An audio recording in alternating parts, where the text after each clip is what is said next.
وبركاته. تحت رعاية معالي وزير النفط والتعليم العالي الدكتور محمد الفارس في دولة الكويت، نبدأ اليوم فعاليات المؤتمر الافتراضي العالمي الثاني لدعم منظومة الابتكار والذكاء الاصطناعي والتكنولوجيا وريادة الأعمال. سعادة الشيوخ والوزراء والشخصيات القيادية والخبراء الأفاضل، أهلا بكم وأسعد الله أوقاتكم بكل خير. يعتبر هذا المؤتمر أحد المبادرات الخليجية للدكتورة هنادي مبارك المباركي رئيس المؤتمر ومؤسس شركة إيكوسيستم للاستشارات الإدارية، والتي تسعى من خلال مبادراتها إلى التنوع الاقتصادي ورفع المؤشرات القياسية للدول الخليجية، وكذلك لنقل أفضل الرؤى المستقبلية والتطبيقات العالمية الناجحة في مجال الابتكار وريادة الأعمال والتكنولوجيا في المجتمعات الخليجية. نستهل حفل الافتتاح بكلمة سعادة الرئيس التنفيذي لشموخ لإدارة صناديق الاستثمار جاسر العلقي من سلطنة عمان، وليتفضل ليلقي كلمته. يعتذر دكتور الأستاذ جاسر في المستشفى للأسف، ونتمنى على إن شاء الله الشفاء العاجل، وإذا في إمكانية تقدم الأستاذة كوثر اليوعان. نعم، إذا نرحب الأستاذة والسيدة كوثر اليوعان لتلقي كلمتها. We'd like to welcome the Dr. Kauthar Al-Wian.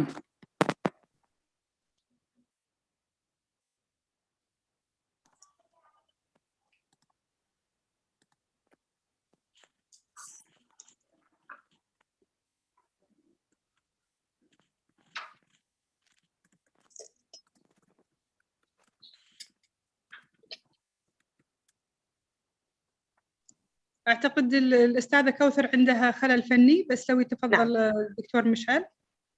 نعم.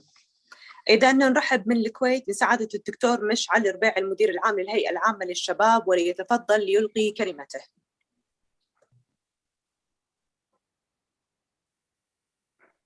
مساكم الله بالخير ويعطيكم العافية، وأنا سعيد جدا بالمشاركة معكم اليوم. So happy to take part in is this in English or Arabic?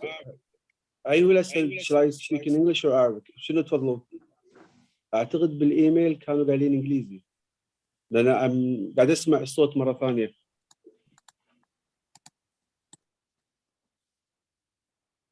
تفضل أستاذ مشعل. إنجليزي ولا عربي؟ اللي ترتاح له. زين. بسم الله الرحمن الرحيم.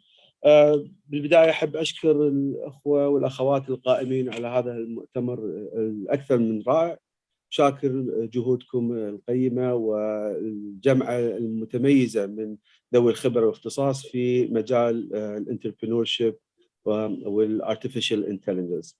أنا قدمت باوربوينت برزنتيشن للجنة المنظمة، إذا موجودة معاكم تعرضونها، وإذا تحبين أنا أقدر أعرضها من الجهاز عندي.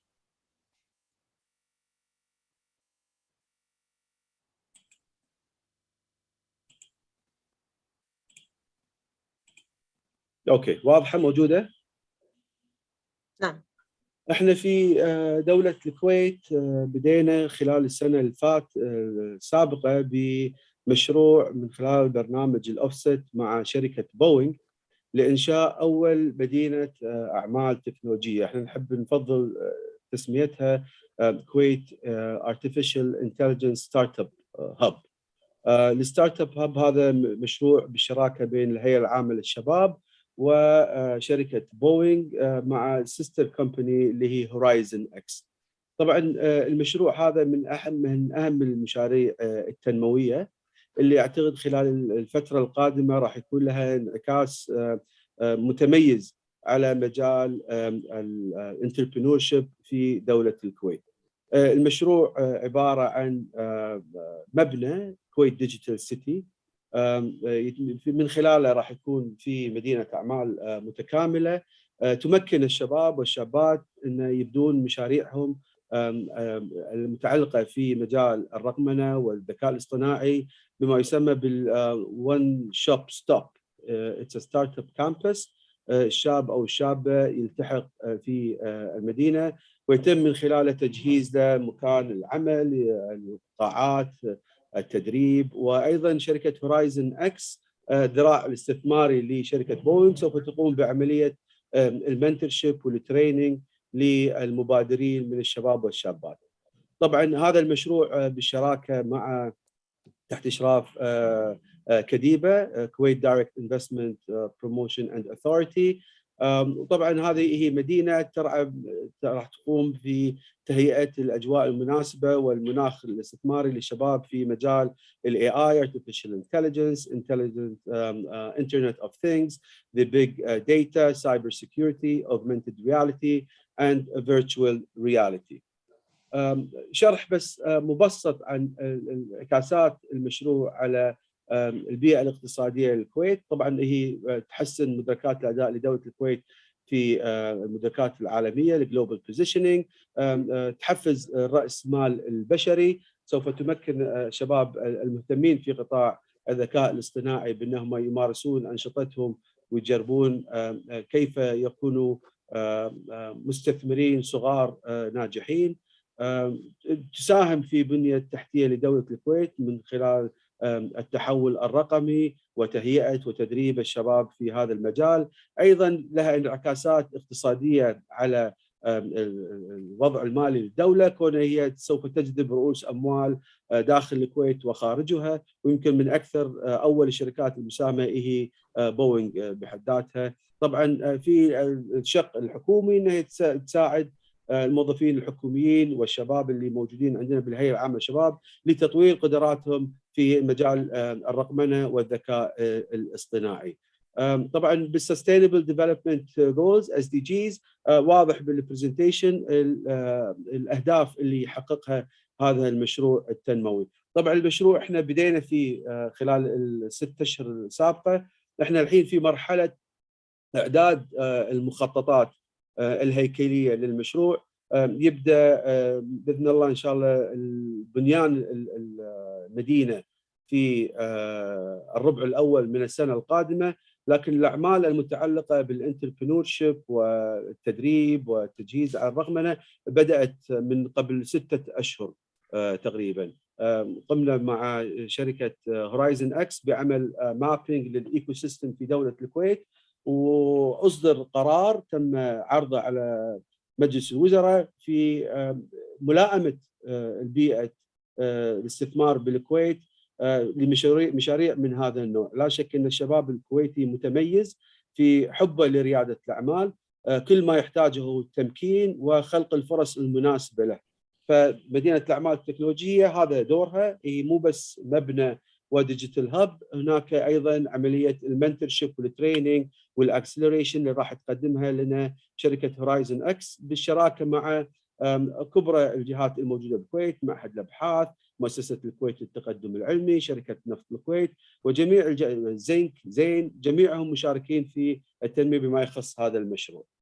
نبذه بس بسيطه عن مدينه الاعمال التكنولوجيه، فيها 150 ستارت اب اوفيس، موجود فيها اعلى مستوى من ديجيتال لاب، كلاود سيستم، سوفت وير ديفلوبمنت بروجرامز، فيها تريننج اند meeting rooms, space for incubators and accelerators, enterprise، الخدمات الموجودة، مكاتب قانونية، بنوك، مكاتب إعلام وتسويق، في عندنا legal وfinance and logistics services، بالإضافة للأمور المتعلقة بالليجر، نادي صحي. الفكرة من المشروع أن المبادر ما يحتاج يطلع برا هذه المدينة، يبدأ مشروعه وخلال 3 سنوات يتم احتضانه ويتم تجهيز المتطلبات الأساسية للمشروع حتى مدة 3 سنوات، نعمل له عملية الوينينج ويبدأ يشق مستقبله التجاري في نفسه. نبذة بس لأهم ما يعني يتميز فيه مشروع مدينة الأعمال التكنولوجية، هي المشاريع اللي مرصودة أو البرنامج التدريبي اللي موجود على مدى ال5 سنوات القادمة، يبدأ من سنة 2021 لسنة 2026. موجود طبعا الكانفاسينج ودي ايكو سيستم ادفايزنج ذا ثيم، احنا سوينا فيز 1 منه والان في فيز 2. ستاف سكاوتنج اند تريننج، هذه عمليه تبدا الان من 21 22، لان اول ما تكون المدينه جاهزه باذن الله 2024 نقدر ندخل داخل المدينه ويكون الكوادر الوطنيه جاهزه لتشغيل مدينه الاعمال التكنولوجيه. طبعا innovation awareness as STEM community، احنا اليوم بالهيئه العامه للشباب أطلقنا الموسم الثالث من دوري الإبداع الشبابي اللي هو الستيم ليج ساينس تكنولوجي انجينيرينج ارتس اند ماث. فهذيل راح يكون نواة مدينة الأعمال التكنولوجية بما يتضمن من كودينج وروبوتكس والرياضيات. عندنا ديجيتال انتربرينوريال ايفنتس موزعين على مدار السنة، كل سنة راح يكون فيها ديجيتال انتربرينوريال كوجنيتيف سيرفيسز وهاكاثونز. راح نبدأ أول هاكاثون بالربع الأول من 2022. pre-incubation program, acceleration program. بعدين عندنا founders program for early stage startups with the MPVs. عندنا accelerator program، هذا راح يكون معانا في أول ما نفتح المدينة 2024. طبعا هذا الاكسلريتور بروجرام هو أهم مشروع لأن من خلاله تتم عملية يعني فلترة المشاريع الناجحة والمشاريع اللي قد تكون الفولاتيليتي أو الريسك فيها عالي. فالشركات المساهمة الممولة سوف تختار أفضل 10 شركات وتقوم بدعمهم بمبالغ مالية ويكون شركاء معهم على المدى الطويل. أيضا هناك عندنا Access to Partnership Program، الشراكة مع الشركات الأخرى والقطاع الخاص، Ad Hoc and Technical Business Workshops and Seminars، وعندنا CEO Summit راح نحاول نسوي Summit واحد في كل سنة.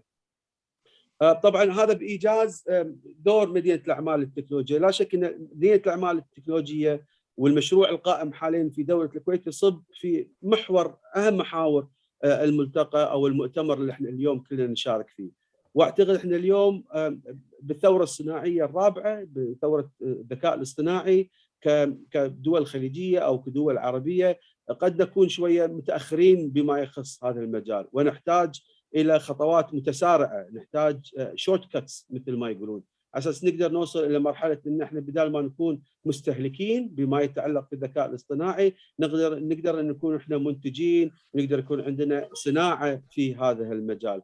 أتمنى أني ما أكون أطلت عليكم وقدرت أشرح لكم مشروع احتضان متكامل، ولا شك أن خبراتكم ودوركم جدا مهم بالفترة القادمة لإثراء هذا المشروع وتحقيق النجاح بالنسبة له. شكرا جزيلا لإتاحة الفرصة لي، وأنا تحت أمركم في حال وجود أي أسئلة تتعلق في مدينة الأعمال التكنولوجية. شكرا. نعم، والشكر موصول لك سعادة الدكتور مشعل الربيع على هذه الكلمة اللي ألقيتها. ننتقل معكم ونرحب في سعادة الدكتورة كوثر اليوعان، رئيس معهد المرأة للتنمية والسلام، ولتتفضل لتلقي كلمتها. شكرا عزيزتي أسماء. العفو دكتورة. أختي الفاضلة الدكتورة ناد المباركي، صوت واضح؟ نعم. شكرا. رئيسة المؤتمر الافتراضي لدعم منظومة الابتكار وريادة الأعمال، تحية لكم فردا فردا. وبعد نجتمع اليوم لتأكيد تواصلنا والتعرف على نتائج المؤتمرين السابقين، والتعرف أكثر على مفهوم ريادة الأعمال التي تشغل فكر الاقتصاد السياسي، والذي عرفها بأنها عملية تحديد والبدء في مشروع تجاري وتوفير المصادر وتنظيم الموارد اللازمة. فالتنمية الحقيقية لا تتحقق إلا بتضافر جميع الجهود شباباً ونساء ورجالاً في بيئة حاضنته جيدة. وقد ازداد الاهتمام بريادة الأعمال في الوقت الحالي، خاصة مع انتشار كوفيد-19 واتجاه العالم إلى التكنولوجيا بفروعها المختلفة والمتنوعة، مما جعل السباق المعرفي يتزايد لدى رواد الأعمال لمعرفة المشكلات التي تواجه المجتمع وكيفية رسم الحلول ووضع الدراسات وخلق المبادرات الإيجابية المتميزة والمتعلقة بتأسيس الشركات والمنظمات الجديدة، ما يعني مساهمتها الفعالة والقوية في دعم احتياجات ومتطلبات التنمية المستدامة. أيها الحضور الكريم، نحن في معهد المرأة للتنمية والسلام نولي اهتماماً كبيراً بدور المرأة كصانع هام في التنمية. وإذا كانت فلسفة التنمية المستدامة تعتمد على التنسيق الكامل بين الأجهزة وبعضها وتصور السياسات المستقبلية للدولة، فإن المرأة تشكل عمود التنمية، لأن تمكين المرأة في المجتمع وريادة الأعمال حق أصيل لها وليس مكسباً، وهي جديرة به. فالمرأة الكويتية مثلاً بصورة عامة قد تجاوزت الكثير من التحديات والمعوقات وأصبحت واضحة في كل مشهد. واستطاعت المرأة الكويتية أيضاً التفوق في الأعمال الخاصة، وبرز هذا في كثير من مجالات العمل، خاصة في القطاع الخاص والمشروعات الصغيرة والمتوسطة. كما أحرزت المرأة الكويتية تقدماً نوعياً وملموساً في مجالات المساهمة في النشاط الاقتصادي والسوق العمل، حيث تشير البيانات إلى ارتفاع نسبة مشاركة المرأة الكويتية في سوق العمل من 55% عام 2015 إلى 58% عام 2020. وأخيراً، فإن بناء بيئة جيدة حاضنة لريادة الأعمال تتطلب وجود هيئة أو مؤسسة تنضوي تحتها طاقة الأعمال الخاصة بالابتكار والتكنولوجيا. آمل أن يكون هذا الاقتراح محل تنفيذ إن شاء الله مستقبلاً.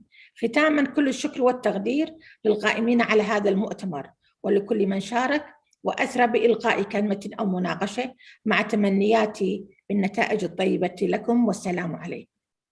شكراً سعادة الدكتورة كوثر اليوعان. ننتقل معكم ونرحب من المملكة العربية السعودية في سعادة الجوهرة بن تركي، رئيس مجلس إدارة رواد الأعمال الخليجية، فلتتفضل ولتلقي كلمتها.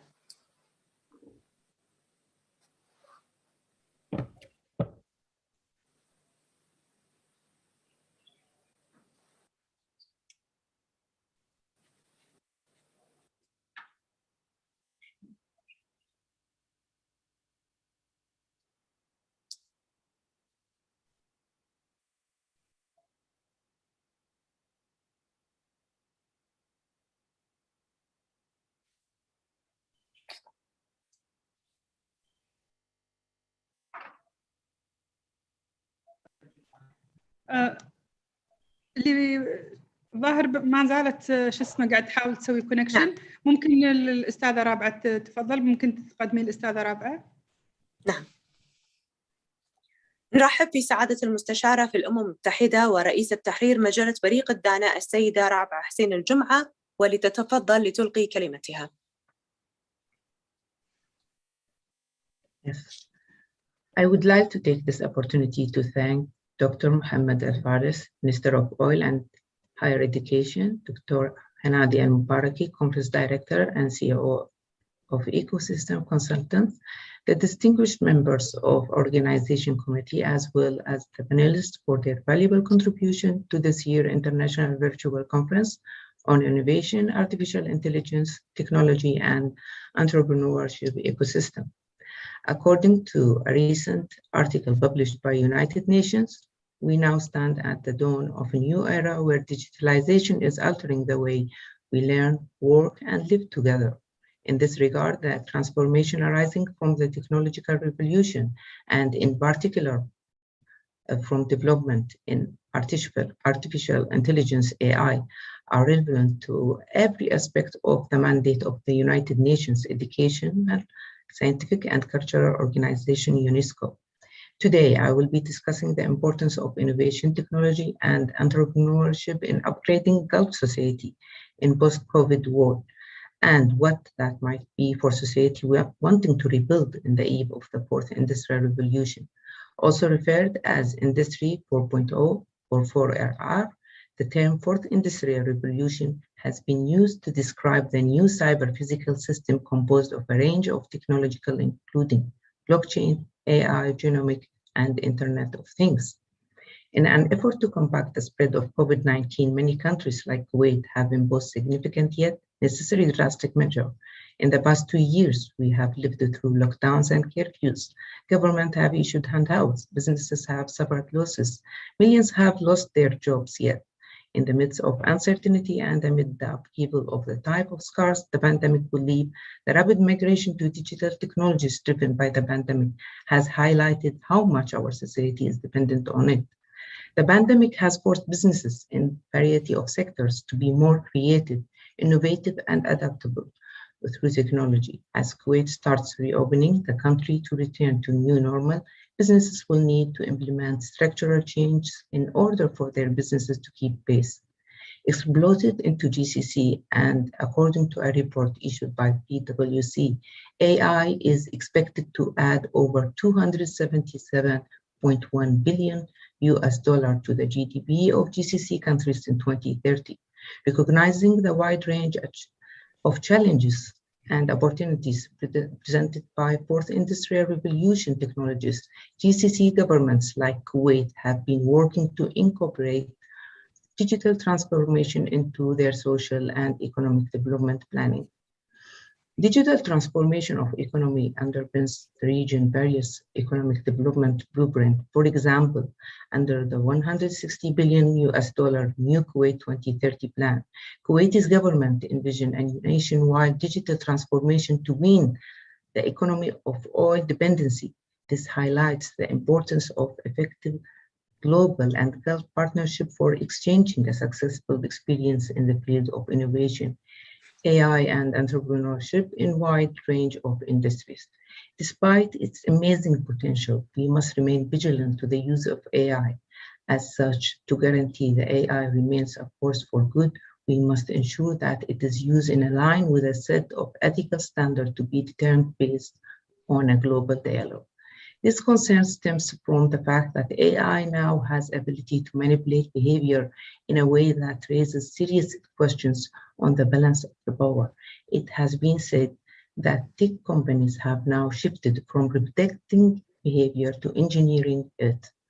In conclusion, while the poor IR technology's impact on industries has and will continue to be significant and represent an extraordinary opportunity to achieve a sustainable development, adopting poor IR technology is a change of methodology on how we accomplish tasks to implement innovation and entrepreneurship strategies to accelerate social and economic impact at all Gulf level, regional, and global levels.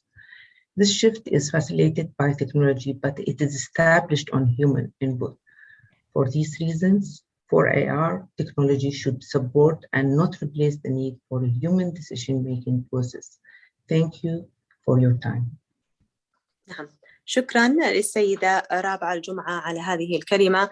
ننتقل معكم أكيد إلى كلمتنا وللقادم من دولة الكويت في سعادة السيد جراح الناصر الرئيس التنفيذي لشركة كامكو للاستثمارات السعودية، وليتفضل ليلقي كلمته. السلام عليكم. عليكم السلام. It is an honor today to be a speaker in such a conference. It's an interesting subject. From the first time when I saw it, it attracted me because technology and innovation always, they are complementing each other. And whenever technology arises, people will talk about it, whether it comes first or innovation is first. So it is a pleasure today to talk about this interesting subject. Without technology, we will not be able today to be in such a conference. Without the innovation of webinars, we will not be able to attend from different countries, from different locations, being on the same place, same time. During the pandemic, the technology played an important role in the essential life to sustain the universe. Production has been continued. There is not all of the businesses worked as it is without any interruption. Innovation and technology are not the same, but they are complementing each other, which means innovation is the fuel of the technology, and innovative solutions might be a result of the technologies. Having innovative solutions will lead to a technological development, which will be leading to a much more efficient and diversified economy. Always we are hearing about diversification in our economy in this region of the world. The main driver will be innovation and technology. We cannot diversify the economy without investing heavily in the technology and promoting the innovation in different sectors. Innovators usually, they are the one who's creating jobs, they are the one who's solving an existing problems. They are the one who's leading for a much more efficient and effective economy. The optimal mean and channel to lead to such ecosystem is to promote innovative technologies and entrepreneurial ecosystem, which will support this and sustain the future growth of our countries. Finally, always building an innovative solution will contribute to the overall economy in different sectors, regardless if we are having an innovative solution in one area, it will definitely support the rest of the economy. So we believe promoting and supporting the innovative solutions will lead to a better outcome in this kind of the region. Thank you.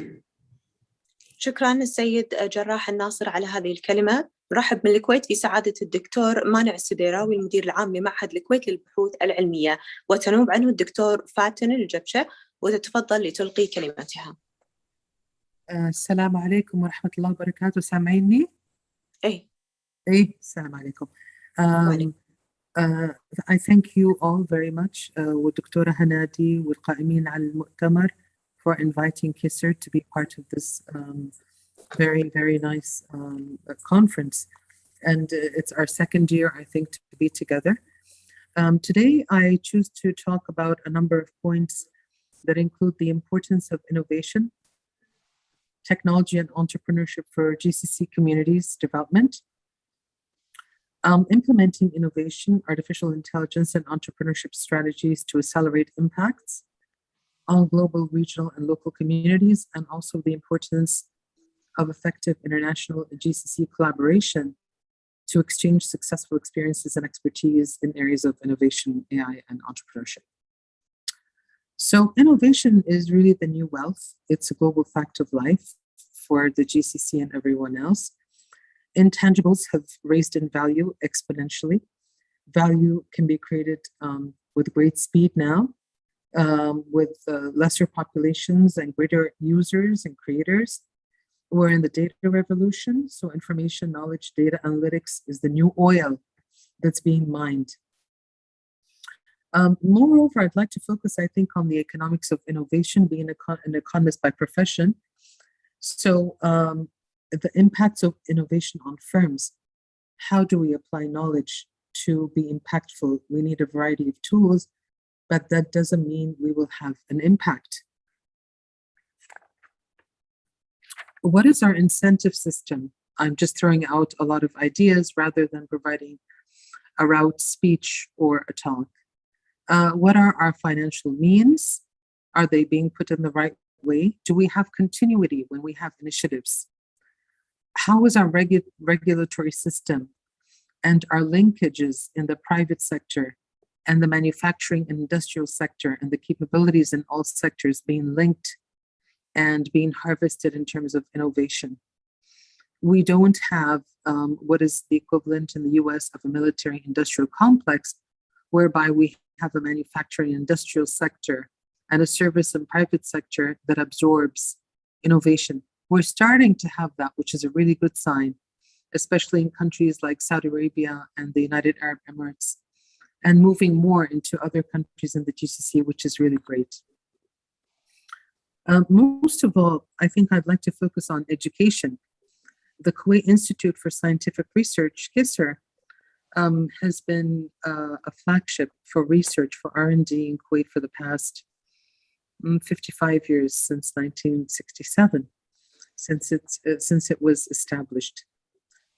We've had 44 years whereby we train,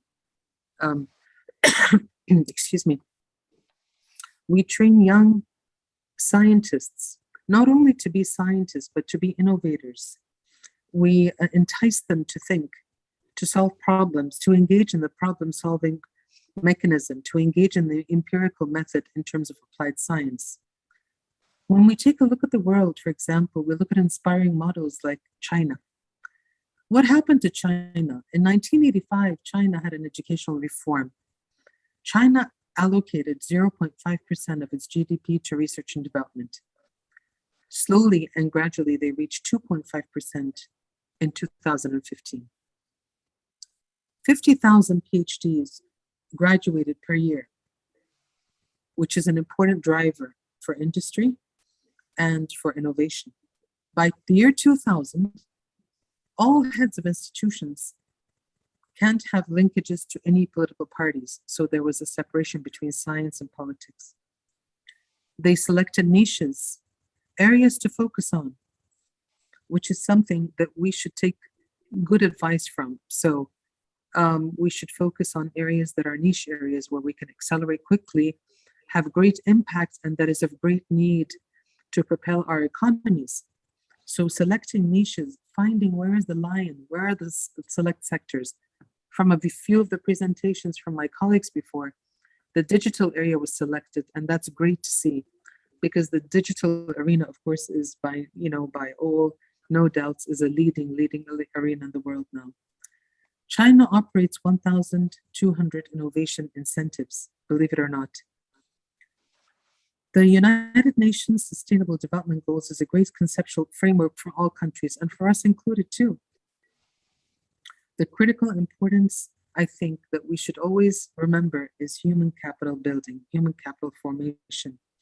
We should always look to education, to improving our STEM capabilities, because these are the groundworks, these are the foundation of innovation, capacity building, vocational training as it's related to industry. These are the raw materials.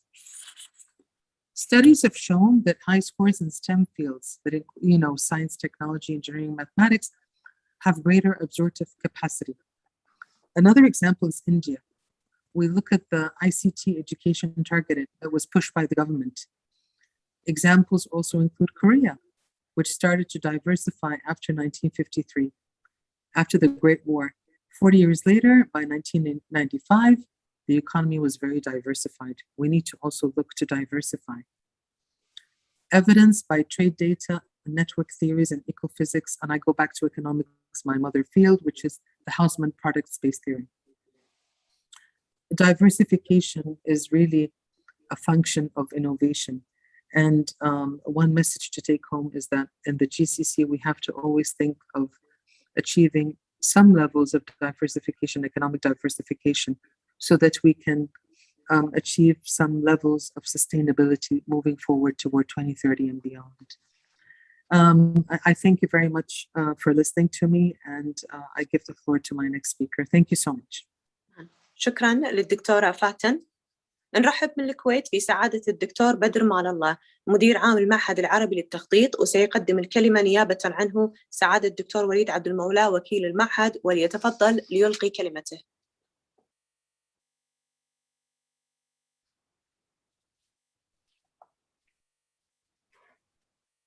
السلام عليكم. وعليكم السلام. معلش عفوا الفيديو مش عارف مش مفتوح عندي نعم.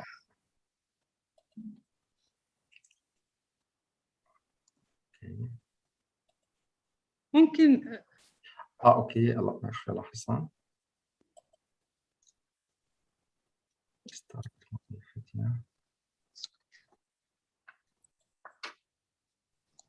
ممكن تبدأ بالكلمة. خلاص اوكي يا فندم. هو انا اوكي جاي لي انا يعني ابدأ في الكلمة إذا تكرم. خلاص. ابدأ بالكلمة بس عشان حفاظا على وقت الآخرين. خلاص اوكي يا فندم. بسم الله الرحمن الرحيم. بداية فقط للتنويه، مع حضراتكم الدكتور نواف ابو شمالة، رئيس لجنة البحوث والنشر في المعهد العربي للتخطيط. ألقي الكلمة نيابة عن الدكتور بدر عثمان مال الله، المدير العام للمعهد العربي للتخطيط. بداية أتشرف باسمي وباسم المعهد العربي للتخطيط، ونيابة عن مديره العام الدكتور بدر عثمان مال الله، أن أتقدم لكم بالتحية والأمنيات لتلك الفعالية الهامة بالنجاح. والآن اسمحوا لي أن أبدأ بإلقاء كلمة الدكتور بدر عثمان مال الله. بسم الله الرحمن الرحيم، والصلاة والسلام على المبعوث رحمة للعالمين، آخر الأنبياء والمرسلين، سيدنا محمد وعلى آله وصحبه أجمعين. السلام عليكم ورحمة الله وبركاته، وأسعد الله مساءكم بكل الخير. بداية يطيب لي أن أحييكم أطيب تحية، ويسرني أن أتقدم باسم المعهد العربي للتخطيط بخالص التقدير لأصحاب المعالي والسعادة المشاركين في فعاليات هذا المؤتمر، والشكر موصول لكل الجهات المنظمة والداعمة على جهودهم لعقد وتنظيم هذه الفاعلية الحيوية، متمنيا للجميع التوفيق والنجاح. يعنى هذا المؤتمر بأحد أهم مجالات العمل لدى صانع السياسات بوجه عام والسياسات الاقتصادية بوجه خاص، والمتمثل في الابتكار والتكنولوجيا والذكاء الاصطناعي وريادة الأعمال. حيث يعتبر هذا المجال تحديدا مفسرا أساسيا للفوارق التنموية بين الدول المتقدمة ونظيرتها النامية، وهو أيضا محدد لقدرة الدول النامية على سد الفجوة التنموية وتسريع اللحاق بالدول المتقدمة. فقد برهنت الدراسات التطبيقية وكذلك تجارب الدول على أن للابتكار دورا أساسيا في تحفيز واستدامة النمو الاقتصادي من خلال آثاره الإيجابية المباشرة على مستويات الإنتاجية وكلفة الإنتاج، وكذلك آثاره غير المباشرة على مختلف جوانب النشاط الاقتصادي والاجتماعي والبيئي والمؤسسي ونوعية الحياة بوجه عام. وعند النظر في تجارب الدول التنموية عبر العالم خلال العقود الخمسة الماضية، يتضح أن عددا قليلا منها تمكن من سد أو تقليص الفجوة التكنولوجية مع الدول المتقدمة، في حين لم تتمكن بقية الدول من تحقيق القدر الكافي من التطور التكنولوجي إلا من خلال نقلها عبر الاستيراد. في هذا الصدد يتأكد أن انتقال الدول من دول مستهلكة ومستوردة للتكنولوجيا إلى دول منتجة ومصدرة لها يتطلب الكثير من الخطط والبرامج الواضحة والمتدرجة لتوطين هذه التكنولوجيا أولاً، ثم تطويرها ذاتياً ثانياً، ثم المساهمة في نشرها وتعميمها أخيراً. وترتبط قدرات الدول في هذا المجال بعدد من المحركات والشروط ذات العلاقة بقضايا مثل جودة التعليم ومنظومة البحث العلمي ومدى ارتباطهما بالنشاط الإنتاجي، إضافة إلى قضايا بيئة الأعمال وآليات المنافسة ودور القطاع الخاص والقدرة على جذب استثمارات الشركات الدولية. على المستوى العربي وللتدليل فقط، فإنه وفقا لنتائج مؤشر الجاهزية للابتكار للعام الحالي، قد جاء أداء الدول العربية بوجه عام متفاوتا، وجاء معظمها متراجعا في هذا المؤشر.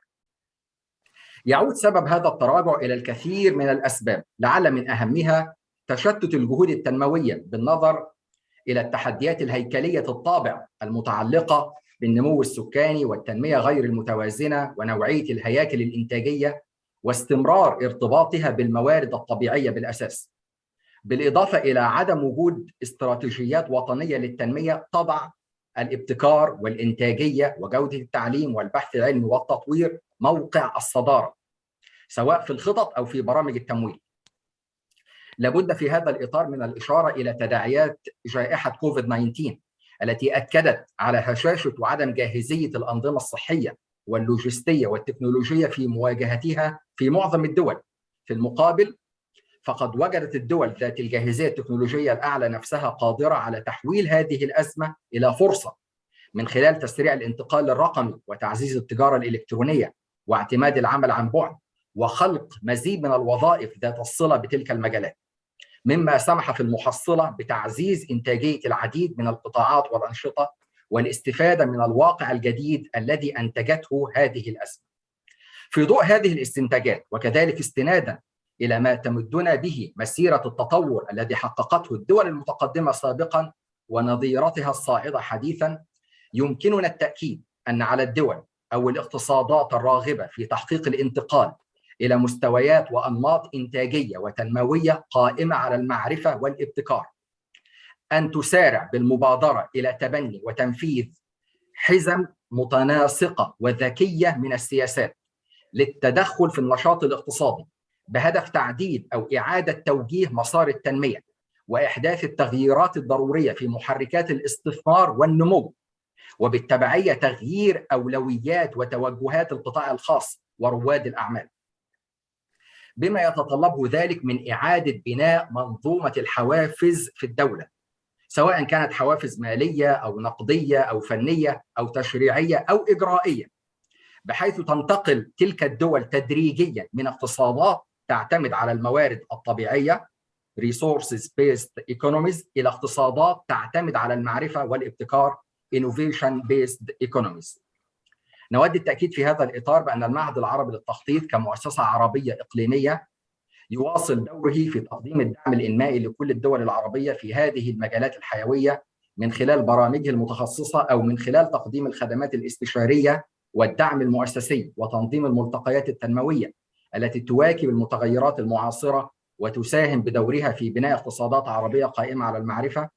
في الختام أجدد الشكر والتقدير لحضراتكم ولكل من ساهم وشارك ونظم هذا المؤتمر المتميز، متمنيا التوفيق والنجاح للجميع. والسلام عليكم ورحمة الله وبركاته.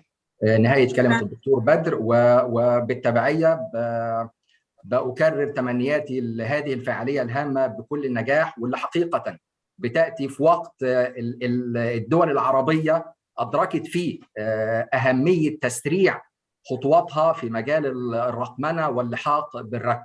شكرا جزيلا لحضراتكم. شكرا جزيلا سيد نواف. نرحب من المملكة العربية السعودية سعادة الدكتور محمد السريحي، مستشار جمعية الثقافة والإبداع السعودية، وليتفضل ليلقي كلمته.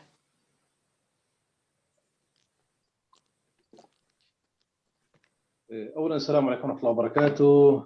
شكر لوجود معالي وزير النفط والتعليم الدكتور محمد الفارس حفظه الله راعي هذا المؤتمر، وشكر والثناء لضيوف المؤتمر الكرام من معالي وسعادة وسيدات ورجال أعمال وفكر وتكنولوجيا، وإلى الأخت الكريمة الدكتورة هنادي المبارك الرئيس التنفيذي لشركة إيكو سيستم للاستشارات الإدارية ورئيسة المؤتمر على هذا الحدث العظيم، ألا وهو مؤتمر يهتم بجانب مهم من عالمنا الذي نحاكيه الآن. طبعا نحاكيكم جميعا. إذا تحدثنا عن الابتكار والذكاء الاصطناعي، هو الآن أصبح جزء لا يتجزأ من حياتنا. كيف لا ونحن الآن نجتمع من القارات الست عبر الطيف الإلكتروني أو عبر القاعات الافتراضية، قطعنا المسافات وتجاوزنا الحدود والسياسات وتخطينا المعوقات والصعوبات عبر ثورة صناعية لم تكن وليدة الآن، إنما هي وليدة عدد من الثورات التي سبقتها.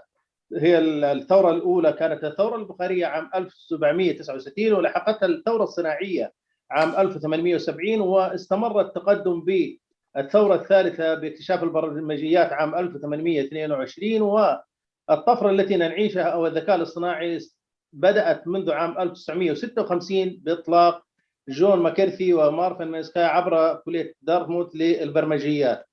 وإذا تحدثنا عن عالمنا هذا فنحن نشهد تحولات عظيمة في جانب الطب والصناعة والفضاء والبيئة والتسليح، وجميع الأمور الآن أصبحت ترتبط بالذكاء الاصطناعي ومحاكاة الواقع الذي كان منذ سنوات نعتبره شيء من الخيال أو جزء من المستحيل. ولكن الآن أتحدثكم عن وطني أو الوطن العربي والعالم، ولكن جعلوني أتحدث قليلا عن المملكة العربية السعودية والتحولات الأخيرة التي هي تتحقق عبر رؤية 2030 بزعامة خادم الحرمين الشريفين الملك سلمان بن عبد العزيز وولي عهد الأمين الشاب محمد بن سلمان، الذي أطلق العديد من البرامج والعديد من الأمور التي تعتبر مسرعات أو هي استقطاب للكفاءات الشباب، ليس على حد المملكة إنما حد أيضا تسعة إلى عدد من دول العربية والعالمية، ومنها الاهتمام بالابتكار والإبداع وتنشيط الأعمال واستضافة والتسريع بالعديد من الأعمال. وإذا وجدت هذه الأمور إنما توجد قبلها حزمة من الأمور العظيمة التي فعلا دشنتها الدولة السعودية.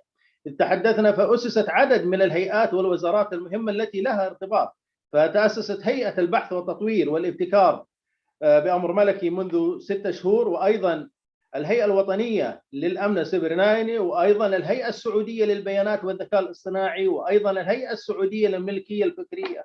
ودشنت العديد من وكالات الإبداع والابتكار في معظم الجامعات والكليات السعودية، إضافة على تولي عدد من المؤتمرات المهتمة بتفعيل دور المبدعين عبر الوطن العربي والعالم بأسره.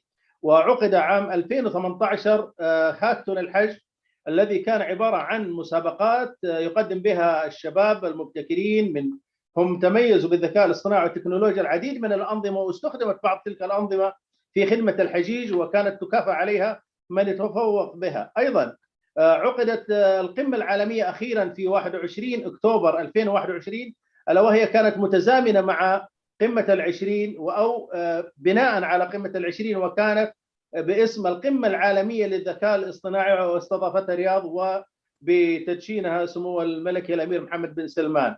وأيضا تأسيس الهيئة التي تهتم بمسك، وهي مؤسسة الأمير محمد بن سلمان، تدعم الابتكارات الفردية أو الابتكارات الجماعية للمنشآت والعديد. إذن نحن الآن نعيش بعالم عربي يحاول أن يرتبط أو يلحق بالركب، لن نقول، إنما نحن متفائلين على الثورات التي نعيشها بارتباطنا وتحول العديد من منظماتنا.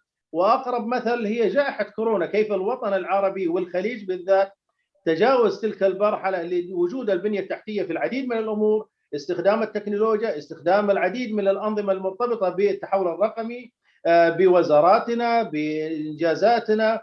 أيضا نحمد الله أن لم تفشل المنظومة الصحية بالوطن العربي إلى حد ما، ولكن بمنطقة الخليج تميزت على العديد من الدول التي سبقتنا بسنوات، ونحن نتحدث عن حكوماتنا أو دولنا التي لم تتجاوز نصف قرن من تأسيسها أو تجاوزت شيء بسيط. إنما نحن نعتمد على ذكاء اصطناعي، عن تحول رقمي. معظم دولنا الآن تتعاصر أو تتعامل مع التحول الرقمي وتكرس العديد من المنشآت وتوطن أبنائها الشباب بابتعاثات عظيمة. من فترة بسيطة شاركنا أخواننا في الإمارات بتدشين أو الرحلة التي المكوكية. أيضا المملكة العربية السعودية منذ أيام بسيطة دشنت عدد من الابتعاثات في الماجستير لعلوم الفضاء. إذن الآن نحن نتحول من وطن بسيط كان يعتمد على الفلاحة أو الرعي إلى وطن تجاوز الاستخدامات أو خلينا نقول اقتصاد النفط إلى اقتصاد المعرفة. فعلا دولنا الآن تبحث عن اقتصاد المعرفة، واقتصاد المعرفة الجزء الأساسي أو القلب النابض به ألا وهو المبتكر أو المبدع العربي. إذن الآن نحن نجد أن دولنا جميعها تركز على علم المعرفة، علم الاقتصاد، علم التكنولوجيا، التطور الذي نعايشه. وأتمنى أن نلتقي بإذن الله مع هذا المؤتمر بنماذج أو بنسخ أخرى، وقد أنجزنا بوطننا العربي العديد والعديد من المنشآت ومن الابتكارات، وأن نتحول من دول مصنعة إلى دول منتجة على مستوى دولي، وتكون كما تولى سمو الأمير محمد إطلاق مبادرة صنع بالسعودية، نقول بإذن الله يكون صنع بالخليج ويصدر للعالم بأيدي وبفكر وتكنولوجيا خليجية. وكل الشكر للدكتورة هنادي على هذه الدعوة الكريمة. نعم، شكرا للدكتور محمد السريحي على هذه الكلمة. نرحب من المملكة المتحدة سعادة السيد بندر رضا، مدير عام غرفة التجارة العربية البريطانية، ليتفضل يلقي كلمته.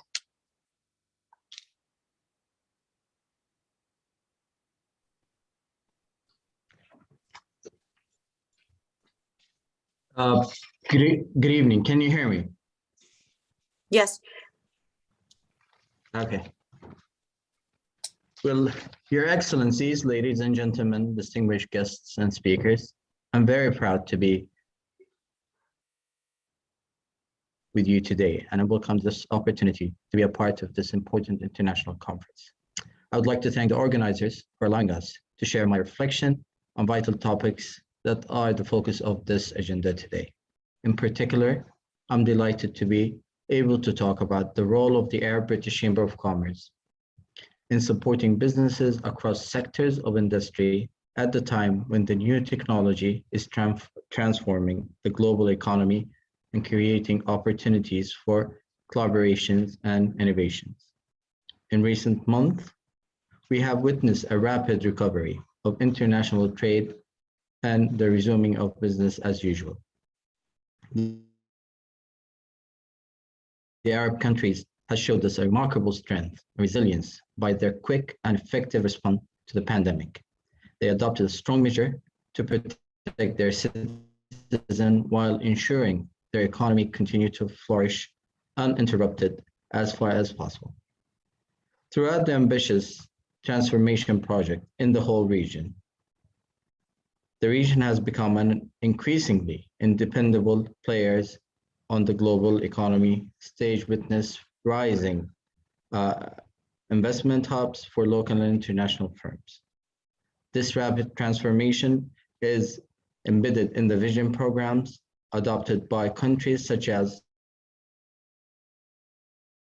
Kingdom of Saudi Arabia, Oman, Egypt, Jordan, as well as Morocco. The high-profile growth of the Arab countries can be also seen in Dubai's World of Expo, an event which has attracted so far over 3.5 million since it opened doors.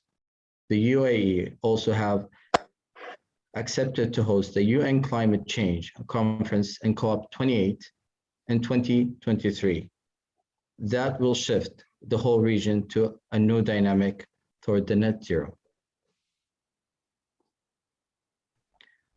I'm proud that throughout the month of the lockdown, the Chamber remained open, supporting businesses, providing webinars and full-fledged services to our members and beyond. I don't want to keep going on and on in different topics, talking about services that we offered, but what we could do is, I could give real examples of certain programs and agenda that we've countered during the pandemic. Certain Arab countries have worked with the UK to establish a UK tech hubs. And the process took at least a year to do. And now they're in the phase of launching that. That tells you how important technology is playing a big role in that region, whether in the UK or in the Arab world. Talking about the Arab world have a tremendous manpower, especially it comes in the young generation of entrepreneurs, providing services such as information technology, artificial intelligence, coding, in tech in general. Given that the UK is a main player in the world, providing services worldwide when it comes to financial services or tech services and other services. So what we're trying to do is we're trying to marry those two opportunities together and open the doors for all of them. And I think by having certain example like a tech hub between UK and a specific Arab country will give the opportunity to those young entrepreneurs to enter into the market and to explore their opportunities. Big example in the region, which is NEOM in Saudi Arabia. I think that will be one of the greatest opportunity to all international, whether entrepreneurs or established firms to go and explore. The idea of NEOM is to open the doors to artificial intelligence, to see the real world, how those futuristic measurement will be in reality.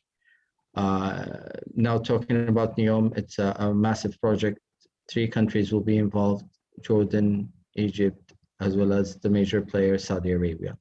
I could give you other examples in the region, in Oman, in Qatar, in Tunis, and so each Arab country have a unique standing point to provide and to be a major player as well. I think if we could highlight those opportunities and open the door for them, and especially for the young entrepreneur who doesn't have the funding and the finance for it, it will be a great, basically, ground for them to mingle and to explore. Innovation, technology, it's all about exploring, research, development, and testing. So it has to be a world program rather than an individual country program. We are here as Arab British Chamber of Commerce to support whether big companies, small companies, or young entrepreneurs to come explore. We'll open doors for them. We'll put them with the right counterpart, and we'll give them support along the way. Thank you very much for providing this small sessions for us, and I thank our host for this invitation. Thank you. شكرا سعادة السيد بندر. نرحب من المملكة العربية السعودية سعادة الأستاذ عبد الله الشريف، مدير عام شركة سواحل الجزيرة للدعاية والإعلان، وليتفضل يلقي كلمته. السلام عليكم ورحمة الله وبركاته، والشكر موصول لجميع من عمل على هذا المؤتمر الجميل الرائع اللي سبق العديد من الجهود المكثفة، وعلى رأسها الدكتورة هنادي المبارك في فريق العمل الرائع اللي ما شاء الله ما له جهد لإنجاز هذا المهمة الرائعة. دور الإعلام لمنظومة الابتكار يعني عالم مليء في الإبداع والابتكار، وكان آخرها الإطلاق المدينة الصناعية العائمة اللي أطلقها سمو سيدي ولي العهد الأمير محمد بن سلمان بن عبد العزيز أمس. مدينة كاملة عائمة تتكلم عن الصناعة والابتكار والإبداع. فالعالم الآن يعني محاط بالمنافسة الشديدة نحو 3 قيم رئيسية: الاستدامة، الإبداع والابتكار المتجدد. كذلك استخدام التقنية بأعلى معايير ومواصفاتها حول العالم، بما فيها الذكاء الاصطناعي، الواقع المعزز، العالم الافتراضي، الميتافيرس. في أشياء كثيرة جدا الآن بدأت يتسابق العالم في المعرفة للوصول لها. وكذلك مثل هذه المؤتمرات تؤطر وتعزز الجانب الحيوي والمهم جدا للإعلام، اللي العالم أصبح قرية واحدة بفضل التقنية. فالآن نقل المعرفة والتكنولوجيا دور رئيسي من أدوار الإعلام اللي تنقل النولج لجميع الفئات والمناطق في العالم. المملكة العربية السعودية ودول الخليج العربي يتمتعون بمنطقة جغرافية لوجستية هي قلب العالم النابض صراحة، وهذه كانت رئيسية في رؤية سمو سيدي الأمير محمد بن سلمان بن عبد العزيز في أن تكون المملكة هي يعني منطقة لوجستية هامة جدا تربط ما بين الشرق والغرب. وهذا كله يعني الحراك اللي شفناه واندماج المجتمع بل العالم كله في منجزات الرؤية ومتابعات أحداث الرؤية كان بفضل الله، ثم بفضل الآلة الإعلامية اللي عيشت كل مواطن ومقيم في المملكة العربية السعودية أنه جزء من هذه الرؤية وأنه لابد أن يساهم فيها حتى تنهض المملكة. وكلنا نشوف المؤشرات، ولما تطلع المؤشرات في الإعلام للابتكار والنمو وريادة الأعمال الكل يشعر أنه جزء من هذا الإنجاز، وليس كما كان في السابق أنه والله الحكومة لحالها والمواطنين لحالهم. لا، الآن أصبحت منظومة وورشة عمل متكاملة الرابط الرئيسي فيها ولغة الاتصال هو الإعلام. فكان الإعلام دور رئيسي جدا في منظومة الابتكار وتعزيز المفاهيم الاستدامة، نشر الثقافة الرقمية. الاقتصاد الرقمي الآن أصبح أحد أوجه، مثل ما تفضل الدكتور محمد السريحي قبل شوي يتكلم عن اقتصاد المعرفة. نعم فعليا اقتصاد المعرفة، الاقتصاد الرقمي، هذه كلها تدخل في منظومة الابتكار واللي دور الإعلام رئيسي وحيوي فيها. أنا ما ودي أطيل عليكم، ولكن قرأت كتاب يعني رائع جدا لفيليب كوتلر اسمه التسويق 5، يتكلم على أن التسويق خلال العقد القادم أو خلال السنوات القادمة راح يكون باعتماد شبه كلي على الآلة أو الذكاء الاصطناعي مع موائمة الإنسان في الدافع اللمسة البشرية أو اللمسة الإنسانية في إضفاء الصبغة التسويقية في البشر. ولكن التكنولوجيا راح تكون هي قائدة المستقبل، والإبداع والابتكار هو ميدان المنافسة بين الدول والمؤسسات والأفراد. أكرر شكري لهذه الاستضافة الرائعة وهذه الملتقيات والمؤتمرات اللي تثري المحتوى العربي والخليجي والسعودي لمزيد من التقدم والنجاح، وشكرا جزيلا لكم. نعم، شكر موصول لك أستاذ عبد الله على هذه الكلمة المميزة. نرحب من المملكة العربية السعودية سعادة المهندس خالد حسين رئيس شركة نوكيا السعودية ليتفضل وليلقي كلمته. بسم الله الرحمن الرحيم. السلام عليكم ورحمة الله وبركاته. Thank you very much for hosting me today. Your Excellencies, dear brothers and sisters and colleagues, it's a great honor for me to be here. Thank you, Dr. Hanadi, for such an amazing organization of such an event. It's the first time that I'm invited, and I know what I've heard, this is the second time of such event. What we're going to talk about is the innovation role in our life, and this is a topic which is very close to my deep heart, where innovation is the cornerstone of sustained economic growth and prosperity. And innovation means using new technologies and using new ways of thinking to add value to an existing idea or product and to make substantial changes in society. So why it is important to us? It will help us always to continuously developing, improving, and maximizing usage of resources, responding to trends or matters, and so on. Taking a life use case, always we've been talking about it related to the COVID-19, but innovation played a really key role to sustain societies, communities, and even economies. Innovation was increasingly essential for an effective response and recovery from the COVID-19 pandemic in low and middle income settings that are the target of official development assistance investments. Innovation in development and humanitarian responses to the pandemic have tended to focus on incremental improvements to repurpose existing aid approaches on the one hand, and on the other hand, in new biomedical and pharma product development. Most of these efforts have originated in and been led by actors in high-income countries as well. So I'll take an example, a very, very successful use case here in Saudi Arabia, where we witnessed how innovative technologies helped us really to how to navigate the technical and operational uncertainties of effective responses given financial and operational limits imposed by lockdown-related policies that have left even institutions in high resources sitting struggling. How to cope with the reductions in the mobility during the curfew and lockdown, availability and capacity of the staff and partners from head office level through to the operational front lines.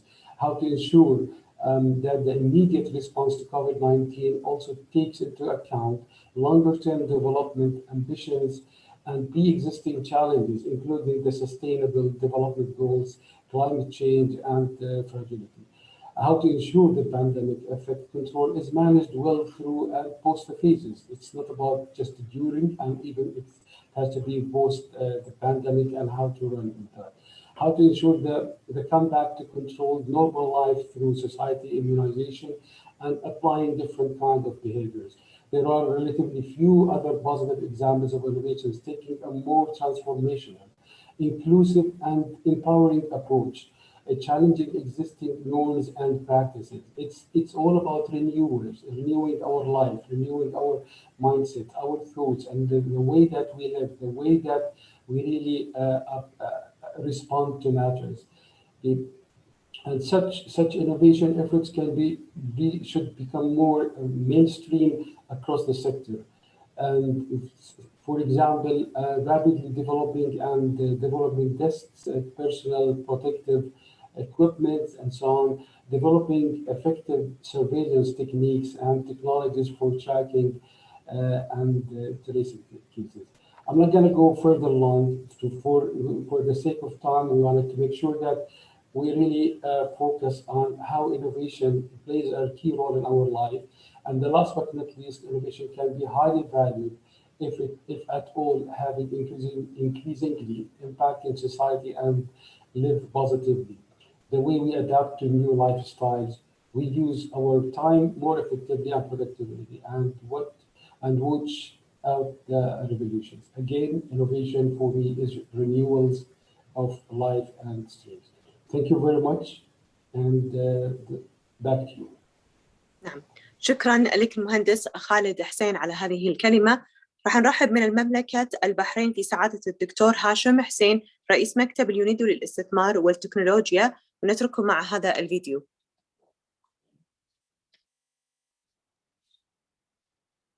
Excellencies, ladies and gentlemen, it gives me a great pleasure to join you in the 2021 International Virtual Conference on Innovation, Technology, Artificial Intelligence and Entrepreneurship Ecosystem. This conference comes on a very high and critical time for SMEs, digitalization, entrepreneurship and innovation in the Arab region. You know, as we know, all countries, all economies over the world have suffered from the pandemic COVID-19, and especially entrepreneurs resilience. Now we are looking on the post-COVID and how we could be recovery plans for small and medium enterprises, startup, and at the growth level. At the same time, we are in our backdrop, now we are in the mid of it, but still a lot to be done in the Arab region.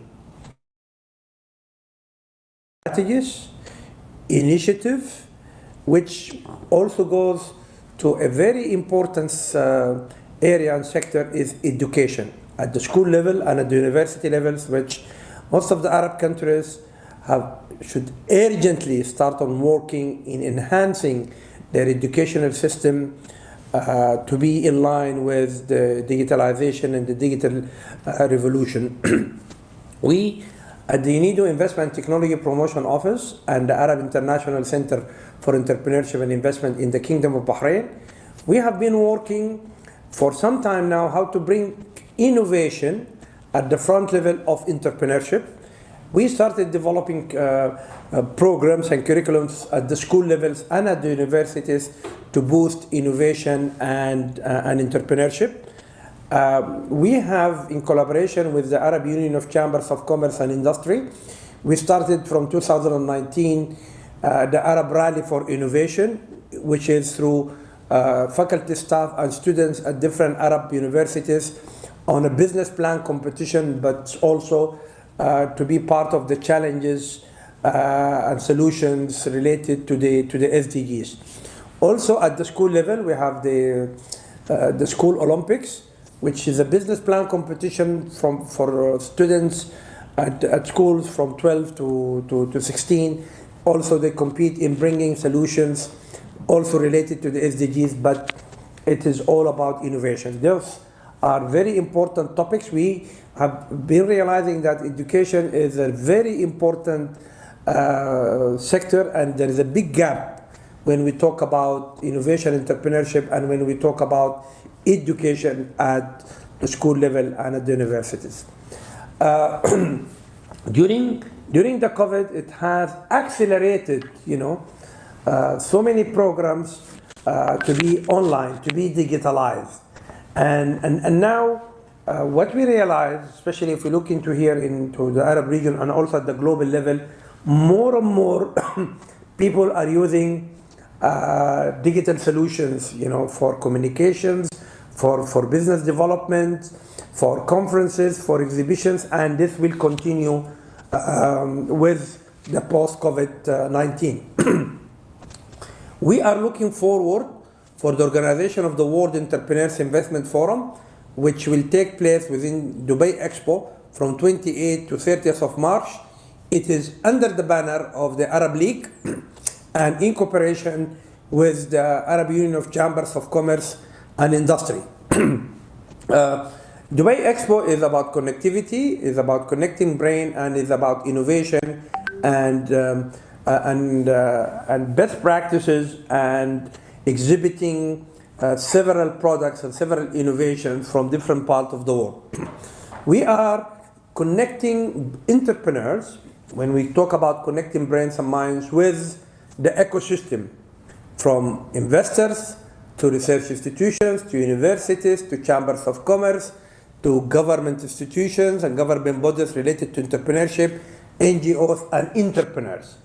In a 3-day event to boost innovation and entrepreneurship and to look into the best practices worldwide when it comes to innovation and entrepreneurship, and how we can learn from those practices, and also to find out what do we have in the Arab region in terms of different programs related to innovation and entrepreneurship. So I would like to wish all success for the International Virtual Conference on Innovation and Technology, Artificial Intelligence and Entrepreneurship Ecosystem.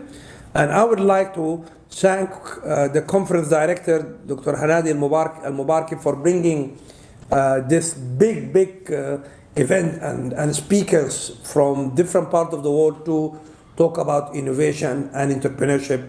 And I wish the conference all success. Thank you very much. شكرا للدكتور هاشم حسين. نبدأ المحور الأول للمؤتمر أفضل التطبيقات العلمية لمنظومة الابتكار. لتتفضل رئيسة الجلسة سعادة الدكتورة مريم الغاوي، رئيس مركز الابتكار في مؤسسة حمدان بن راشد آل مكتوم للابتكار والإبداع. السلام عليكم ورحمة الله وبركاته. بداية نشكركم على الاستضافة ونرحب بالحضور والضيوف الكرام في الجلسة الأولى لليوم الثاني بعنوان أفضل ممارسات في منظومة الابتكار. إن شاء الله بيكون معنا 5 متحدثين، كل متحدث 5 دقائق. نرحب بالمتحدث الأول السيد إسماعيل القريشي، مستشار في الGCC Patent Office لمجلس التعاون الخليجي. فمرحبا بك أستاذ إسماعيل. يا هلا دكتورة مريم، شلونك؟ حبيبة قلبي، كل متحدث عنده 10 minutes إذا تكرمتي. بالضبط، قلت لهم 10 minutes. إن شاء الله. 10 دقائق بإذن الله. شكرا دكتورة مريم. السلام عليكم ورحمة الله وبركاته جميعا. Good afternoon, dear participants. My talk would give some light on innovation-related activities, including national innovation ecosystems within GCC states. But I beg your pardon first to start my presentation and sharing the screen.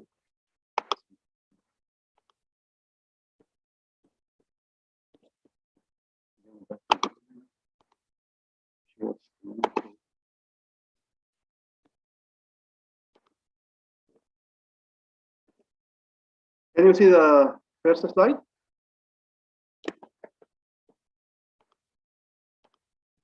Not yet, Doctor. Okay. I'm not so familiar with the Zoom, but okay.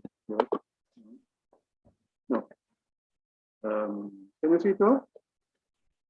Yes, it's loading. Yes, it's on. Okay.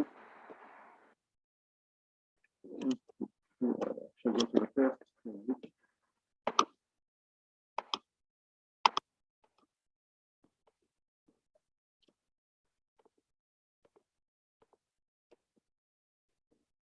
Sorry, I have to stop here. It's a technical issue.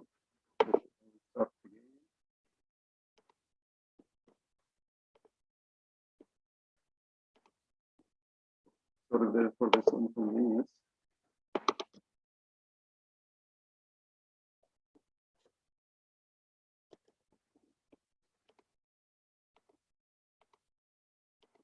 Okay.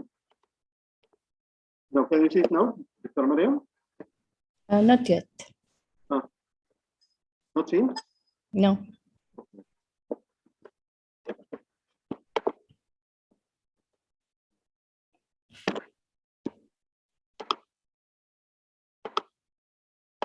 I have to click the share screen, but I can't reach the screen. Right.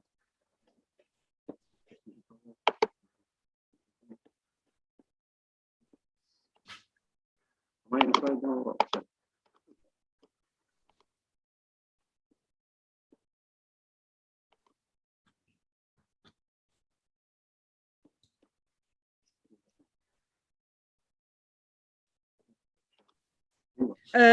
استاذ سيد اسماعيل، ممكن الدكتوره فاطمه اذا تكرمتي ناخذ اللي بعده على ما يرتب اموره، بس يعني لان الوقت سحب معانا. نشوفونه ان شاء الله. ان شاء الله الورقه الثانيه بتكون مع المهندس خالد حسين، نوكيا كانتري سينيور اوفيسر من المملكه العربيه السعوديه. تفضل استاذ او مهندس خالد. حياكم الله. السلام عليكم. Can you see my screen? Yes, it's on. Sorry. You see my slides as well? My presentation? Yes, it's clear.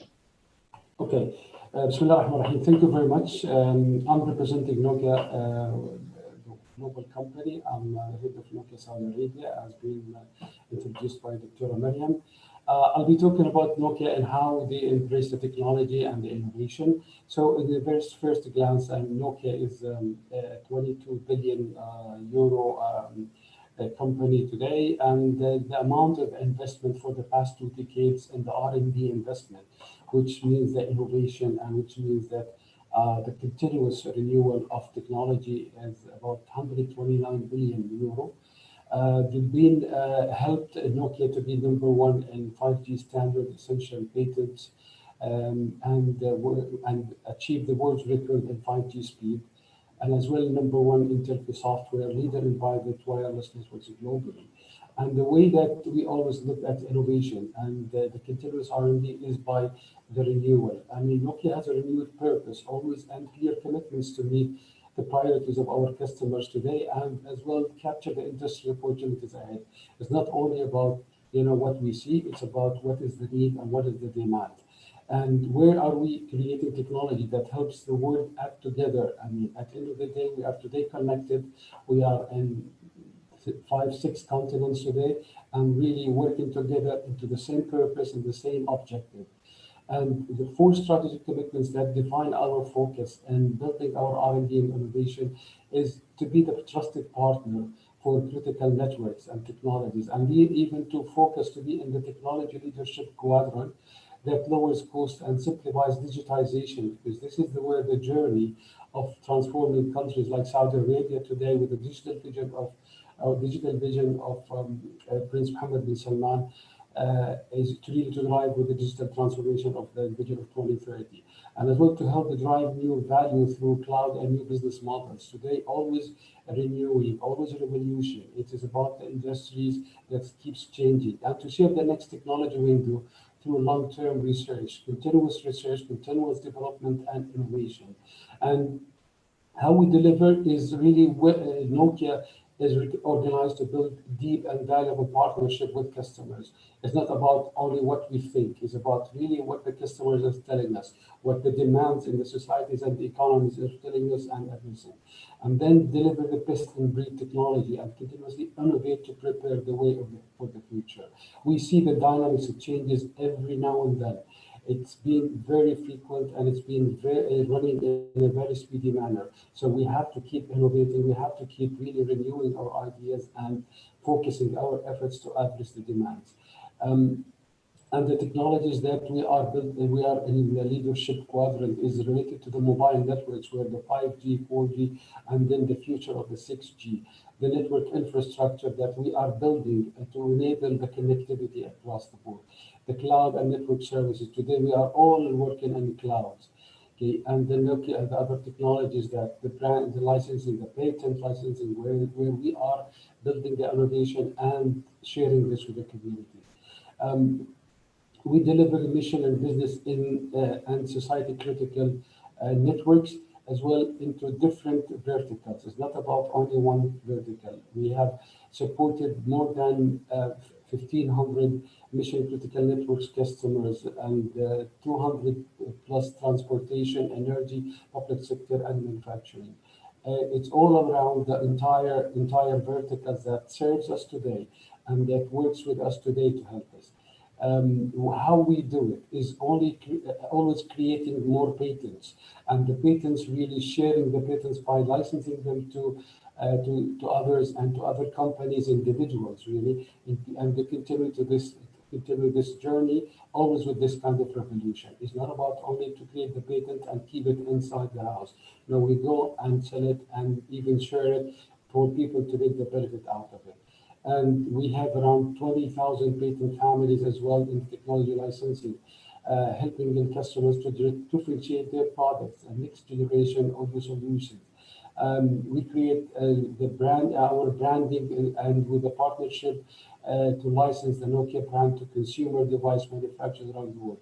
Nokia is known maybe to most of you that it has been the mobile device in the earlier decades. Then it spin off that kind of business, and then it moved to the entire infrastructure and technology.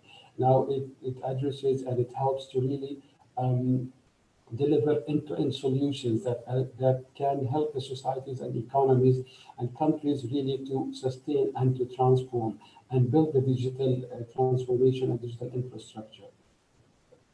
And with the continuous research and investment that brings our innovation here. We rely on our Nokia Bell Labs, which is pioneered many of the fundamentals 5G technologies. Bell Labs is the Lucent Technologies company that we have, the American company that has been 3 decades before, which has been acquired by Nokia later on. And this Bell Labs, it continues to do the researching and developments and innovations, really to adapt, as I said, to the demands of the societies. Now, today, we're looking into what's next. We're building the leadership position that we're building in the standards as well, standardizing all of the kind of deliverables, the softwares, the products that we deliver, because we wanted to make it really accessible. We don't want to make a proprietary things, so we want to always think about what is ahead of us and what will be coming. And this will be leading to the 6G. The 6G expected to come in the coming few years by 2030 with a new innovation, with the new inventions, and with a new way of running technology. A lot of people, if we read about it, they will be really shocked and amazed what will happen. But this is where we start. We drive our journey in the, early ahead of everyone else, and then we provide the innovation, and then we share what we deliver and what we develop to other customers and companies. Last but not least, how we partner with the customer to drive access is by driving transparent interactions and embracing collaboration, and we drive accountable actions on ourselves. And not only that, is really to drive the journey and enable countries and societies. By this is where I can talk about Nokia. This is where Nokia embraces the innovation. This is where we drive the technologies. This is where we can help the societies and the community. Thank you very much again for hosting me today. I hope that I delivered a message on behalf of Nokia on the innovation and how they are helping the societies and technology. Thank you very much. شكرا لكم السيد المهندس خالد حسين. الورقة الثانية إن شاء الله مع السيد إسماعيل القرشي. إذا كنت جاهز سيد إسماعيل تفضل. السلام عليكم مرة ثانية. السلام.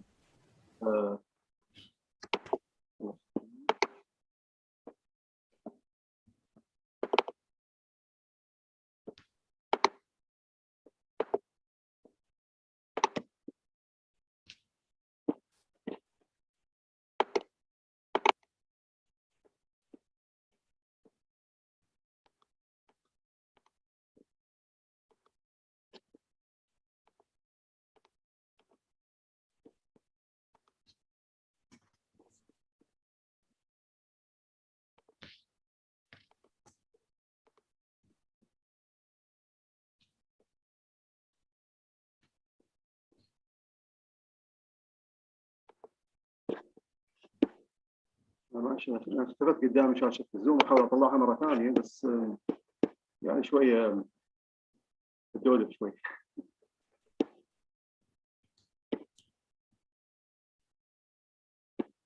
طيب معلش skip to next presentation. هذا ما ضبط أموري معلش وأنا آسف مرة ثانية. الورقة الثانية بتكون إن شاء الله مع سيد سعد حمود من CEO في Satellite Application من اليو كي. Welcome Mr. سعد حمود.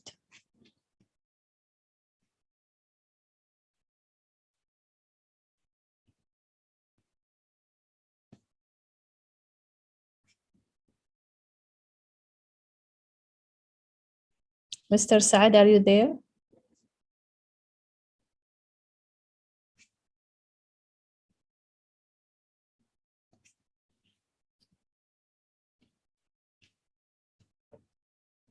Okay. إذا بننتقل للورقة الرابعة لحد ما يجهز السيد سعد والسيد إسماعيل. الورقة الرابعة بتكون مني أنا مريم الغاوي مدير مركز حمدان بن راشد آل مكتوم للموهبة والابتكار في دولة الإمارات العربية المتحدة.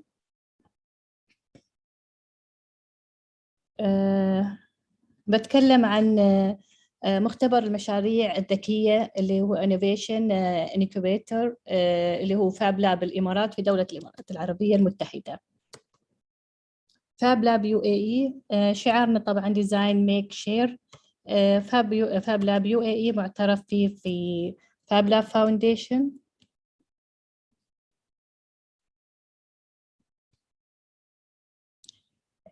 شو نعني بكلمة فاب لاب أو what does Fab Lab means؟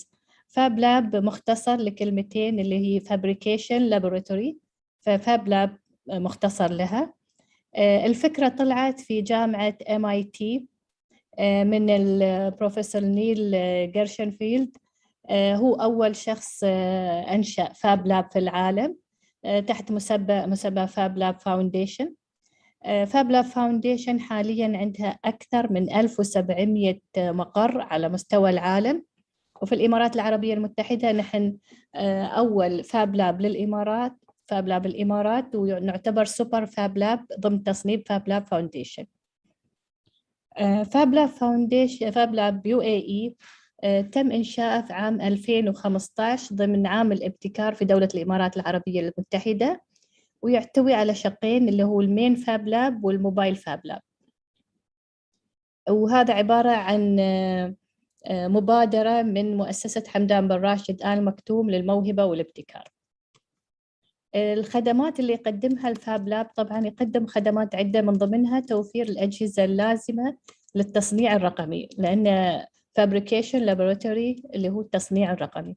فعندنا من الأجهزة CNC، عندنا 3D printing، الليزر كاتينج، الروبوتكس، الهاند تولز، digital sewing، البروجرامينج، electronics، vinyl cutting and molding. هاي كلها أجهزة يستخدمها المبتكر أو المخترع لما عندنا في الفاب. طبعا فكرتنا في الفاب UAE أن نحول الأفكار إلى بروتوتايب، نساعد الشخص المبتكر اللي طبعا خدمة free for everyone in UAE، اللي عندنا على أساس إحنا نقدر نساعده يحول فكرته إلى بروتوتايب. عندنا المهندسين اللي يساعدونا في مجالات تحويل الفكرة هاي، عندنا الأجهزة متوفرة، الأدوات والمستلزمات كلها متوفرة for free لأي شخص في الإمارات يحب يصنع. من ضمن البروجرامز والسيرفيسز اللي هي الخدمات اللي يقدمها الفاب لاب بعد في تريننج كامبس، هي عبارة عن مخيمات خلال العطلات المدرسية، شتوي وربيعي وصيفي، وفي كل مخيم يكون في 3 ميني مخيمز مثل ما نسميهم للفئة العمرية من 8 ل 11 سنة، ومخيم للفئة العمرية من 12 ل 15، ومخيم للكبار من 16 سنة ورايح. كذلك احنا في الفاب لاب نقدم دعم للمشاريع الابتكارية. أي شخص، أي طالب، أي شخص عايش في دولة الإمارات وعنده فكرة يبغى يحولها إلى منتج، ممكن يجينا احنا في المختبر ونقدم له الدعم اللازم لتحويل الفكرة هذه، طبعا باستخدام التصنيع الرقمي. هاي أمثلة لبعض الأشياء اللي تم تصنيعها من A to Z في المختبر. طبعا تقدمت وفازت بجوائز عدة في منافسات في الدولة وخارج الدولة. الخدمة الثانية اللي نقدمها اللي هي فاب visits and workshops، عبارة عن زيارات داخلية وخارجية. الزيارات الداخلية اللي هم المؤسسات والمدارس اللي يجون زيارة للمركز، يطلعون على الفاسيلتيز اللي موجودة عندنا، على الأدوات الموجودة، على الخدمات اللي نقدمها عن قرب. خدمة أخرى عندنا وتعتبر مثل ما نقول يونيك، اللي هي موبايل فاب لاب، عبارة عن فاب لاب متنقل، نروح المدارس، نروح الجامعات، نروح المؤسسات بناء على طلبهم، ونعمل لهم وركشوب في الفاسيلتي مالهم أو في المكان اللي هم فيه. هاي بعض الأمثلة على الورش اللي احنا سويناها. طبعا هذه أمثلة للمدارس، رحنا الجامعات، رحنا المؤسسات، في للكبار وللصغار. عندنا الخدمة الثالثة اللي نقدمها اللي هي فاب أكاديمي، عبارة عن دبلوم في الفابريكيشن اللي هو في التصنيع الرقمي. بدينا من 2017، عبارة عن كورس مكثف مدته 6 شهور تحت الفاب فاونديشن اللي هي في أمريكا في MIT. المحاضر طبعا من عندنا، من اللي يشتغلون عندنا في المؤسسة.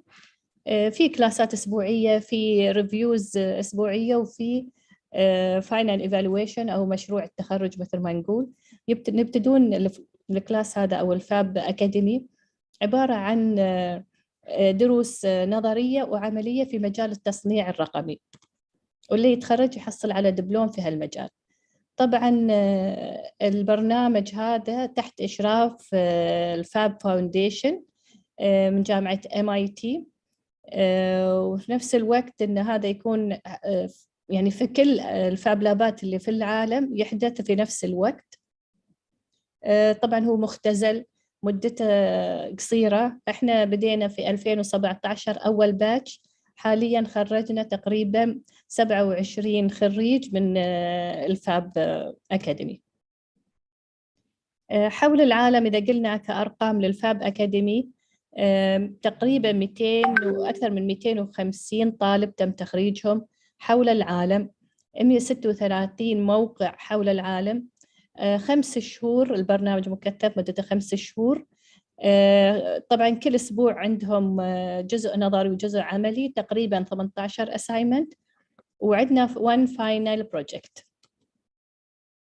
طبعا هذه المواد اللي ياخذونها خلال مدة البرنامج 18 أسبوع، 18 مادة نظري وعملي، ويطلع منهم 18 assignment، وفي النهاية في final project اللي على أساسه الطالب يتخرج من البرنامج. هاي بعض الأمثلة على أشياء اشتغلوا عليها الطلبة السابقين، إنه يحولون الديجيتال فابريكيشن من الديجيتال إلى فيزيكال، مثل الأمثلة اللي موجودة الكرسي والغيرة، تصميم رقمي وبعدين يتحول إلى شيء ملموس. طبعا هاي كلها أمثلة من الأشياء اللي اشتغلوا عليها، بعضها احنا قدمناها في معارض وفي منافسات وفازت بمراكز متقدمة. 27 متخرج من سنة 2017، وكل سنة ناخذ من 5 إلى 7 طلاب حسب ما يتخرجون. هاي بعض الأمثلة. من الخدمات الأخرى اللي يقدمها الفاب لاب اللي هو مسابقة مبتكرون. مسابقة مبتكرون للسن من 5 إلى 12 سنة للصغار، والسنة بدينا للكبار، بس للصغار عبارة عن تشجيع الأطفال على التفكير المبدع أو التفكير خارج الصندوق، أفكار ابتكارية يتنافسون فيها، يتقدموا للمنافسة ويتم تحكيمها. والمراكز الفائزة نحن نختار 6 مراكز. المراكز الفائزة نصنع لهم فكرتهم اللي رسموها على الورق. طبعا هاي مسابقة مبتكرون للصغار. بالنسبة للكبار عبارة عن طبعا فوق 16 سنة، وهذا اللي يشكلون فرق ويدخلون بمشروع. المشروع إذا فاز هم يجون ويصنعونه في الفاب لاب. عندنا كذلك ننظم events، فعاليات مثل ما نسميها. مثال على هذا من أكبر الفعاليات اللي نظمناها الميكر فير في دبي عام 2019، تقريبا 11,000 زائر كان للمعرض. ننظم أيام مفتوحة، أيام أو أسابيع للابتكار، ننظم مؤتمرات وأمور من هاي مثل events، يعني نشجع فيها الابتكار وننشر فيها ثقافة الابتكار في المجتمع. هذه بعض الملاحظات، وأشكر لكم استماعكم. الحين طبعا السيد إسماعيل إذا تحب تقدم، إذا جاهز تفضل.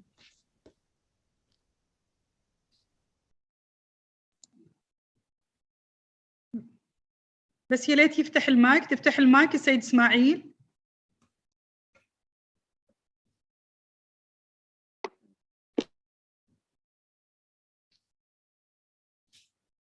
بعد سكر. اوكي تفضل. سمعوني واضح؟ واضح تفضل. My talk would give some light on innovation-related activities, including national innovation ecosystems within GCC states. This is just a self-reminder of the meaning of the word innovation in order to differentiate it from the meanings of other interrelated terminologies, especially the words invention and creativity. Here we have some definitions of the word innovation. As you can see, it is an enhancement of existing products, processes, services, organizational models, or business models, or creating new of them in a manner leading to long-term economic development and life quality improvement. Another definition, as per the World Organization Intellectual Property (WIPO) in its Global Innovation Index report of year 2020, says an innovation is a new or improved product or process or combination thereof that differs significantly from the unit's previous products or processes, and that has been made available to potential users in case of product or brought into use by the unit in case of process. Why innovation is important? In this slide and the following one, I quoted the reasoning or justification of the importance of innovation.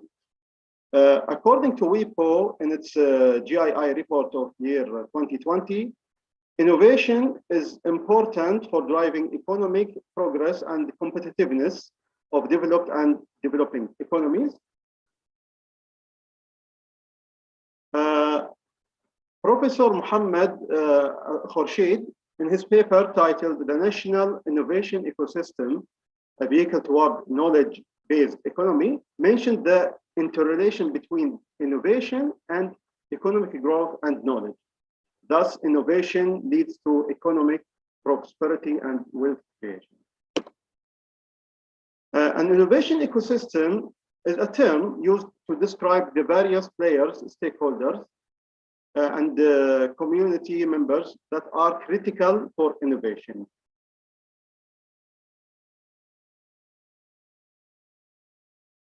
Players in an innovation ecosystem include universities, government, corporations, startup accelerators, venture capitalists, private investors, foundations, entrepreneurs, mentors, and the media. Each plays a significant role in creating value in the larger ecosystem by transforming new ideas into reality through access and final investment. Players in innovation ecosystems help each other, exactly as organisms in an ecosystem support each other so they can function together and survive. These collaborations occur in a variety of ways, including events, cross-promotion, and sharing of resources. Working together in this capacity demonstrates the power of collaboration and creates a community that supports each other's goals, missions, visions, and values. One of the most amazing features about innovation ecosystems is that they are rarely competitive. The opposite side, they are supportive communities who recognize that there's a plenty of pie for everyone.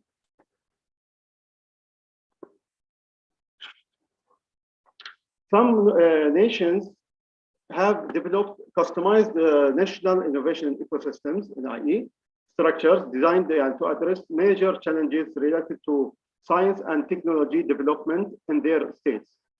These practical models of NIE frameworks often exhibit iterative or radical changes that illustrate how an NIE framework evolves to meet needs over time. This slide mentions 3 frameworks for national innovation ecosystems. 2 of them, namely the 7I framework and the SRI's framework for knowledge-based industries, are comprehensive systems oriented toward countries that are at the early stages of entering innovation-based economic development. While the third one, which is the Open Innovation Framework, assumes more advanced levels. The 7I's framework identifies 7 factors, all beginning with the letter I, that contribute to improving a nation's innovative capacity. These are infrastructure, intellectual capital, interaction, integrity, interactions, incentives, and institutions. These factors facilitate movement up the innovation value chain. The 7I framework is surrounded by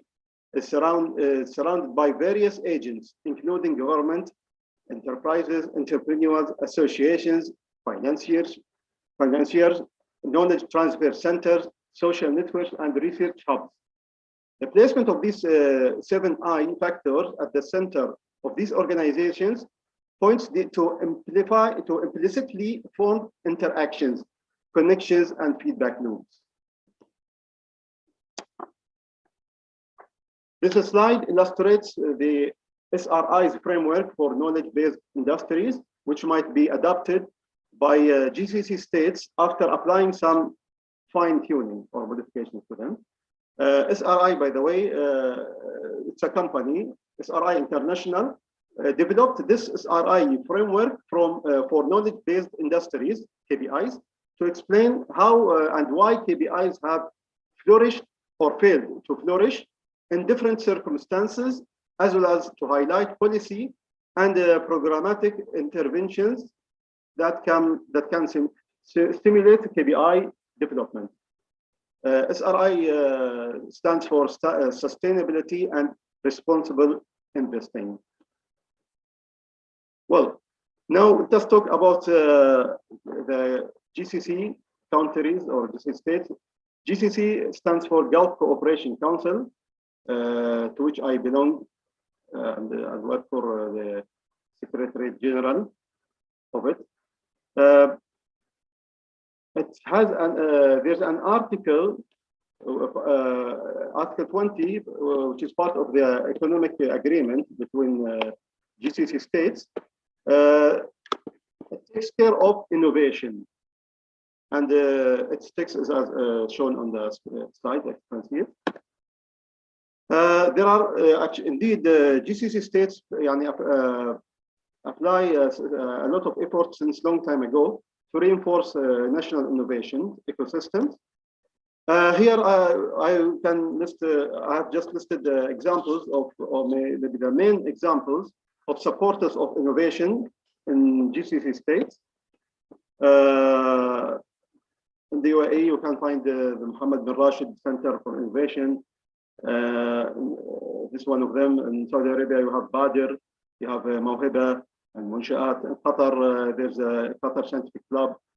Tamkeen in Bahrain, in Oman, there's a Research Council, and in Kuwait, Sabah Al-Ahmed Center for Giftedness and Creativity.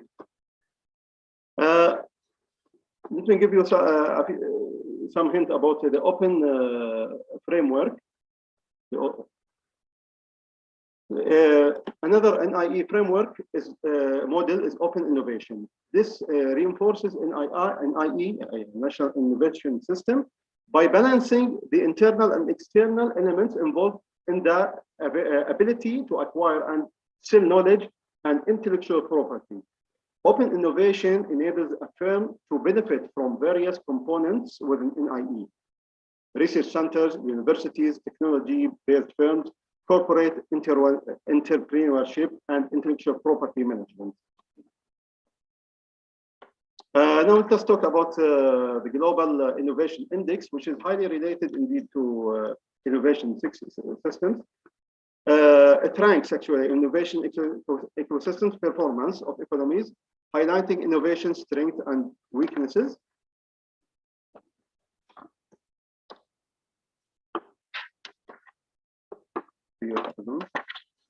The Global Innovation Index, GII, takes the pulse of the most recent global innovation trends. It ranks the innovation ecosystem performance of economies around the globe each year, while highlighting innovation strengths and weaknesses and particular gaps in innovation metrics. I'm running out of time. I'll just jump to the next slide. Just to see you the ranks of the GCC states, the GII rank of each GCC state, according to the report of the year 2021. As you can see the figures on the screen. And here's a comparison between the ranks of the GCC countries from this year and compared to last year, 2020. As you can see, there's in general, there's an improvement and advance in this ranking. I said if I have more time, I may talk about this slide, but it depends on the organizer. I just wanted to give some, something about the importance of sub-indices, the output index and the input index, which are the main factors of calculating the overall rank of GII rank. In this slide, I will show you what came in the report of this year. They mentioned the United Arab Emirates and Bahrain below the curve of which shows the efficiency of the economic system, the NIE, and how to, and even though I want to say that, and even though a lot of countries apply a lot of nice efforts and they enhance, they strengthen the pillars of innovation system, but there's a trick in how to correctly make use and transfer those inputs into outputs. That's what I have to say, and thank you for your attention, and sorry for any inconvenience. شكرا سيد إسماعيل. الورقة القادمة إن شاء الله بتكون السيد سعد حمود من UK, CEO of Seattle Applications Catapult. العافية والسلام عليكم. اسمي سعد الحمود، أنا مواطن أردني مغترب ببريطانيا، ساكن بلندن. نقلت قبل 10 سنين. خلفيتي in finance، درست بواشنطن دي سي، وطموحي كان دائما أشتغل بالانوفيشن، الانتربرنورشيب. بس والأهم شيء من كله هذا شخصيا كأردني وكعربي، إنه to acquire السكيلز والخبرة عشان شيء يوم أقدر أستثمرهم عنا بالمنطقة. فبلشت شغلي بمجال الفاينانس، بمجال البروجكت فاينانس 6 سنين، واشتغلت بمجال السبيس على بروجرام كثير انترستينج كان وقتها، أو حسيت إنه مجال السبيس بالميدل إيست والبوم، وكنت حاب أكون من الأشخاص اللي بيساهموا في تنمية القطاع هذا عندنا بالميدل إيست، سبيشلي كمان لأنه فرصة نفكر المستقبل، وفرصة كمان نخلق فرص عمل لشبابنا. فرجعت على الجامعة وعملت الماجستير تبعي، وبعدين اخترت شركة تواصلت معي، وصل لي معهم آخر 3-4 سنين. ومعظم حديثي اليوم حيكون فيديو، يعني في برزنتيشن بس يمكن more engaging هيك. فأنا I was recruited بشركة مؤسسة حكومية غير ربحية اسمها Satellite Applications Catapult، ومهمتها تطور القطاع الفضائي ببريطانيا. وهم اختاروني عشان أسس الملف الخارجي، أدير المشاريع الخارجية، وأساهم في تنمية القطاع من خلال استقطاب مستثمرين وبناء علاقات مع دول ومع شركات مهتمة تساهم بمجال السبيس. بس أنا راح أرجع هلا لقصة الشركة اللي أنا بشتغل فيها، اللي هي اسمها Satellite Applications Catapult. شو هي الشركة هاي وشو عم بيعملوا بالضبط ومين وراها؟ فقبل حوالي 10 سنين الحكومة البريطانية انتبهت إنه في قطاعات جديدة ومستقبلية وممكن هاي تخلق فرص عمل، وكمان مهم يكون للدولة البريطانية إلها دور بهاي القطاعات. فشو لازم يعملوا عشان يتأكدوا إن القطاعات هاي تنمي نفسها بالدولة، تستثمر بالجيل، ويكون لها دور بالمستقبل. وهذا كان وراء فكرة الكاتابلت نتورك. فأول إشي عملوا اللي هم بلشوا to identify، يتعرفوا على شو هي القطاعات هاي المستقبلية اللي من ضمنها السبيس، ومن ضمنها الرينيوبل انرجي، وسمارت سيتيز، وترانسبورت، وبايوتك. وراحوا and they identified 11 سيكتور، وقرروا لكل سيكتور ينشئوا مؤسسة غير ربحية يكون وظيفتها تطوير قطاع هذا، لأنه معظم الشركات اللي بدها تستثمر بالقطاع هاي هي عبارة عن شركات ناشئة، ستارت أبس، أو رواد، أو طلبة جامعات. وكل هالاشخاص هذول بيحتاجوا مساعده، بيحتاجوا مدعم، لانه ما عندهم الراس مال الكفايه اللي ممكن يساعدهم يطوروا انفسهم لحالهم. ولانه هاي القطاعات المستقبليه بتخلق فرص عمل، يعني بتساهم بالجي دي بي تبع الدوله، فهذا شكل حافز للدوله البريطانيه تاسس هاي المؤسسات وتستثمر فيها. بس سامحني اقطعك، باقي لنا من الوقت من الجلسه كلها 10 دقائق، وفي استاذه رفقه ان شاء الله بتكون وراك، فاذا ممكن تختصر في 5 دقائق، لان الاستاذه رفقه بيكون لها 5 دقائق وبنغلق الجلسه. نعمل دقيقتين ما عليك.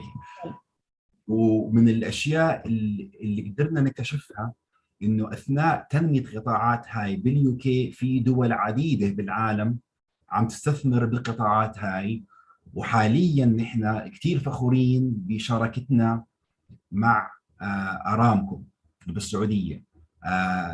تواصلوا معنا من جديد، وهم هلا they are establishing a new innovation hub اسمه ارامكو لاب 7، اللي هو امتار من الفيرست اويل ويل بارامكو اسمه بروسبريتي 7، ومن خلاله السنتر هذا حابين يغيروا العالم زي ما غيروا من الويل بروسبريتي. فهاي مثال على الشركات اللي نحن حاليا عم نشتغل فيها بالمنطقة. وكمان من ضمنهم شركتنا مع نيوم، عم بيأسسوا هم كمان قطاع خاصه بالسبيس، ونحن عم نوفر لهم خدمات استشارية بمجال السبيس. في برزنتيشن بس أنا مش راح أمر فيها كلها، I will just skim through it. بنحكي إنه إحنا بالآخر كهدفنا كسبيس كاتابلت is to innovate for a better world empowered by satellites. إمكانية الفضاء، إمكانية الساتلايتس، كيف تساعد الإنسانية وكيف تساعد حياتنا اليومية. هاي هي مهمتنا.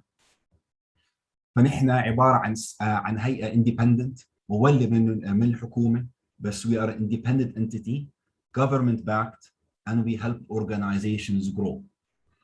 ونختص بثلاث قطاعات معينة بالسبيس، اللي هي الubiquitous connectivity والgeospatial intelligence and access to space. كيف ممكن الإنسان والأشخاص يتواصلوا مع الفضاء. our vision is to energize, empower and enable. Our strategy is to accelerate the growth of the UK satellite application sector by focusing on three themes: for energizing the market, empowering technology and enabling business. فهنا في ديتيلز عن القطاعات احنا نختص فيها مجال السبيس، مش راح افوت فيها ان ديتيل هلا، وبتمنى ما اكون ضيعت وقتكم، واللي حكيته ممكن يكون شوي مفيد، بس اللي مهتم يتواصل معي more than happy، وشرف لي كبير اكون معكم on this panel.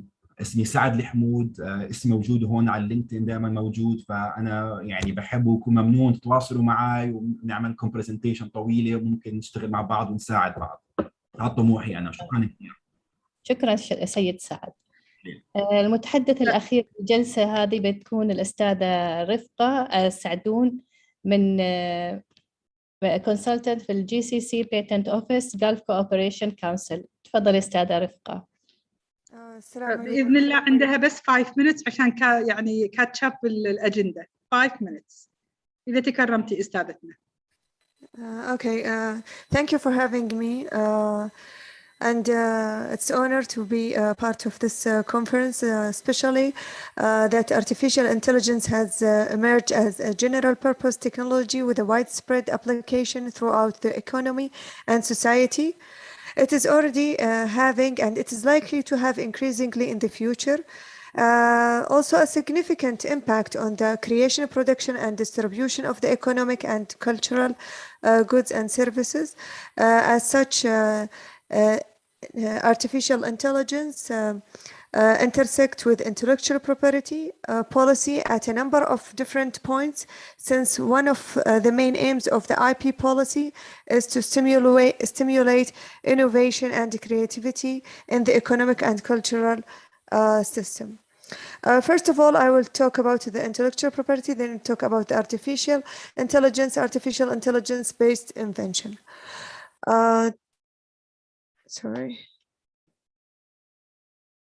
Intellectual property refers to a creation of minds such as inventions, literary and artistic work, design, symbols, names, and images used in commerce. IP is protected by the law.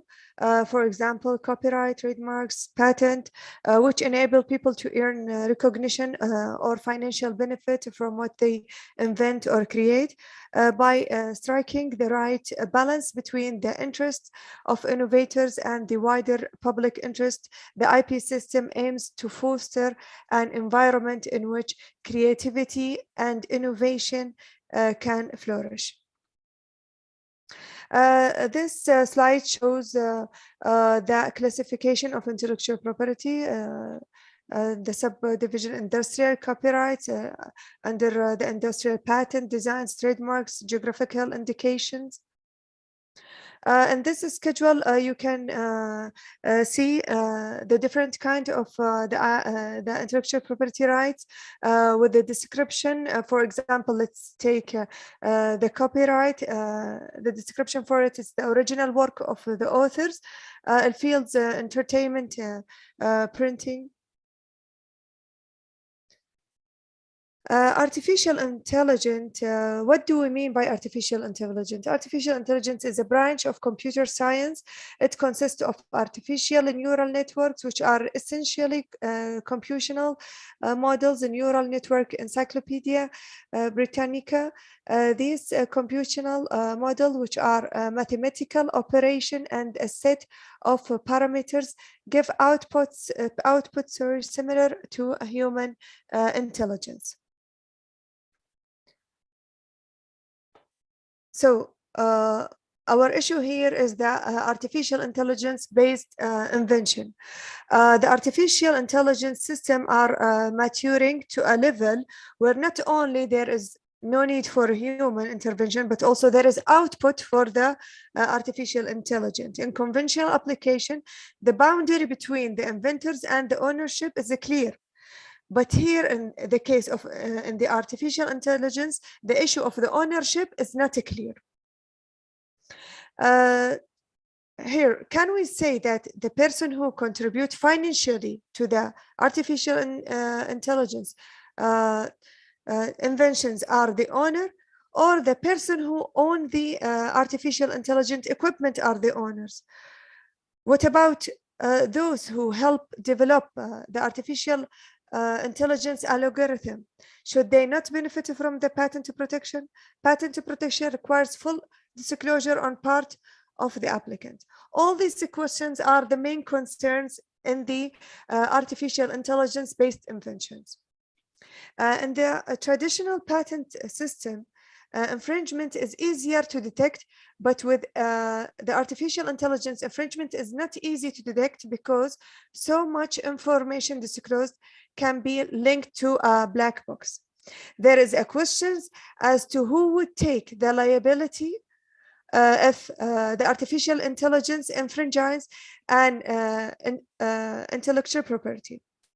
Also, the ability of the IP law to regulate the artificial intelligence-based invention for the benefit of the society is critical.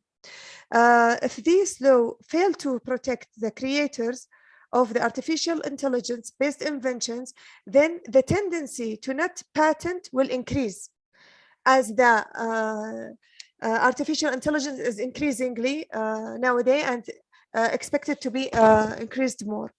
The intellectual property law should streamline the process of awarding the creator to prevent inhibiting our digital future.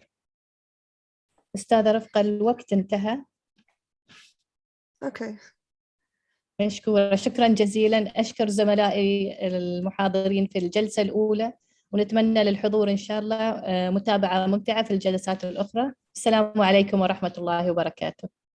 وعليكم السلام. نشكرك دكتورة مريم على تشريفك لنا لهذا المؤتمر كأحد الأعلام الكبيرة في مجال الريادة، في مجال الابتكار وريادة الأعمال، ونعتذر من المتحدثين إذا أخذنا أجزاء من وقتهم، ولكن أود أن أذكرهم بأن منصة هوفا هي منصة الذكاء الاصطناعي تجعلكم تتواصلون.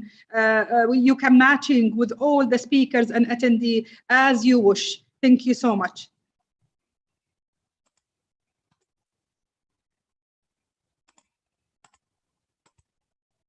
يتفضل أستاذ مسفر لإدارة الجلسة القادمة، وهي جلسة Best Practices of Entrepreneurial Ecosystem, and I would prefer all the speakers يعني restrict with the English language, because our conference is the language of our conference is in English.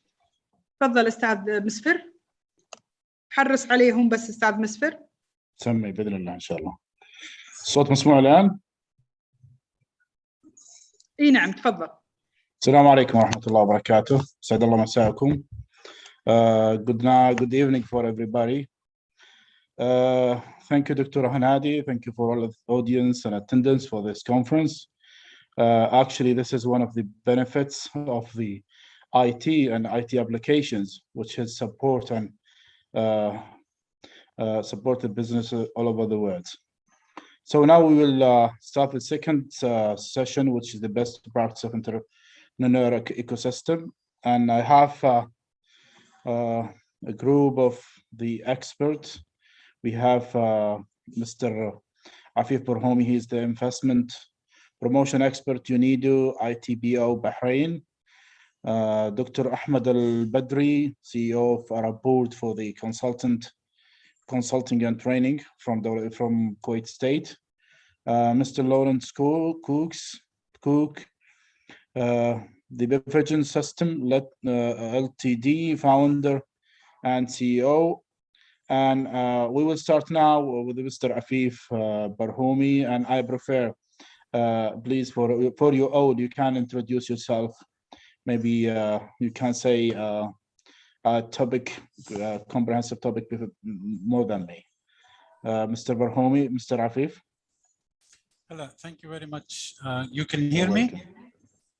Yeah, it's nice. I'll be sharing my slides and then I will introduce myself. If somebody can confirm seeing the slides. Okay. You can see my slides. Yeah. Okay. So my name is Afif Barhoumi, and I'm a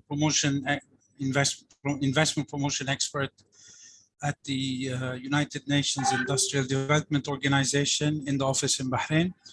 And I've been in Bahrain for the past 18 years, promoting investment and supporting the entrepreneurship development ecosystem in the Arab region, in the Gulf countries, in Africa, and around the world. I'm not gonna too much introduce myself.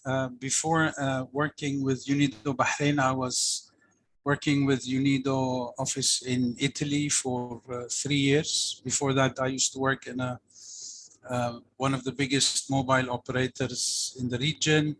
And before that, I used to work as an investment promotion expert for the Lebanese government. So what I would like to talk about is the global ecosystem beyond COVID-19. Everybody knows, the retail e-commerce business is expected to reach $6.5 trillion by 2020. The food delivery business is expected to reach around 200 million by 2025. The fintech sector as a whole is expected to reach $460 billion by 2025. E-learning sector, we're looking at $325 billion of investment by 2025. And in the e-learning sector, we also look at the gamification. So this is part of the gamification. Artificial intelligence investments worldwide will reach $58 billion US, and the virtual medical services will double by 2021. So I'm sharing these statistics just to show you where we stand today. I remember, 5 years ago, people rarely talked, at least in the Arab region in general, about e-commerce and buying online and all these things. Corona or COVID has really created unprecedented disruptions to the global economy. We saw the whole world come to a complete stop, value chains, production lines, and the biggest people who were affected were really entrepreneurs and SMEs.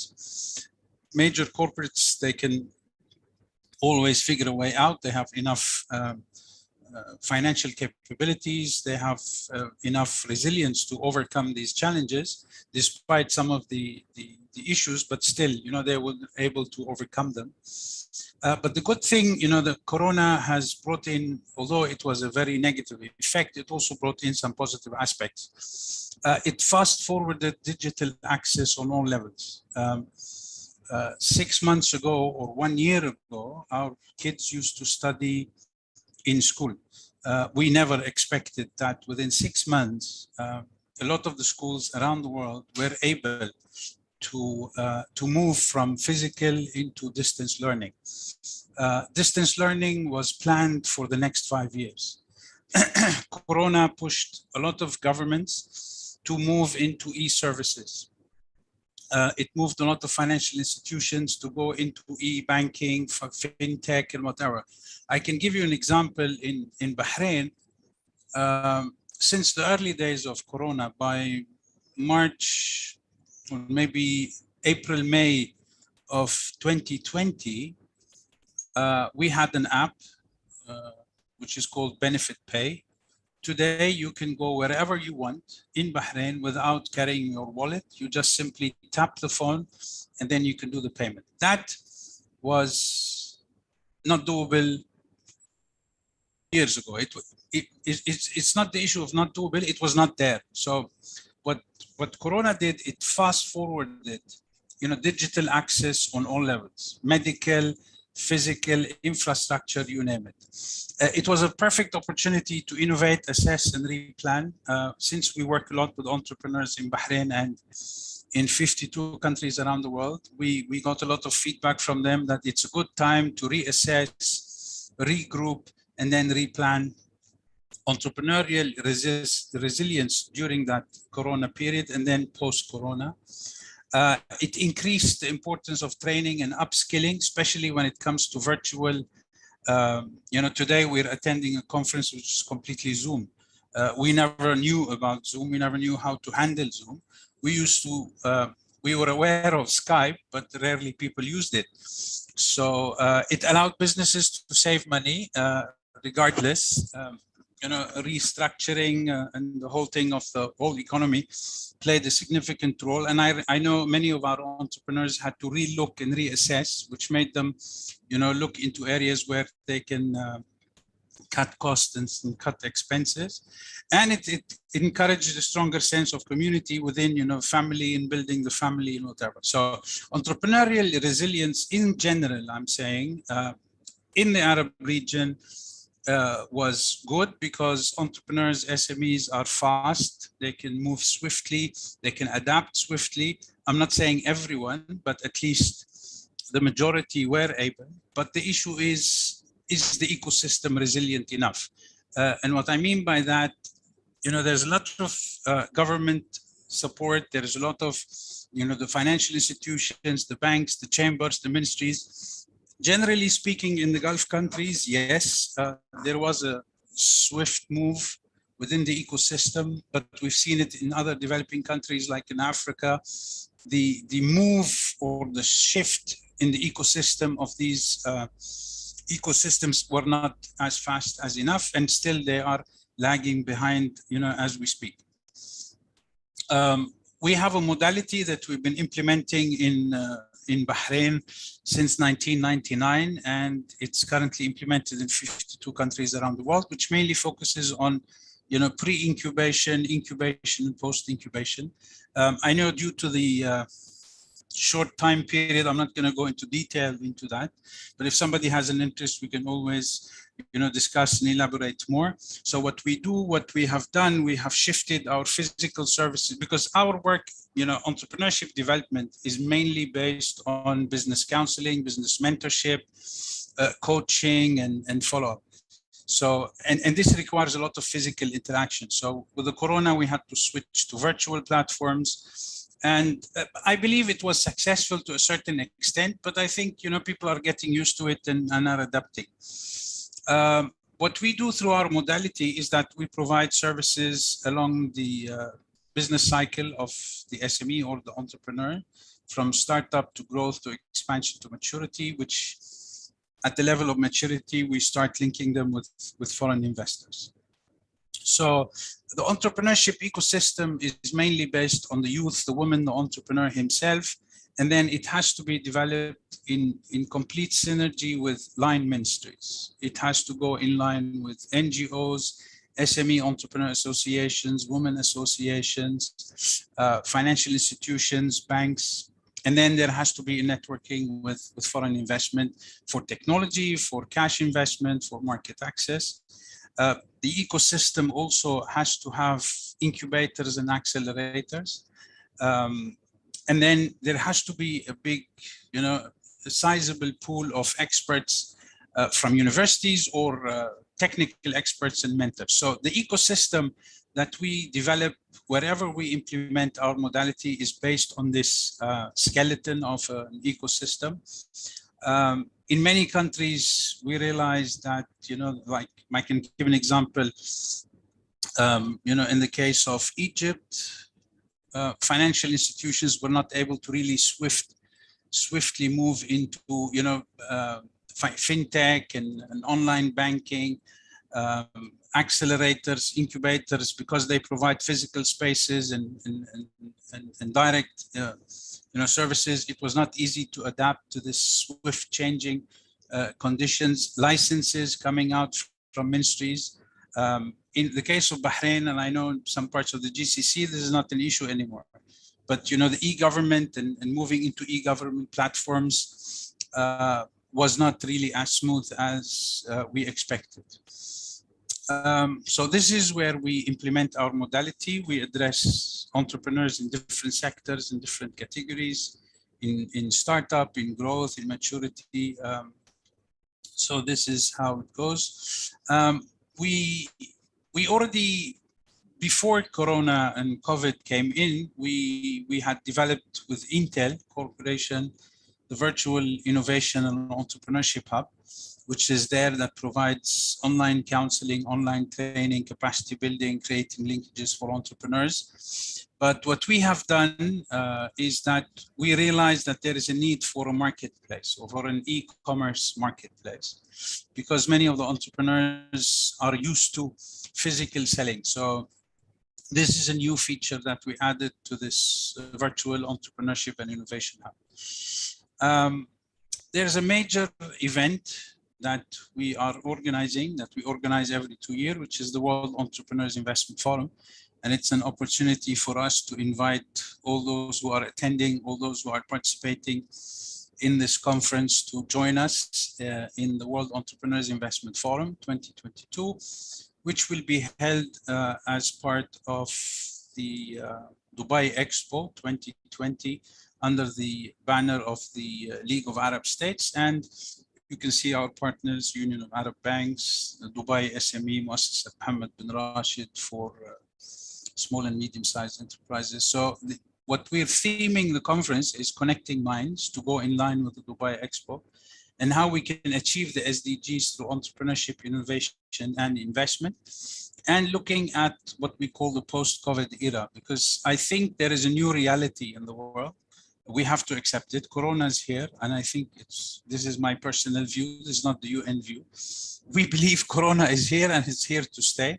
So accordingly, we have to, adapt ourselves to Corona. Corona will not adapt itself to us. So this is an open invitation to anyone who's interested in joining, and then we'll be having, 9 themes to be addressed. One of the things I would like to highlight is that as part of the World Entrepreneurs Investment Forum, we are organizing the Arab Entrepreneurship and Innovation Rally, which is mainly focused on stimulating Arab university students on developing innovative ideas, taking into consideration robotics, programming, applications, AI, virtual reality, smart tech, and how they can address the challenges that we live in when it comes to industry, tourism, orange economy, agriculture, green and blue environment, and then post-COVID solutions. It's a very important activity that we run where we address and we have finalists from each Arab country who go to the finals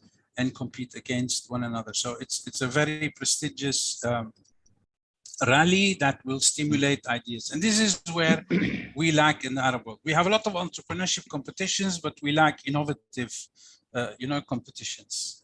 Now, some of the promising sectors that we foresee, and knowing these sectors will help us really to shape. Sorry for interruption, Mr. Afif. Because the time's up a little bit. We have 10 minutes for each. If it's possible to just. This is the last slide. Okay. Okay, so the promising sectors post-corona will help us start looking at how we can develop this entrepreneurship and innovation ecosystem. The sectors of high growth, 4.0, retail, e-commerce, healthcare, financial, logistics, smart buildings, online education, drones, robotics, and automation. So having these sectors in mind, it will help us mold and develop our existing ecosystems towards satisfying these promising sectors. I thank you once again, and I would like to thank Dr. Hanadi for this conference. I'm sorry for being a little bit late. Thank you. Thank you. Thank you very much, Mr. Afif. And now, Dr. Ahmed Al-Badri, CEO of Arab Board of Consulting and Training from Kuwait State. تفضل دكتور Ahmed.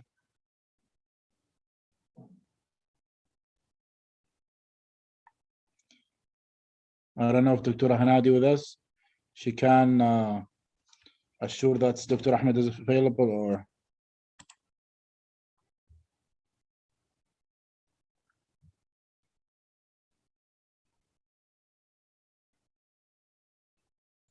دكتور يعطيك هنادي. العافية الدكتور أحمد والله مو موجود الآن، إذا ممكن تباشر حضرتك.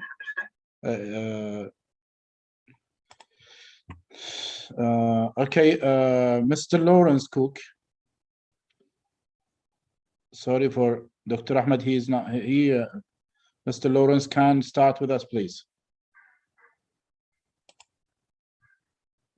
كمان هو إن شاء الله 10 دقائق راح يدخل. Okay, no problem. Okay, now I think it's my time. So I will not talk a lot about the technology and its interfere in the entrepreneur or business in these days. Actually, the technology is the main thing in the business these days. After we see and we learned a lot of lessons after the coronavirus and the risk which most of the business had according to the affected of the coronavirus. Anyway, I will talk about the technology in the business from the side of strategic planning. It was different before, and before the technology deeply interfere in the business, and it's not that important thing to just keep it main part in the strategic planning for the business. But nowadays, when we after the result of the sharing or the support of the technology in risk management, and then the whole business in the past 2 years, if we all of you can see that most of the business who's rely on the technology from the beginning, like many companies, huge companies, they don't affected by the COVID-19, and they still continue and they sustain. They keep continuing their business all over the world, and it support them to just find and invest in many environments and many countries more than before. Also, when there is a lockdown in the the pandemic, technology help us actually to just to solve or to help us and to get our needs from the grocery, from the pharmacy, from other things that we need. Even if you have something to do from the procedures in the government or the some procedures in the other even the private sector. I think the lessons that we learned from this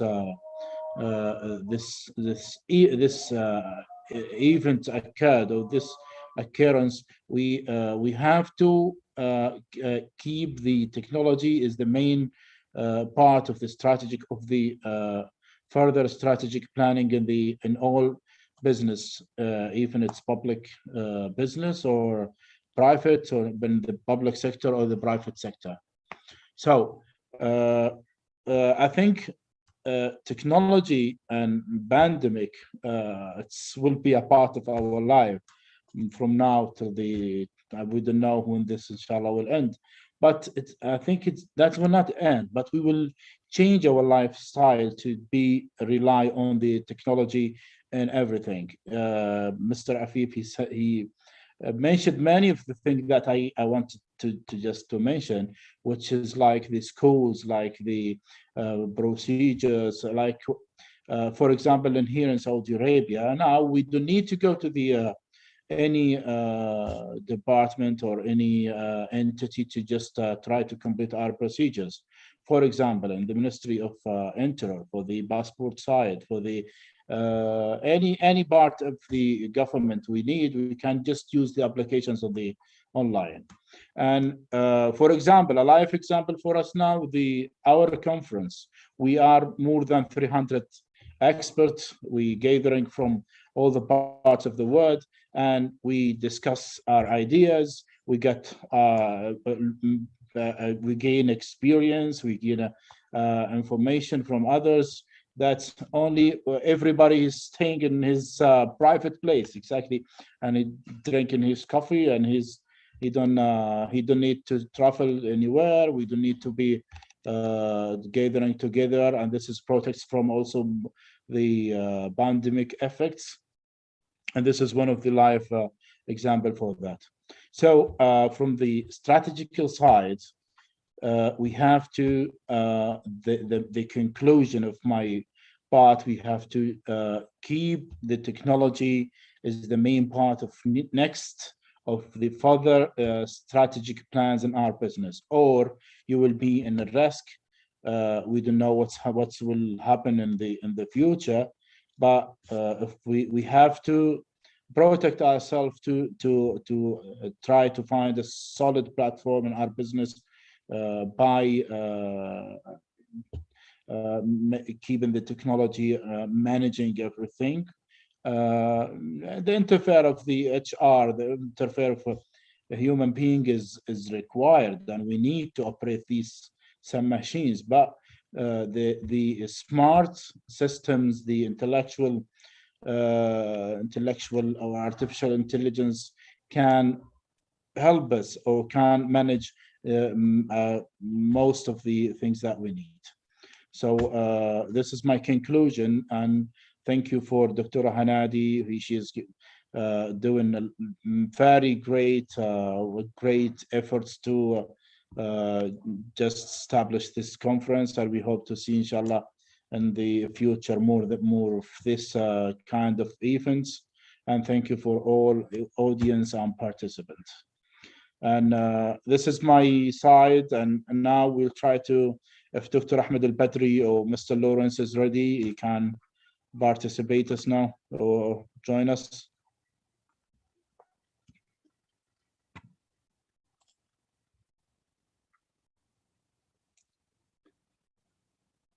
Dr. Hanadi or Mr. Zakot, if he's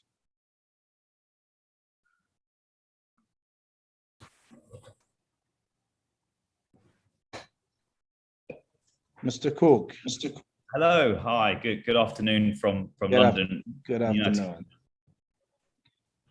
Nice to see you, and the floor is yours. Fantastic. Would it be a suitable time for me to share my slides now and start? Yeah, you can start, and we prefer to just introduce yourself, please, because I don't introduce you as we wish. Of course, I'll be more than happy to do that. So my name is Lawrence Kemble-Cook. I'm the founder and chief executive of PaveGen, and we make floors that generate energy from your footsteps. So when you walk on our floor, we convert the weight of your steps to electrical power. And I've got a short kind of overview of how we've grown a business from the UK as a concept to something that is now across 36 countries, that is in Saudi today, is in Abu Dhabi and Dubai, and growing in the region as well. So I'm going to give an overview of that. So thank you so much for having me today. And would you like me to start sharing some slides now and start the talk? I'll assume it's a yes, so I will just jump in now, and please shout. So now you should see a slide on the screen. Maybe can anyone just confirm they can see my slide and everything's okay, and I'll kind of start the story? Fantastic. Okay, guys. So yeah, greetings from London, and today I'm going to talk a bit about the background of why we see such a huge opportunity in smart cities of the future with our technology, how it started, how we've grown it, and where we see the future of smart cities and technologies to improve people's lives. So we're going to be talking about how to improve the world through the power of a human footstep. So something as simple as walking and generating energy, we see it as a huge potential. So our vision is to be this digital layer in future cities. Now, we see cities as a really interesting area to get involved in, with over 7 billion people on this planet and a majority living in cities, and COVID making cities a bigger choice for consumers to live in. It's been proven that cities like London and New York, people are unhappier but richer. So we know that cities are a very tough place because whilst you may get tremendous wealth, there's also tremendous unhappiness in cities. And I think cities can be a beautiful place to live, and we're going to tell you why. But cities are suffering. Look at Delhi with over 2 million children having permanent lung damage, and countries are suffering because of climate change. And ultimately, cities, they make us richer but not happier. And cities have also been built for machines in the past, and cities until now have been built by banks and by financial institutions. So, and by that we mean all about making cities about return on investment rather than somewhere to make me really happy to be in. And that's changing, especially in the GCC region. So we believe that health is wealth. Being happy and healthy is about the next 100 years. The last 100 years on this planet was all about people being wealthy themselves, but now being healthy is the most important thing. So my question is, can cities be a beautiful place to live? Can we make an urban oasis in the heart of a city, somewhere that people want to live? We need to put people first in our cities. Human beings, the human population is the most important thing about making a city work. Yes, the environment's really important, but that should come hand in hand with human existence and happiness. And so I've created this concept of a way where we're building the Internet of Beings. Okay, it's not about the Internet of Things and connected devices everywhere we go. It's about people being part of the solution, people doing something physical and having a digital element to it. Now, my journey started as a student in a university in the UK, and here I am building my first ever prototype. And I came across this idea I thought, why can't we use renewables in urban areas to make them a better place to live? And I realized that solar and wind don't really work in these urban environments because there's not much sun in dense urban areas. I sit here today in the heart of London in Covent Garden, and I can see a small glimpse of sky above me out my window, but the rest is towered by buildings. And in many urban developments, it's the same story. So I left this energy company where I was developing these solar streetlights. And I kept thinking about the problem of energy and people in cities. And I thought, what do we have a lot of? We have lots of people in cities. They're moving a lot and there's lots of footsteps. So I thought, can I use the energy of people walking as a new way to improve cities? So off I went at university and I spent 14 hours in a workshop and I built a floor as a prototype that when you walk on the floor, it would generate power from the movement. And I thought, this is something really interesting. Could I use this in all cities? Then I first tested it in a school and I started to learn how people interacted with the product. And you can see here, kids found it fun. Some people said I'd invented the gamification of energy. Was that even a good thing? We realized it really was. Then we started to travel around the United Kingdom, testing it at leading dance events, and suddenly realized that you can charge your mobile phone from the floor. And wouldn't that be cool if you can, the more people dancing, the more you could charge your phone, and it could also control lighting there. And that was really successful. Then the idea literally got legs, excuse the pun, and the concept started going around the world. People started really understanding the potential of it. So that's when the journey really started. We went ahead and we raised some investment. We started to scale the business because we saw the real opportunity in this sector. So fast forward today, we've now made over 900 manufactured concepts have gone through to production. We now call it the PaveGen V3. So it's a triangular tile. And when you stand on the tile, it produces 2 to 5 watts of energy.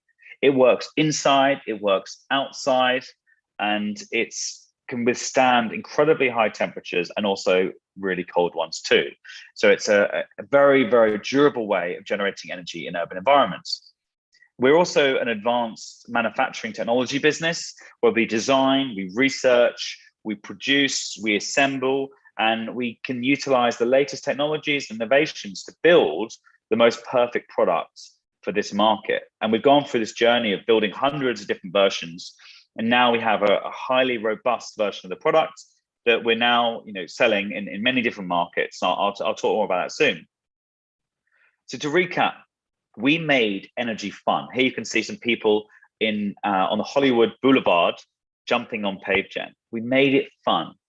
And the way we look at it now is it's really the first step in the ambition loop with society. So what I mean by that is governments and organizations have these big ambitions, and look at Saudi Arabia and the plans that MBS has put forward for cities like Neom and for the whole country. Is there's this huge ambition. Now, PaveGen is the first step in that ambition loop. Yes, the whole country will be entirely powered from renewable sources, by 2030 and so forth. But this is the first step to making a difference. So we see us as the first movement in that space. And so with this in mind and us kind of launching the business, we had this idea. We thought, if you could generate power from a footstep that would say light a light bulb, what if it could do something else for you? So we found a way that every single footstep could give you rewards on your mobile device.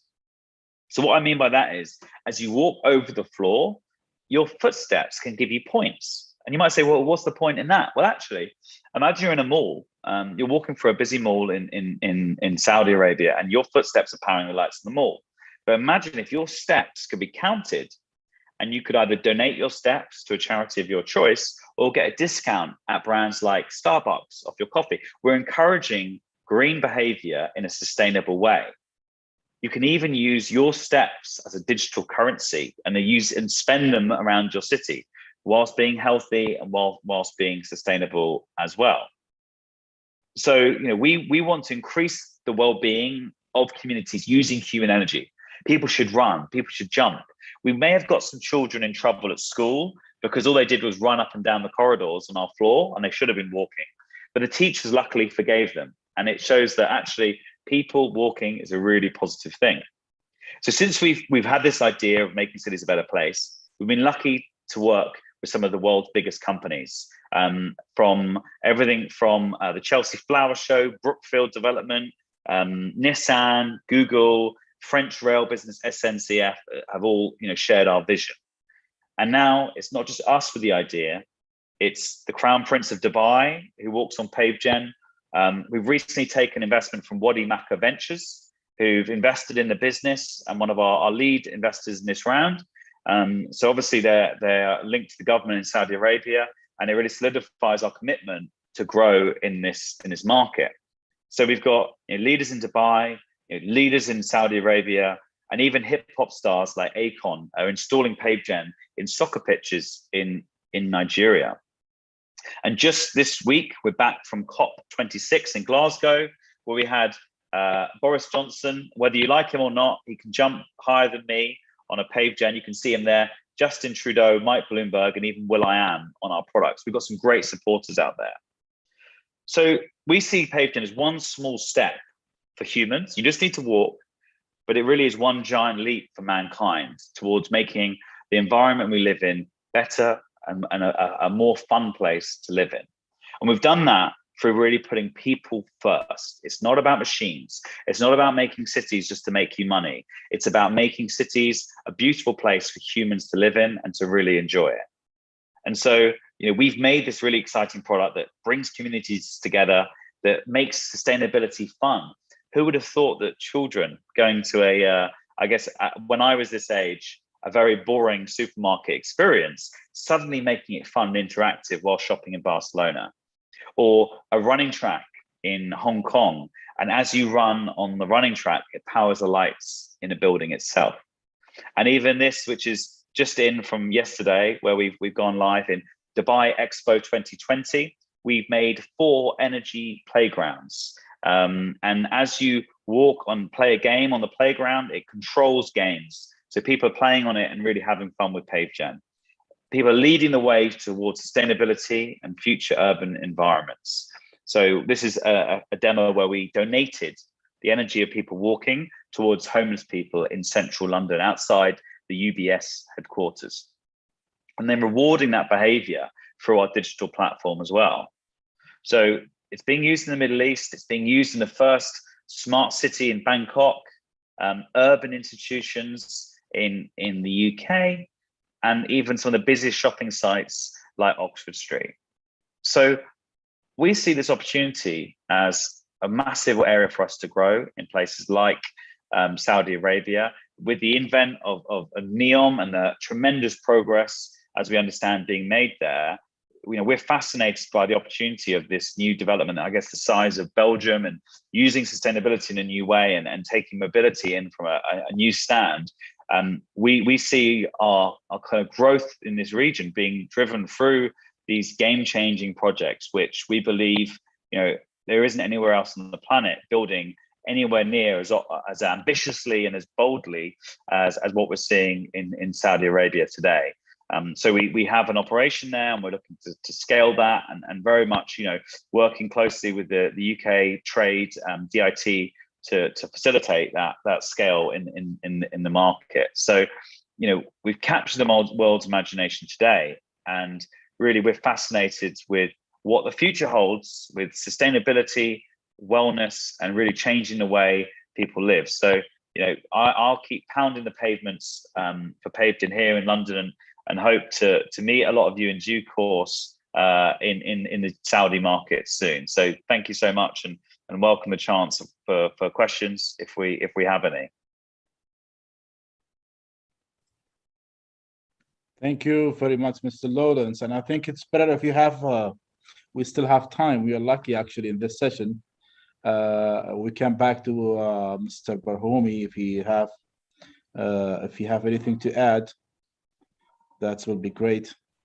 And Mr. Lawrence, you can just stay with us. We can, maybe we need to just explain a little bit about your experience, about your company experience in London or in UK.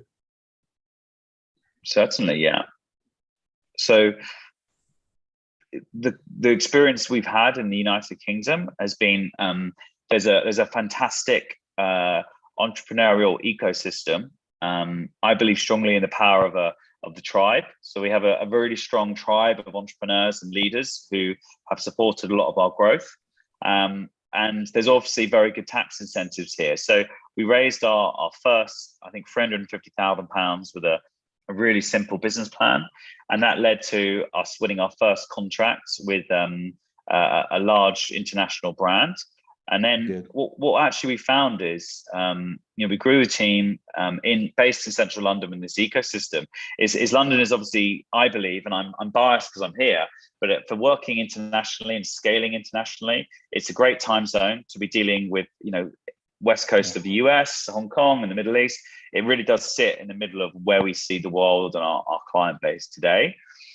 We've taken investment from, as well as our Wadi Makkah ventures, we've also raised investment from the two richest men in the UK, and they're called the Hiduja Group. They run that. And so we've been lucky to meet some of the, real industrialists that can support our growth. And then an interesting phenomenon is crowdfunding. So we use the crowd equity platform, and we think of it like a mini IPO. We did the largest and quickest grossing clean tech fundraise in history in 2015, and we raised around 2.4 million from almost 3,000 investors to support the growth of the business. And that's allowed us to recruit a world-leading team, really grow exponentially, but without giving away control of the business to more private equity, VC style investors. And we found that to be a really strong benefit for me as a founder to still have control at this stage. And it allows us to keep doors open when we're looking at raising further investment and selling the business in the future to new partners. So I think London is a fantastic place, but we do have aspirations and greater in the Middle Eastern market. So we do have representatives there. And I remember that I was actually meant to be hosting an event in the UK embassy in Saudi the day of COVID breaking out. I think I'd even paid for the sandwiches and the food, and the day COVID shut everything down, we stopped it. So we are keen to come back out en masse, and that will happen shortly with the support of DIT. I have noticed there's one question around, is our floor, our energy floor, vandal proof? I just thought I'd kind of quickly answer that, if that's okay with you. The floor in the urban environment, it's one of the toughest environments known to man. So we've had to engineer something that can be vandal proof in all sorts of markets. So even in Africa, you can imagine, people dig up manhole covers for the raw material value. So we need to make sure that it's highly durable. So the page then has to be accessed with a special key to access inside the panel, and everything is fixed down and is incredibly robust. So the only implement that could probably damage it is a pickaxe. And I don't think there's much in a city that can withstand a pickaxe. So it has to be, an incredibly robust technology and system to do that as well. So welcome. But I think Saudi Arabia these days, actually Riyadh will be the core of the business in the world. My point of view, if you agree with me or others, I think you have to have a huge plan, a plan of business in Saudi Arabia these days. And I think there's a new project which is opening by His Excellency the Crown Prince yesterday or 2 days ago, which is Oxajon. This is will be something brilliant, and will be open a lot of investment for all the companies all over the world.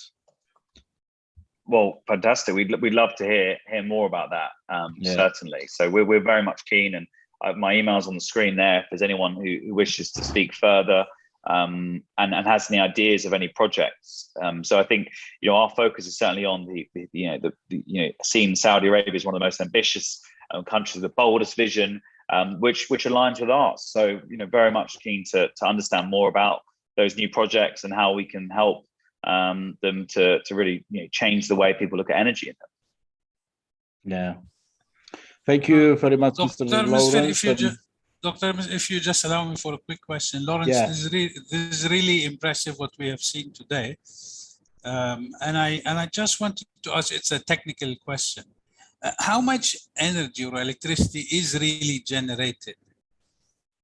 From this. I heard you said light bulb. You said charging a mobile, but if you go big scale, what's the energy that if you have some figures? Yeah, so great question. Thank you so much, and thank you for your kind words. So Pavedium produces 2 to 4 watts of energy per step. And as I mentioned, it can do things like power a mobile device or do things like power a LED light bulb. Now, it will not power the world, and it will not power London just from people's footsteps. Pavedium works as being part of the energy mix. So I would say in things like, if you look at Jeddah, obviously solar energy is going to make up a huge part of the energy requirement, but in dense urban areas, we can take areas off grid. So I wouldn't look at Pavedium purely as an energy tool. We're a tool that brings energy to life. And some of the people, some of our biggest clients say, look, we've spent $100 million on solar. We've covered all our roofs. In the UK, we've got ground source heat pumps, heat exchangers. We've done everything, but no one knows what we've done. We've done all this, but no one knows. So we say, well, look, let's put paved in the entrance of your buildings and busy crossing roads, and it will play a portion of the wider energy makeup. And it won't be its entirety, but it is getting people involved. And ultimately, you know, we were speaking with the CFO of Alphabet at COP26 last week, and they said, look, behavior change is the #1 thing the West needs to do to conquer climate change. And we are the first step in making a difference with behavior change. So it's not a pure energy tool. It won't give you a payback anywhere near as quick as solar, but it is something that can sit alongside them that will produce a small amount of power. So thank you so much for your question, and you know, welcome a chance to talk more. Mr. Barhoumi, if you have any add. I believe there's a lot coming up with Corona, regardless of Corona, and you know, the drive towards, you know, AI. Corona is still there. Corona is still there, I think. Yeah, I think it's part of the past now, you know. It's a fact. Yeah, but you know, we see a lot of, you know, potentiality on the 4.0 and utilizing, you know, the 4.0 for a lot of things. You know, what Lawrence just showed is absolutely pretty simple and pretty interesting, honestly, to look at that. You know, and I can see a lot of Lawrence. I will send you an email and explain to you, because we're UNIDO, we're a United Nations agency that deals with investment promotion. And I can see, you know, a lot of schools in Bahrain, you know, malls, and you know, and that can be can benefit from this, you know. So I once again, Yani, thank you, Dr. Misfer, for your time management, and to Dr. Hanadi, and this is from my side. Thank you. Now I think we are going to the end of our session, and thanks for Mr. Afif Barhoumi, and thanks also for Mr. Lawrence. We got very valuable experience, a very valuable presentation, both of you. Thank you very much, and we can transfer now to Dr. Hanadi to another track, next track, this third session. Fantastic. Thank you so much, everyone, for your time. Thank you. Thank you. Thank you very much. Thanks for all the speakers for the sessions. It was a great presentation and really value added to our event. Mr. Lawrence, would you mind please to reflect the UK achievement for best practices for the entrepreneurial ecosystem? Specifically, you are leading in innovation as well as entrepreneurship.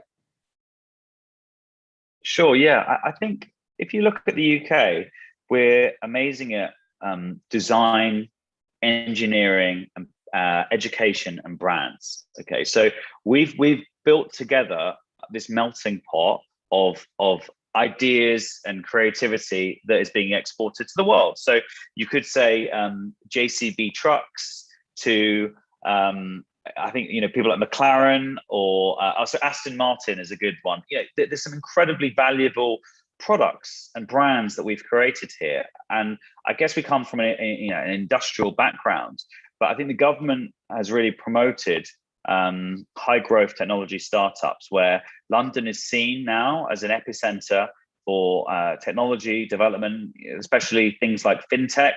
that it's really flown in recent months. So there's a number of unicorns that have recently come to existence. So I think we're lucky, I think, in London as a mixing pot, because you've got the financial institutions and the money that's there, and then sitting right next door to that is this kind of innovation hub that is really facilitated by the British government so much. So I think that for me, it's a really great place. I would say from an operational standpoint, salaries are certainly less than Silicon Valley salaries. Accommodation, living costs, which is really important when you're building a team out, is certainly less than being in the heart of Menlo Park or Palo Alto, where traditional ventures may be based. And you've got this amazing connectivity it's only a few hours flight to go to the GCC from London, and ultimately, I guess there's a huge population in Saudi who also very much enjoy London too. So there's this kind of cross-fertilization of ideas where I will meet some of my Saudi investors in London and vice versa. So I think the government's really helped. The strong educational institutions has helped, and this kind of rich culture of innovation, ideas, and growing it has really led to, I think, London being an epicenter of innovation, design, and startups and creativity.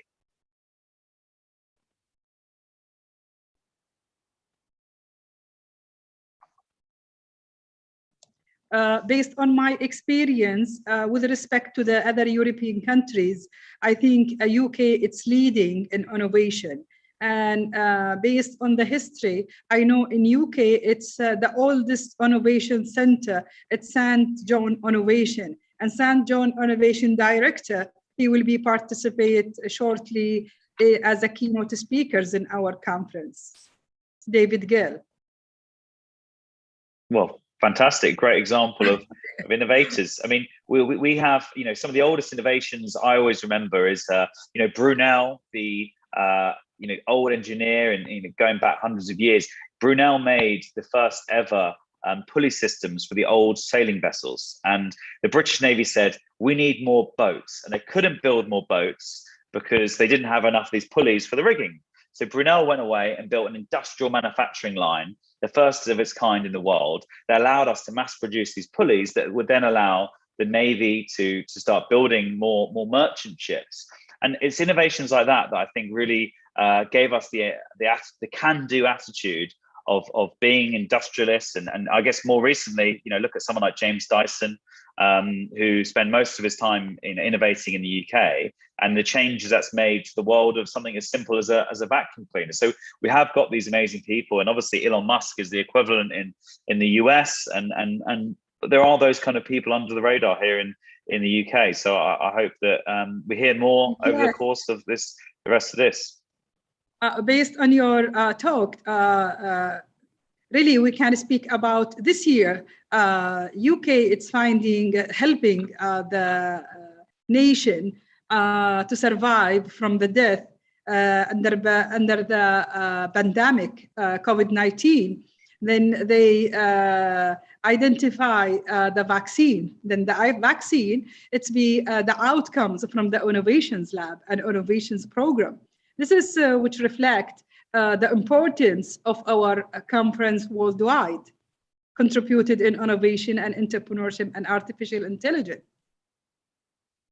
Certainly, I think the Oxford vaccine and other innovations that have come out have obviously affected everyone's lives in the entire world. The reason that we can now go back to in-person meetings is due to some of those innovations. And then, if you look at other things like salary growth in the UK since the pandemic, we're having some of the highest rates of salary growth. Rent has gone up by 13%, which is one of the highest levels ever, showing that there is, and also unemployment is at an all-time low as well. So the UK is certainly bouncing back. If you ask me as a CEO, it's a bit frustrating having to pay more salaries to new employees, but it's testament to the fact that the market here is incredibly buoyant. There's incredible talent and lots of opportunities internationally as well. You are a very success model in Europe. Everybody is following you, and you're competing with the US. Hot on their tails of Silicon Valley. Thank you very much indeed. Thank you, Lawrence. Thank you so very much. Thank you, Ms. Fir. You can closing out the sessions, but give us a few seconds to ask Mr. Hassan. Is Engineer Hassan is there? Engineer Hassan?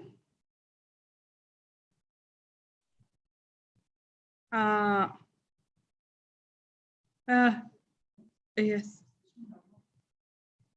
No, chairing sessions.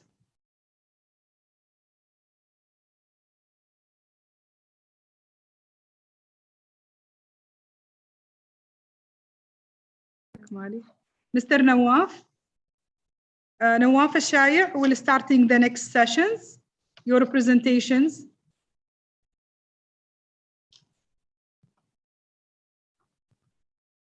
I think it's Mr. Nawaf.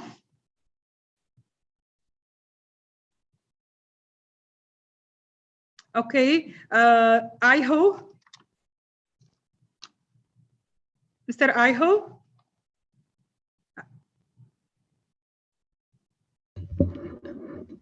So is it Inhoy? Yes, Inhoy. I'm sorry. I'm so sorry to pronounce your name. It's wrong. No worries. Inhoy, yes, nice to meeting you in our conference, and thank you so much to accepting our invitation. I hope it's one of the economists or top-ranking person in OECD in France or Paris. He will present their experience to supporting entrepreneurial ecosystem and artificial intelligence's ecosystem, best practices of artificial intelligence ecosystem. Go ahead, Inho, to start your presentation. Tell we finding your roundtable sessions, Mr. Hussein. Go ahead and start. Thank you. Is it like I can share the screen here directly? Yes, of course. Go ahead. All the control with you. Yeah. I just shared it. I don't know. You can see the screen now. Yes, we see. Do you see Go the presentation? Yes. Yeah. Yes. Okay.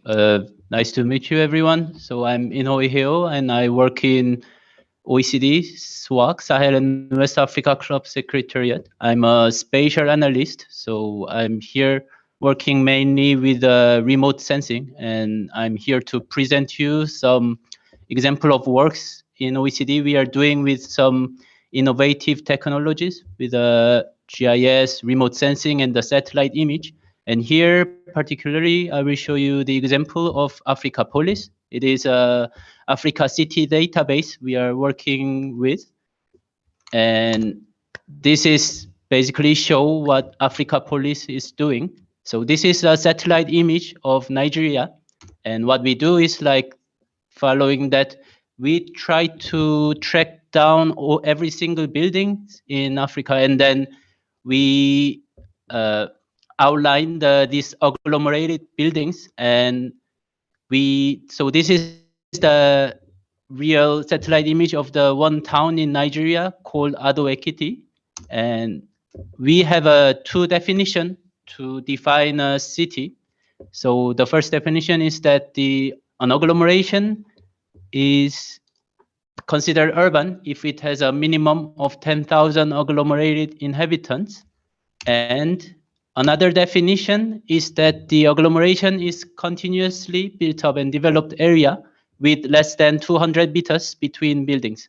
So for example, you see like there are two towns here, and Ado Ekiti and Iker is, even though it's very near, like those two are considered as two separate cities because the buildings between Ado Ekiti and Iker is further than 200 meters. So by those two definitions, we are trying to define the urban and then measure and give the indicator of the urbanization. And so why this matter is urbanization is the ratio of how many people in the country live in the urban areas among the total population. And the thing is, every country have a very different definition of cities, urban.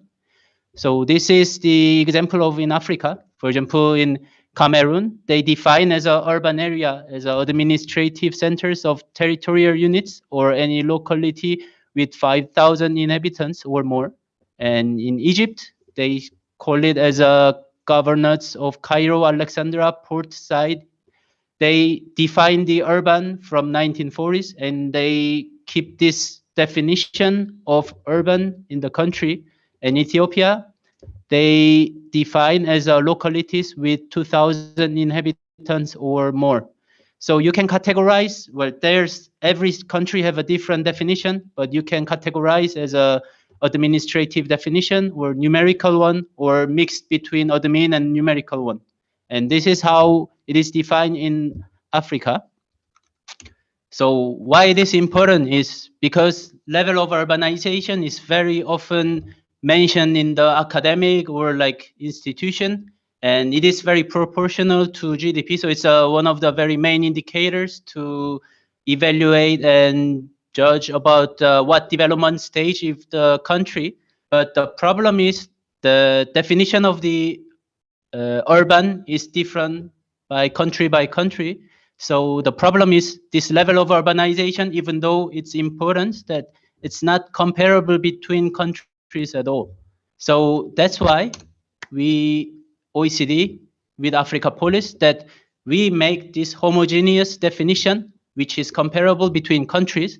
So first, that it's a physical definition that less than 200 meters between buildings. And second, the numerical definition that agglomeration is defined as an urban when it is bigger than 10,000 inhabitants. So when you use this homogeneous definition, you see the very different analyze than what normally concepted now. For example, this is a satellite image in Egypt. You see how dense it is. So all the built up areas we've tracked down like this. So these red highlighted areas are like every single buildings in northern part of Egypt. And since I showed you in the presentation, Egypt, the definition of urban was fixed admin area. So even though the urban is growing and the more and more buildings are coming to the land, the national, by their definition of the cities, that their urbanization rate is until 2015 that 43%. But it doesn't make sense that when you see that how dense it is, the buildings in the country. So with a new definition that defined by functionally by OECD and Africa Police, then we estimate that Egypt's the urbanization rate is 93% in the year of 2015. So this is one of the main work we are doing it with the Africa Police, and this is the show that how densely. So when you use this homogeneous definition of cities, then you can see that where is densely cities locate and where is not. And so with our definition, we track down all the cities in Africa. So there are, for the year 2015, 7,600 cities are locating there, and with a 567 urban population. And also, when you sum up all the built-up area, that's 139,000 kilometers square. And with this definition, we made some interesting analysis here. So when you can define the city, that this one, we compare the two nightlight image. There is one satellite image called nightlight that they take a satellite image during the night and check how bright it is. And usually it's when there's electricity or like there's a much light from the land. Normally that imply that there's many economic activities or infrastructure. And we took the image from 2012 and 2019, and then we overlapped those two. And then we could categorize that each city, that the case that there was a light only during the 2012, and there was a light in both 2012 and 2019. And there is a case that the night light was not detected neither 2012 and 2019. So this map is showing that how many cities had no light in 2012, but had more light in 2019. And this is how it is proportioned by country. And very interestingly, this nightlight data, that number of cities, that how the proportion it is very corresponding with the GDP per capita of the country. So for example, like here, Ghana, it's West Africa, Ghana, Senegal, Cabo Verde are like considered as one of the developed in the region. And you can see that it has a highest the nightlight for both years. And for East Africa also, that you see surrounding this Khartoum, that there are like small agglomerations, and they are like 2012 they had no light, but 2019 they have a significant light is detected on their agglomeration area. And this is like we analyze for each region. So when you work on the analyzing the data in Africa, it was always the issue that there's always lack of data. But since there's a new technology with the satellite image and remote sensing, there's so many new information is keep coming to analyze. So before that, even the population or like there were actually really many undetected habitant area, but now with those new technologies that we really can measure more precise that what's the stage that the country is in development. So which can be helpful to where to put the investment, where to they need to prioritize to put the infrastructure. So for that, we are making many policy analyze, policy suggestions, and this is used as a main tools to make those policy recommendations. So this is what I prepared to show the examples. And if you have any questions or want to, these are all like publicly available data. You can go to africapolice.org, then you can download all those built up shapefile, which is a GIS file that you can download and use in the program directly. And we also the relevant studies and publications you can download and find from there. If you have any further questions, do not hesitate to contact me. Thank you very much.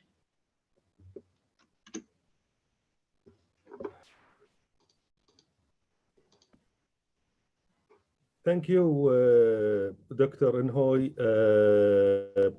And I would like to see if the audience, with you, Qusay Shati, I am going to moderate the rest of the session right now with Dr.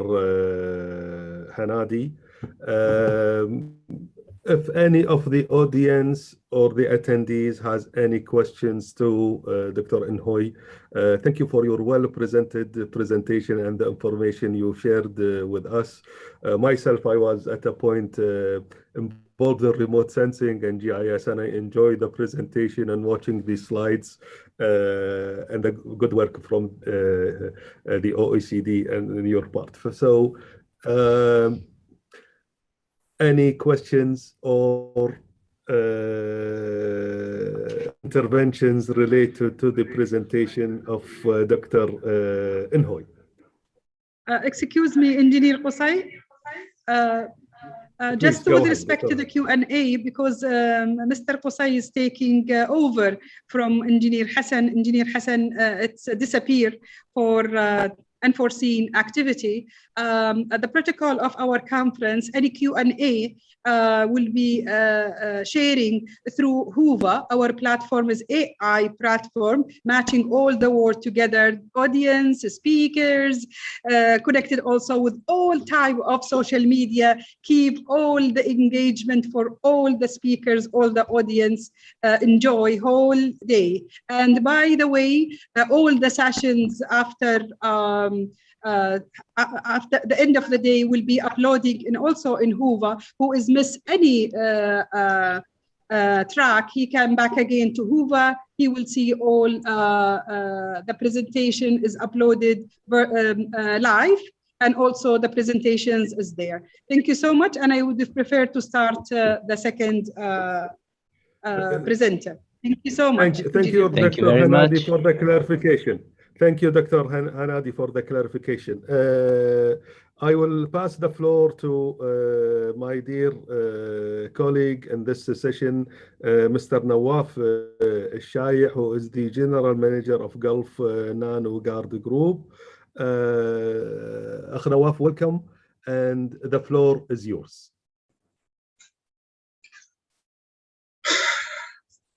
Thank you. I'm here, Nabil Al-Nassaf, the CEO of Gulf Nano Guard. I'm here on behalf of Mr. Nawaf Al-Shayi. Is it okay? My voice is clear? Yes, please go ahead with the presentation. The floor is yours. Okay.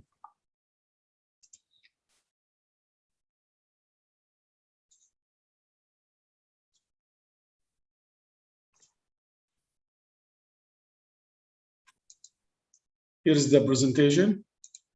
We are seeing the screen. Please go ahead. Okay. Okay, first of all, I would like to welcome all the audience and all the attendees and the organizer of this conference, and great thanks for Dr. Hanadi Al-Mubaraki for her constant efforts and for keep communication and link between various government bodies and companies with the aim of serving environment and society alike. Here we are going to talk now about the nanotechnology and its role, what it can offer in this artificial intelligence.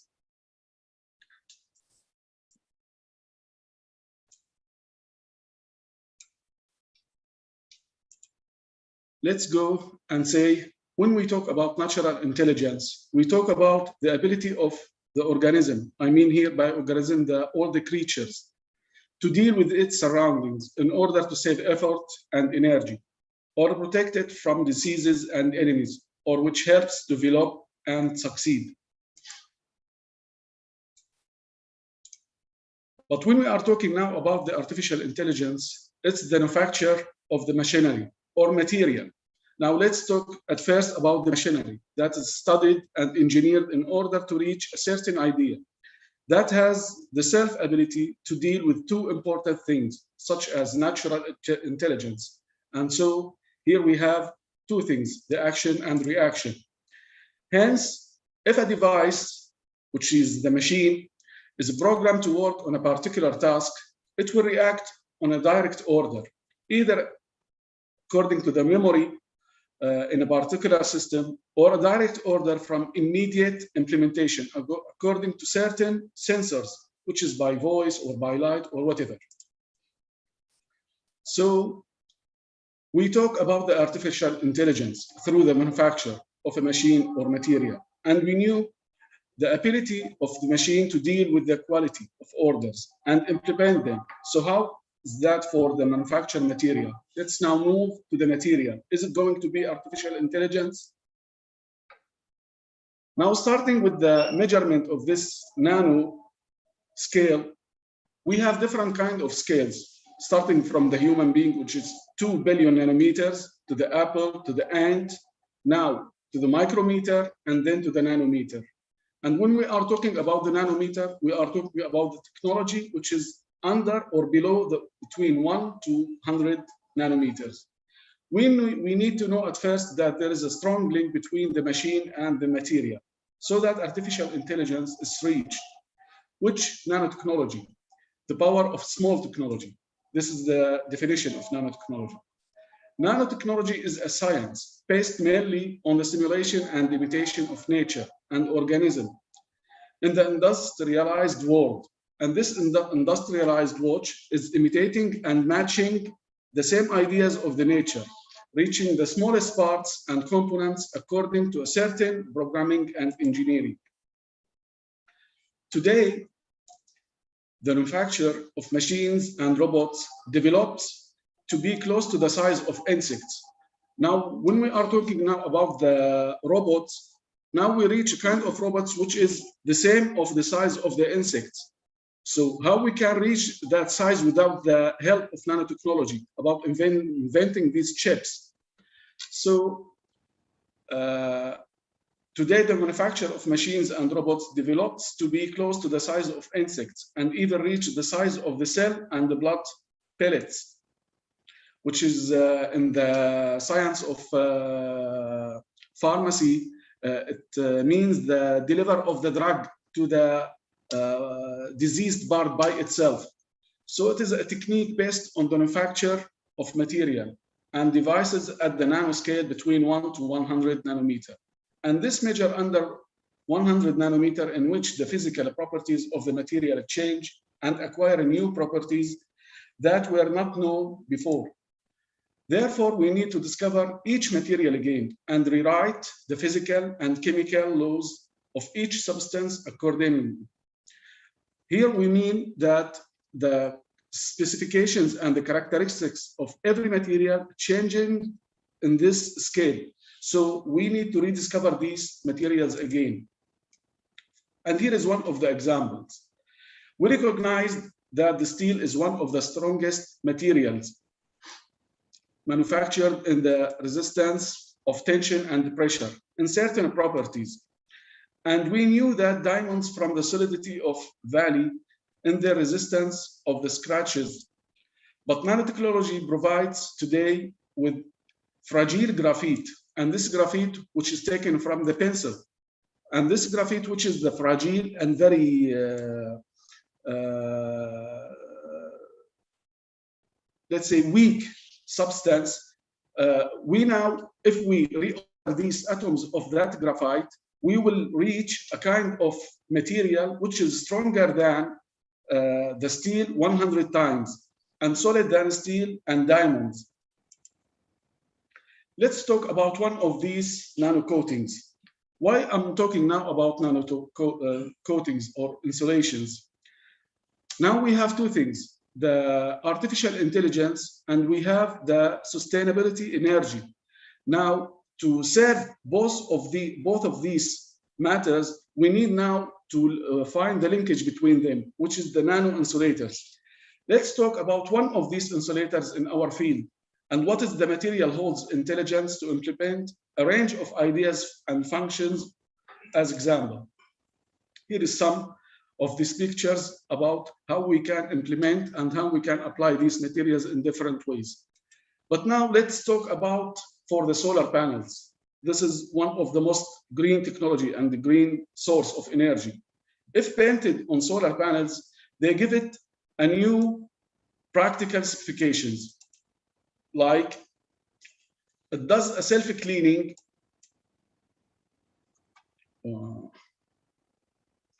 It does a self-cleaning, provides manpower and helps to effectively work the board.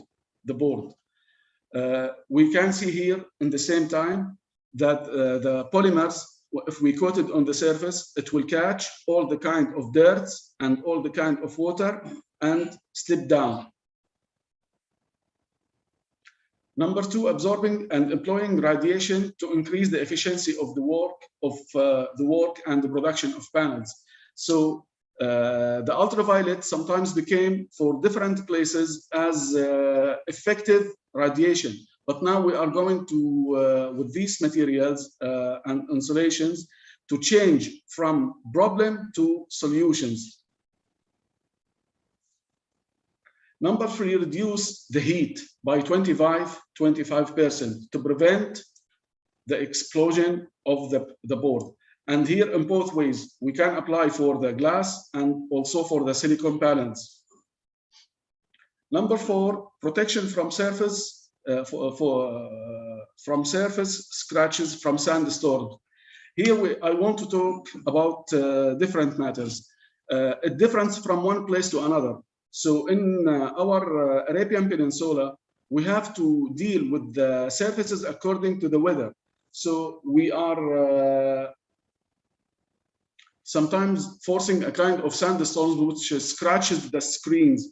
So we need a kind of materials that can protect and defeat that, and so it became anti-scratches. Number 5, booking and killing bacteria, viruses, and fungi. This is important because these solar panels became as to capture and trap all kinds of the bacteria, viruses, and fungus. And here we have, according to the laboratory test, different kinds work as barriers to trap and capture all kinds of bacteria and fungus and viruses. Number 6, dismantling organic matter into environmentally harmful materials. So it's going now to change the problem into a solution for absorbing all kinds of gases and all kinds of pollutants and changing into harmful materials. Here is the formation of the barrier. It will going to absorb of harmful gases, odors. We know there is different of gases and smell. So if we apply it for different surfaces, for example, I'm not talking about only about the solar panels, but just an example. So we can apply on the buildings, on the complexes, on the glasses, on different places. So it works in this way. It will clean the environment. Number 8, it will resist to rust, corrosion, and sediment. And this is very important because it will form a kind of barrier between the surface and the moisture. This is final, number 9, it's friendly material. And we are looking for materials that will do the job and without any side effects. So this material is friendly for all kinds of creatures, for man, for plants, for animals. And this is very good. Now let's talk about different materials. I'm not going to talk about all the specifications, just to give hints about and examples. Now there's laboratories and makes researches about putting these materials in the cement. It has also been used in concrete and has been introduced to new specifications, such as self-treatment of cracks and increased durability, as well as used in the treatment of contaminated water for easy recycling. In this way, it will use the radiation and it will dismember between the organics and for the water. And now it will become easily to recycle the water. Finally, I would like to hint about this new research that there's professors and doctors working on the nano materials, nano insulations that they can defeat the cancer. And it's currently being researched in its use to kill the cancer cells without also any side effects. It will kill the cell of cancer by itself. We are talking about only a few materials of nanotechnologies, insulation materials, each with certain properties and functions that turn problems into solutions and surfaces that benefit the individual and the environment. Now, let's move finally to see this video about how it can summarize all the characteristics I explained in one video. Let's see. There is no question air pollution is destroying our atmosphere, our root systems, and general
Thank you. And this is the last slide that I think it summarizes all the problems and which we have now at once, as you have seen. And this will last, about these materials installation, it will last for at least 1 year, 12 months. Thank you.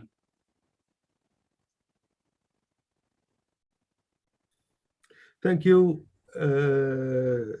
And a very well presented presentation relating NATO technology to AI and the environment. I will take this opportunity. Thank you for your presentation on behalf of Mr. Nawaf Al-Shaya and Gulf Nano Guard. Thank you, Mr. Kusai. I will move on to our next speaker, Mr. Amin Al-Tajer, the CEO of Infinite Ware. And please, I will pass the floor to Mr. Amin. Please, the floor is yours. Good evening, everyone. Thanks for having me. It's a pleasure to be here. Thanks, Qasai, for having me as well, and Dr. Hanadi, and thank you all. Greetings from Bahrain. Okay, so first things first, just let me share my screen first. Can I get a confirmation? Is my voice audible? Yes, yes. Perfect, perfect. Okay, just a sec. Almost there.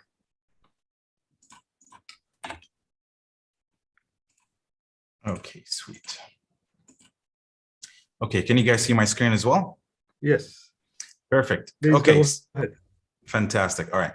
So again, thank you very much for having me. This session is going to be named Artificial Intelligence, Machine Learning Key Highlights. It's a plethora of really important key highlights that you should really focus on if you're trying to build a business or a service that revolves around the idea of machine learning, which is a subset of artificial intelligence, as you probably know. Okay. So this is going to be very short and sweet. A little bit about myself. So my name is Amin Al-Tajer. I'm currently a Google developer expert, one of 150 in the world in machine learning. And you can always reach out to me at aminaltajer.com or at Amin Al-Tajer. Now, we do have a product line and a couple of services in machine learning, but we're not going to bombard you with that as well today. A couple of our clients, as you can probably see. And we really take artificial intelligence to the heart. So most of our products are in-house solutions that we developed across the years. And one of them is probably one of my favorite, which is Coveria. Now, Coveria is a chatbot that understands slang language. And so if you go to a lot of these clients out there, notably banks, they want to deal with intelligent bots, but at the same time, they want to be very picky about where their data goes to. So for example, if you deal with banks, there's a huge chance that these people are not going to be able to put their data on the cloud, given the security/confidentiality issues that they have. And so Coveria comes to the rescue. And what we've done is we actually created a machine learning based empowered artificial intelligence that allows people to really reach out to the chatbot and ask questions. And not only ask questions, it can actually do tasks. It can do tasks on your behalf. Now, the beautiful thing is, it doesn't need any internet connection, so it works really well with confidential environments such as government and banks. And this is one of the core products that we've developed across the years. And there's a plethora of technical details under the hood, how we parse Arabic, how we understand slang with our custom models as well. So pretty cool stuff. And in Infinite Ware, we basically live by 3 rules. The first one is we're completely big believers on the idea of just removing this mundane or repetitive work, and we want to give it to the machine so we can focus on what really matters most to us as human beings. And the second thing is we believe that by the moment you take all of these things of, your regular Joe, if you're a regular human plate. You have more intellectual bandwidth that you can, use in things that really are key and important to you, whether you run a business or an NGO or whatever it is. And the idea is last but not least, is that we want to bring intelligence, true intelligence. And the way we see it, machine learning is a great tool, to introduce cognitive intelligence. We're not just talking about automation, we're talking about cognitive value as well. So there's a huge difference. Automation has always been there. You've got RPAs and such, but with intelligence now, with machine learning models, we can take some of those tasks that have long been in the plate of just regular human beings, and now we can, delegate them to the machine.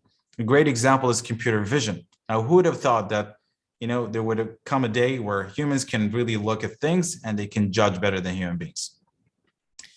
Okay, so the key highlights that I want to give to you start by the notion of the machine learning is really moving fast. If you're a Python developer, if you're somebody who's acquainted with machine learning, if you're technical from that field, you know that every single day comes, you got a new framework to work with in machine learning. You've got more stuff, more languages to work with, more architectures, more models to work with, more GPU specs, more TensorFlow, specifics. So this space is pretty hot. And when we say hot, we mean it changes a lot by the second. It's not only by the day, it changes by the second. So if you're a company and your business or your product revolves around the idea of machine learning, you got to really focus and match that pace. Otherwise, you're going to be left in the dust. And a lot of companies don't understand the kind of workload that you have to make and the kind of workload that you have to do, to really be in that space. A great example is Netflix. Netflix's products and services really revolve around the idea of data. They want to know, as a customer, how they can exactly get to you in terms of content. And the way they do that is by studying you and your behavior. So their whole work really revolves around the idea of data. So they take machine learning to the heart and they have a lot of investment in that space. So my key takeaway in this first point is, if you're going to invest in building a machine learning, business, or let's say product, you really got to match that pace. And you're going to find a lot of, twists and basically tricks and tips on how to do that. But generally speaking, matching that pace is very easy. Like, it's easily said, but doing that is pretty hard. The other point is that machine learning has always been hungry for data, and it's not going to be any different this year. So more data is equal more value.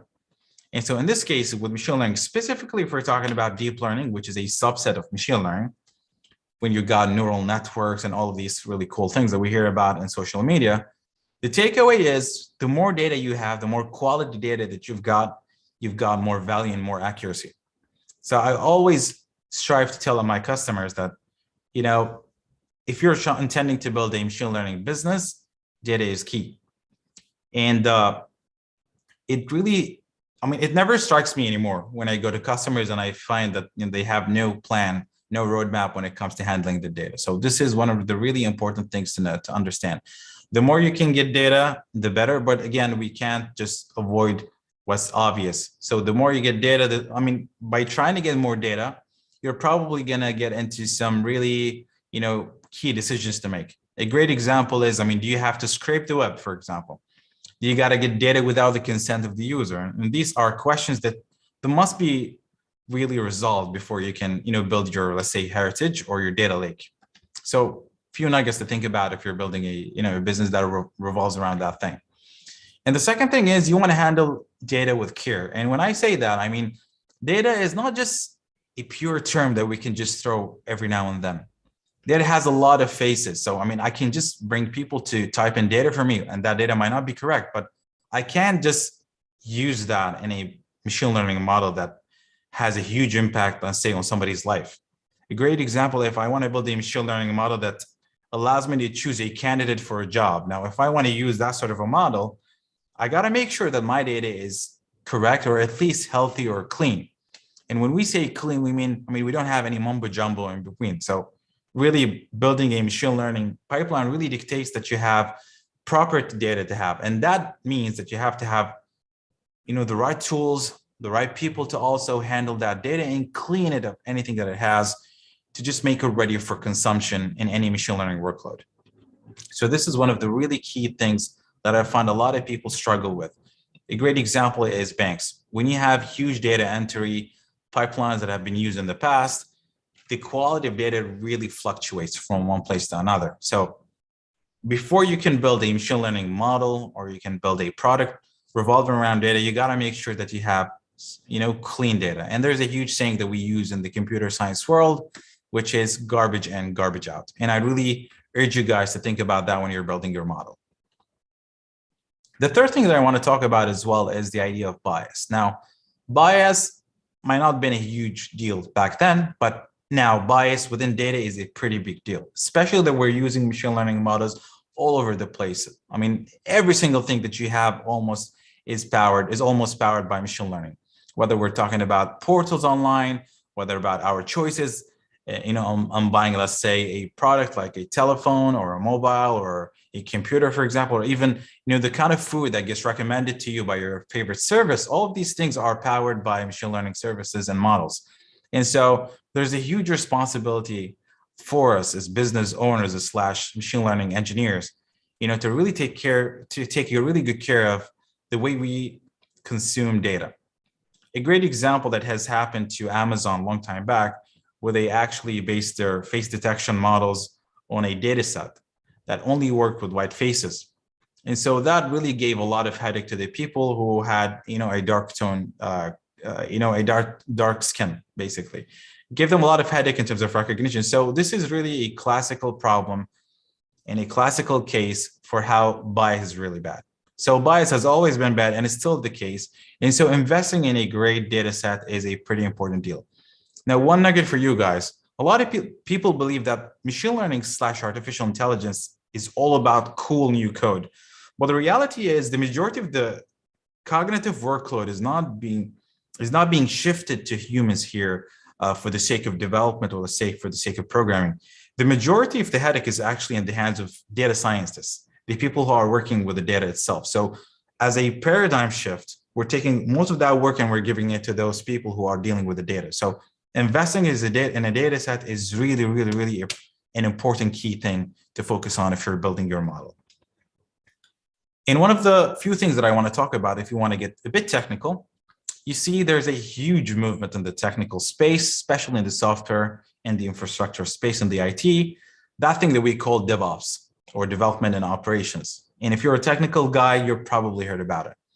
Now that term has an extension in the machine learning space and we call it MLOps, which stands for machine learning ops.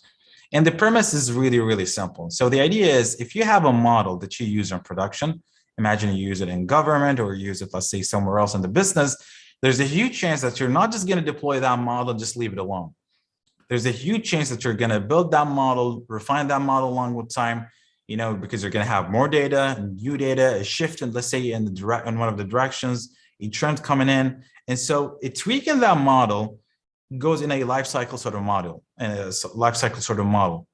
And it's pretty important for you to have the right pipeline, the right tools, and every paradigm that can really help you focus on building the perfect sustainable model. And so MLOps is this sort of movement that's pretty brand new in this machine learning / AI space that takes engineers through the best practices and tools to allow that to happen. So if you're a developer / business, there's a really focus on building the right machine learning ecosystem for your business, I really urge you guys to read and learn about MLOps, which is, becoming a new trend and a very important trend as well. And I want to also talk about how important experience in this space of machine learning. So machine learning doesn't really work well with designation. So if you're a CEO, if you're a CDO, if you're a CTO, it doesn't really matter at the end of the day if you're talking about machine learning, as long as you don't have experience. And so with machine learning, it's all about, as we call it in the industry, pragmatism. So practical use cases, practical skills. So when you want to hire people, you want to make sure that they have the right portfolio. And this is, it's truer more than ever. And you really want to make sure that you have the right portfolio when people applying for jobs that have to do with machine learning and all of these things, because experience is really key, and it's the only way for you to get your product out of the door. Designation, on the other hand, doesn't work. I mean, if you compare it to other spaces, like in the business space of banking, where your presence on stage can really matter a lot. But if we're talking about experience in the data science space or machine learning, it's pretty key to have somebody with really hands-on experience, let's say. And I mean, last but not least, I want to end on this high note. In the space of business, it's never about using the waterfall model, which is basically a lot of steps until you get to where you want to go, and building a product or project, per se. Proof of concepts are really important for you to get your idea out of your head and make sure it's tangible and you can really build on top of it going forward. And so I always urge my customers to never really invest, a lot in the infrastructure before you go ahead and, and experiment with a product. You can always build a proof of concept.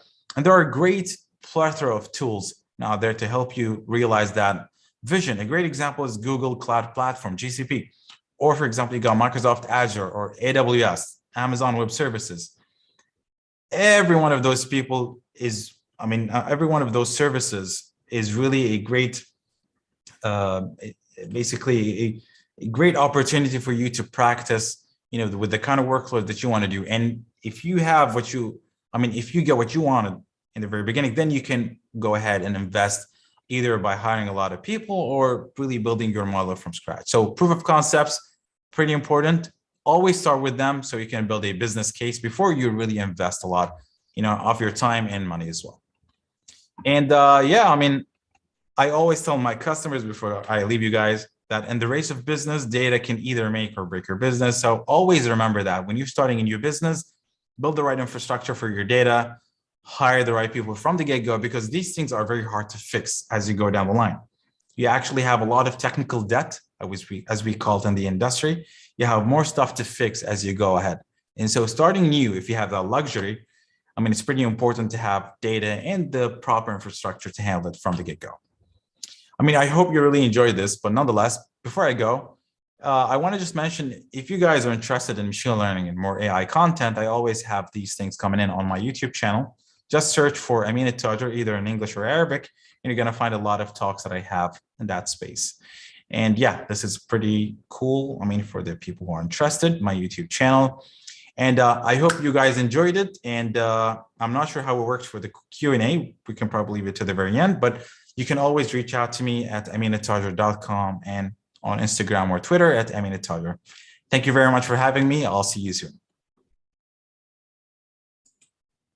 Thank you, dear Amin, for a wonderful presentation and a good technical, presenting the technical side of AI in a simple way to the audience. Myself, I enjoyed it. Many of the points I am interested in.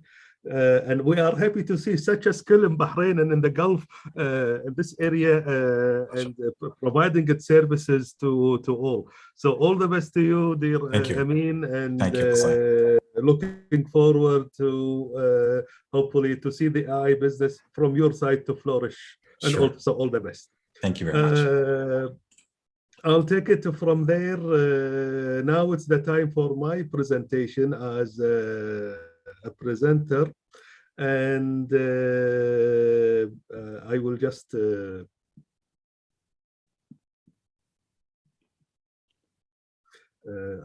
share with you my screen. Just please, if you can tell me that the screen is.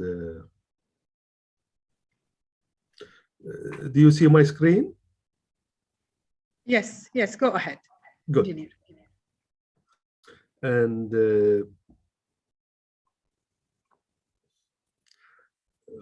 my presentation will be basically the role of artificial intelligence in innovation. As if you heard with the progress of this conference in the last 2 days, and within this session, you have noticed what's the role of artificial intelligence in presenting many ideas in many fields, and fields that ideas were more classic or more conservative. The AI opened new areas, in new spaces, in new fields, in particular sectors. So I will start with the definition of artificial intelligence. As any field, when its use grows and when its usage expands, many definitions comes to the floor. One of the definitions used by IBM, artificial intelligence leverages computers and machines to mimic the problem-solving and decision-making capabilities of the human mind. Another classic definition, it is the science and engineering of making intelligent machines, especially intelligent computer programs. It is related to the similar task of using computers to understand the human intelligence, but AI does not have to confine itself to methods that are biologically observable. One of the final definitions that I like to use in many cases, machines that responds to stimulation consistent with the traditional responses from a human, given the human capacity for contemplation, judgment, and intention. Moving from there, and if we refer to what dear Amin has presented, and reflecting on that, artificial intelligence as a technology is a wide-ranging tool that enables people to rethink how we integrate information, analyze data, and use the resulting insights to improve decision-making. So in that regard, software systems require a human level of expertise and help people anticipate problems or deal with issues as they come up. They operate in three main attributes, really, which we'll talk more in details in the coming slide. They operate in an intentional, intelligent, and adaptive manner. So let's explore what is intentional, intelligent, and adaptive manner. Intentionality, where AI algorithms are designed to make decisions, often using real-time data. They combine information from a variety of different sources, analyze the matter instantly, and act on the insights derived from the data. This is what we mean by intentionality. Moving forward to intelligence, AI generally combines, as the topic of representation of my dear panelist Amin, AI generally combines machine learning and data analytics, and machine learning is a subset of artificial intelligence, and there is what we call deep learning, which is a subset of machine learning. Machine learning takes data and looks for underlying trends. If it spots something that is relevant for a practical problem, software designers take that knowledge and use it to analyze specific issues. Examples of data that we use in AI, machine learning or deep learning, digital information, satellite imagery, visual information, text, or unstructured data. Adaptability. AI have the ability to learn and adapt as they make decisions.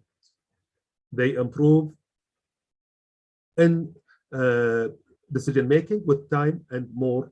They improve in decision making with time and more use. That means their decision making improves with time and with more usage, and that's what we quote unquote means as experience. So they build their own experience. Examples: the semi-autonomous vehicles, where advanced algorithms, sensors, cameras incorporate experience in current operations, use dashboards and visual displays to present information in real time to human drivers. When we go to fully autonomous vehicles, advanced system can completely control the vehicle and make all the navigation decisions. From there, let's see the economic impact of artificial intelligence as they present opportunities for economic development. According to a study by PricewaterhouseCoopers in 2017, they mentioned that artificial intelligence can increase global GDP by $15.7 trillion. This is full 14% by 2030. And in that study predicted 7 trillion of that is in China, 3.7 trillion in North America, 1.8 trillion in Northern Europe, 1.2 trillion for Africa and Oceania, 0.9 trillion in the rest of Asia, this is outside China, 0.7 trillion in the Southern Europe, and 0.5 trillion in Latin America. One of the key challenges for us here is that the Arab world, which is partly in North Africa, and the rest of Asia, it lies within a 2.2 trillion expansion or in GDP, which means that we need to do more to adopt and leverage an AI to get the benefit and to get a bigger slice where we can create opportunities and initiatives in our part of the world. Moving from there, I will give some examples of AI applications in finance, healthcare, transportation, and smart cities. Moving to finance, today, many decisions about loans is made by software for many banking and financial institutions that can take into account a variety of parse data that mean well-analyzed and segmented data about a borrower rather than just a credit score and a background check. That means I can take his social status, information related to his employment, his neighborhood, his habits, and so on, and include it in the decision to give him loans or not. There's the concept of robo-advisors, where I can create personalized investment portfolios, eliminating stockbrokers and financial advisors designed to take the emotion out of investing and undertake decisions based on analytical considerations and make choices in a matter of minutes, well known in the stock market, what is called high frequency algorithms. Banks in the US in financial AI has invested 2.2 billion between 2013 and 2014, which says how big is the AI market in the finance sector. Moving to healthcare, today, using deep learning, which is a subset of machine learning, which is a subset of AI, using deep learning in medical imaging to detect lymph nodes in a human body, that's in CT scans, labeling nodes and identifying small lesions or growths that could be problematic. So it can predict better. Deep learning trained computers on data sets to learn what a normal looking versus an irregular appearing lymph node is through imaging, and that is through imaging exercises and improving the accuracy of labeling. As a result, radiological imaging specialists can apply this knowledge to actual patients and determine the extent to which someone is at risk of cancerous lymph nodes, la samahallah, and may God forbid that any of you will be in that situation. Moving to transportation and AI and deep learning is used in core technologies for these sectors and autonomous driving. It is applied to an automated vehicle guidance, braking, lane changing system, use of cameras and sensors for collision avoidance. It also analyzes information in real time and use high performance computing and deep learning system to adapt to new circumstances through detailed map. This is in real time. Advanced software enables cars to learn from the experience of other vehicles on the road and adjust their guidance systems as weather, driving or road conditions change. So this is in the transportation sector. Moving to smart cities, today AI is used to improve service delivery, environmental planning, resource management, energy utilization, and crime prevention. Energy utilization today, for example, we have an example, the smart meter that the Ministry of Electricity is using and started to put it in houses and households. This is an example of energy utilizations using smart cities, and AI can be added as a component to improve the use of electricity and water and reduce, let's say, power misusage or leakage. AI improves sustainability through better management of resources and energy use, using data analytics to optimize medical emergency responses.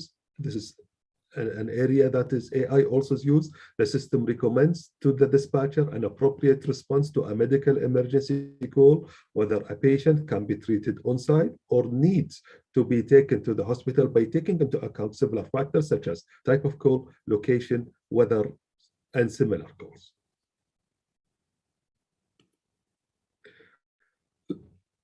Let's move to policy, regulatory, and ethical issue. The fact that we are dealing with machines to take decisions, it raises all these issues. The increasing utilization of AI into many aspects of life is changing basic operations and decision-making within organizations and improving efficiency and response times. However, these developments raise important policy, regulatory, and ethical issues. One of them is access to data.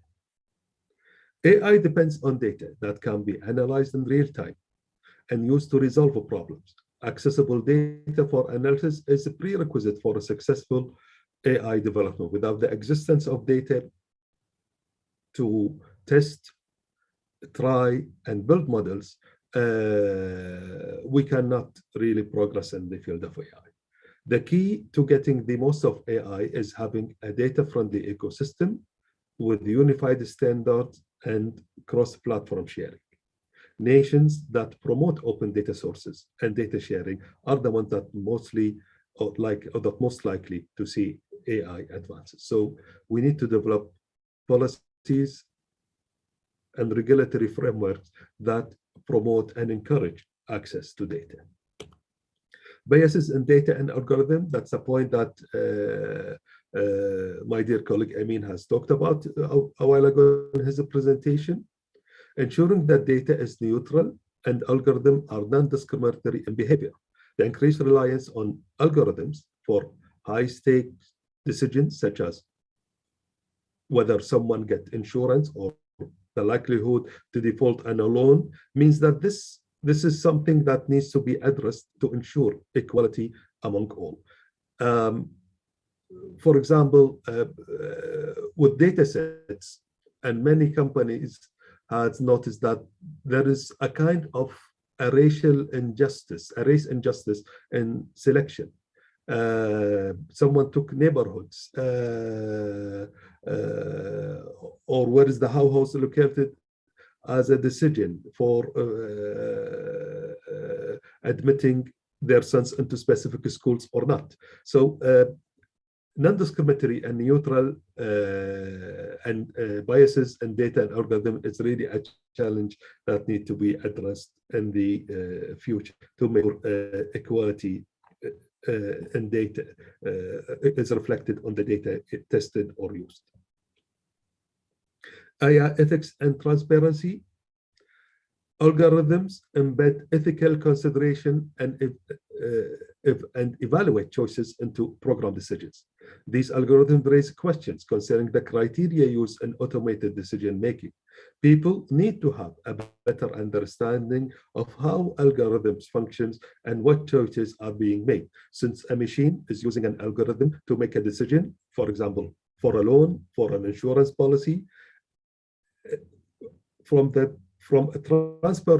transparency point of view and ethical point of view, me as an end user, as a client, or as a member of the public need to understand how these algorithms are operating and based on what they are taking their decision. The other part is also the legal liability. There are questions concerning the legal liability of AI systems if they cause harm or infractions or fatalities in the case of driverless cars. Months ago, in one of self-driving cars, a fatality of 2 passengers took place because they let the car itself be autonomous and partially autonomous. So, and both passengers lost their life. So this is an issue that we addressed. Digital platforms often have limited liability for what happens on their sites. When we click agree on the policy of that website, somehow... Excuse me, engineer. Yes? Just we are shortage of time. Would you mind please to wrap up? Yes, I'll be wrapping in 2 minutes maximum. So it means they are taking part of my rights as a consumer, and by demanding that its users sacrifice basic rights, some companies limit consumer protection and therefore curtails the ability of people to fight discrimination arising from their unfair algorithms if they are there.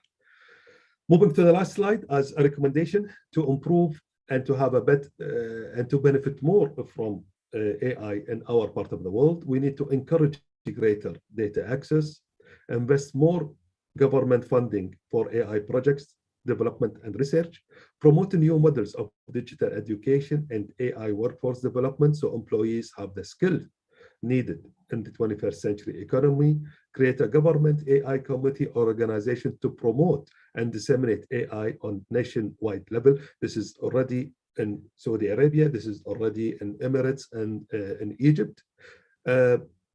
We need to regulate broad AI principles to address the issue of policies, ethics, and all.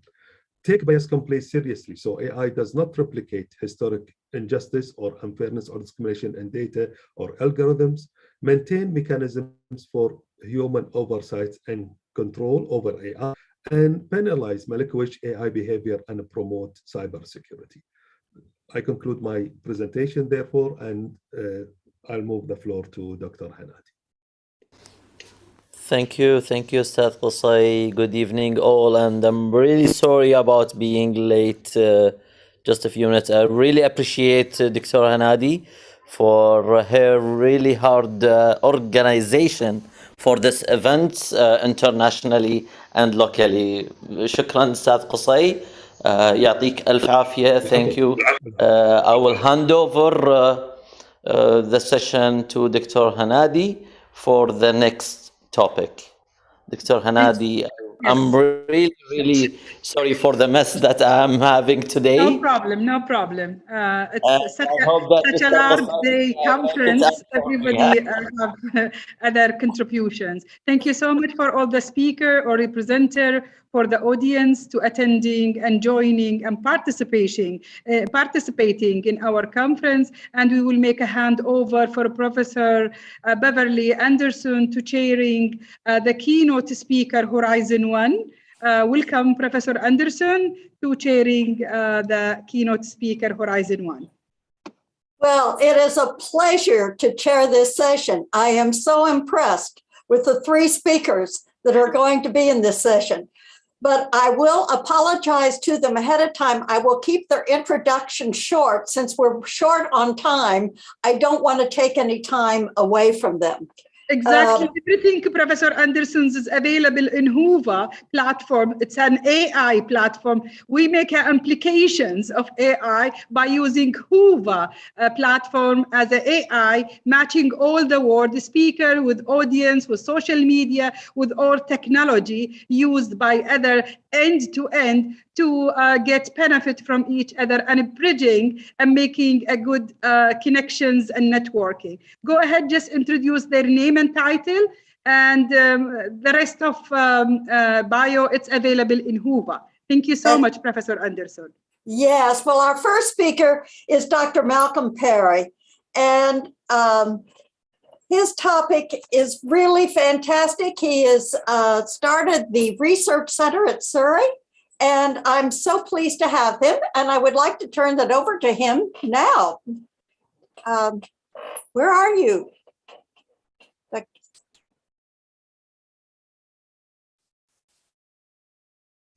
I'm here, and there you are. And let me unmute myself, and let me just share the screen as well. So share screen, and if I just so screen 2, share screen 2, right screen. Excuse me. You can see a lot of information here. Share screen. I'm going to have to turn on, first of all, the PowerPoint. I apologize for this. I'm not used to it. So if I just go to this, hit that, and share screen to share. Hopefully you can see and hear what I'm looking at. Can you just confirm that? Yes. Thank you. Well, good day. And thank you very much for the invitation to talk. It's been a most interesting conversation that I've been listening to so far. And in fact, on the screen, there's a long history and a great deal of value and future potential in the words that fill this title. They deal with moving economic resources from lower to higher productivity. They that goes back a long time in French legend. They define interrelationships through ecosystem, which was originally a biosphere term, and they help users and customers to achieve more for less today, as we've heard. And this potential has started to stimulate a very wide level of interest across the world. And partly because of AI's computational advantages and the ability of technology behind this to drive innovation. And it's really helping us to make breakthroughs at the edges of technology.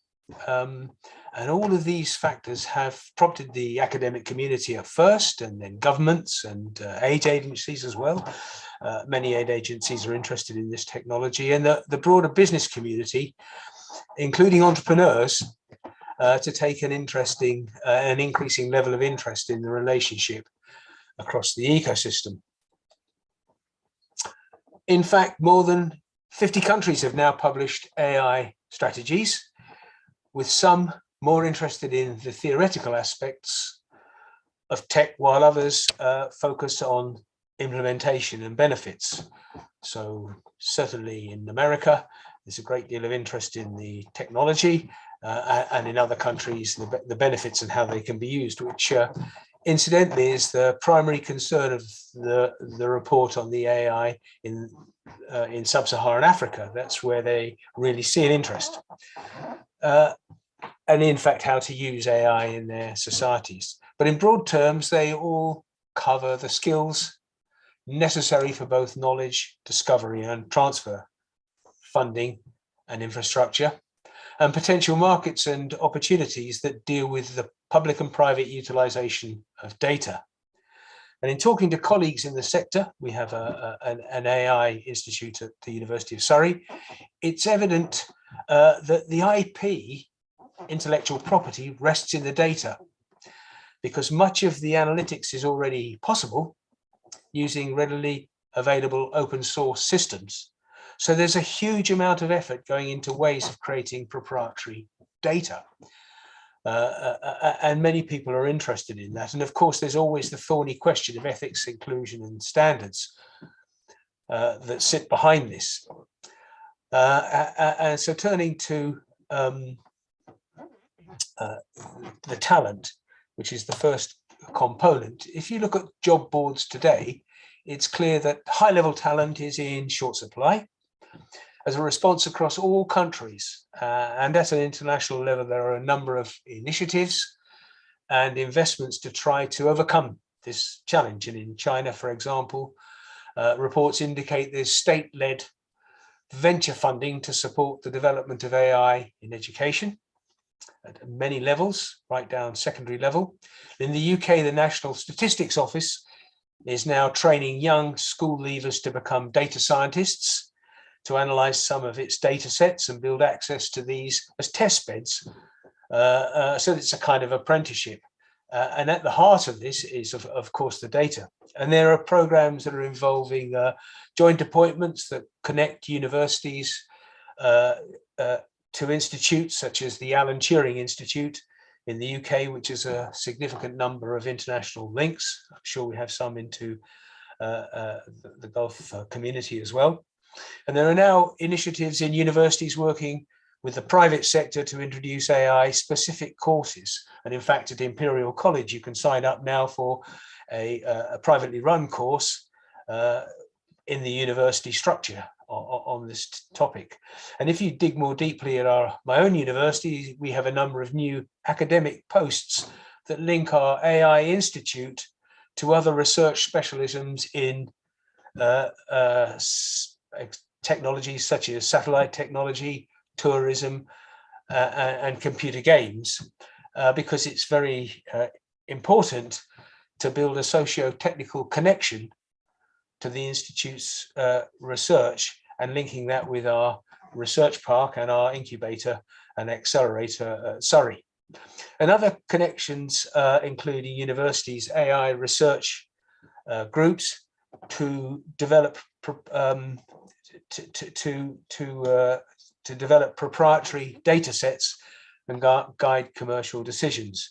And there's also a call from aid agencies to extend entrepreneurship training to take advantage of the technologies for beneficial social impact. In terms of funding, in some countries, there are a number of generic tax-related policies to support investment in startups. These span the whole spectrum of technologies and include R&D tax credits with cashback for R&D costs for loss-making startups. So if you're a startup, you'll get cashback if you can prove that you're spending it on R&D, and a number of other strategies, including grants and low-cost loans. But the very deep interest in AI has prompted some governments to enhance these deals.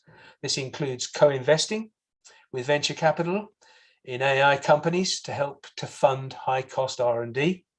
And the reports I've read show that in the US, Sequoia Capital is collaborating with the top AI universities to advise high-flying AI companies in which they've invested. And in China, the reports indicate that there is a national priority. There's venture funding to support the development of AI in education, and many other local and many of their local governments have actually taking the lead in this with government funding to help with leveling up and building strong socioeconomic foundations. And some of this investment in China dates back to 2012, from what I've read, when some ministries linked up with provinces to drive specific technologies such as the China Speech Valley. And coming to the ultimate issue for all entrepreneurs and the foundation of all successful companies, it's about markets. This is where entrepreneurs start their journey, by trying to build a product solution fit as a precursor to creating a product market fit.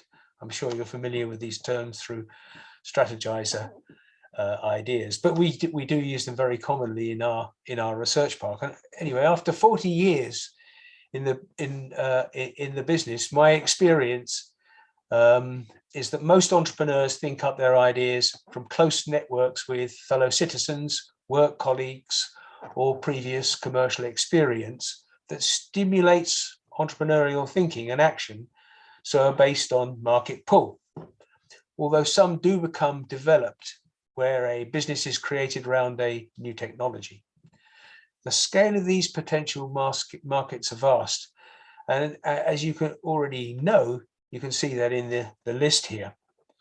But our experience in our venture capital team and our angel funding club on the Surrey Research Park, very few companies are coming forward with genuine deep understanding and commitment to AI. It's something that is relatively rare, but increasing in number. So at our monthly Surrey 100 Club Angel meetings, there's more of a move, and it's an interesting evolution. So what we're seeing is a number of these companies being created around this new technology, and the scale of the potential markets, as I've said, are vast. And where these AI-led entrepreneurs are working is in regions in a region's economy and have close business links with this. They can influence the penetration of AI into the region's economy. So in a sense, what we hope to see is increased participation through our investment clubs with companies that are then coming into our parks across the UK, and I guess across all countries where there is this support for entrepreneurship and driving it into the economy. And this context, some universities are helping customers capture data using research tools that can fill in missing gaps in data sources. So in fact, we're doing that in our own AI community at Surrey. And this brings us to Place, which sits as a cornerstone of entrepreneur ecosystems. In fact, this is of such interest. Cities are now being ranked, as we've heard earlier, by Startup Genome, and it publishes an annual success rate. In fact, their metrics are based on performance, funding, connectedness, market research, knowledge and talent, although not directly related to AI.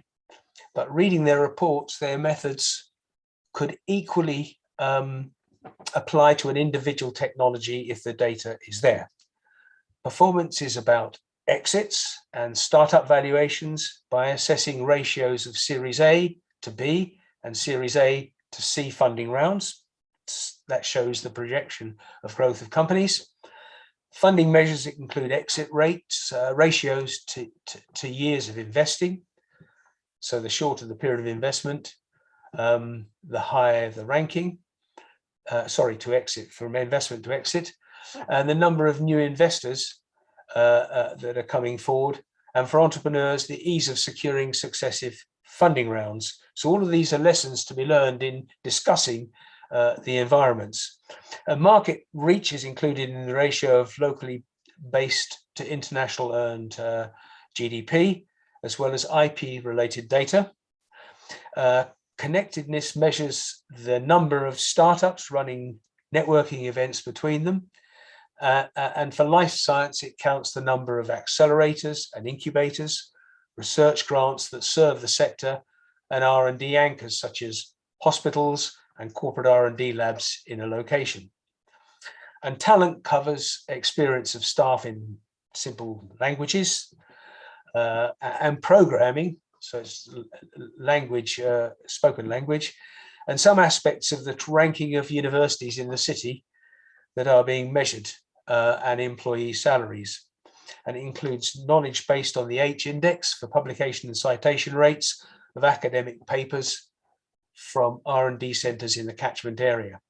But there's also that hidden component which covers that part of an entrepreneur's life, which includes domestic and social factors. And I think we heard from Lawrence Kemble in his presentation about Pavien, how important that component is in building the kind of community we're talking about. And going beyond the work of Startup Genome, the Brookings Institute in the US has looked in depth at the type of factors that they see as influencing innovation environments in the United States. And taking that as a proxy, the interest in the environment for AI companies, their view in these locations have to be metro scale with more than 500,000 residents, at least 0.5% of regional employment has to be in the innovation industry. So minimum threshold proportions are reached in terms of STEM and R&D spending, associated patent rates, and the number of adults with at least a degree or STEM doctoral degree.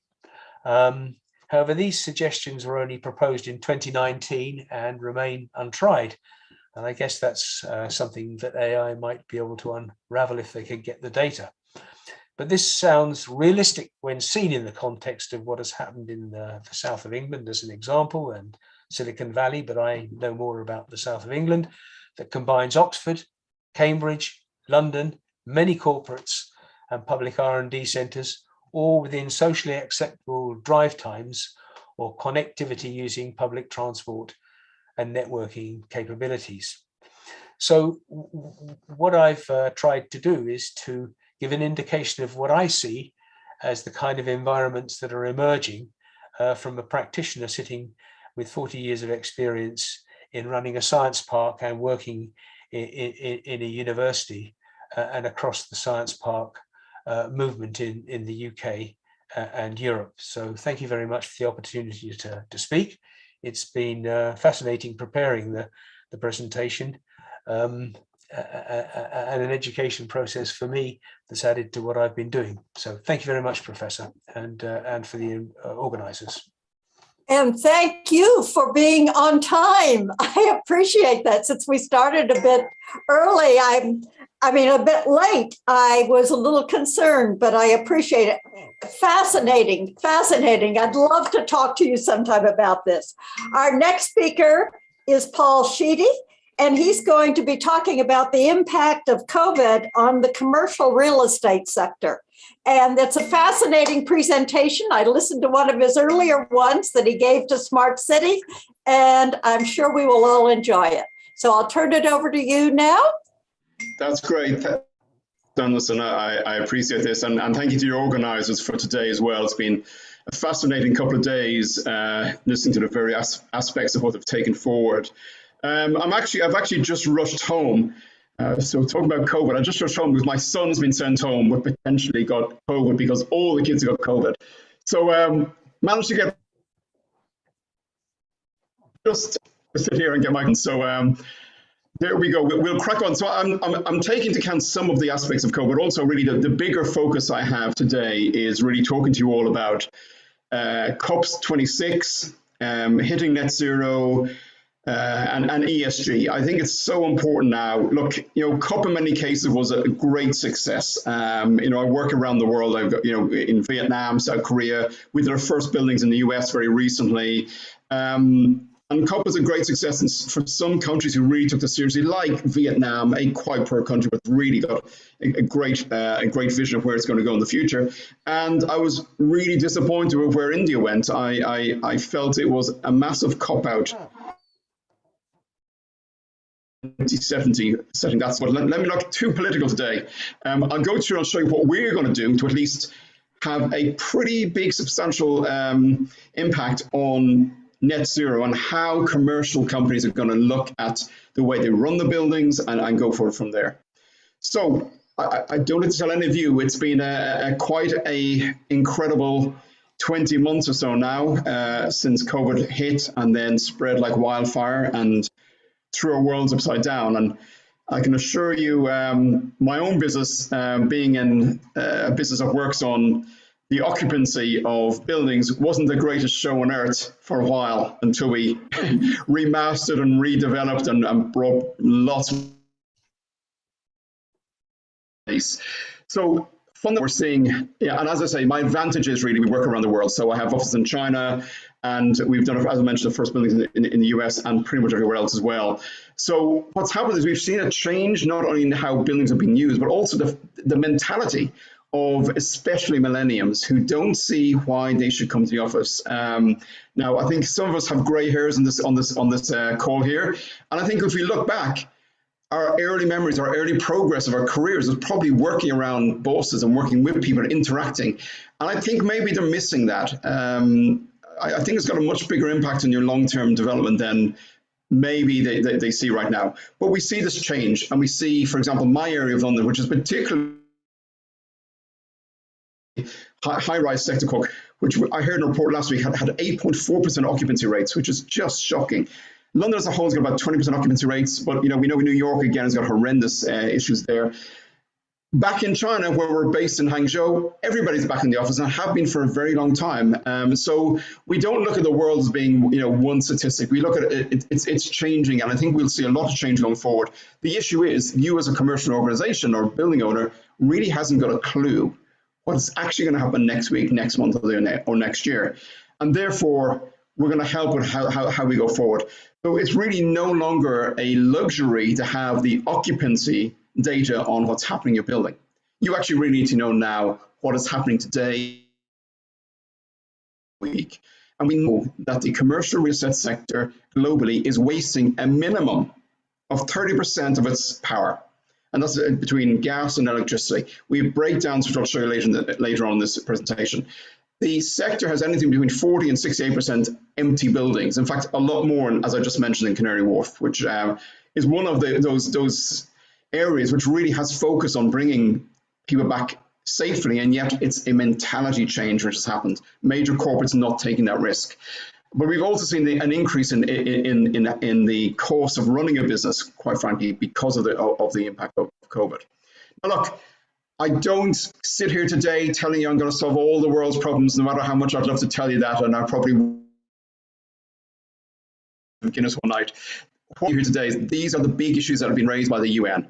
And on the back of that, we as a company have focused on the ones that we know we can make an impact on. So how we bring innovation to industry, how we look at sustainable cities and communities, and bring our part of the data into the bigger idea of what a smart city is. I know Lawrence pretty well. He knows he does a little bit. I do my little bit. We all do a little bit. And as we all know, Lawrence will say the same. You just got to be the best of what you do. And do that piece as well as you can and keep innovating, keep pushing those boundaries, and be part of the ecosystem. Share that data into the bigger, wider solution that's needed there to make cities really smart. And cities being smart, and that is actually about citizens happier, making things work better, making the traffic work flowing the right way. Just the little things that make life just feel more bearable in major cities. And again, a big focus, which I'll take on later on, is a consumption, in our case, a consumption of power inside a building, which will lead to climate action, which will lead, and of course, everything we do, as I mentioned, is in partnership. Everything from how we work with security companies to FM companies, it is all about us being part of this whole linked mesh to deliver the overall goals. But where we come into this big equation is we deliver the intelligence you need, not down to blue dot tracking. I want to be very, very clear. We don't track how many times you've taken a toilet break. It's down to the you're doing inside of buildings zone by zone, real-time occupancy. And what we do is we impact and deliver a return on investment. We're one of these great technology companies that actually make you money. And not only do you do good, but you make money out of it as well. So for your security teams, you can have a smaller security team, but every breach of security that happens, be that Professor Beverly Anderson coming to my office and liking to look at my laptop and working out with it, well, I will know that Beverly Anderson has taken my laptop because we can match the asset and the person as she moves into the lift lobby and then the ground floor. We don't have to have the Spanish Inquisition. We know where that laptop's gone. I know you'd never do that. But also for places like co-working and major corporates, it's the reception teams on the ground floor, on each floor of the building. As you get out of the lift lobby, your face, your name, and they interact with you. Working especially, that's led to the highest retention rates where we've deployed our solutions. Now, what we didn't, as I mentioned earlier on, I'm an entrepreneur, a bit like Lawrence. Give me a problem, I'll give you a solution. When COVID hit, I was fairly depressed when we turned the last building off at 2 p.m. on the 20th of March. But we then brushed ourselves down and went, right, we've got an issue here. The world's going to change, and we got to come with solutions. And we built a lot of COVID mitigation technology. I very fortunately had just won a major competition in China in November 2019. And we worked incredibly tightly with Hikvision. We started looking at the issues of getting people back in buildings. And what we developed was a way of identifying who's walking in, before they even get to the act, you lock their whole system down. And then for FM optimization, why clean the toilets every 2 hours? Why restock the kitchen every 2 hours? If we can show you clear as day, different floors have different occupancy rates. Let's do it on an hourly basis. So every 200 person hours that are used on a floor, now let's restock the kitchen. Every 150 hours, that's used now, let's clean the toilets. We can even break that down into the percentage between male and female.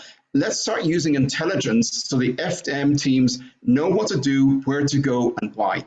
Now, on the back of all this data, I am going to sound a little too passionate here, but there's a reason behind all this.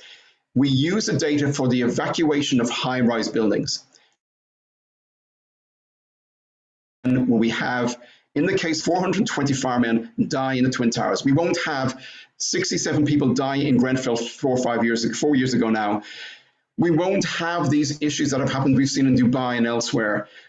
We will give to the fire service of Kuwait or Qatar or London or New York or Hangzhou, where I'm based in China, the data they need to ensure that you have the safest possible way of evacuating a high-rise building. And I can assure you, things are getting worse, not better. Everybody said after 9/11, things will change.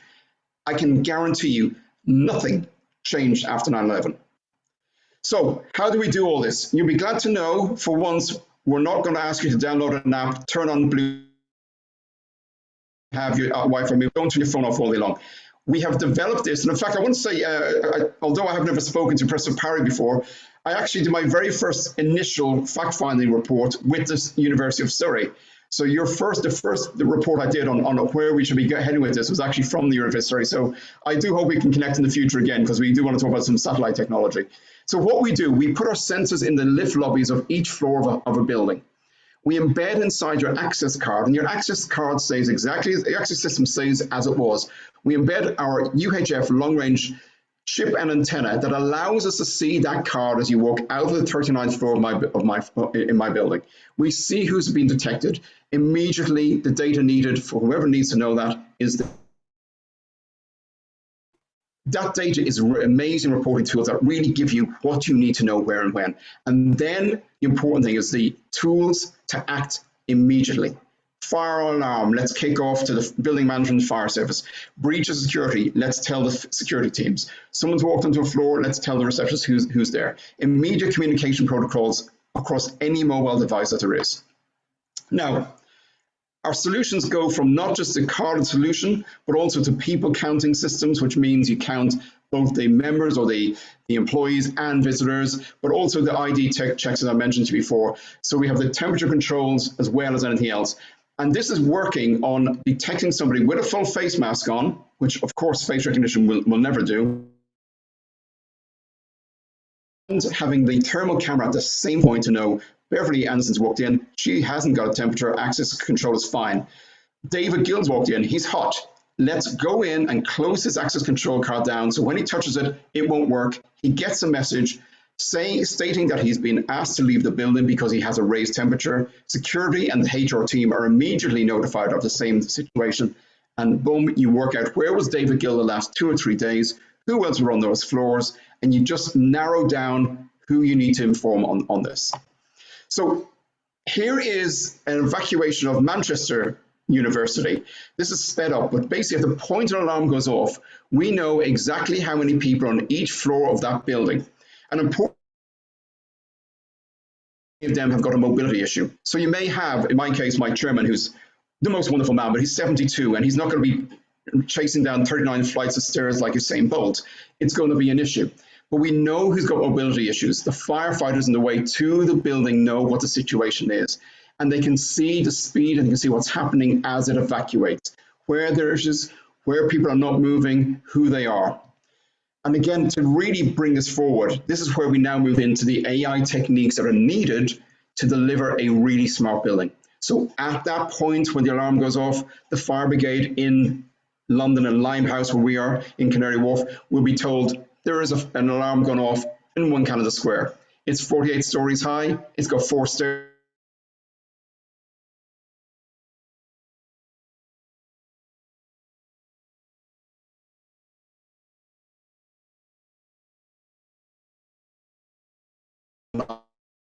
No fire wardens around us at 11 p.m. It's the CEOs sitting there grinding away. So there isn't anybody there to help us. We're sitting there, blind.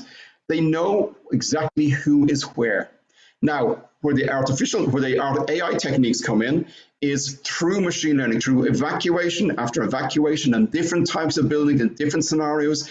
looking at age groups, looking at male to females. I mean, one of the things at 9/11, a lot of women were walking on the stairs with high heels on and therefore going slow. These sort of things become part of the data set you need to know. It's looking at things like random forest algorithms. So if I'm based on level 47, well, I decide because in my panic, I'm going to go to the roof. And this happens in every evacuation. People start going up the stairways because it's 2 floors up, not 48 stories down. We, at that point, will automate immediate communications to your mobile phone to say, please, David Gill, Paul Sheedy, go down. You will not be rescued off the top of the building. You must proceed down the stairways. Only in that scenario will we communicate to you. Otherwise, it's get down. And as I mentioned, as we look at each scenario, each different type of building that's out there, will be a different story. In fact, the biggest building that's just gone up in London, to my horror, and I've no issue with saying this, 64 stories tall, 2 evacuation stairways, and it takes 13,000 people. Well, let me see the maths on that one. What we're saying is this is not a luxury. This is an absolute necessity. We cannot be putting the firefighters of London or New York or Kuwait in danger unnecessarily. So getting back to the bigger picture here, as I mentioned, we come out of the ULIF lobby, live view, your picture, your name is there. The way in which those receptors will interact and get to know you and build up that friendship. And it's a bit like Cheers, a bar where we knew your name. It's the same situation. You just feel engaged. We have the incident alerts and COVID. We have the data on the real occupancy per floor, per zone of a building, and then great levels of that data to dig into. And this data gives you an overview of exactly the duration of hours used in your buildings. So you can compare and contrast all of your buildings, the size and number of people, and how many hours are actually getting used. And again, this is where one of our clients literally cut their 5-story building down to 3 stories because they knew there's no way they needed 5 stories. And they've subleased that out based on our data. It's looking at the day part. It's looking at how you staff up your security teams, your FM teams, everything based on what really happens. Looking into each company, each individual, how they're using various offices around the world that you may occupy. And then looking at visitor management. Now, this is important, especially in co-working, where, oh my God, co-working organizations lose so much money by employers booking in people as visitors every day when actually they're employees, but actually not paying for them. So we get to see all these variations, and we help a lot of co-working companies. And then the tools, as I say, to compare and contrast each one of your buildings. So what we also do is we bring in environmental data, looking at the CO2, the O2, all of these variables inside a building. Looking at the light, which of course in Kuwait is going to be very different to London, but what is the impact on a sunny day coming in on the left side, on the west side of the building compared to the east side of the building?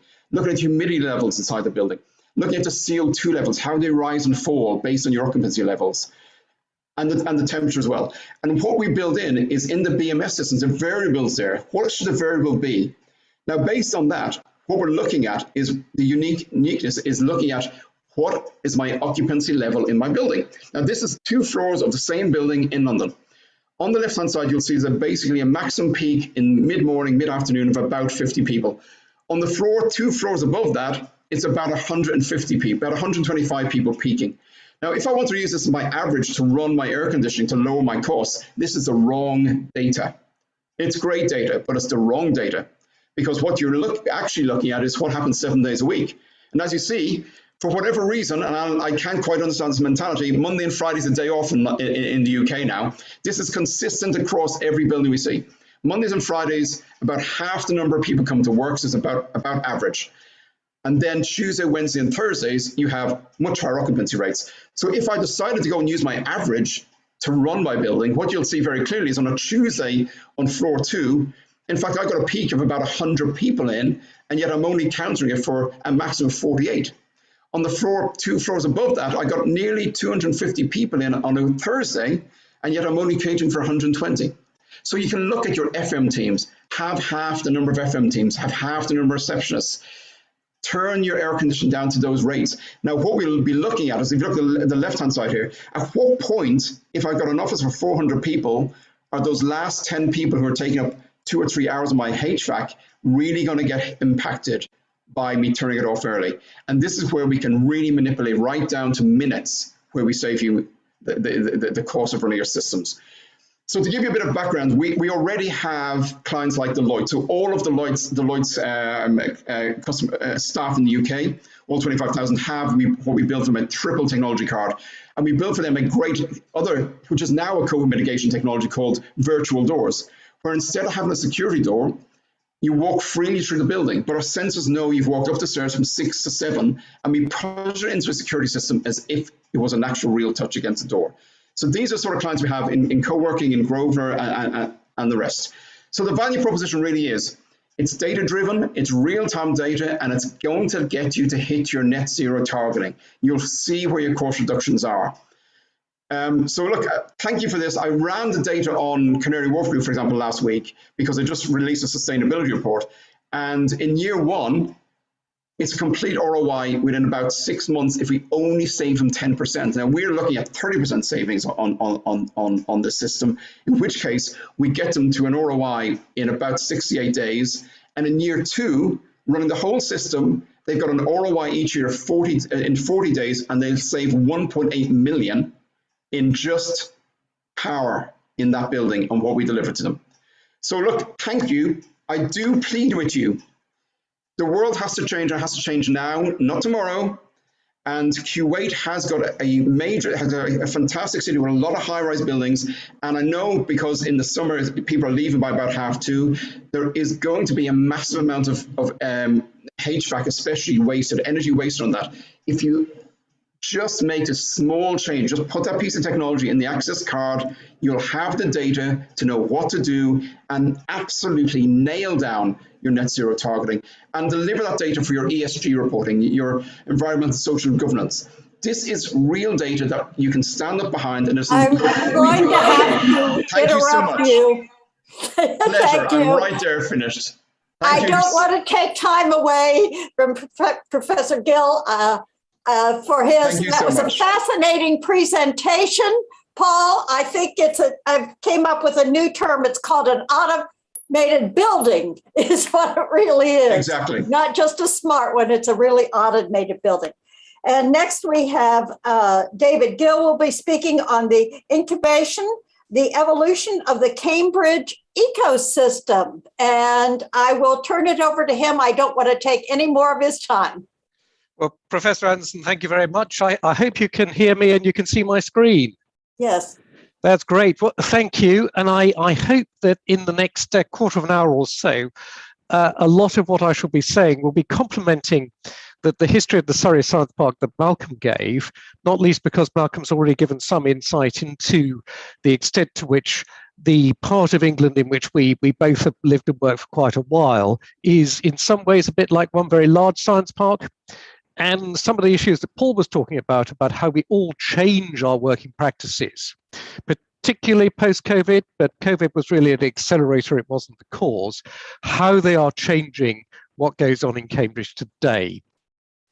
And my starting point is that there are really 2 Cambridges. There's this one that the tourists come to see, the one that seduced me when I was in my teens and I thought this is where I want to go and study.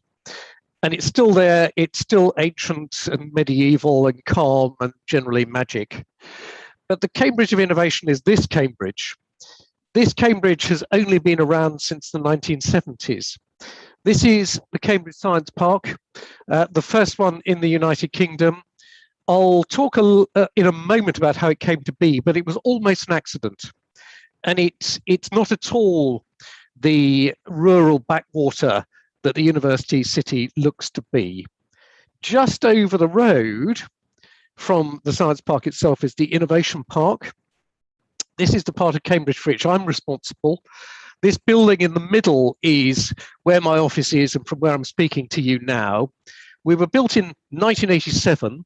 So far as I can make out, we were just about the first technology incubator in the United Kingdom. And it was the vision of the then finance director of St. John's College in Cambridge at the time. He was a physicist. He spent his sabbatical not doing research in the United States, but visiting science parks. He came back with the realization that a lot of the successful university science parks in America were ones which had an incubator, a building and a set of people that were dedicated to helping first-time entrepreneurs, particularly those from a science and research background, get over all the obstacles to setting up a business that you didn't know were there if you'd never done it before. And I think in many ways we've stayed absolutely on message, exactly as we were devised almost 35 years ago. We have grown a bit since then. We are quite big. We are 5,000 square feet of lettable space. At a maximum, we'd have 90 tenants on site. At the moment, post-pandemic, we're not doing too badly. We've got 72. So quite a few did have to leave us, but we've still got quite a few. And at least as interestingly, thinking of what Paul's been talking about of the evolution of buildings, it's almost as if every 5 years since we were put up, the park has grown from being some rundown rural agricultural land to being a mini science park with one new building going up every 5 years. Each of these buildings has got between about 5,000 and 9,000 square meters of lettable space. Over the next decade, the plans are quite advanced for our park to double in size and become a lot more modern, a lot more recognizable of the sort of buildings that you were seeing on Paul's presentation just now. But let me take a step back. Why do people come here in the first place? Why from around the world? It's because of innovation. It's trying to bottle that secret sauce of what turns ideas back into products that improve people's lives, or as one of my colleagues likes putting it, if research turns money into knowledge, how can we turn knowledge back into money? And it's a conundrum that I spent a large part of my professional life trying to understand. The best I can do to get the message across, I guess, of what I think the answer to that question is breaking down some of the numbers at Cambridge itself. And to start with, although I guess it's a well-known city around the world, it's actually a pretty small place. You know, the total population is just under 130,000. But in the, let's say, 50 years since we've had a science-based economy, since we've actually been an innovation ecosystem, we've generated, I think it's now actually more like $22 billion corporations. And those are real companies, as it were. They're not unicorns. We only count it when it's an exit value or an IPO value. So this tiny city has produced a lot of billion-dollar companies, several of which are worth 10 or 20 billion. And it's done on a relatively small working population, but there are over 130,000 people. There are 5,000 knowledge firms and almost half the population. So there are people coming in from other cities round about are employed in the knowledge intensive sector. Interestingly, when you look at the evolution of what the domain expertise is, probably for the first 30 years of the life of this cluster, it was dominated by information technology and communications. And the cohort effect is such that it still accounts for nearly 60% of the total. But in the past 20 years, the life science sector has been growing much faster, partly as a result of the pandemic and the realization worldwide of how important biopharmaceutical sciences are. It wouldn't surprise me if we were having this conversation in 5 or 6 years' time, the life science and the information technology sectors were actually the same size. So that is, to my mind, a strange example of how you can have a relative balance. You can have several deep verticals that exist in parallel to each other, and in many ways help to feed each other. So advances in computing will also help advantage in drug discovery. On Monday night, I attended a seminar from some speakers from Silicon Valley who were talking about the extent to which quantum computing, which is becoming quite a big sector in Cambridge itself, is also helping with drug discovery as well. So my own belief is that having a deep domain expertise in several different areas actually produces much greater momentum and greater strength. If that's the upside, let me take a step back and talk about how it was almost the case that the Cambridge cluster didn't happen as a centre for science and technology. And in some ways, we can almost see today that history keeps repeating itself. Although the University of Cambridge is ancient, it's been around since the early 13th century, hardly anything to do with science, let alone the commercialization of science, happened until the later 19th century. And it was only in the late 1860s that the first physics laboratory, the Cavendish Laboratory, was founded. It of the university at the time, the honorary head of the university was Prince Albert, the husband of Queen Victoria. He had attended universities in Germany, especially the University of Bonn. And at the time, German universities were leaping ahead in terms of both the teaching and research of science. And in Cambridge, the closest we came to that was teaching mathematics. Otherwise, it was a university that taught Latin, Greek, Hebrew, and trained people for working in the church, working in government, but did not do anything that would be remotely related to science and technology. It took probably the better part of another 100 years before the catalyst happened for turning the research that was being undertaken by the university in the interim period into viable commercial companies. It probably wouldn't have happened if it hadn't been for the formation in the 1960s of a private company called Cambridge Consultants, set up by recent science graduates of the university, whose mission was to put the brains of Cambridge at the disposal of the problems of industry. In the next few years, our planning restrictions made it almost impossible for technology firms to get the right premises, to recruit people, to find the right housing for them, because Cambridge was designated by government as being not a development area. And it took what was almost a scandal in the late 1960s when IBM, then one of the biggest research organizations in the world, wanted to move its European headquarters here. It was turned down because of planning. That caused such a scandal that Cambridge decided to review its planning laws, as a result of which the Science Park was created and then the Innovation Centre, to the point where, since then, the momentum has been such that, listed on the right-hand side of the board, I've done my quick and dirty brain dump of all the existing science parks, incubators, innovation centres that I could think of, without even bothering to, as it were, go to the encyclopedia and check them. And on the left-hand side, I've put all the venture capital firms who are either headquartered here or who have a representative office. So headquartered would be Amadeus Capital Partners, a very powerful investor in both information technology and life sciences. Headquartered also here would be IQ Capital. And then, for instance, DGF Esprit, the well-known Californian venture firm, has got an office here as well. And alongside them are some extraordinarily powerful angel networks, without whom I doubt many of the startup companies would have been able to get to the stage of being invested in by the venture funds. When I take another step back and say, what is it that made Cambridge unusual? I think it's to do with the fact that there is still, amongst so many entrepreneurs, whether they are directly connected with the university or not, a sense of mission.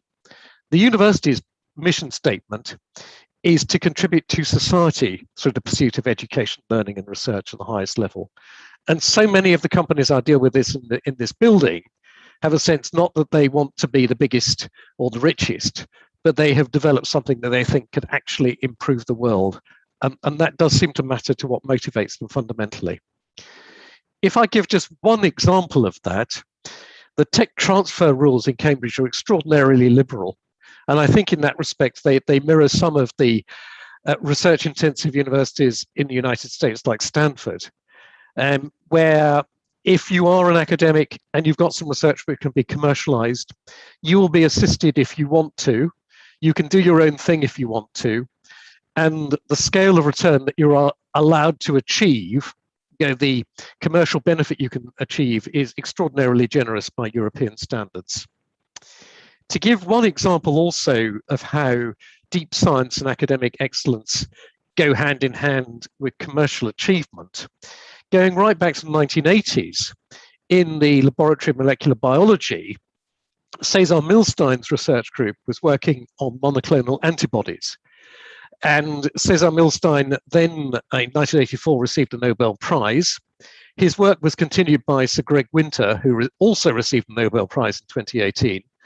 But Sir Greg Winter was also responsible for setting up a couple of companies, not least Cambridge Antibody Technology, which was acquired by AstraZeneca, and whose drug, Humira, is now, I think, still the biggest selling drug in the world. So you can be a Nobel-winning prize scientist and develop a best-selling drug. And those two things are not seen as antithetical here. I think the real problem we have in Cambridge is every so often we become very conservative. We start suffering from not in my backyard. We don't have the space to accommodate large, growing, successful companies. And it's almost as if every year you can see how one of our real success stories has been bought by a big corporation, usually from overseas, in the past often from America, more recently maybe from Japan or Germany. Does that matter from a policy point of view? I think it's a shame when you can no longer keep the controlling minds and the research in one place as well as the commercialization.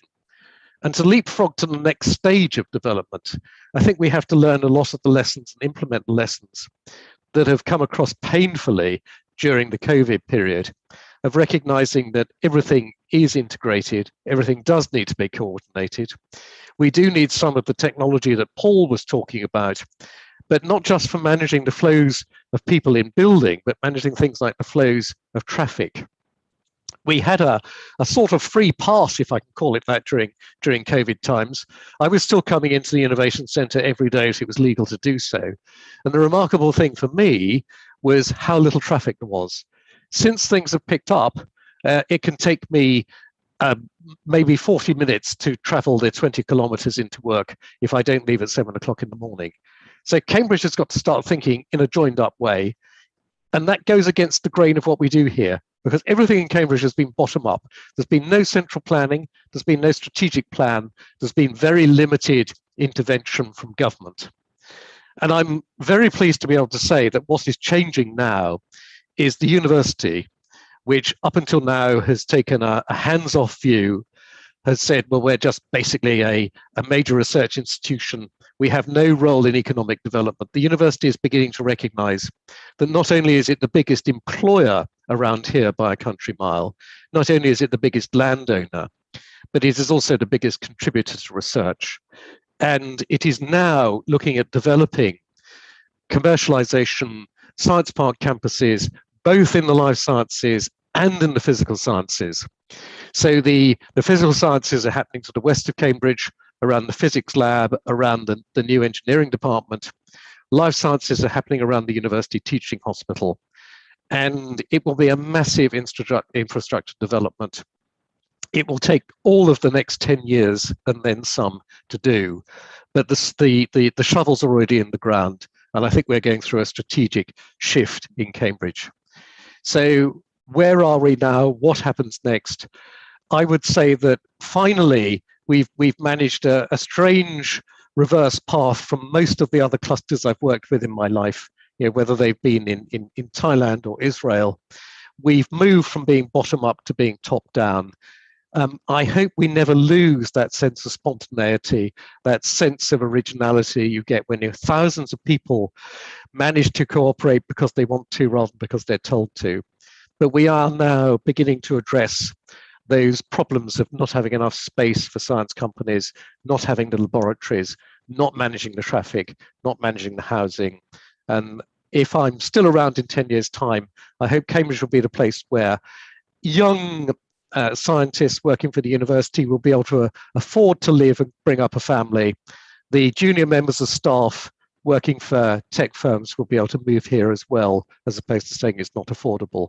And I hope onward and upward, it'll be another 50 years. I probably won't be around to talk to you about that, but I actually believe it will happen. So Professor Anderson, thank you very much for sharing. It's been a pleasure. I'll stop sharing my screen. And I hope that wasn't just too much information in 20 minutes. No, but thank it you was very much fascinating. indeed. I think the recognition that It's all an ecosystem. I've been taking a course studying Newton, and for every action, there is a reaction. I was thinking of that when you were talking. In any ecosystem, you're going to have, anytime you do something, there's going to be another reaction to it. I would really like to thank all three of our speakers. I think the presentations were absolutely fascinating, and I learned a lot, and I hope all of the other participants learned a lot also. And I'd like to thank Hannadi for putting together this conference. Last year it was great, and I think this year it's even greater. So a big thank you to Hannadi. And at this, I believe it's time that I turn it over to Michael. Yes, Beverly, turn it over to me, and it's always a pleasure seeing you again, Beverly. You did a great job. Thank you. Okay, so let's move on to the next session. There are 3 papers in the session, so each presenter can have up to 20 minutes. If you finish a little bit early, we want to have some discussion, we can certainly do that, but we'll allow 20 minutes for each speaker. As you get close to the mark, I ran into a little trouble yesterday because we had to do everything in 10 minutes, but I think in 20 minutes we should be okay. So if we're ready to proceed, Edward Morrison is from the US presenting the first paper. I'm assuming Edward is here. Yep. Okay, good. Yes. Okay. See, you can share your screen, okay, I'm assuming, Yes, right? I can, and I will quickly jump in. Thank you very much. I will take hopefully less than 20 minutes. Can I start? Fire when ready. Perfect. I'm going to give you an introduction to ecosystem development using a new strategy discipline that we've been developing called strategic doing, and I'll explain it. But first, a few introductions about how ecosystems present themselves to us at the Agile Strategy Lab where I work. The first is an example from Milwaukee, Wisconsin in the US about how do we build a water cluster. This is Sam White, a professor at the University of Wisconsin-Milwaukee, approaching us with this question. A second question, how do we create a startup ecosystem? This is the dean of a regional university where I am now at the University of North Alabama. And he's interested in how do we develop an ecosystem that supports startups. Some time ago, a city employee in Charleston, South Carolina, approached me about how do I build a new cluster of digital businesses in Charleston, South Carolina.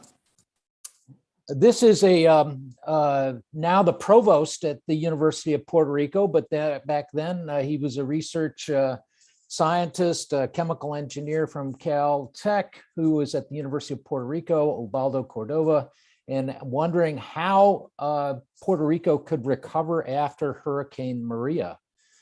And we have a last example here is from a defense contractor who said, how do we develop condition-based maintenance across the Aegis destroyer fleet in the US? How do we create predictive maintenance? How do we deploy that?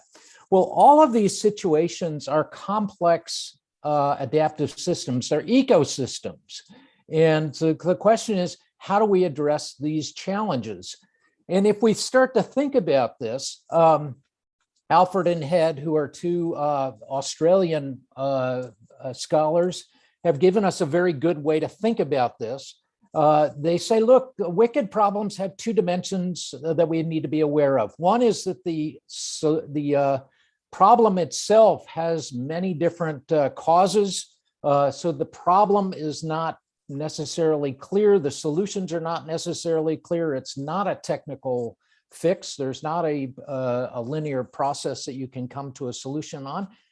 And then secondarily, as you expand the group of people contributing to solutions across the horizontal axis, you start to see complexity emerging with the collaboration itself. So you have 2 dimensions of complexity, and that's really what strategic doing was designed to address. How do we do complex work in open networks when nobody can tell anybody what to do? That's basically the challenge. So if I flip back to the water cluster, within 5 months of a strategic doing workshop that we held in 2008, we started to see an ecosystem forming around 4 different areas of potential opportunity: environmental, energy efficiency, process and treatment, and monitoring and detection. And that pattern of activity has continued to expand as the Water Council has become a global water club, water hub. So the Freshwater Technology Council, Freshwater Technology Cluster in Milwaukee has continued to evolve since its launch in 2008. If I flip over to that, the question about how do we develop a complex ecosystem of outside companies to develop a solution for a really big challenge of deploying condition-based maintenance or predictive maintenance across the Aegeus destroyer fleet, we see that we have to bring these companies in an open innovation framework. We have to develop these solutions very quickly in a matter of weeks. And we have to be aware of the power differentials between the companies, that the big companies can dominate the small companies, and the small companies, as a consequence, who often have critical technologies, are not feeling very comfortable. So what we've done with strategic doing is create an operating system, which we'll go into, but now we're starting to see deployments of strategic doing, this new open source approach across the province of Alberta and within Platform Calgary. And most recently, we've been working in Ecuador with the new Minister of Production and Trade, who came to Purdue when I was there to learn about this approach. And now we are working with Julio to spread this discipline across Ecuador. So what is strategic doing, and why are we using this? Well, it's in developing ecosystems, we're often confronted with this really big challenge, which is we have a complex set of partners, potential partners, but it's very, very confusing. It's just a bunch of loose connected pieces. So what strategic doing does is it enables people to form action-oriented collaborations quickly and move them toward measurable outcomes while making adjustments along the way. So you create a protocol or a discipline of building and designing and guiding these collaborations. And it's an open source protocol. In other words, there's no licensing of the underlying technology. All you do is you learn how to use it. So as we were developing strategic doing, and I'll go through that development path in a minute, we were framed by Deming, who said, you have to define this as a process, because if you don't really understand, if you don't really define it as a clear process, then you don't really know what you're doing. So what we do with strategic doing is we take advantage of the idea of platforms, which is a key part of ecosystem development. We can't design and guide the ecosystem itself because it's a complex adaptive system, but we can design and guide the activities on the platform on which ecosystems form. And this is a critical distinction. This is a critically important point. And so what we are able to do now, and this is an example taken out of Puerto Rico, is we're able to teach these skills across groups of people in relatively small increments of time. In other words, we can deploy strategic doing within a week, as we did in Puerto Rico after Maria. And we started focusing on how do we teach these skills. Ubaldo essentially was the research scientist who brought us to Puerto Rico, and we started expanding our frame of people involved in this. So what is strategic doing? How did it develop? Well, I'm a researcher, practitioner, scholar that started out as a consultant, and this started in Oklahoma City in 1993, confronting with the challenge of how do we diversify out of an oil economy in Oklahoma. The economy had been dead for about 10 years, and the question was, how do we do this? Over a 10-year period, I started working on this challenge of how do we develop a new strategy discipline in networks as opposed to hierarchies. I moved to Purdue in 2005 to run test beds And those test beds ranged everything from NASA to Flint, Michigan, where we dealt with teenage violence, to engineering education across 50 universities. We started building out these test beds. We used partners in Fraunhofer and Lockheed and NASA to help us do that.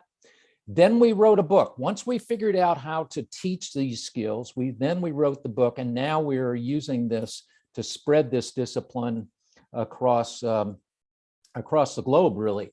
So here's what can happen when you start to teach people how to collaborate. You can start to see an ecosystem actually forming.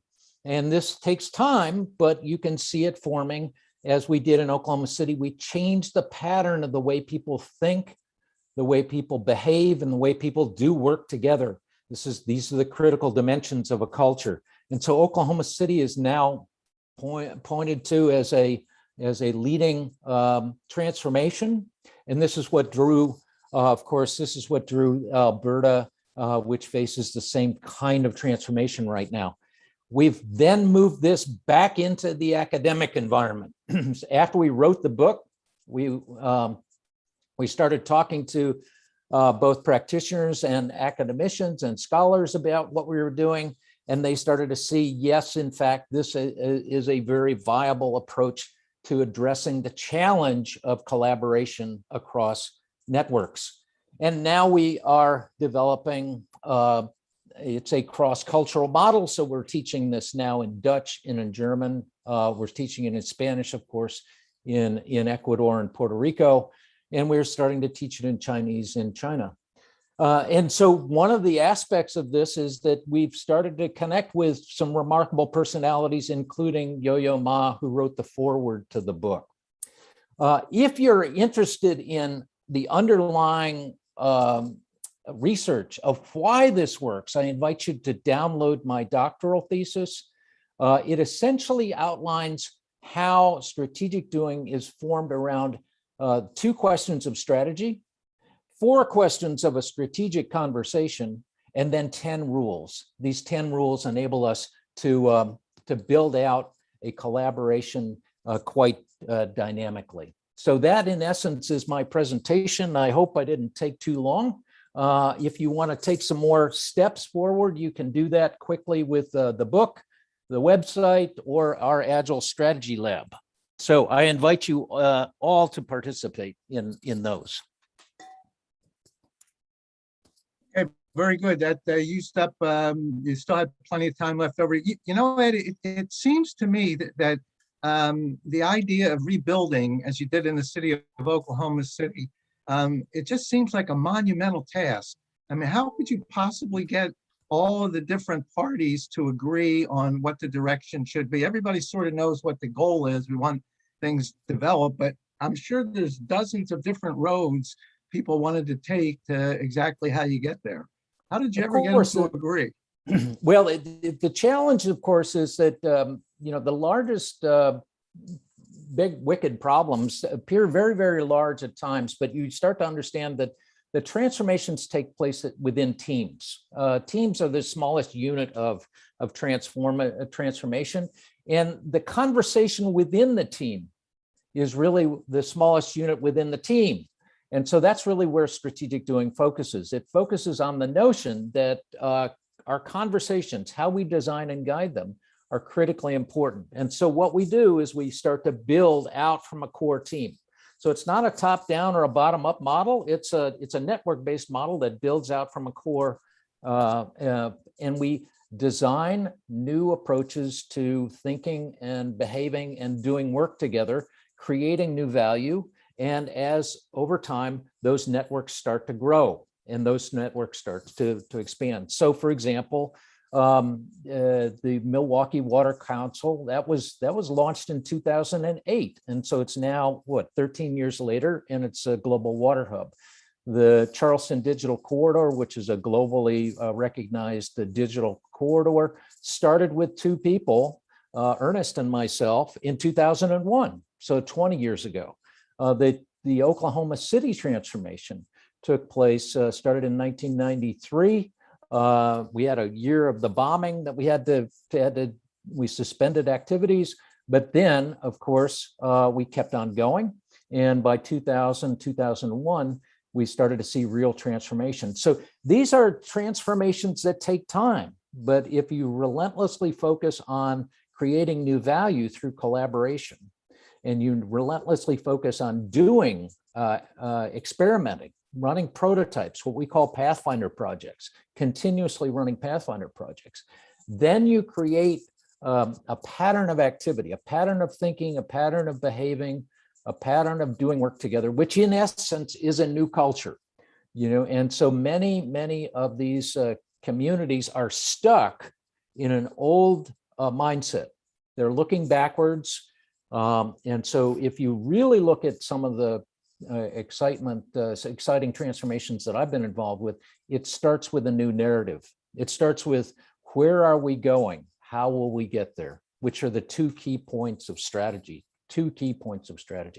So it's continuously focusing on those doing the doable. Yep. So when you get started with this, I imagine you try to get as much public input as possible, what the current residents see. And also, I guess you have to be very transparent as you go through this whole process. I imagine there's some decisions you made that turned out to be not the best and may had to be modified. But I would imagine being transparent with everybody all along the way is probably the best way to get to the result. Yeah, if you think about the network logic drives, these networks are driven off of trust. Trust is what drives the speed of the network. And so transparency becomes absolutely critical to this. So the first rule of strategic doing is essentially creating a safe space. Psychological safety, Amy Edmondson's idea around psychological safety, is really critical to building the space within which people are willing to share assets they already have. They're assets that are already in their networks. They're willing to share those assets, and then in a process of recombinant innovation, where they start to connect these assets in new and different ways, they start creating new opportunities, new value. And that's essentially what collaboration is. It's a process of recombinant innovation or effectual innovation. It's also been called effectual innovation or effectual logic, where we take advantage of what we already have and we start connecting it in new and different ways. So let me give you an example. Yesterday, I was on a call with entrepreneurs in Ecuador, and we had an entrepreneur who is very, very skilled at Lego Serious Play. And we had another artist entrepreneur who was very, very skilled at the application of Ecuadorian culture to the stories of her art. So the question is, what could you do with combining Lego Serious Play focused on new product development with Ecuadorian culture, and how could we develop new products that were steeped in Ecuadorian culture by just combining the assets of those two people?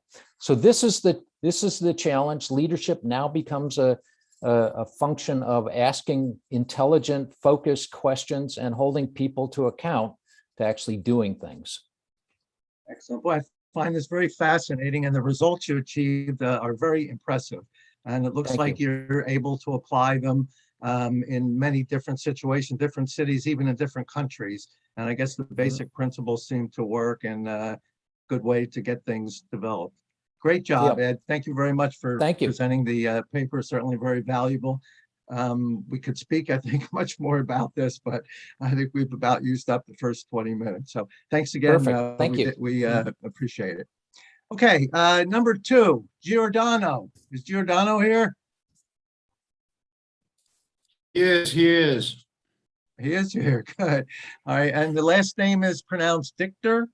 The last name is pronounced Dictor. That's real correct. Okay. So yesterday I botched a bunch of names, so I feel good. These are not too hard. So Giordano's from Belgium, and he's got 20 minutes to present his paper, and any discussion we have in there, that'd be great. Giordano, please proceed. Great. I'm going to share my screen as well. Are you able to see it? Yes. Yes, we are. Great. So Thank you very much to the organizers, and thank you very much for organizing this panel. Already the first panelist was extremely insightful, I believe, and it's going to be difficult to top that, I think. But I'll do my best, and I'm going to correct you, Michael, right away. This is not coming from a paper that has been wrote. It's coming from 20 years of practice in trying to build up and to get ecosystem players and enablers to work together in the field, and mostly in the developing countries. And we've done this for many years, and we have witnessed in the last especially in the last 10 years, a level of complexity which is becoming quite more and more unmanageable. Therefore, tools such as the one presented before become absolutely important to us to acquire it and to learn how to use, really, because what was working years ago really doesn't work now, and the complexity is due to different layers of issues that have come and disrupted the markets, especially when we're talking of marketplaces such as ecosystem for entrepreneurship and startup creation. This is exactly what we do. So we go there and in countries, and we help ecosystem players to get together and to design the best entrepreneurship support value chains that are possible in that area, giving the specific context where these are based, and trying to not adopt a copy and paste solution, which too often has been let's say the way of doing. Therefore, when I speak about ecosystems, these are mainly the cause of all my frustrations. This is the difficulties that we have when we go. For example, in Mongolia, in Western Mongolia, where we did we put together a group of actors in the province of Ouvs to talk about how to support the local entrepreneurs, which are not the high-tech entrepreneurs that we are accustomed to, are different targets. And we see that a cow herder with 5 cows wants to double its stock of cows by intaking a business angel. We start crying and trying every time there's a fight to make them understand that is not what they need, that is not how these are examples that do not work. So the Silicon Valley example, or the high-tech models and of acceleration models do not work for the vast majority of the territories of the world.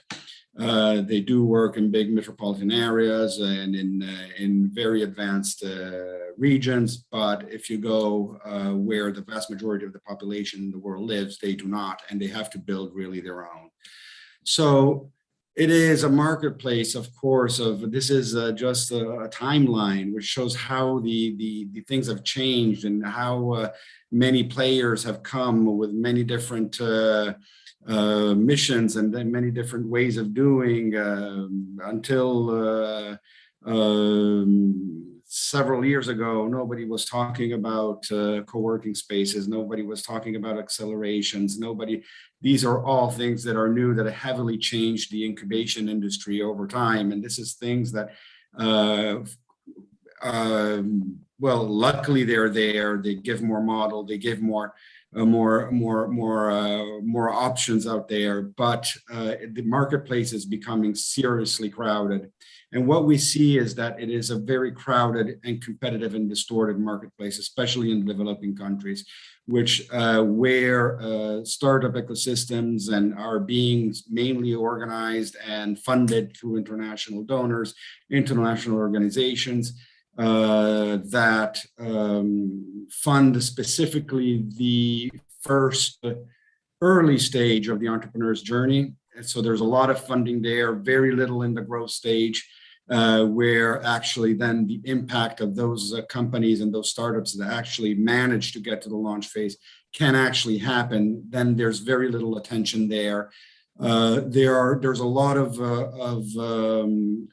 organizations out there, and I'm including also corporates, governments, who shape, let's say, policies which are really not based around the needs of the local entrepreneurs, and therefore making this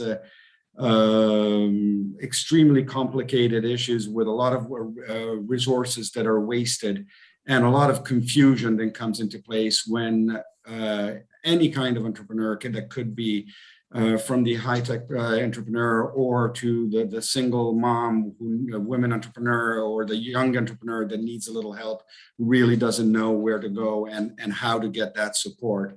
We have seen examples in Lebanon not long ago. Last week I was in Lebanon, and there was an entrepreneur that was being coached by 4 different organizations at the same time, because he got 4 different grants from 4 different programs that were attached by that were requiring him to follow coaching. And he was confused because one coach was saying one thing, the other coach was saying another. So we're out there trying to help these guys to do something that really makes sense. Again, it's about people.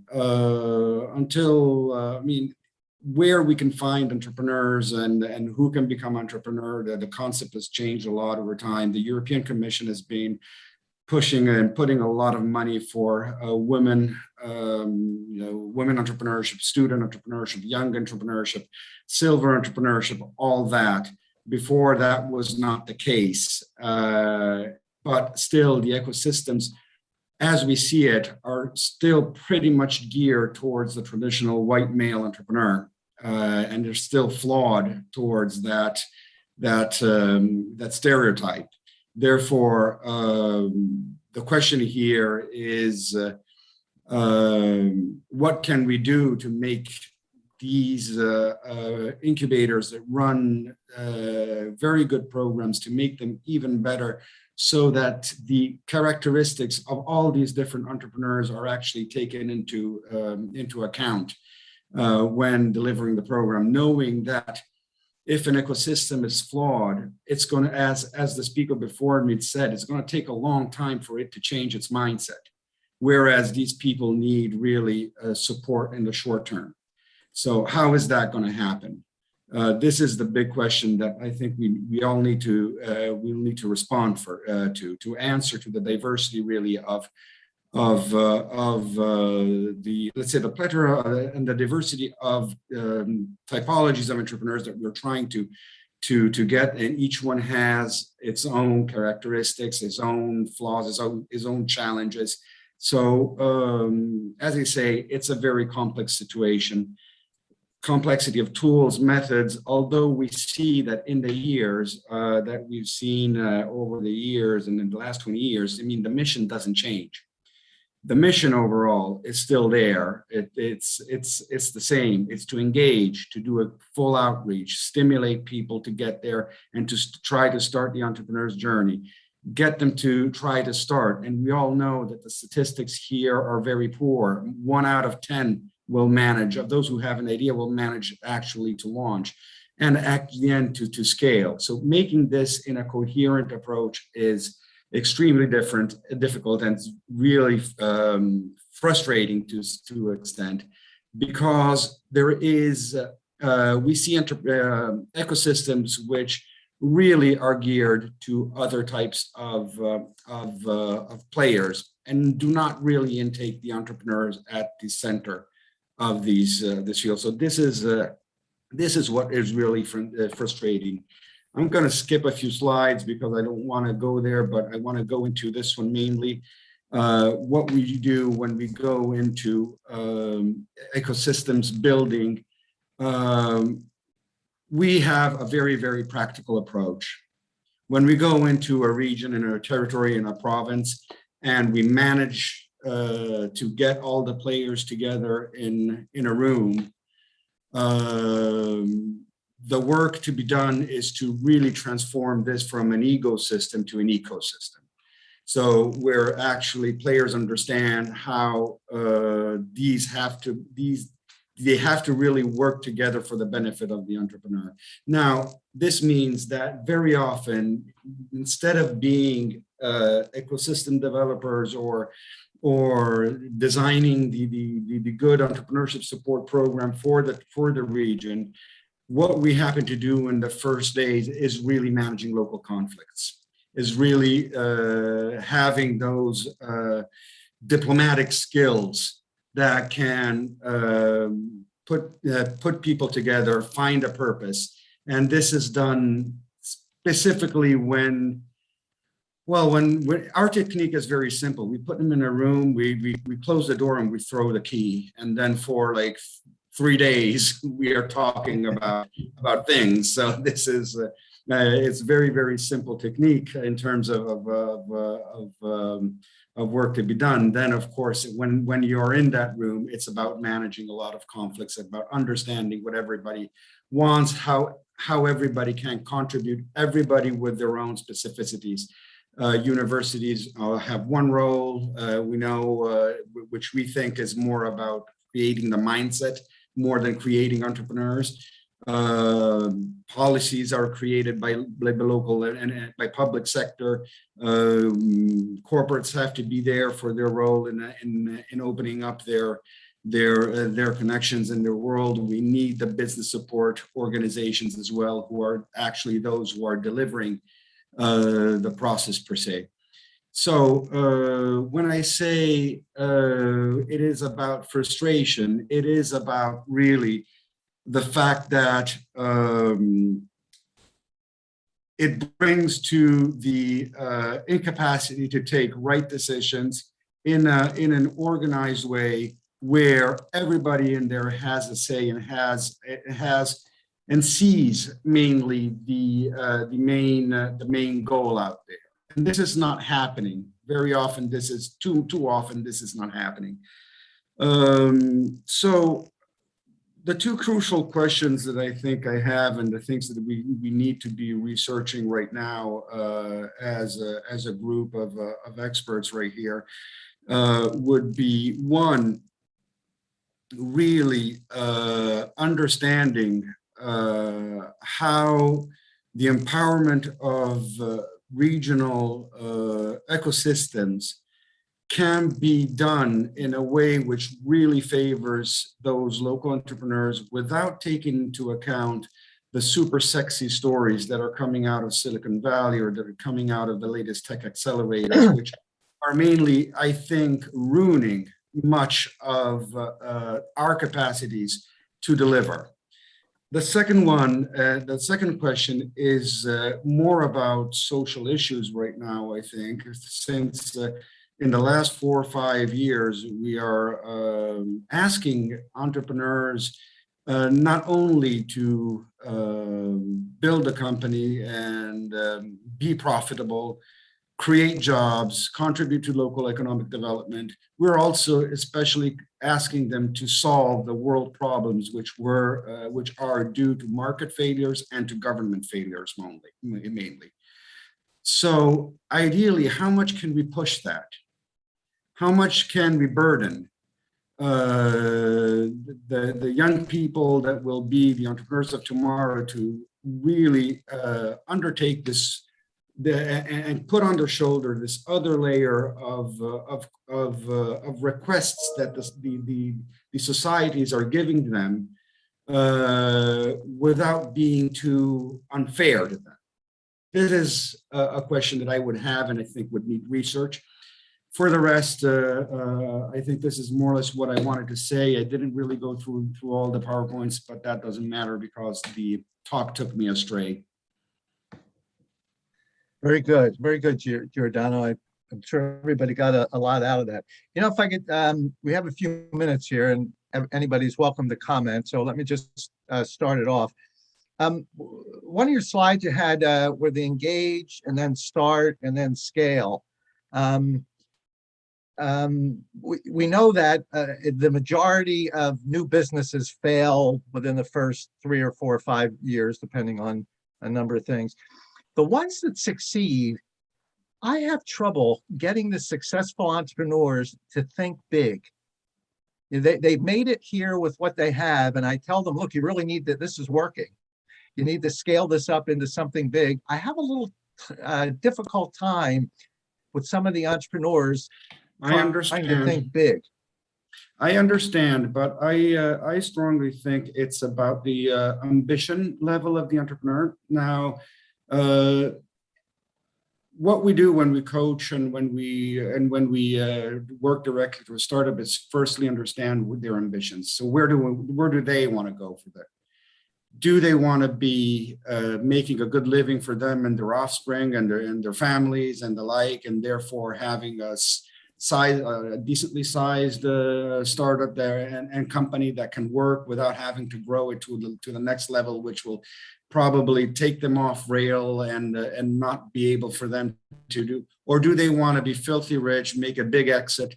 And so it's really about the ambitions at the beginning. So where you don't see usually this capacity or this of thinking big is usually because there's not the will of thinking big.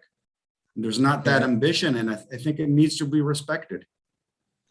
I agree. I refer to some of those people as what I call lifestyle entrepreneurs. You know, they don't want to have the big exit strategy and going public. Right. They just want a nice lifestyle that they can pass on to their heirs and their heirs. So, and they grow organically until they reach the right dimension for them, and then it's a matter of keeping the market shares that they have in the local context where they work, and that's fine. So we don't need. Again, how much should we ask to these entrepreneurs? This is the question that I made. I mean, this is as an ecosystem players, we're putting too much pressure, I think, way too much pressure, and it's growing. Every day it's growing, the pressure that we ask from them. Yeah. Another issue I found, you mentioned about ego. I found really an entrepreneur sort of has to have a big ego if you're going to make it through this, yet it turns out to be a detriment later on.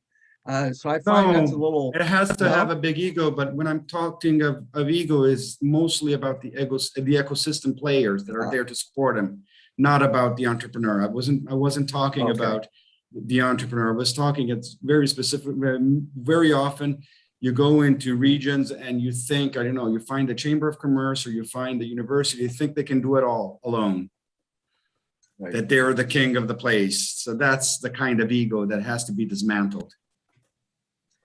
Okay. And one last thing I saw, you were talking about market failures and government failures and how that oftentimes presents opportunities for entrepreneurs. The market failures, I think you can sort of deal with. The government failures are very difficult for people to deal with. That's what we were asking our social entrepreneurs to do. I'm in Tunisia now on a mission. I came back from, I was drawing food through Cairo and Lebanon now. And I found several social entrepreneurs that were actually building a company. One of them specifically is collecting organic waste from the municipalities and transforming that into fertilizers. Locally produced fertilizers so that the farmers can buy locally produced fertilizer at a third of the price from the imported ones.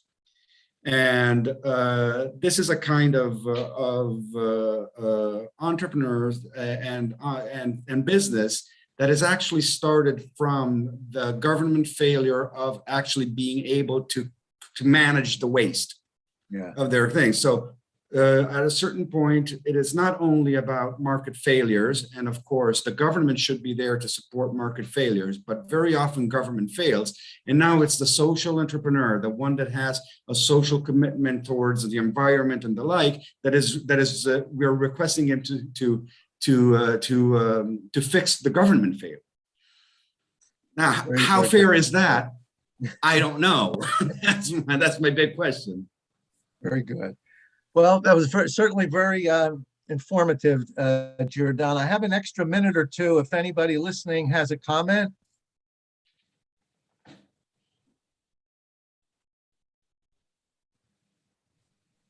Okay, hearing none.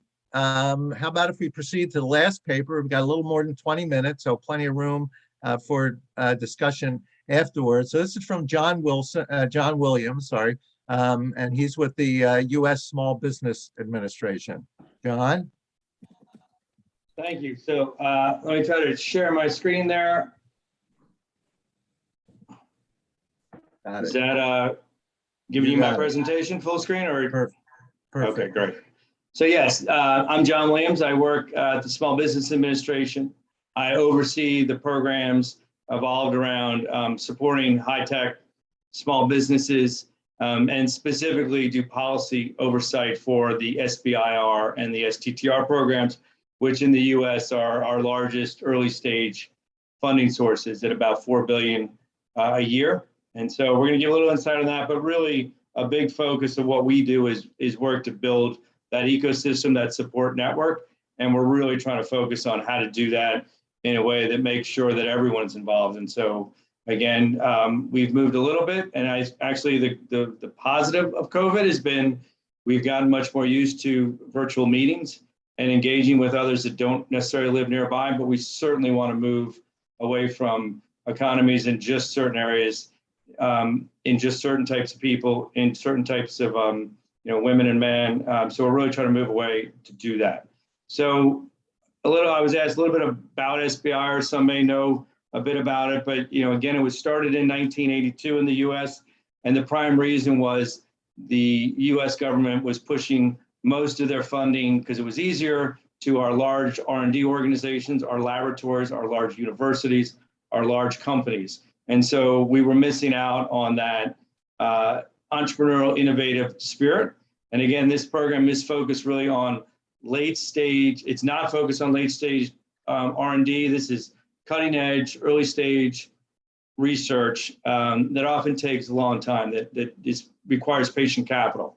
And so the program was designed back then, and really a focus of the program, and I've seen others from other nations, and I think one of the big things that we have done well is we really do expect failure. We're expecting cutting edge to fund cutting edge work, but then the way we phase it is, plant a lot of seeds, try a lot of things, give exposure and opportunities to a lot of individuals, and then as that either fails or proves out, but fail fast, and then either pivot or, when things work, then put more money into it. So it's a staged program that we have.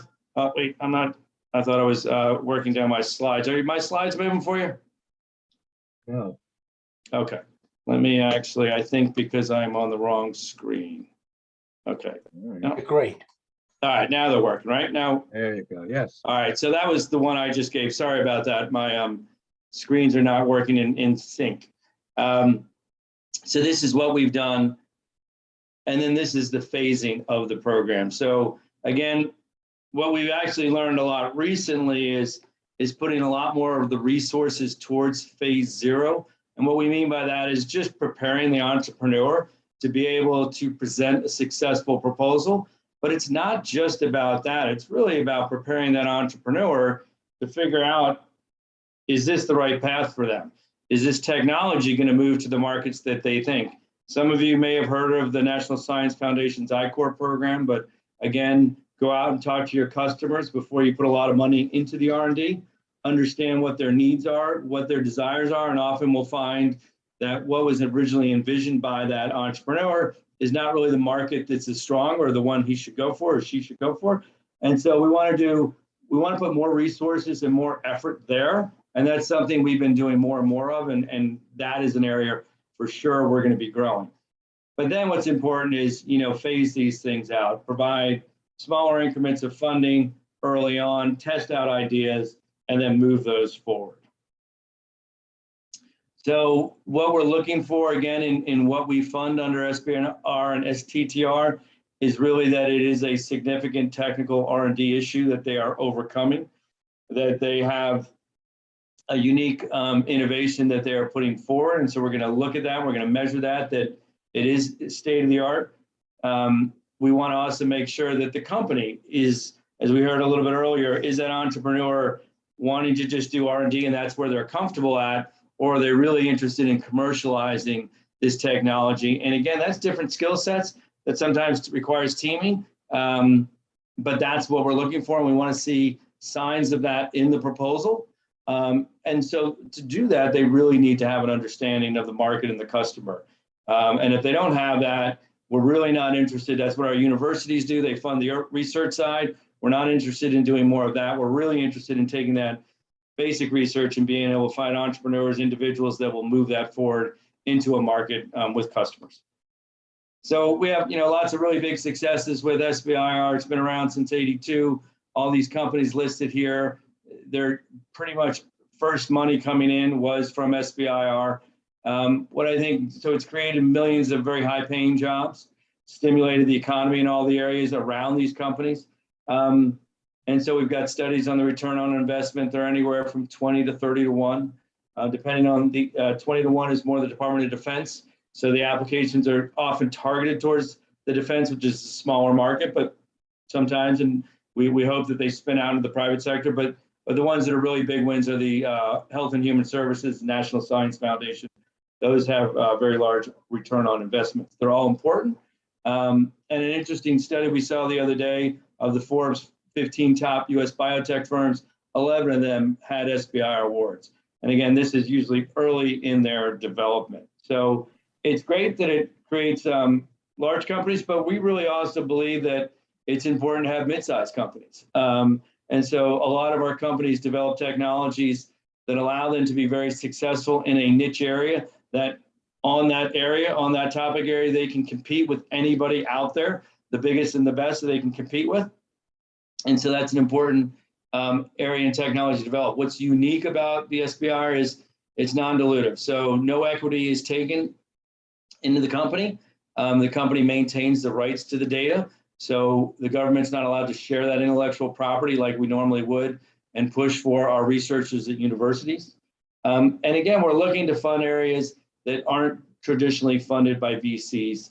So we're not Internet of Things, we're not doing apps. We're looking at more long-term patient capital, a lot of material work that takes a while to mature, that typically right now others aren't investing in it. We're looking to invest in those things to a level where others then will come in.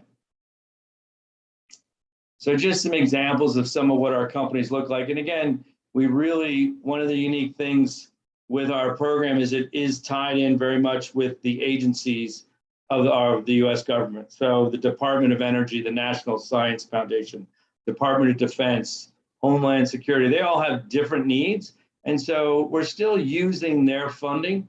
And again, that's one thing that really made the program work. It's not an appropriation by one group, or it's basically saying you as an agency in the Department of Defense or at the National Institutes of Health are focused in doing research in certain areas. We're going to make sure that you carve out a portion of that to just fund small businesses and take the extra work to do that. And so Ubiquitous has developed some pretty impressive technology out of MIT. It's a screen that actually acts as a solar cell. And so now a normal Windows will actually be a solar cell also. This company here started with, kind of taking really traditional unmanned boats and being able to do things for the military. So reducing the risk and then move that into, working on hurricanes, border patrol, and actually they've sold this all over the world. And a lot of it was also Coast Guards and also protecting the beaches and being able to rescue individuals. So we got a lot of companies that spin things out, and we think that's very valuable too. And then again, we have unicorns. And so Ginkgo Bioworks got a couple fundings from different groups. Again, a lot in the material side. So they do genetic work.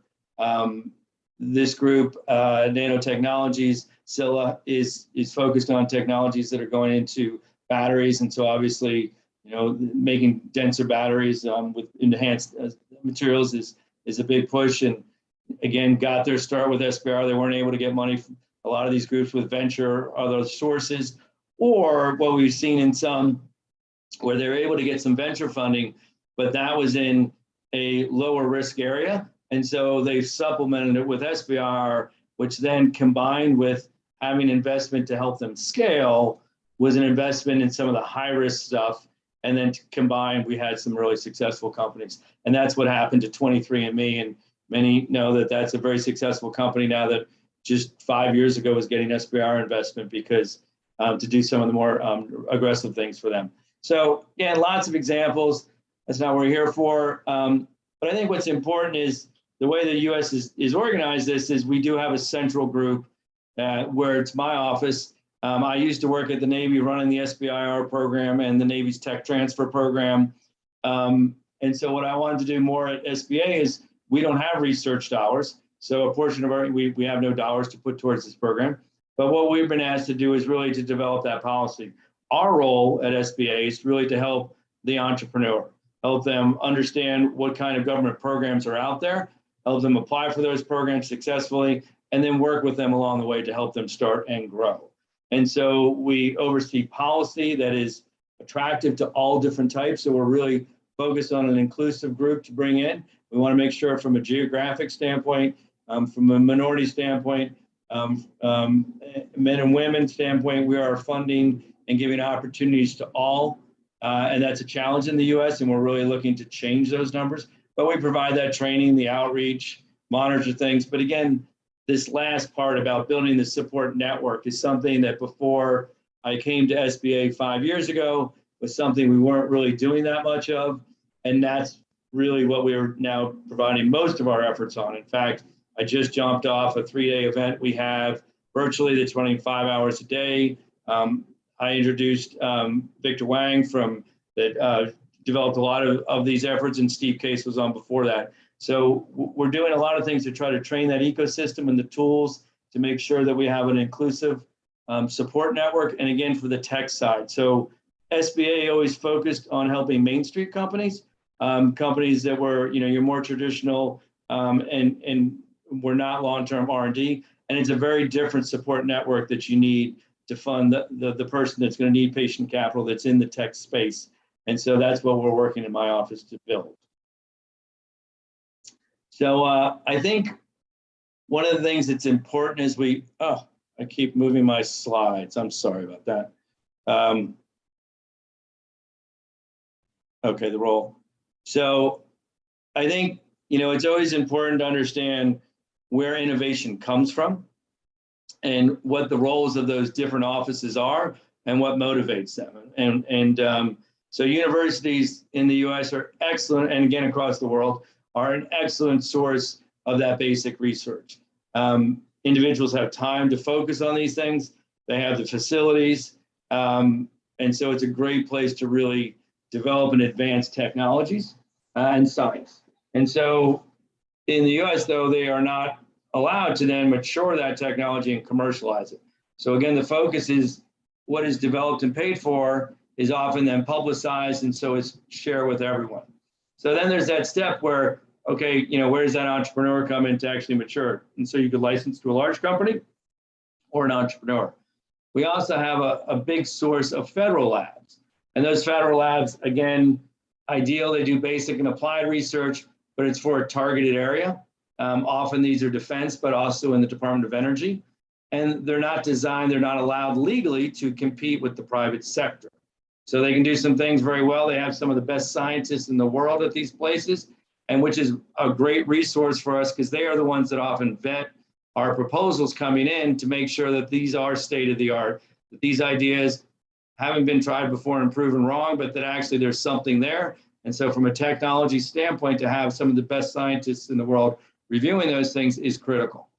And we also have a lot of large tech businesses, but they're driven by stock prices. They are, if they mature to technology and they've been developing that for years and they've invested millions and billions of dollars in that, they want that line to stay. They don't want to go to the next version. They don't want to take something that would potentially push out their old technology. So while they're a great source for technology and buying and getting large manufacturing of things, they don't often have the innovation focus because it's often driven by the stock market. So really, in the US, this group of tech small business entrepreneurs is key to us to be able to be the ones that are motivated to develop something that's disruptive, to develop something that, you know, takes what has been done in the labs and moves it into products and services. And then depending on how they strategize, it could be that they license, it could be that they build their own companies, as some of the large companies I showed you, but lots of options. But that's the group that's really important. And so again, we want to provide them the tools to make applying for federal funding, to make getting access to private investment, because again, we see our role as federal funding just gets them to a point, but we want to start to make sure we're also getting access to private funds and investors. And so making them those investors aware of what's being funded in a cost-effective way is all important and things that we try to do. So reasons why the program's been successful, in my opinion, is that, you know, again, I've talked about, we have a really strong technical review of the proposal. So, you know, the best in health, the best in energy, the best in materials are looking at these proposals as they come through, and they're making an assessment on that technology.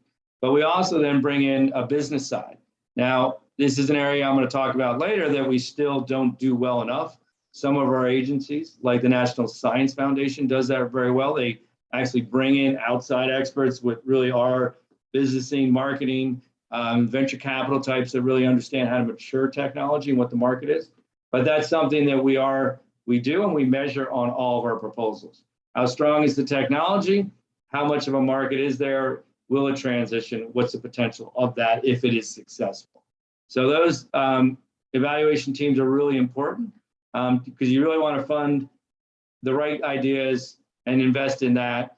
You want to be biased to who the inventor is, where that individual lives, what that individual looks like. You just want to focus on the science, and then you want to try to figure out, do they have a business side of things? And if they don't, we found that we can start to build that for them. The science is often a hard thing to get, but we want to make sure ideally that it has both. And so again, we're funding things that are not next generation, that are next generation technologies and not just incremental improvements, and that is important. And I've talked about this ecosystem support organization. So building that network where individuals can find mentors, they can find entrepreneurs in residence, they can find access to capital, they can find access to facilities. You know, we have a lot of facilities at our federal labs. It's very hard, and even at our universities, for an individual from outside to come in and be able to use. And so we're trying to break down those barriers by creating standard agreements where those things are easy. And so we make the most of the equipment they need to advance their technology that they would not have normally. So, and again, these, the part about this being a legislative requirement is key in making this program long-term. So it's been around for 40 years, and that helps that people know the program is going to be there. But again, we constantly have to get the word out on it. So moving forward, we are really focused on building a stronger expertise on the commercialization side, on understanding and providing training to help that individual commercialize. We need to reduce the time that it takes from a proposal to come in to the time we've made a selection and started to provide money to them. Government in the US, government contracting and processing is labor intensive, and we're really trying to move away from that and come up with different ways where, especially in the early stage monies, the smaller amounts of money, we can do that in a much quicker environment that it makes both sides feel comfortable. So continue that focus on R&D projects that require that more longer term patient is really critical. There is sometimes a push to move away from that, and we think that's where our big successes have come from, and probably even more gates. Fund things as they grow, but make sure that there's enough funding so we kind of avoid what, they talk about the valley of death, and that we're working with the private side so that together we're investing together for a while. Typically just federal together and then just private, and so that company can mature and grow. And again, that customer discovery and doing those things early, providing that expertise, those resources. We really think our grad and postdoc students are a great resource, and we need to make sure that we're going to try to get them to start their companies at a time where they're more comfortable with not making a having a big salary. So we think that's a big market, is to make sure that they're comfortable with starting a new company and they have the resources to do that and take that risk. But we also know that there's a lot of entrepreneurs that have been successful that we want to get to start their own companies, that have maybe not been an entrepreneur, but have been in a big business and are very bright and want to start over again. So we're looking to be able to have programs that do that also. So I think, I've got just one more. So again, commercialization is important, helping them do all those kind of things. We're funding more incubators, more accelerators, working with the universities to get them to kind of help the tech startup. That's where a lot of these folks come from. Make sure we're doing private-public partnerships. Those are all key things to really making the program even more successful. And this is some contact information. So with that, I'll turn it back. Excellent, John. I had a few questions and things, but I think we're just about out of time. So that was very, very interesting, and it expanded my knowledge. I thought the SBA primarily made loans, but and I guess they still do. But this other still do a lot of that, SBIR, SBIR is an interesting thing, and I think. Excuse me, Professor Mike. Yes. Yes, just I want to say thank you for John before he leaving. I know all the time, John, it's busy. Thank you so much, John, to joining us and to be a value added, you and the rest of the speaker. Thank you so much. Presenting SBA, the largest administrations in the US. So I'm glad to help. But reach out to my email and I'll be glad to follow up with questions and thank you so much. Thank you, John. Okay, we're ready to move on to the next session, Hanadi. Alia, I think, is in charge. No, the next, it's Larry, Lawrence Molinar. He is available there because Alia lefty. Okay. I think Professor Larry is there. He told me it's available. Yes, Lawrence.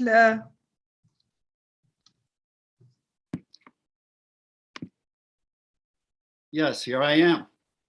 Yes. You can speak, Professor Mike, with Larry.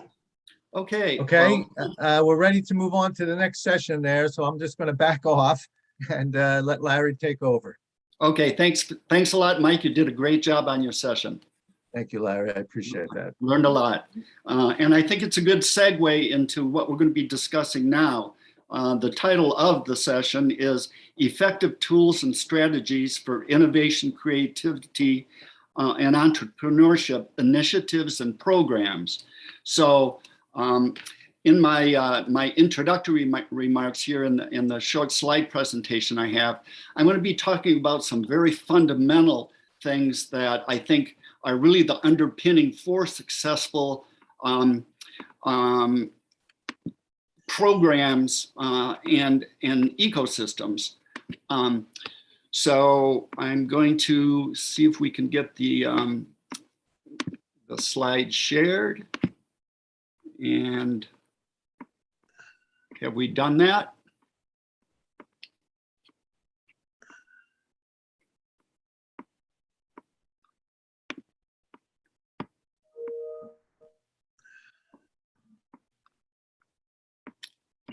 If anybody can give me a hint on sharing, I'm clicking the share screen button and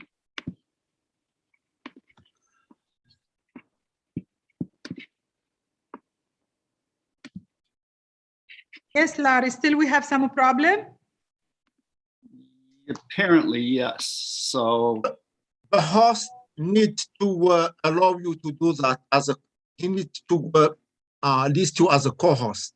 Then you can do that.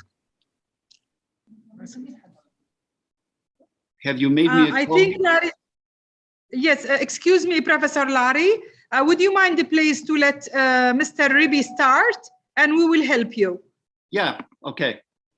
Ribi, I think you start just to be on time. Can you start please as a first presenter? Yeah, so Ripi Singh is the CEO of Purposeful Innovation Coach, and we'd like to hear what he has to say because obviously he's a practitioner-based enterprise. So Ripi, go ahead.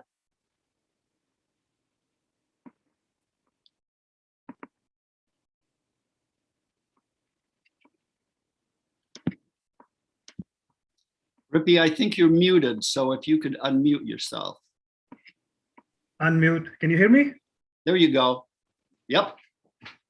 Good people, good morning, good afternoon, good evening, wherever you are in the world. My name is Rippy Singh, and today I have dialed in from Arizona, USA. I'm going to share my screen now.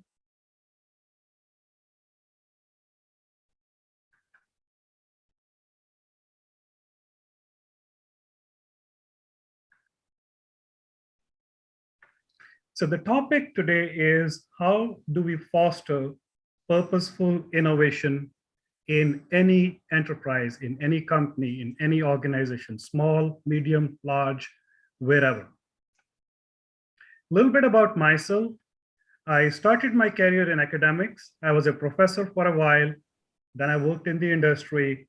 And for the last 7 years, since 2014, I'm a freelance innovation coach. I coach all around the world with all sorts of companies. And my coaching practices have now been published in form of books, which are available on Amazon. I have had my share of success and failures, but today I'm focused on why we should innovate, how do we innovate, what should the technology constitute, and I also focus on other aspects, human aspects like ethics, diversity, co-working across cultures, co-working with machines. Let's just briefly talk about the agenda for the next 15 minutes. I will share with you why, how, and what. The purpose of innovation, profile for innovation, and practices for innovation. Then I will show you a map of why with how, and I will also show you a map of how and what.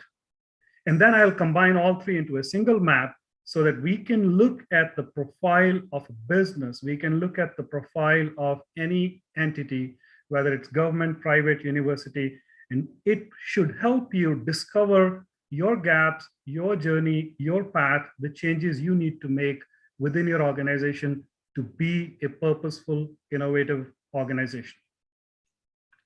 Let's look at the industrial revolutions. I think we all know where we are today, so I don't have to spend too much time on this particular aspect. In the second revolution, we became masters of the physical world. In third revolution, we became masters of the digital world. And in the fourth revolution, we are now becoming masters of digital and physical world. We go from physical to digital and digital to physical. Once we can close the loop, this confluence of cyber physical systems is what constitutes the fourth industrial revolution. Why should we do this? You know, sometimes people don't even know why they do it. They are unaware. But there are people who actually say, this is how we get rich. This is how we make money. So you have a financial purpose. And then there are others in the engineering community who do it mainly for the technology reasons. But I would submit that technology, for the sake of technology and money, is not really the purpose. It could be a business objective, but not a business purpose. Purpose should be more towards making things better. Smart homes, smart cities, smart factories, smart manufacturing, smart healthcare, smart education. We want to improve the social life. We want to improve the well-being of humans. So think about that as a purpose. But is that enough? Or is there something more to it? Well, I would say there is one more item here. Think about it. How do we preserve something that's precious? If you own a diamond, how do you preserve? And today, the most precious stone that we have is our planet. And we have to preserve it because there's only one of it. We have no choice. So think about sustainability as a purpose. So here is a model, a hierarchical model for how you should define your innovation purpose. I also understand not everybody can have sustainability as a purpose. It's okay. You can stop at social, but then think of sustainability as a constraint. Even if that's not a purpose, it must be built into the innovation procedure. Because if you think of it, we are all trapped on this planet. There is no planet B. We must sustain this. We must innovate to sustain this. Technology for the sake of money, I don't call it very good, but for the sake of society and for the sake of planet is the right thing to do. The higher up you go, the better it is. I want you to ask yourself a question: where are you today and where do you want to be? Let's talk about innovation profile. When I was the director of R&D for a Fortune 500 company, I always wondered how innovative we are. And I did not know how to define it. But now I have created a scale, a 5-star scale. 1 star on one end, you are aware of innovation. You did it once, but you did not sustain it. And 5-star is like the Googles and Apple of the world, where you are robust and resilient, and you can handle disruption, and you can handle any change that's coming your way. In fact, you are the one who is driving all the change. And then in between, there are 3 other levels. Level 2 is you are a follower. You innovate in response to demand. Level 3, you forecast what the customer, market, society will ask in the near future, and you innovate in anticipation of it. And then you are amongst the first few in the marketplace with your services, with your products. And level 4 is a visionary trendsetter that creates a product and creates a demand. So there are various examples. I'm sorry, I did not get time to study companies in Kuwait to identify that. My examples are still from the US. The question is again, where are you on this scale today? Where do you want to be? Now, if I were to combine these two, purpose, profile, I could actually make a map. Okay, and on that map, you should be able to put a point saying, this is where we are today, and this is where my journey should go. Ideally, everybody wants to be at level 5, but that's not very practical. Even if you get to 4, you will be an exemplary, iconic company. Most startups are visionary trendsetters, and as they begin to grow, they kind of slide down on the scale. And today, majority of the companies are followers of the market, working hard to make money, to meet the bottom line, to just, the focus is lost, the mission is lost, the vision is all lost. It's just become rat race. And those who recognize this can actually turn around, but those who don't will become extinct very soon. And this is what is happening in the market. And every time there is a major shift, whether it is a dot-com burst or it was pandemic now, a whole lot of companies suddenly go extinct. Without doing any detailed analysis, I think BlackBerry had that journey. Google went like that. Chipotle went like this. My practice in the last 7 years has gone like that. So we can all actually think of where we were when we started our practice, where are we today, and where do we want to go? And this can be a very powerful communication tool, alignment tool, strategy building tool, because it's like the North Star. Now, how do we build a profile? There are 4 things that you have to do to build your innovation profile. You need a strategy. You need to know what products and services you will develop. You need capital, and capital here is more than money. It's talent, knowledge, cash, assets, network, everything you can think of. Then innovative activity is the actual execution of the projects. And then I do want to touch upon the topic lean, because you have to make it cost effective. Now, each of these tracks are handled differently by people at different profile, because that's how the profile is defined. The strategy that a follower makes is different than the strategy that a trendsetter makes. And how you make those strategic decisions, how you make your investment decisions, how you make your hiring decisions, they actually depend upon the profile. And there are a bunch of tools that we have used that kind of form this matrix, which helps you define what do you need to do at each profile. And if you want to rebuild a profile, what are the gaps? Here is a framework that over the last few years, we have built and delivered to lots of companies successfully. We actually have also converted this into an ERP type of a system so that entire organization can stay aligned. Somewhere between level 3 and 4 is when you can decide and define that you have achieved the culture of innovation. I can also go and put all of these 3 things together: purpose, profile, and practices. Now that becomes a single framework for purposeful innovation, for meaningful innovation. With that, I will finish my talk and I will say purposeful innovation is the only way to go. Thank you for listening to me. Well, thank you very much, Rippy. That was very informational, and obviously the global climate crisis is imperative that we all address, and you gave us some steps to be able to do that. So thank you for your thoughtfulness and your presentation.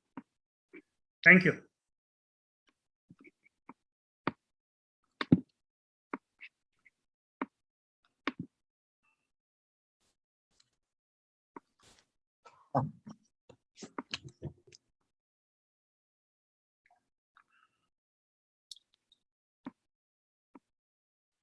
So again, following the instructions, I'm on security. Excuse me, Professor. Excuse me, Larry. Yes. It's done or not yet? No, we started from our side. Just let our technical support company, it's helping you, okay? Oh, very good. So as I mentioned at the beginning, I'm going to talk about some of the fundamental foundational requirements of being able to create within an ecosystem for entrepreneurship, innovation, creativity. And within the ecosystem, we have communities of practice. There's incubators, there's accelerators. We've heard about from coaches. There are many, many different facets to the ecosystem that are comprised of communities of practice. Under these communities of practice, which include different disciplines, it's many different, I guess, methods and protocols and things that all have to come together at some point. And we heard earlier about trust and ecosystems versus ecosystems. And it really comes down to people need to believe that the associates and the practitioners that are within their network and are working together all subscribe to the same fundamental principles, or the system just does not work. So we're in the middle now, if we change the slide, of looking at best practices. And some of those best practices are due diligence, and I'll define that a little bit later. Risk assessment and mitigation. We have to make sure, as we're investing our time, our effort, and funds into a project, into an ecosystem, that we understand what the risks are and that we mitigate them and minimize them as much as possible. On the next slide. Prudent stewardship, and that goes into the activities and the use of resources, human resources, financial resources, organizational and institutional resources. We have to use them wisely. When we develop things that work, and we heard a little bit about replicability and scalability in an earlier session, we want to develop designs and models that can be replicable. Also, a return on investment. We're looking whether it's a social return, whether it's a climate return, whether it's a financial return, whether it's all of them. There are outcomes and deliverables and expectations at the end of or during the process of what we're doing. And I think with one of our last presenters, Mr. Williams from SB SBA, who talked about the SBIR's TTR program, that is a phased continuum where we're looking at different points and milestones for what is the return on investment, and are we moving closer to our goals and objectives. And then sustainability. Often that's something that's not really designed into the program until it's a little bit farther down the road, and it should be something that is thought of from the very beginning. So best practices. Best practices are a set of guidelines, ethics, ideas that represent the most efficient or prudent course of action in a given business situation. So best practices when it comes to the incubation and acceleration, there is a publication that was put out with the National Business Incubation Association called Incubating Success, Best Practices that Lead to Successful New Ventures. And that's kind of a landmark study. It hasn't been updated. It's about 10 years old, but it has some fundamental principles of the best practices that myself as principal investigator and a team of researchers at the University of Michigan and other institutions dug deep into the ecosystem of business incubators and accelerators. So I would refer anyone to that, Incubating Success. If you Google it, you'll find it at the University of Michigan. Due diligence. Due diligence, it's an investigation, an audit, or review that's performed to confirm the facts or details of a matter under consideration. So if you're going to, for instance, purchase a home, you're going to do your due diligence. You're going to inspect it. You're going to know what the requirements are financially and property ownership, et cetera, et cetera. Either you do that yourself or you hire somebody to do it. But you need to do that also for new ventures and for the entrepreneurial community and what have you. And it requires an examine, again, of financial records before entering into a transaction with another party. And the ecosystem is transactional. You're constantly working with other people. They gain, you gain. Hopefully it's a win-win situation, but the due diligence is critical. Next slide, please. Risk assessment and mitigation. That is a process to identify the risk factors that the potential to cause harm, that if they do occur, they can impede or even cancel what you're trying to achieve. So you need to identify them, assess them, evaluate the risk, and then develop methods and protocols and safeguards against the risks that are always present in a venture. And there are 4 different or 5 different areas: qualitative risk assessments, quantitative that you can quantify, generic that are common to in many cases, and site specific. We'll move on to the next slide. Prudent stewardship. So prudent stewardship is a process of being very discreet and cautious in managing professional activities. You want to be circumspect. You want to go with the evidence, not with your feelings or your emotion or your wishful thinking, magical thinking, as they sometimes say. You want to be practical and careful in the use of public funding when that is available, and if not, it's private sector funding. You have investors for the programs or projects or initiatives that you're launching, and exercising good judgment and common sense.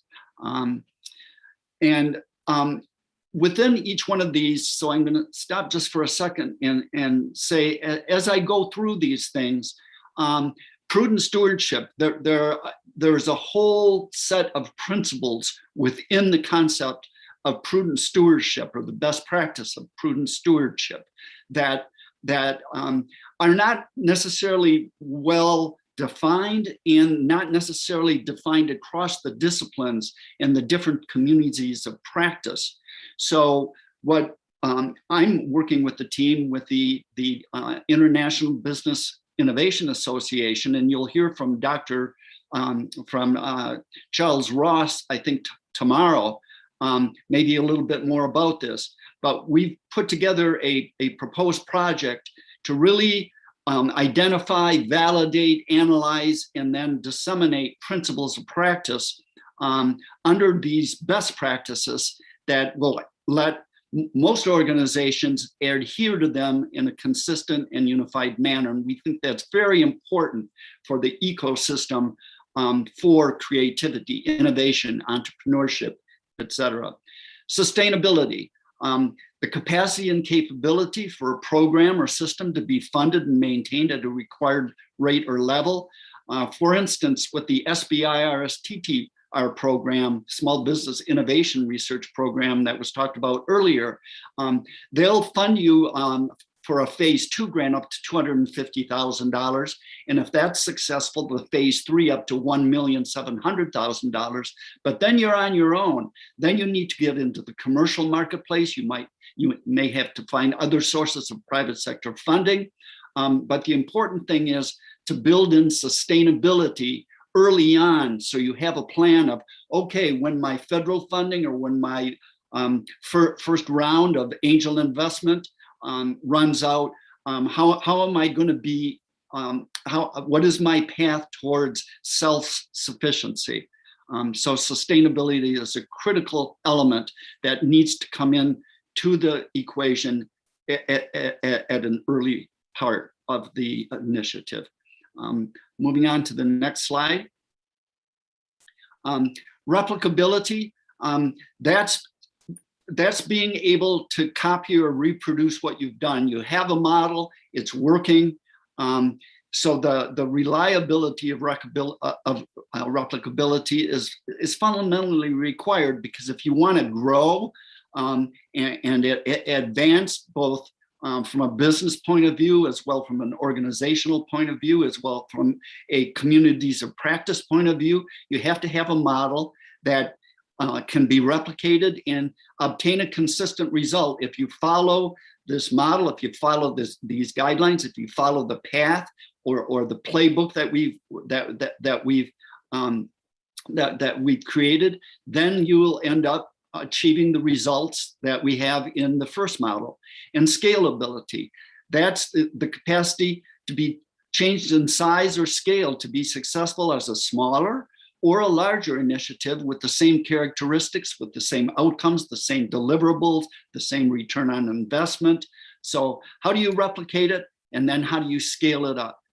Two very important factors of a successful design. Moving on. So we have communities of practice that have roles of responsibility. Within those communities, we have principles of practice, and across those communities, we have principles of practice that, again, we think are not quite as well defined and well engraved, and maybe not as well taught in the practitioner ecosystem. So we think that by defining them and validating them and analyzing them, and then making them to be able to be applied by practitioners in different communities of practice is a very important undertaking. The practitioners are the guardians, if you will, of the professions and disciplines that make up the ecosystem.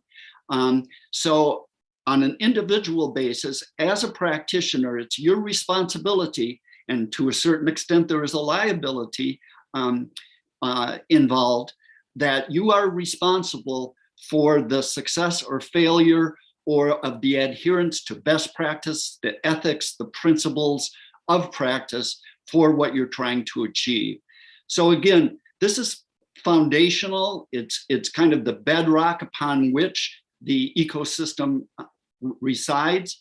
And we think that it's time for this to be brought to the fore, to be examined, and to be codified to the extent that it can, to apply to the different facets of practice within the communities of practice.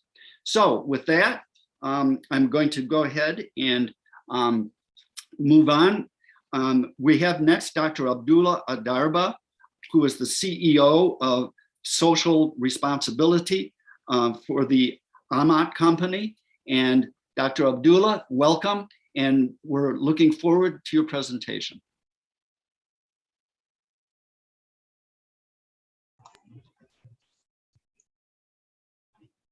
Welcome.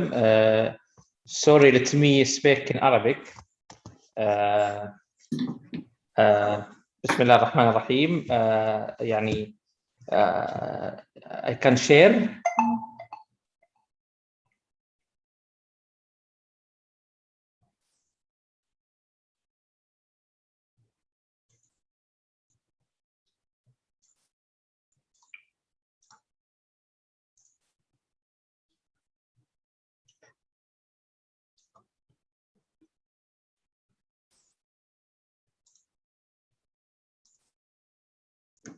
اوكي، بسم الله الرحمن الرحيم. طبعا شكرا لكم حقيقه على هذه الدعوه، اشكر الدكتوره هنادي وجميع الفريق العمل على هذه الدعوه اللي تشرفت فيها، ويعني اتمنى ان اقدم ماده تكون مفيده ومعلومات تكون ان شاء الله يعني مفيده، ولي الشرف حقيقه ان اتواجد مع هذه القامات القامات الكبيره في تقديم ماده ثريه وتكون مفيده باذن الله سبحانه وتعالى. يعني سأتكلم في ورقة اليوم عن مناهج الابتكارية واستخدام المناهج الابتكارية في تدريس ريادة الأعمال والإبداع. نحن في المملكة العربية السعودية نشهد في رؤية 2030 هذه الرؤية الطموحة التي ستنقل المملكة إلى أن تكون من الدول المؤثرة والدول التي لها يعني شأن كبير في موضوع ريادة الأعمال. إذا أعطيكم رقم بسيط، نحن اليوم في المملكة العربية السعودية عدد العاملين في القطاع الحكومي والخاص ما يقارب 3 مليون شخص ما بين ذكر وأنثى. عدد العاملين في العمل الحر، والعمل الحر عندنا في السعودية يختلف عن العمل التجاري الرسمي. العمل الحر هم رواد الأعمال الهواة، هؤلاء يمثلون أكثر من 600,000 شخص ما بين ذكر وأنثى. فهذا يدل على التوجه الكبير لدينا في المملكة العربية السعودية بالاهتمام بريادة الأعمال. طبعا تحرير المفاهيم ريادة الأعمال لدينا في بداية العرض، واعتقد أنكم تكلمتم فيها في عرضكم. هل الصوت واضح؟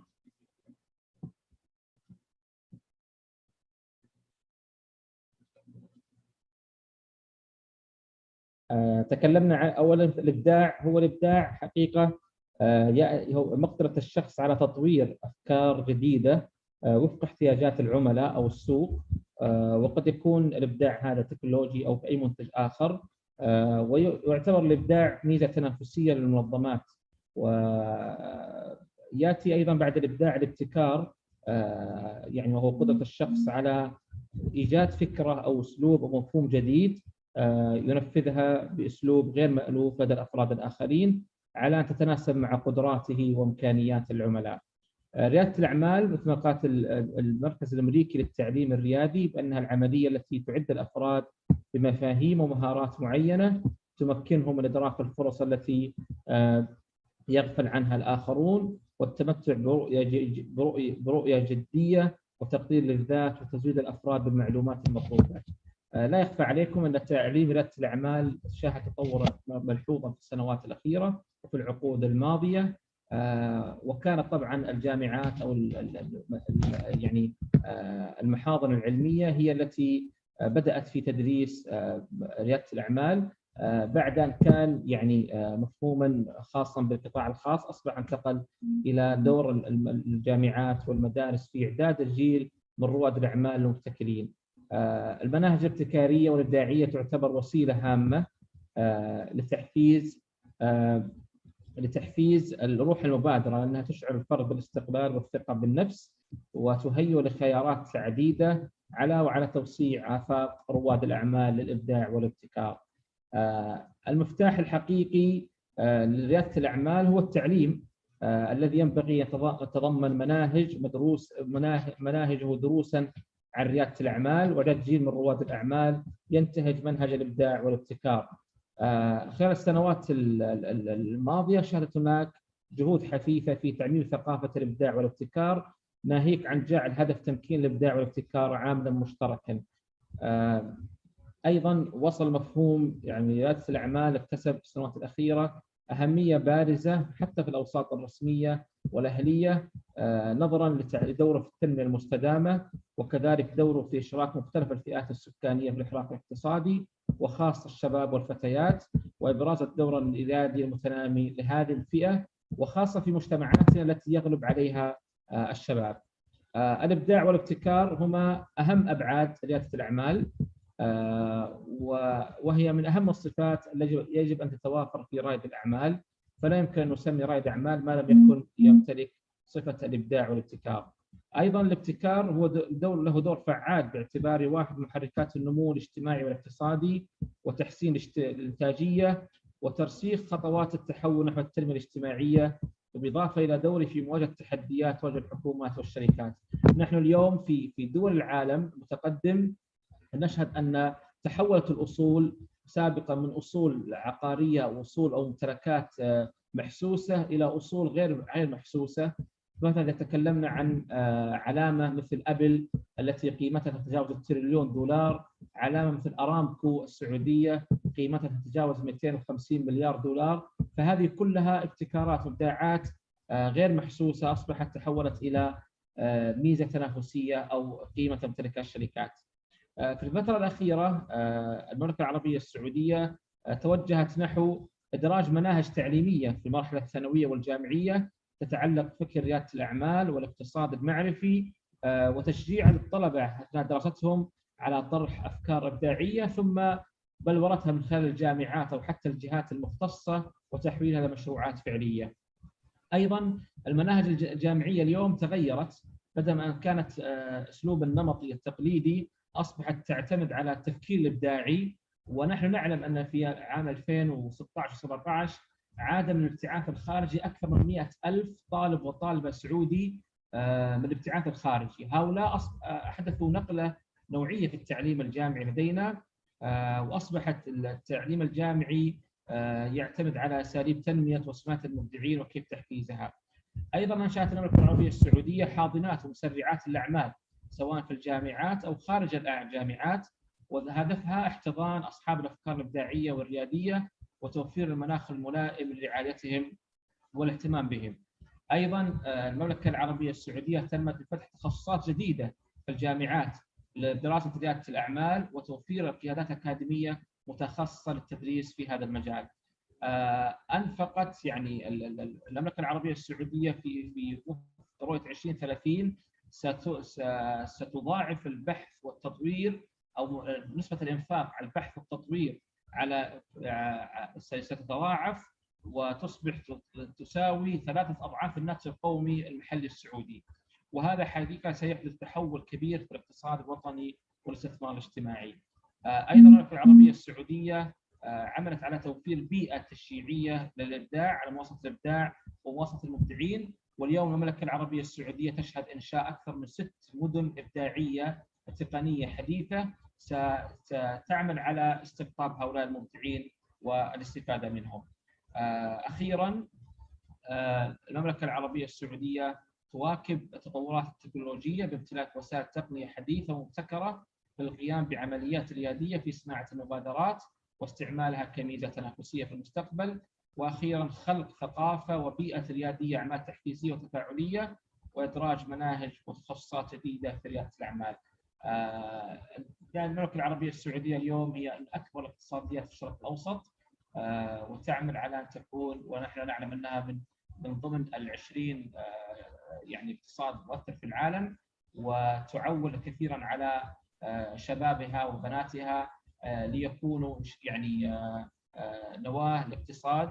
وحسب رؤية المملكة 2030 ستكون المملكة العربية السعودية إن شاء الله ثالث بلد في ضمن دولة ال20 G20. شكرا لاستماعكم. إذا في أي ملاحظات أو استفسارات أسعد بذلك غاية السعادة.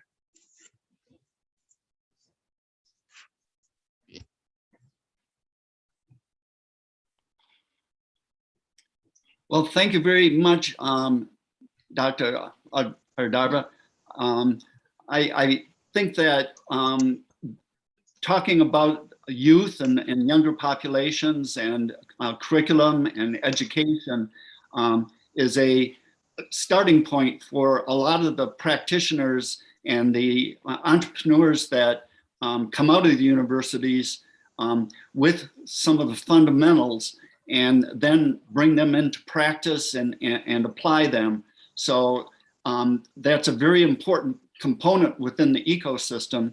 And it's good to hear that these things are occurring not just in my country, the United States, but globally. And I'm sure with different cultures and different initiatives that we can all learn from each other. And there are not just within a country communities of practice, but I think increasingly globally there are communities of practice. We heard from the director at Cambridge earlier today with their technology park, and there are technology parks growing up in the Mid East and in many other developing countries. So the more that we can bring communities and principles and education and common understandings into the ecosystem, the stronger it'll be and the more successful it will be. So I'm not sure, are we moving on to anybody else who will be speaking in this session, or are we kind of at a roundtable point in the timetable?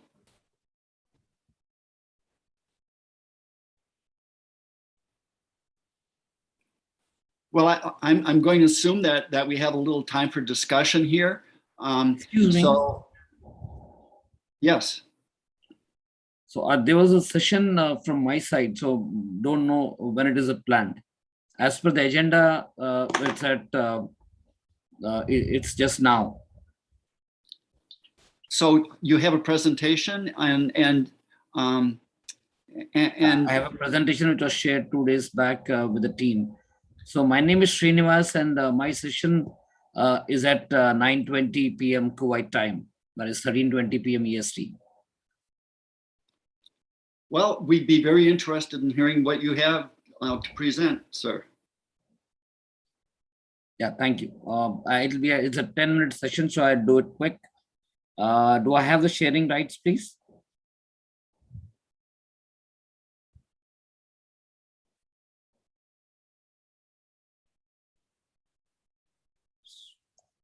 Yes, you can share your screen.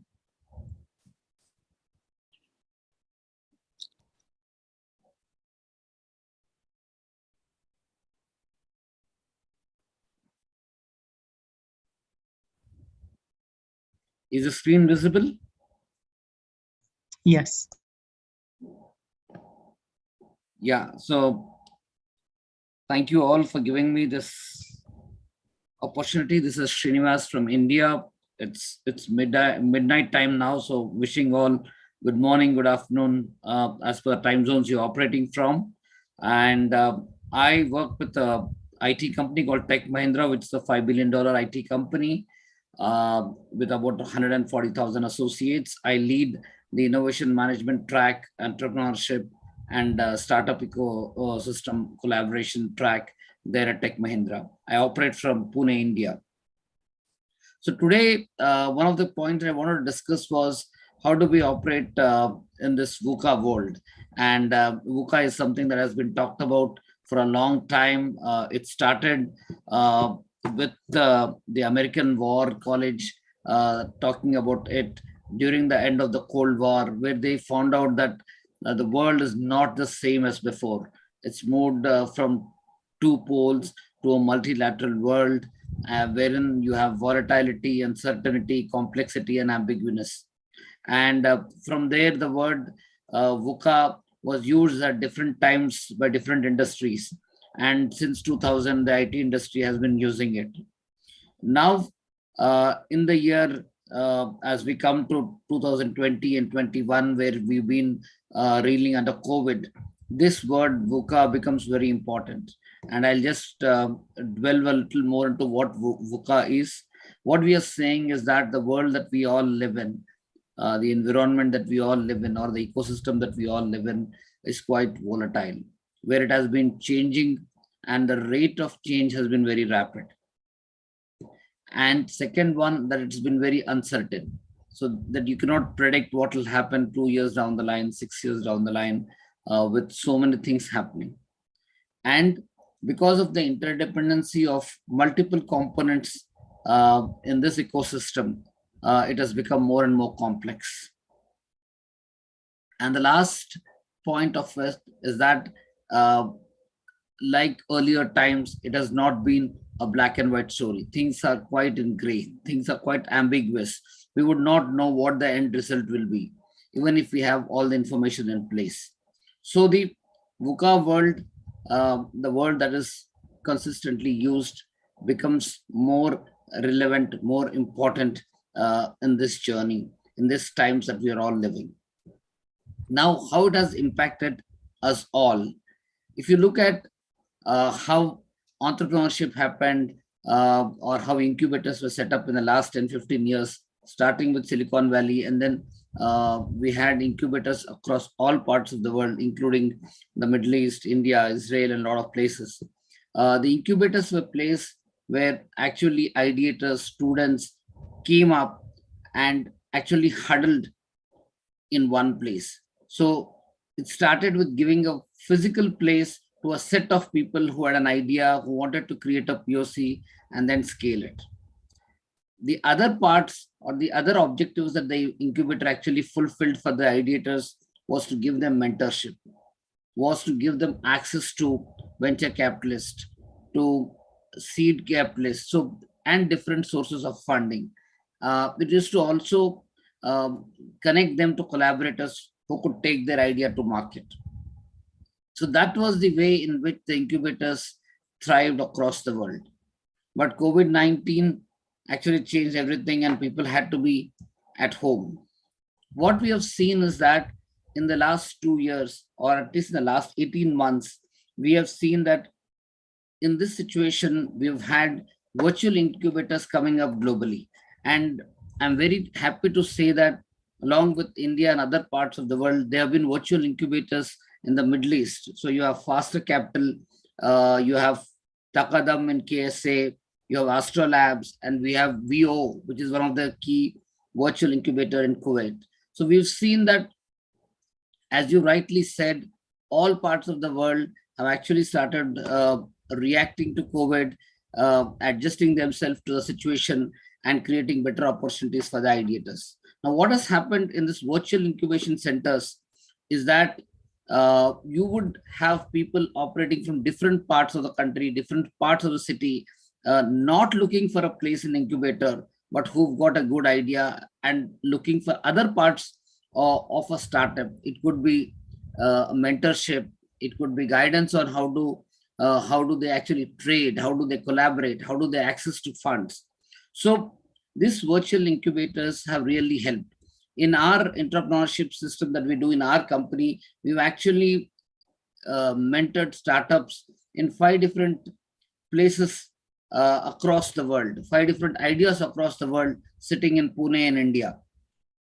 So what we have found out is that the tools that are required, better communications, better communication tools, better internet speed, have now become order of the day across the world. So we've seen that people are able to communicate, people are able to talk to different experts across the world. And this COVID thing has now been overcome. But the next question is that 6 months down the line, hoping that everything goes well in COVID, how do people respond? Do we have only virtual incubators? Do we have physical incubators? Or do we have a unique combination of both physical and virtual incubators? The answer is that we would require both of them. Physical incubators was where people could huddle together in one room, discuss it through and through, have mentors come at one place, or have a Shark Tank done by them at one place. So the advantages of both physical and virtual will remain. We've been talking to multiple colleges in the Middle East to see how we can skill some of their students and do hackathons to take some of their best ideas and incubate them in their own centers, yet train them from different parts of the world through our company. We've also been talking to leading companies in the Kingdom of Saudi Arabia, where they are interested to create a bouquet of fintech startups in Saudi. Plus, they are also willing to invest in startups across the world, which are ready to use Saudi as a base and scale up. So I think what we have seen is that the both traditional and virtual services will remain in vogue. It will all depend on what percentage each ideator will use depending on the situation he's in. I just wanted to give one example, and this is my last slide, where we, Tech Mahindra as a company, was asked by the Indian High Commission to help Bangladesh do a national hackathon. So we took the challenge. Tech Mahindra talked to the officials of Bangladesh in Dhaka, tried to understand what they're trying to do. So they had 10 different problem statements which they had identified on frontier technologies, and they wanted to identify the top 10 ideas, top 10 startups in the country, and they wanted Tech Mahindra to, or take somebody from India to actually mentor them and take those ideas to the next level. So Tech Mahindra as a partner to that project, actually we went to Dhaka, did that entire national level hackathon, shortlisted the top 10 ideas, and then the agreement was that they'll come to Pune, India, where we'll train them on multiple skills and help them actually develop their POC. This happened in February 2019, and then COVID kicked in, February 2020, sorry, and then COVID kicked in. So what we did is we changed the entire tack. We said this entire startups will mentor them virtually for a period of 1 year. So over a period of 1 year, we trained them on latest technologies in AI, AR, VR, and IoT, depending on the skills required for the project. We actually provided them soft skills, communication skills, and sales skills. And we also provided them an idea of how to approach VCs and all. Today, those 10 startups have actually matured, created their POCs, and are in a good position to take it to the globe. What we've also agreed is that once the India-Bangladesh bubble gets approved for travel, they'll still come to India, meet us, meet our sales guys, connect with them. We have offices in 90 countries across the world, and see how they can take some of their ideas globally.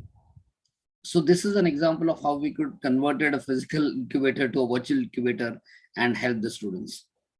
So I think that's it from our side. The only point I wanted to emphasize is that each country, each college is making efforts to ensure that they create an ecosystem for the students, whether virtually or physically. But depending on the situation, the student would get an access to them. But it is in our interest to create a good ecosystem for ideas to thrive and come to a logical conclusion. That's all from my side. Thank you. Thank you for giving me this opportunity. Well, thank you very much, Srinivas. I made some notes as you were talking, and I think that the concept of volatility, uncertainty, complexity, and ambiguity is even more apparent and present, if you will, since maybe the initial concept was initiated because of COVID. And I think that there are still a lot of unanswered challenges ahead of us, and also many opportunities. Actually, maybe the silver lining in COVID is that it really forced us as practitioners and as an ecosystem and a global ecosystem to go virtual and rely more on professional relationships rather than maybe personal relationships, because people aren't meeting face to face and having a cup of coffee or a glass of beer or something after the sessions are over. We go back to our home desks and working remotely, but that does provide opportunities, as you said, for global mentorship, and many incubators and accelerators have entrepreneurs and residents, and they literally come into the facility and sit there. Well, you don't do that anymore. So would that enable someone to be able to mentor or be in residence at multiple sites. So I wondered if you had some thoughts about where we would be post-pandemic with the volatility, uncertainty, complexity, ambiguity. So I think, as they say, the only solution to a VUCA world is you have the same VUCA as vision, understanding, clarity, and adaptability and agility. The same 4 words, you tackle it with a vision that is there beyond, like you have a long-term vision where the small-term hurdles don't impact you. You have an understanding, try to understand how the situation is happening, a little more clarity on your thoughts on how you want to go. And the final and the most important thing that everybody needs at this point of time is adaptability and agility. And coming back to your question, what will happen post-COVID is I see that people will be more eager to come back to their physical places, as you were saying, where they could actually huddle in one place, which is their comfort area, and still use some of the virtual channels to connect with the best people across the globe. Yeah, so there'll be a mix of it. Kind of the hybrid model. Hybrid model, yes. Yeah. So just another observation, because we're reaching the end of our session. But last year I participated with Dr. Hanadi on the first conference, the 2020 conference, which was virtual. And now we're here a year later with a much more comprehensive, much more broader, many different topic areas, maybe many different presentations, much more rich content, which really has established Dr. Hanadi as a pioneer in the virtual world. I don't know of any other conferences that have achieved this over the past couple of years. My congratulations, and I thank all of us who are participating. Thank you, Professor Larry. Thank you for your support and participation. Thank you. You're welcome. And thank you for all the speakers. It is our honor to have you in this largest practitioner conference. Again, remind, our conference is not an academic conference. Our conference is a practitioner conference, while I'm focusing me and you and all the speakers to building the ecosystem for our country. Specifically innovation ecosystem, entrepreneurial ecosystem, artificial intelligence ecosystem, and technology ecosystem as a vital and powerful tool for 21st century. And everybody realize the outcomes for the innovation, helping the nation from the death by identify the vaccine and to helping all the nation for this vaccine. And this vaccine is the outcomes from the innovation centers and from the innovation lab. Without innovation, we cannot survive. And on the other hand, the innovation is now supported with the AI, which helping the nation also to find the solution within 9 months from the pandemic. And this is reflecting the importance of our conferences, the importance of the innovation ecosystem. We need everybody through the world need to helping the nation to survive and to be in the better life. Okay, thank you so much also, Professor Larry. We hope to staying with us for the next track. You can hand over for Dr. Martina. I think that Dr. Martina will take care about next track. Okay, thank you very much. Most welcome, Professor Larry. Yeah, I think just before Martin comes in, just one point from my side, Dr. Hanadi, I think just seconding what Professor Larry said, a great conference done. I think this is one of the largest assembly of AI and innovation practitioners across the globe. Thank you so much for your participation. Without your participation, we cannot success, because the conference is the participations of the speaker. Thank you so much for your participation and joining us. Thank you. We can leave the session right now? Yes, you can leave the sessions.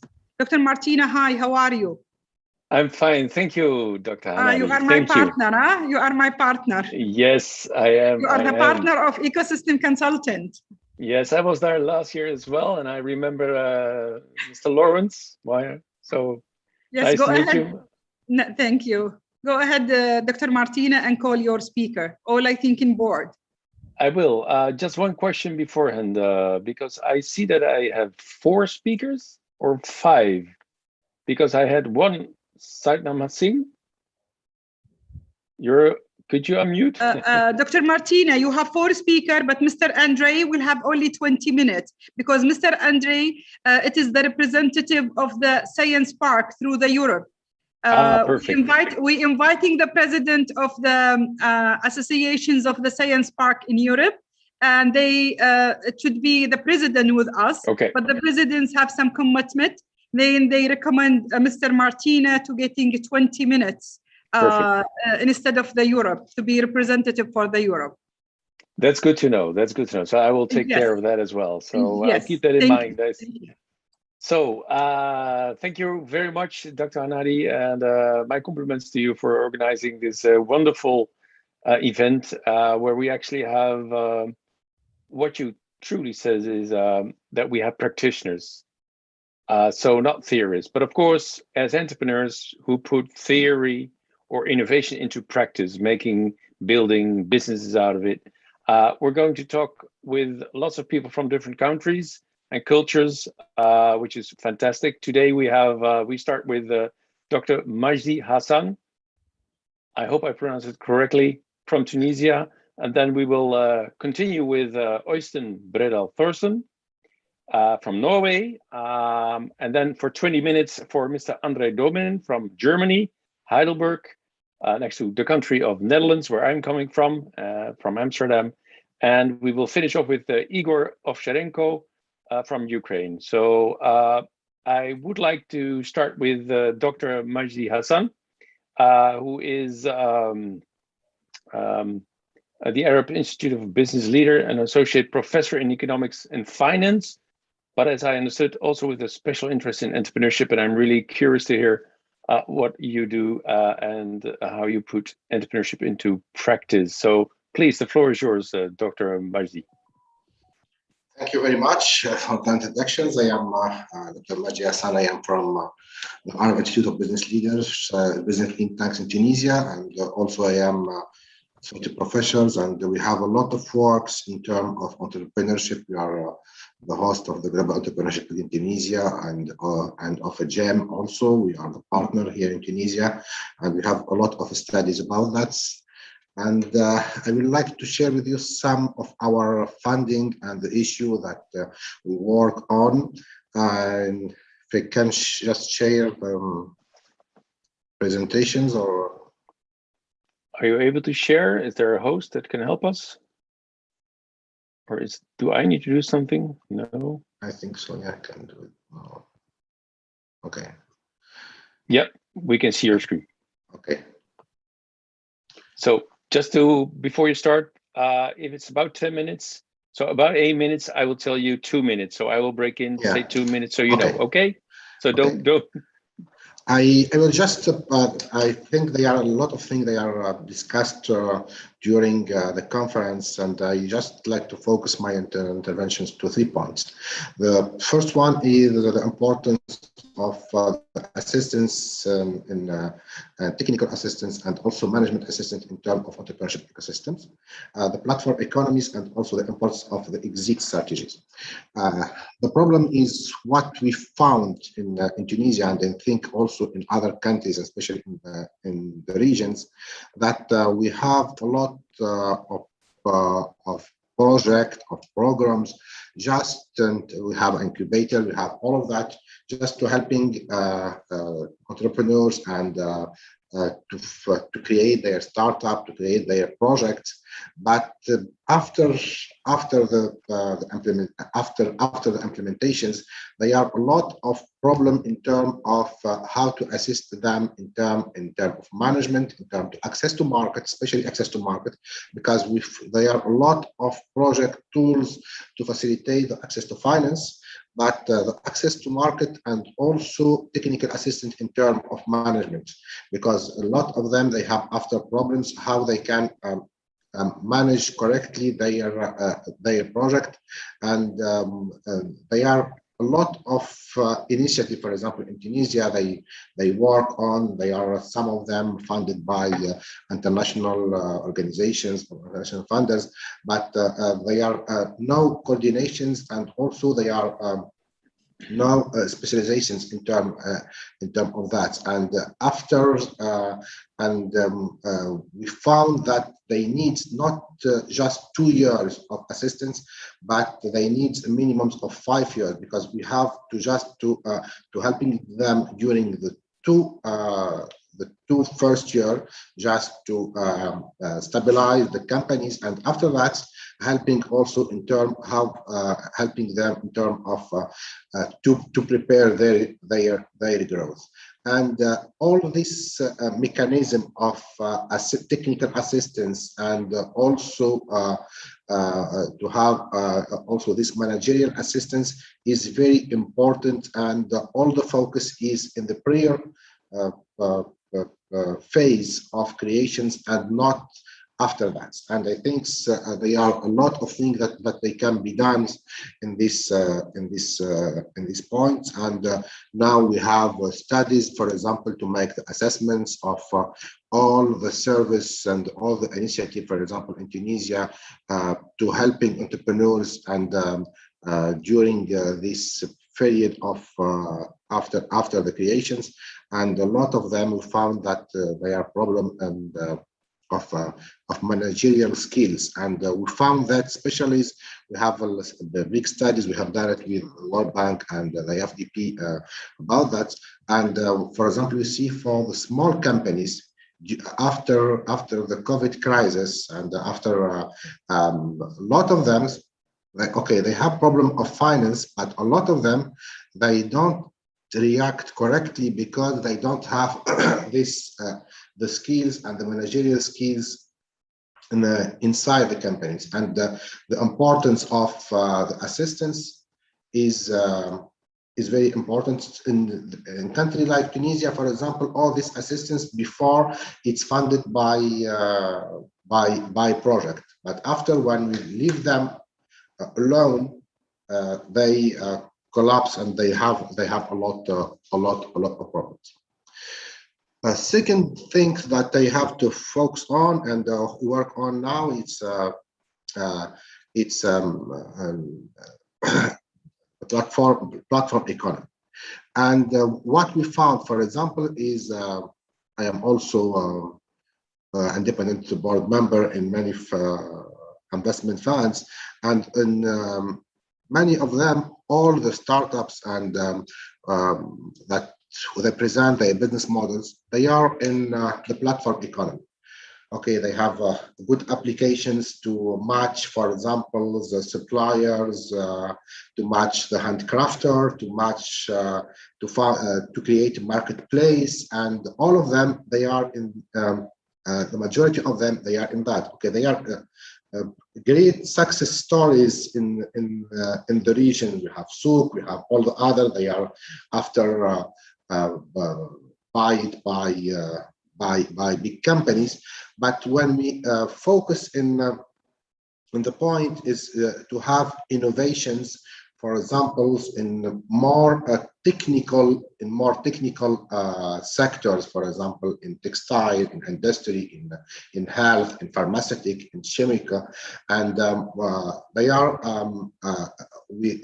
I think we have to focus more in this kind of innovations, and this is one of our recommendation is okay, now they are a huge demands also in platform economy, but we don't have to forget innovations as in technology.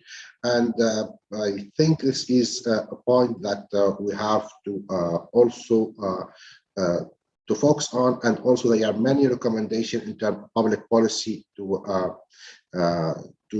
fix this point. The third point that I like to discuss is the exit strategy. The problems of all of many of the startups is and of the investment funds when they see and why they invest or not is they see the exit strategy. What will be the exit strategy? That will be listed companies after that. That will be they will be sell their participations to another fund to helping them in the growth, or that will be just this idea that will be, and these startups that will be also bought by big companies or groups, and they are some good example in that, and the entrepreneur, they can have a good plus values, and also the investors.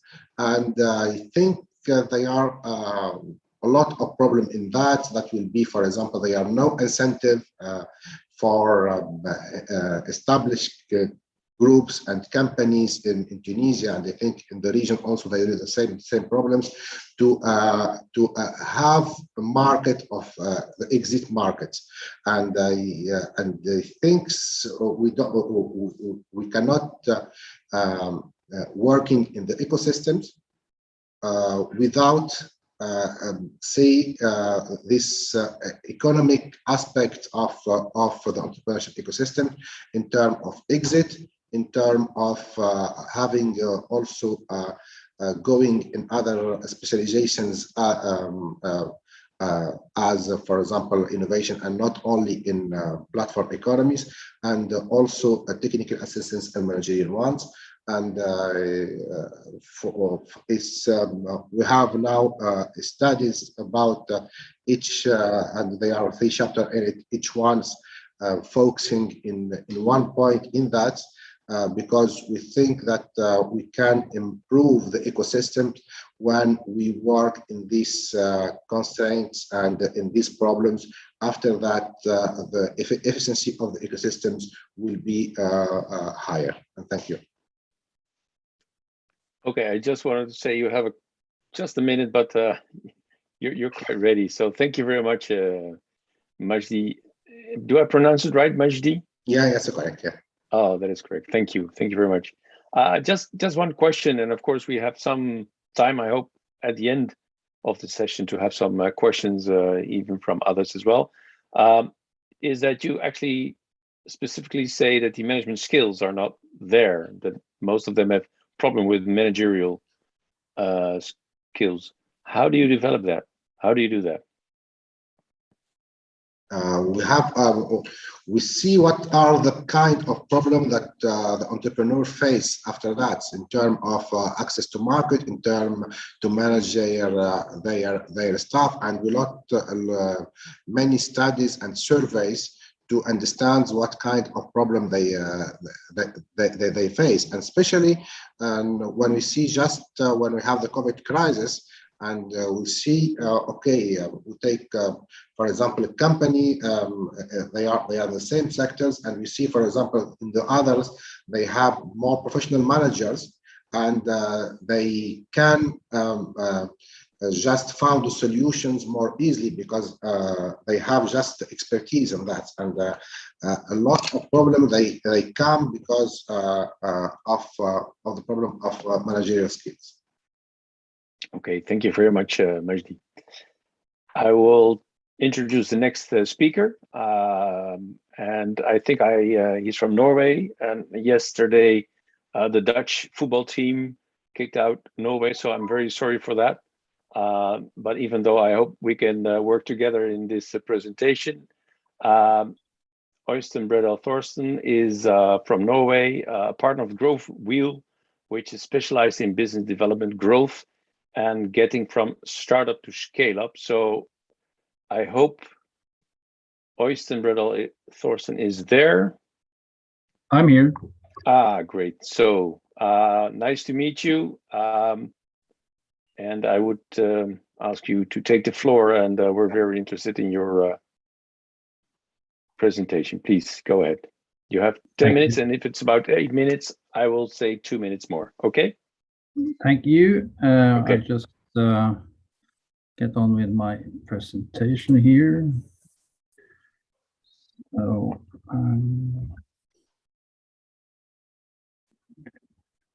one sec.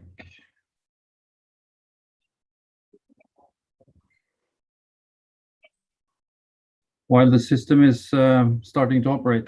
Thank you very much for having me and listening to me. First of all, I think we lost the game on our own, but you gave us a beating, and you deserve participating in the World Cup. You're so kind.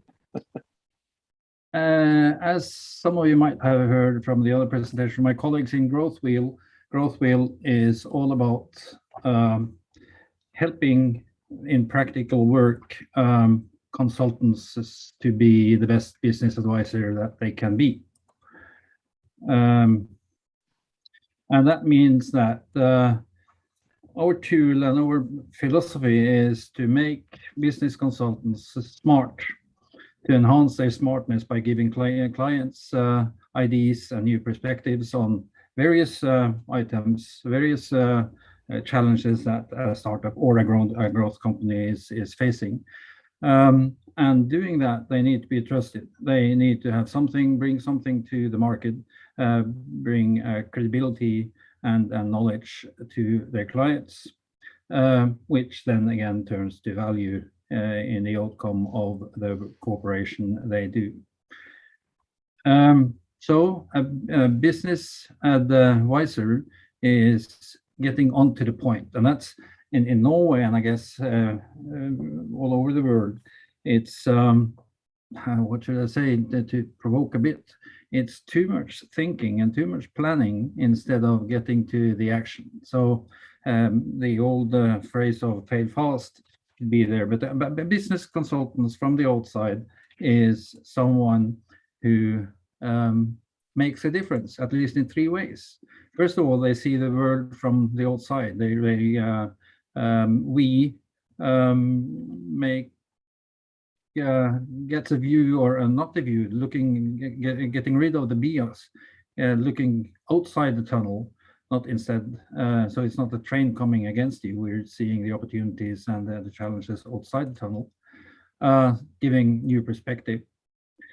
The other part of a business consultant from the outside is to give the mental support, especially when it gets to the hard decisions that's going to take. So it's not an internal part, it's someone from the outside making you, what should I say, giving you the comfort and trust in decisions that they have to take, and especially the hard ones. And the third one is that there is someone from the outside making the internal resources accountable. You have a deal with someone from the outside. It's not a colleague that you can, or a team that you can, what should I say, prolong any actions, any plans that you have taken. So we think that all companies should have a business advisor, and that has been brought out to 65 countries throughout the world. And Norway is the outskirt. Up north, we have winter coming. The first snow has arrived. And we are one of the 65 countries where we are speaking and giving the same kind of philosophy of what we're doing. Growth Wheel is a toolbox, and I'm not digging into all the toolbox, but it's a toolbox. It's a visual toolbox which consists of a lot of checklists for various focus areas. It's either on paper or in the cloud. So it can be, it's the old notebook, but it's also in the cloud, and it's made for pre-start startups to mature and transition companies. So because the ideas is that whatever, if you're a pre-start or if you're a mature company, you have to make decisions and take actions. If you don't have, if you have meetings with no decisions, you only have talks. And if you only have talks and don't take actions, you're not getting anywhere. That's the core philosophy of what we're doing. And all businesses in all this maturity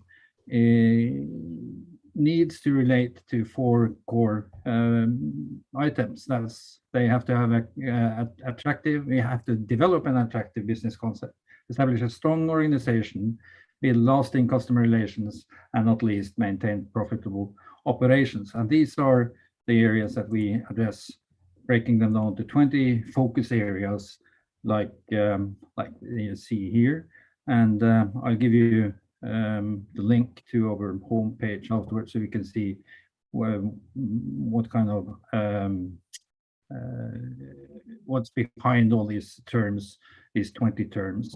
But they're all, as you see, in color, so it's very easy to navigate in at the wheel. And that leads us to my starting point, that it's a checklist. And a checklist means that you don't have to do everything. If you think of a pilot, especially up north here, where during wintertime you have to de-ice, to take ice and snow off the planes, that's on the checklist. And they're checking it, even if they're flying out in the Middle East or the Far East or in Africa, where there is no snow. So the point of de-icing is on the checklist, and that's the same with the toolbox of growth wheel.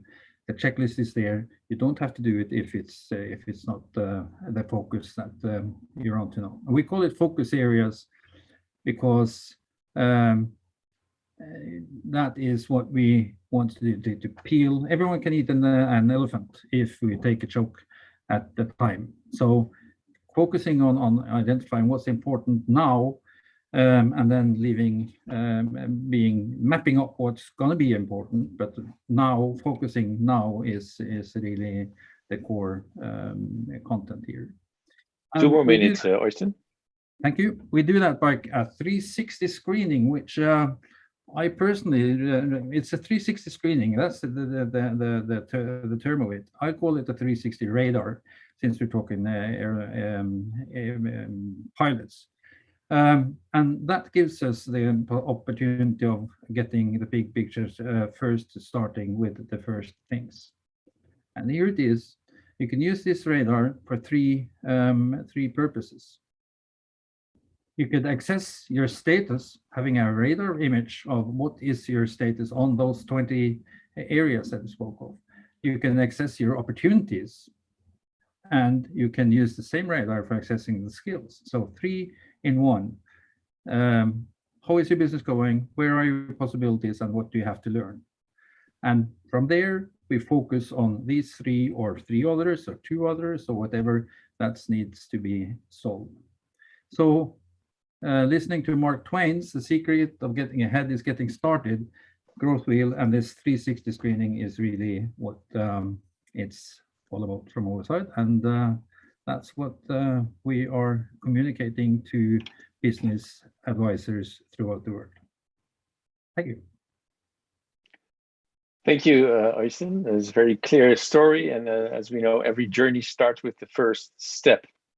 And that's actually what you're saying. But you should have a checklist knowing what to bring, even though you don't know where you're heading to, right? Yep.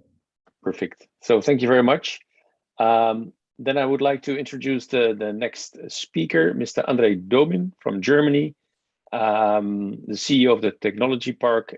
And I understood that you have 20 minutes. And then again, if you have 2 minutes left, I will break in and say just 2 minutes, so you know that you can round up. So please take the floor, Mr. Andre Domin. Could you unmute yourself? Yes. Yeah, perfect. sorry, I just noticed. No problem. Thank you very much, Martin, and all the others for having me and giving me the opportunity to be part of that conference and your event.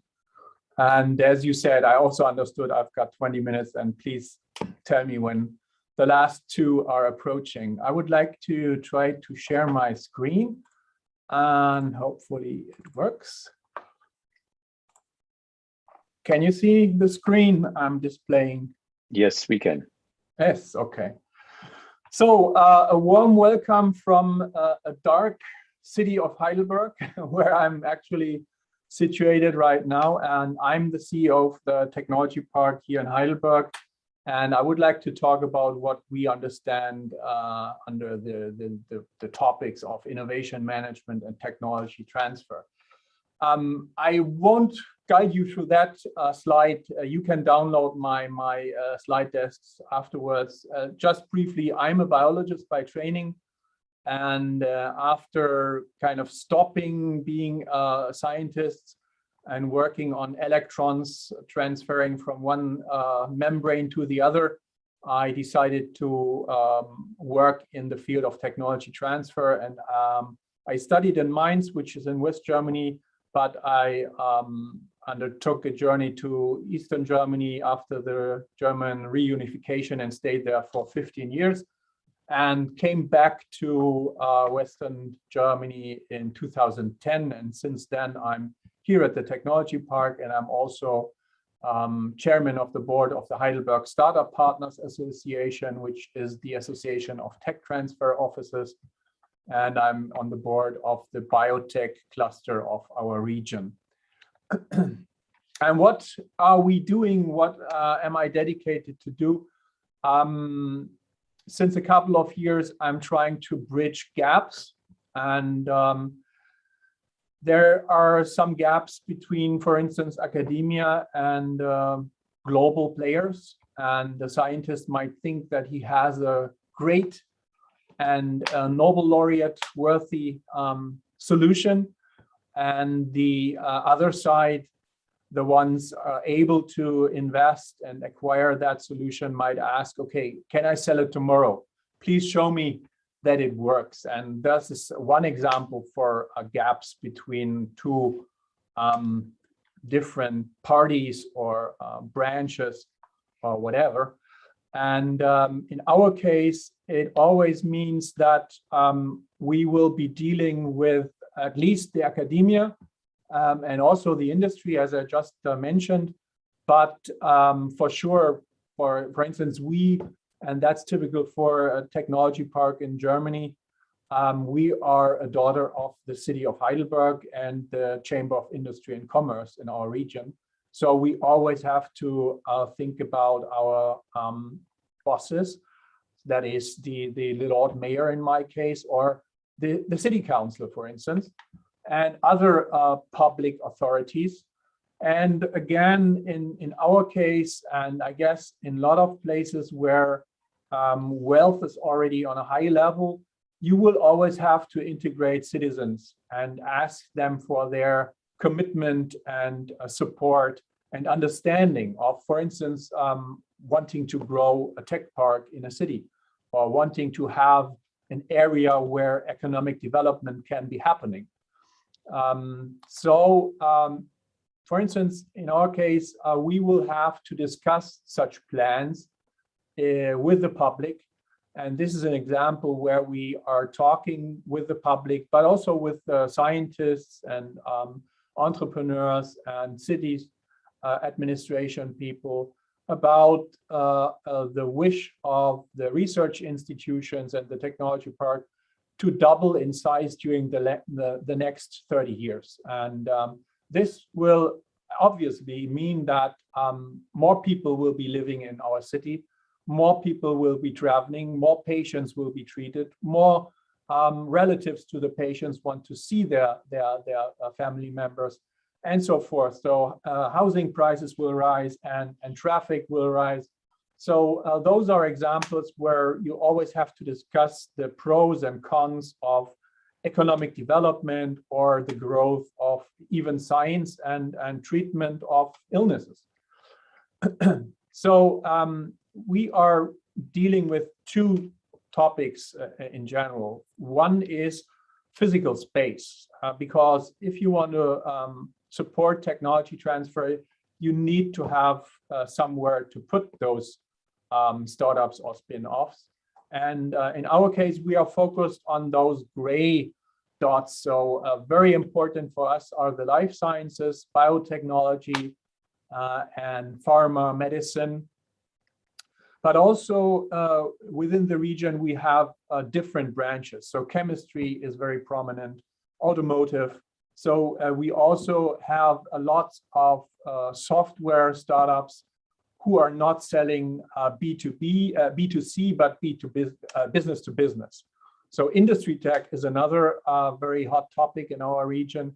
And for sure, these days, data management, data acquisition, and usage of data, for instance, using artificial intelligence is becoming more and more important. And there are examples, those red dots, for instance, virtual reality, augmented reality usage in the medical treatment and diagnosis, or the opening of a games hub. I will talk about that later briefly.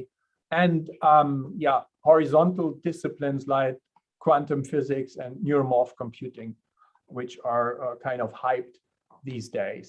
And this is what Heidelberg looks like on a sunny day from a bird's eye view. And in the middle of the picture, you see that area where the university campus is. So this is where all the natural science faculties are located, all the university clinics. And in the left side of the picture, there's one of our sites, the main site of the technology park. So this is where we offer lab and office space for spin-offs of those research institutions, which are also the German Cancer Research Center, or the headquarters of the European Molecular Biology Lab. And we have other sites as well. So on the right hand, you see the main station, and even far to the right, you see other sites where, for instance, a new district of the city was developed on an old rail yard area, the so-called Bahnstadt, which is a passive house, CO2 zero emission housing area where we have a site, and other parts of the city. And we have different concepts of running those sites. So we might be owning the land, owning the building, and running the building. We might be only owning the land and inviting an investor to invest and build the real estate, but we will be in the driver's seat deciding who will become a tenant or not. Or we would just have a close relationship to other investors who are also offering specialized real estate, and we can kind of forward tenants from our side to them. So it's a quite colorful concept of realization of running tech park sites. And we started the whole topic in the 1980s. The role model was the Research Triangle Park in North Carolina. And during the years, we grew the tech park. And these days, we are offering around about 90,000 square meters on 6 sites. And we are hosting above 100 companies. And we also have a network of associated members that are not tenants, but are very needed from our side or point of view for supporting our tenants. So that could be HR, legals, and stuff like that, that could become an associated member to the tech park and closely work with our tenants. This is an example of one of the conversion areas, because in 2013, the US forces left Germany, at least temporarily, and they left over 5 sites in Heidelberg. And this is one of the sites. And in the middle of the picture, you can see those red roofed older barracks that were already used during the German emperor times. And in the front part of the picture, you can see where we started to build on the right-hand side sports arena. Then we are just constructing the parking house. And on the left side, you can see a small silverish building. That is our newest site, the so-called Business Development Center. And we will open a biolabs that is a fully equipped and fully supported incubator for lab teams, so for medicine, biotech, pharma startups that might decide on Friday in their research institution to start a company on Monday. And generally, you would need to sign a contract with us and then start setting up your lab, and then trying to get the permission to run a biotech security lab and stuff like that, which will take you some months. And in this biolabs incubator, you can start on the next day and everything will be ready to go. So the lab is fully equipped. You have all the consumables at a reasonable price, and you will be supported by a team of specialized people who are very experienced when it comes to working with spin-offs. And this concept was founded by a German physician in Boston, Massachusetts, 8 years ago. And he rolled out that concept in North America and now starts to roll it out in Europe. And first site will be Heidelberg and second site will be Paris. So a very interesting and very worthy concept of how to support technology transfer and how to lower the hurdles for spin-off companies in that highly regulated medical market. But the most important thing is, as I said, real estate is nice to have and you have to have it, but that's not what I'm mostly interested in. I'm interested, together with my team, to initiate and support cooperations along the value creation chain. So in our case, we would deal with excellent educational institutions like the university, which was founded in 1386 already, or other research institutions like I already mentioned, the German Cancer Research Center, the European Molecular Biology Lab, Max Planck Institutes.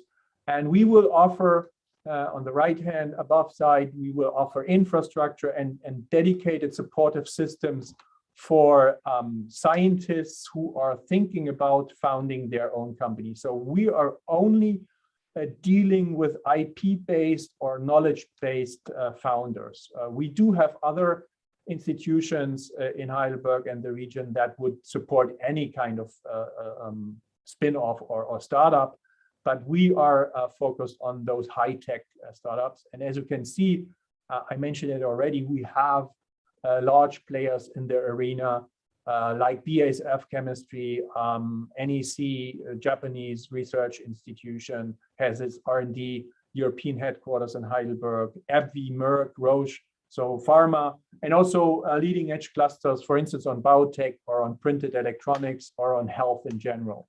So that is a very healthy and wealthy ecosystem, and you will find any part of the value creation chain that you might need, and you will find interdisciplinary challenges and solutions because there are so many branches located here.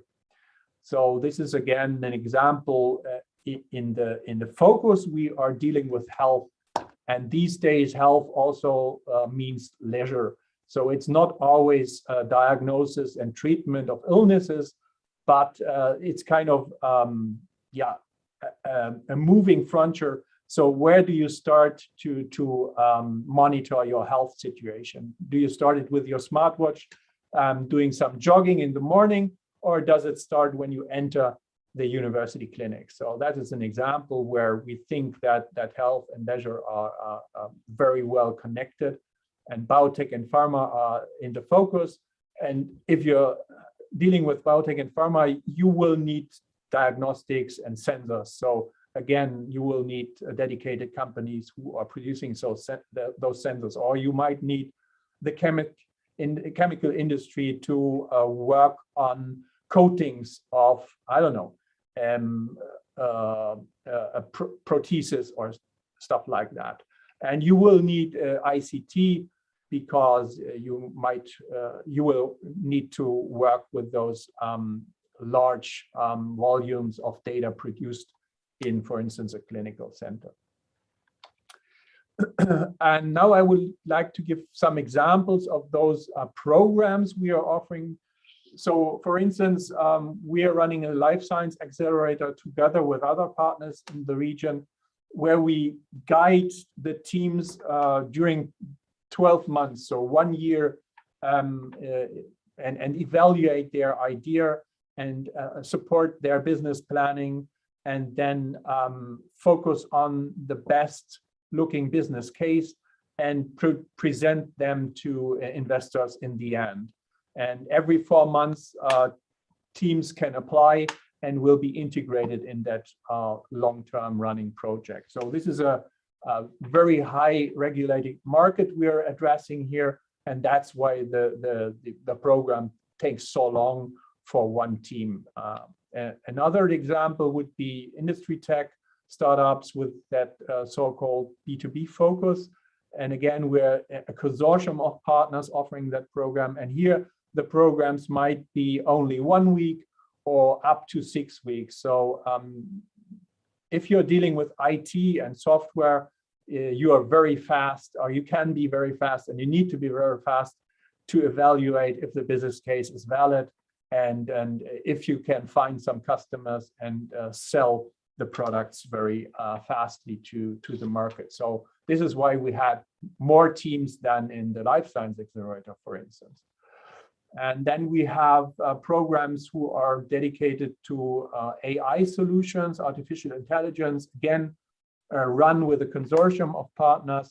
And there we are screening the universities and research institutions in the state of Baden-Württemberg for academic solutions. And we will then kind of try to find out if the idea is market fitting, and if the team that might still be a student team is willing to spin off a company or found a company. So this is very early in the value creation chain. And there's another program on AI where we not focus on starting new businesses, but bringing those academic ideas into the existing small and medium-sized companies of our region. So this is focusing on helping existing and mostly producing companies to keep up with the speed in digitalization and data management. So this is dedicated to those hidden champions that you find a lot in Baden-Württemberg, which are mostly owner-run, and the CEO might be 60-something or 70-something and might have difficulties in keeping up with the AI solutions, for instance. And this is a cooperation with the UC Berkeley, who are offering public programs to try to work on the data you might have as a medium-sized company.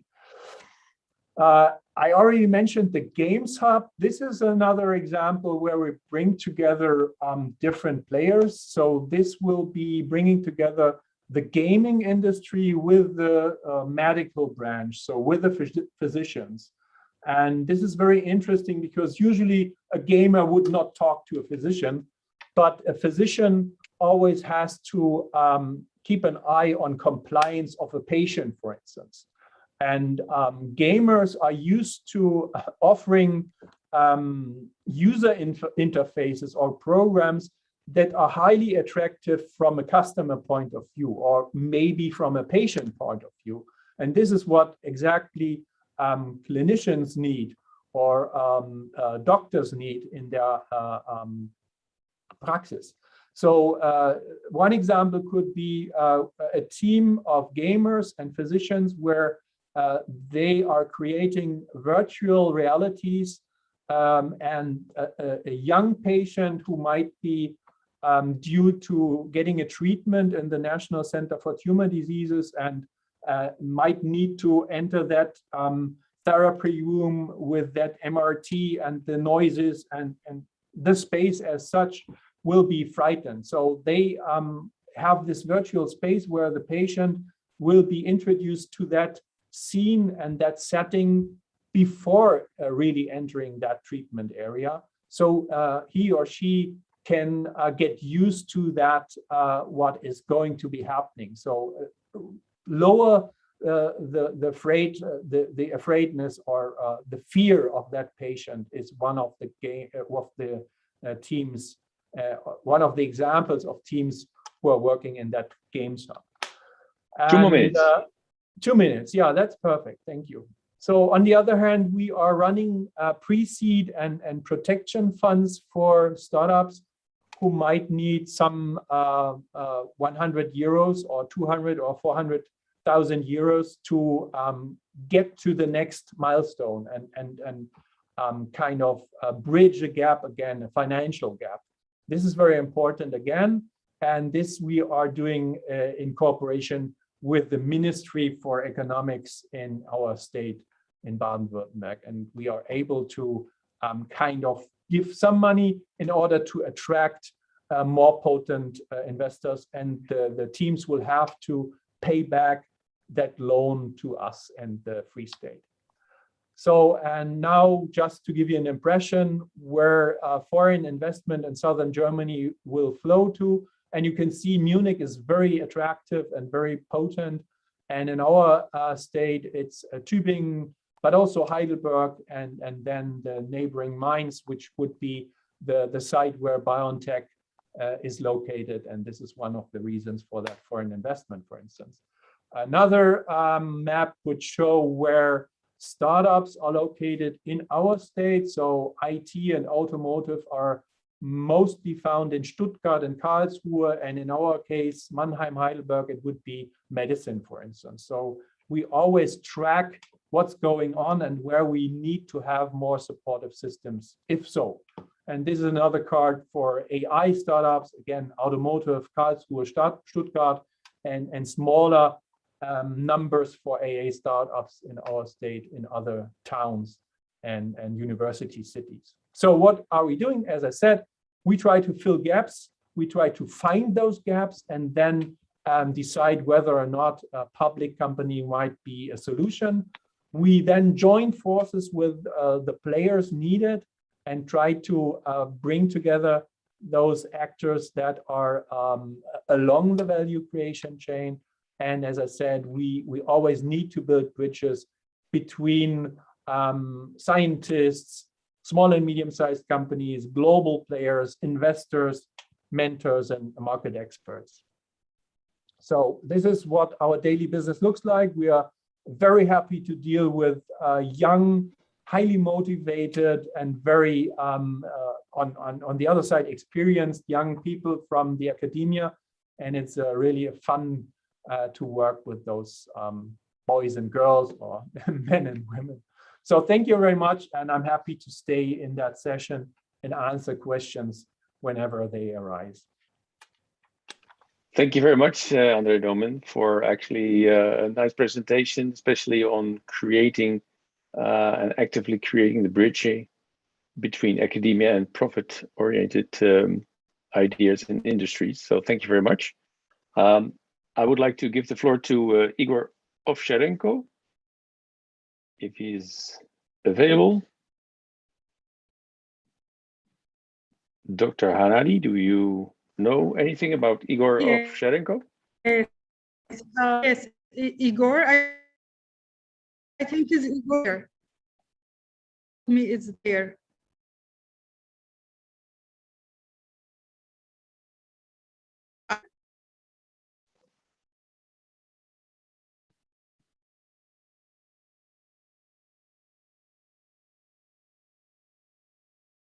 Dr. Nadi, I didn't understand. Could you repeat? Yes, it's there. It's in the room, I think. Mr. Igor? Igor, yes. There he is. Hello, Finally. Igor? Yes. Welcome from Ukraine. Thank you. Originally from Ukraine, right now I'm in Mauritius. Perfect. That's very nice. So I understand. Definitely. No, I understand. You're the head of programs of Global Innovation Catalyst. Correct. And correct. Considering the time, I would like to give you to take the floor, and I will warn you if you have 2 minutes left. Lovely. Thank you so much. Thank you so much, Martin. Let's start. Actually, what Andrea was just saying is sounds like music to my ears. This is super lovely what they're doing in the Heidelberg Technology Park. Amazing. Good job, Andrea. Would love to catch up with you after this session. But let me just go deeper into the experiential learning and the innovation economy, as we call it. So we, as Martin mentioned, I'm Igor Ovcharenko. I'm head of programs at Global Innovation Catalyst, where we teach tech entrepreneurship based on the experiential learning approaches. So we have partnered with Stanford Online, or Stanford Center for Professional Development, they all their name, and democratize access to this content and add a lot of interesting pillars to the, to help people build the businesses. Why we're doing this? So first of all, let's talk about the innovation economy. I think until the 18th century, we all know that we've been working, and the whole humanity was doing agricultural economy. So we were all around the cities doing some agriculture, not much of the added value and stuff. But then in the 18th century, we started to industrialize stuff. We started to build all these machines, trains, and from that time we started a lot of the industrialization started of the economy. And then in the 20th century, the knowledge economy jumped in. And I would say just until, let's say, 20 years ago, we actually stepped into the innovation economy. What is an innovation economy? Essentially, once we got access to the broadband internet, and once we got access to all these materials and knowledge from all around the world, and democratized access to this, we are now in this very new, exciting era of bringing disruption and innovation to all the industries. I mean, we have seen that fintech industry has been disrupted, and we truly believe that educational space is going to be one of the next ones. So if you look at what is the difference in the knowledge economy and the innovation economy? So the knowledge economy was centered around the idea you own. So for instance, if you have some sort of innovation, a patent, you make sure no one else is able to replicate it, and you get this first access to the market advantage, and you fully focus on this, and you kind of succeed, right? Whereas in the innovation economy, it's a bit differently. Everyone has access to knowledge. The ideas are worth nothing. The execution is the main thing. And it's only multiplied when you share the ideas and when you kind of collaborate with others. And I think one of the other key differentiators is that in innovation economy, the youth has got real power. They got same level of access. You can be very young, but still building some disruptive technologies and doing something good. So before that, in the knowledge economy, you had to transfer the knowledge from the grandfather to the father, or someone with more experience to the youngsters and to teach them. Whereas right now, you can see all this, younger people ruling the world. Okay. If you look at the value creation chain, right, we can see this steps of the pyramid, right? Like going from manual to mechanical, that was evolution, right? So going from manual to mechanical, electromechanical, microelectronics, software, and content algorithmic. So a lot of industries are already in the last two steps, but let's give it an example. So for instance, in finance, when we started first, it was just books, right? We were keeping books. That was manual, a lot of manual work. Then we got these guys, made it a bit easier, right? A lot more fun.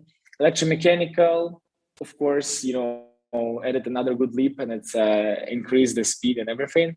I think that was also a life changer at some point of time, the microelectronic, when you got the calculators.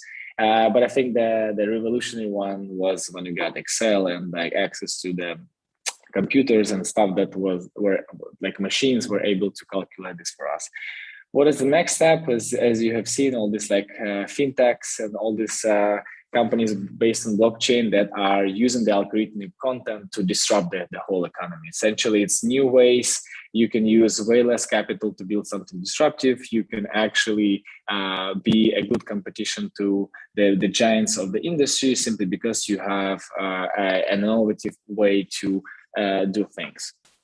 So once again, there's this value creation chain is being used in many different sectors, and I would like to go to education, which is one of the reasons why I'm talking here today. So again, we started with manual, literally writing everything on paper and sharing the papers with each other. Then the Gutenberg printing press arrived, and then the knowledge was spread a bit faster, right? From all this mullahs and all this libraries, and the ancient stuff became more, more copies arrived. Obviously, later on we got the printing press, which was super exciting.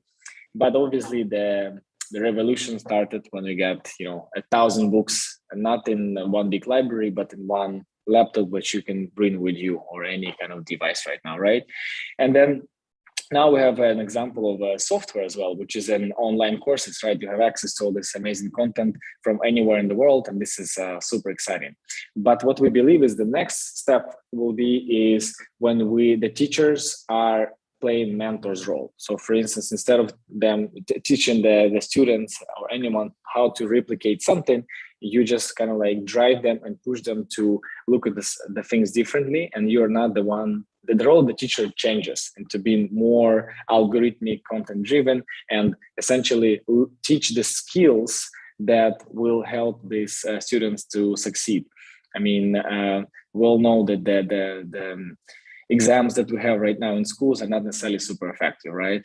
It's the skills that the kids can use, the students can use in the future. So if you look at the current status, this world that we're living in, the value creation chain and the pyramid changes a bit, right? It flips actually. So we're gonna automate most of the stuff, all this AI, robots and stuff gonna automate all the manual, mechanical, electromechanical up to software easily, and then the software is going to be created by bots as well. So we're entering into a new era where we will have to adapt our skills to be able to, you know, deal with these robots and program them properly and control them in a way, right? So if you look at the highest value companies from 2009 and 2019, you know, there was like more traditional businesses. Right now it's more technological businesses, right? And this is going to be this is going to continue. We have all this like unicorns popping up every day from many different places all the world, and that's because of the access to the broadband and access to the knowledge, which has been helping. As well as, you know, COVID also had some positive impact on disrupting and accelerating disruption in education. We all know how the education system adapted to the new reality, right? So I think if we continue working from home, there will be a lot of shifts, not only in the educational spheres, but also in the spheres that are close to ours. At GAC, we have a pretty ambitious goal to build 10 million innovation jobs within 10 years. And what we are doing, we are building the jobs of future. Especially, we are trying to work on the skill set of soft skills and mindset development. The hard skills we're not necessarily that much focused on. Again, this is something that you have to start pretty early. We highly recommend, you know, all the schools and to switch and doing the STEM and other things quite early. One of the good examples is PolyApp, the company. But what we are focusing on is the soft skills. So essentially developing the entrepreneurship mindset where you are striving for change and you are challenged enough to build a successful company. The feedback helps you to grow. So 2 more minutes. All right, cool. So the future university should look like a tech hub. Essentially, building should be like a co-working space, incubator, accelerator, makerspace, microfund all together instead of having all this like different schools of engineering and business schools. So I think this is what Heidelberg is also doing.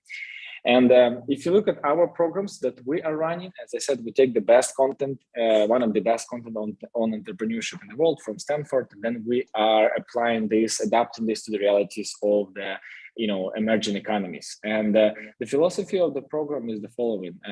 It's an experiment in search of the product market fit. Essentially, people are building businesses within 12 weeks. And we teach them, and we are trying to ask them the better questions instead of telling them what to do. And obviously, we are fully focused on skill set development and mindset development, because not necessarily they will be succeeding and building their company after the program. So it's the idea is that we give them the right skill set to build the future companies. And I'm gonna just skip a couple of slides because we don't have enough, but we do some, it's a mix of gate checks, which is kind of like exams, not exams, but like an opportunity to get the feedback on your company from the Stanford faculty as well as investors. And we have some mentorship and a lot of experiential learning, a lot of exercises, a lot of workshops. And I will just leave you with this quote. I have 5 seconds. The best way to predict future is to create it, by Peter Drucker. We truly believe in that, and we are actually doing this. Thank you so much for the attention. I'm happy to answer any questions later on.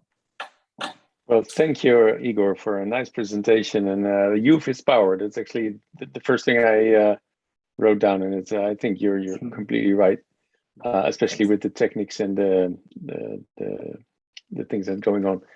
Is there any question maybe from someone? I just give you the opportunity. No time, Dr. Martina, for the questions. As you know, the protocol of our conference is no Q&A except the open discussion between the speaker itself. And I think the remaining time is 2 hours to hand over for Professor Beverly to start the next sessions, if possible. Still, you have 2 minutes, but I don't know. Thank you so much. You can at this time thanks all the speakers for their presentations. Thank you. And their participation. Mr. Andre, thank you so much for your nice presentation.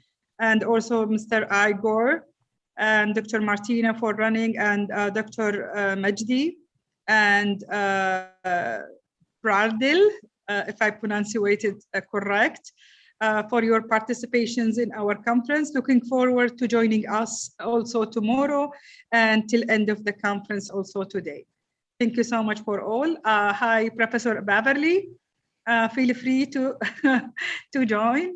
Yes. I really would like to welcome all of you to the last, but certainly not the least, session of the second day of this absolutely fantastic conference. And we have 3 wonderful speakers who will be talking about such things as how to keep people safe and smart farms, and also about business performance management solutions and technology. So I think we have 3 wonderful speakers, and our first speaker will be Mohammed Farouk. Are you here? There you are. And I'm going to turn it over to you. Yeah, thank you very much, Professor. So, very good seeing you, all of you. So, I think we all are sitting in different parts of the world. So I don't know what to say. Good morning, good afternoon, good evening, wherever you are in the world. For our midnight. I know in Kuwait, I know it's Kuwait. It's quite a hectic, it's a long day for you, doctor. Yeah. Yeah, so I would straight away walk into the presentation considering the time. So today I'm going to talk about a soft capital innovation. So very much aligned with what Igo was talking about right now, but from a different perspective, because we all look at innovation from different angles and different perspectives, depending on the culture and the maturity what we all have in from different angles. So I'm based in the UK. So my name is Mohammed Farouk. So I have started a company, 11 years back after failing big time in my first venture, which was a software company. And I thought I'll never make it again. But, fortunately, the second one worked well. And, here I am. So, today, what we would be looking at is similar to what we all thinking of. How can we make innovation available for everyone, everywhere? So what is soft capital innovation? So this is something very simple. During the pandemic, we were really thinking of, how can we make the business better and bigger? So I would say, this is something which is a baby of a pandemic. So we all had a lot of problems. We all had a lot of opportunities. So we have explored one of the opportunity and brought it into a successful solution. So which is currently practiced across the globe. It's recently started. So I'll talk a bit about that. So when I say making innovation available for everyone, everywhere. So the purpose is to make sure that, we help to build successful organizations through innovation.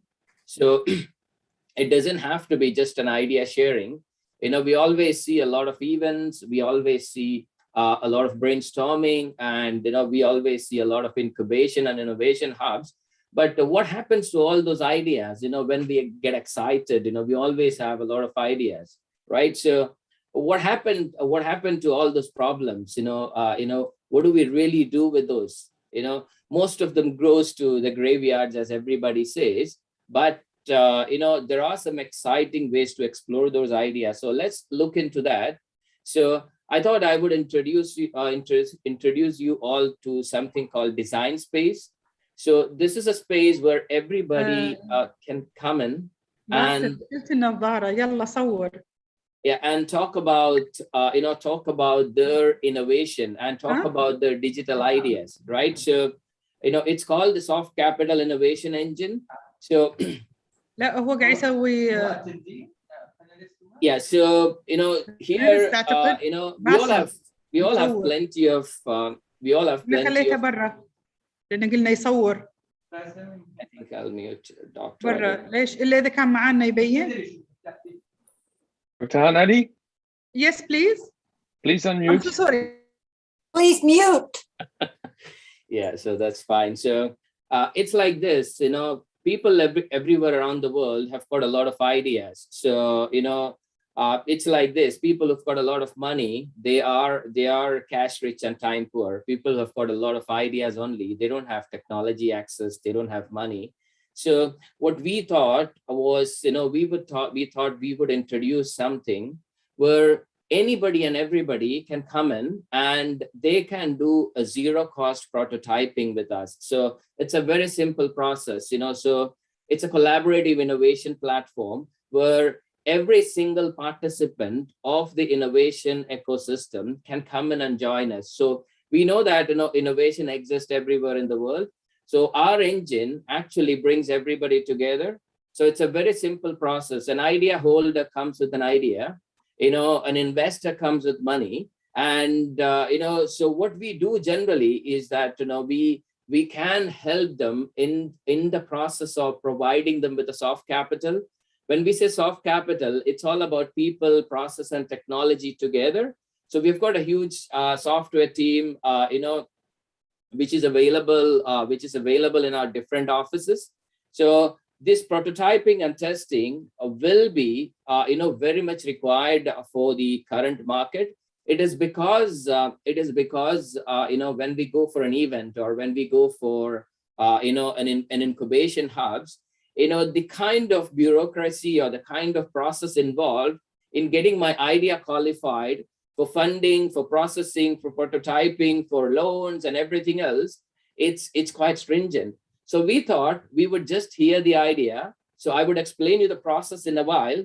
So this is open for a common man. This is open for an organization. This is open for a social organization. This is open for the government entities and everybody else, right? So, like what I said, anybody and everybody can come in and explore this, right? So let's see who are the key stakeholders, so when we explore this idea, so you would get to see, we generally partner with people, we generally partner with organization and deploy this. I would explain a bit more when I go further. So before we go further, let me explain about the process. So what we do is that, the first thing when somebody comes up with an idea, we hear the idea, we brainstorm the idea with them and we prepare a business case. And this business case would be put into a proper prototyping. And these steps 1 to 4, we don't charge any money. So this is just to make sure that, innovation is accessible for everybody. And we have this design space available as a virtual platform. And this virtual platform is deployed in different parts of the world through our partners as well. So it could be through a university, it could be through a city council, it could be through a national government, or it could be through a regional government. So what happens is that, once the prototyping is done, we've got a series of, investors, from different local regions, and we invite them to come and participate and hear the ideas. So these ideas are explored by them, and currently, we are talking about, this is, as I said, this is kind of a new concept, which we have started recently. We have actually successfully launched 12 businesses so far within this practice, after starting this. So, it's so exciting to see somebody comes up with an idea with zero commitment. So after the prototyping, if they don't like it, they just walk away. The idea belongs to them. We've got an NDA signed up with them. We've got all the contracts in place. So what happens is simply, they just carry their idea and, they go away with it, right? And sometimes what happens is, an idea which is not flying in Africa can be very successful in the Middle East, right? So an idea which is very successful can also be deployed in other parts of the world, right? So what happens is that, once we have the founders connected, we also build the MVPs and further developments, with the idea holder. Once we build the business model, and then we have a strategy and, and the go-to-market strategy and launch, and, then help them to grow rich. So the process completely, it's a fluid process. It's not a standard process. Depending on the opportunity and business model, it would generally, vary from, idea to idea, right? So some of the benefits of the process, simply speaking. So what you have here is that, you're looking at creating new products and services. You're looking at creating, patents. You're looking at creating social and economic development. You're looking at creating more jobs. You're looking at creating, more internships. And, when an organization comes up with the challenges, they have got improved processes, and, they've got, they've got better bottom lines and, better profitability. And this is kind of a, simple platform where people come in and, they can submit their idea in 3 minutes. So in 2 minutes, so, they can explore it further once. And these are some of the areas where you can explore. And so it's, like while we do this, it is industry specific, it is functional specific, it is, it could be organizational specific, and, so it could be, it could be any area which is relevant for any organization. So what we generally do is that, we don't implement this alone. We find partners in different parts of the world, and then we launch it. With their support.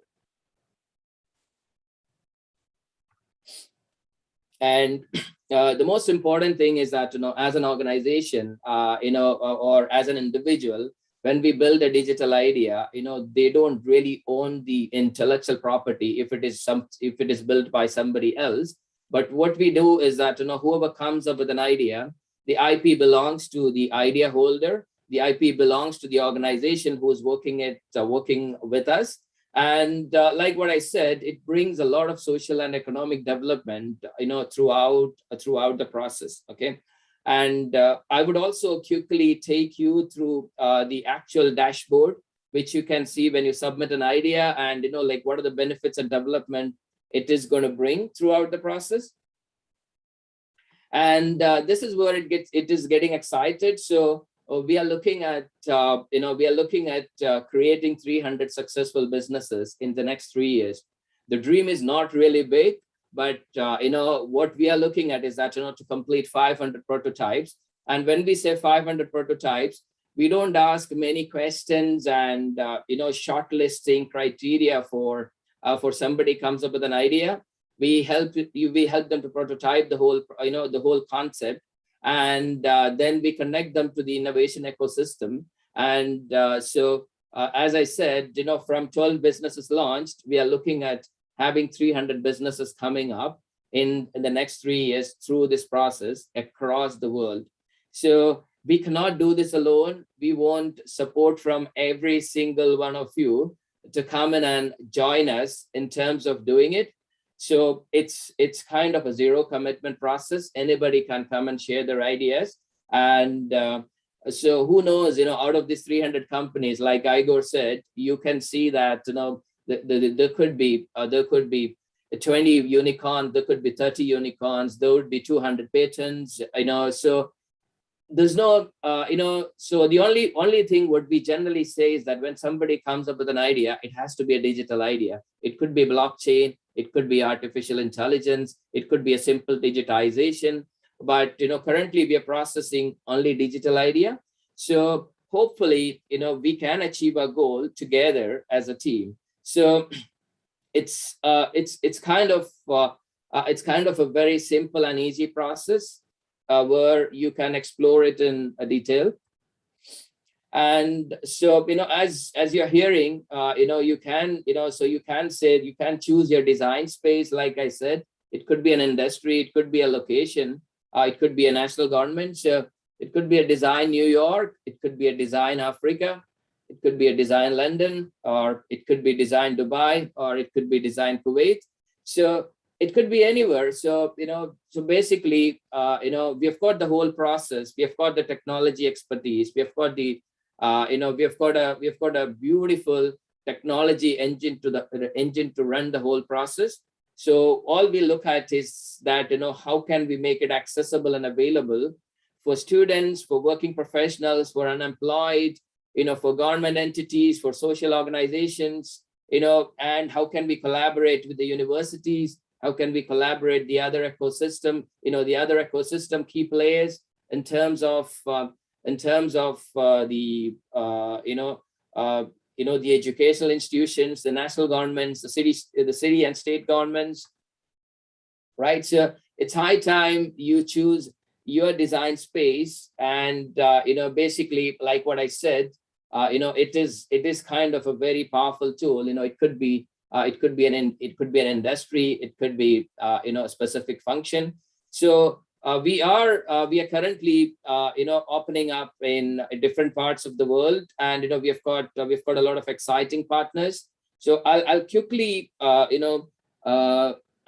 take you through the platform itself. So, and before I go there, please make a note of my mobile number if you want to take a screenshot, and please take a note of my mobile number in case if you want to reach me.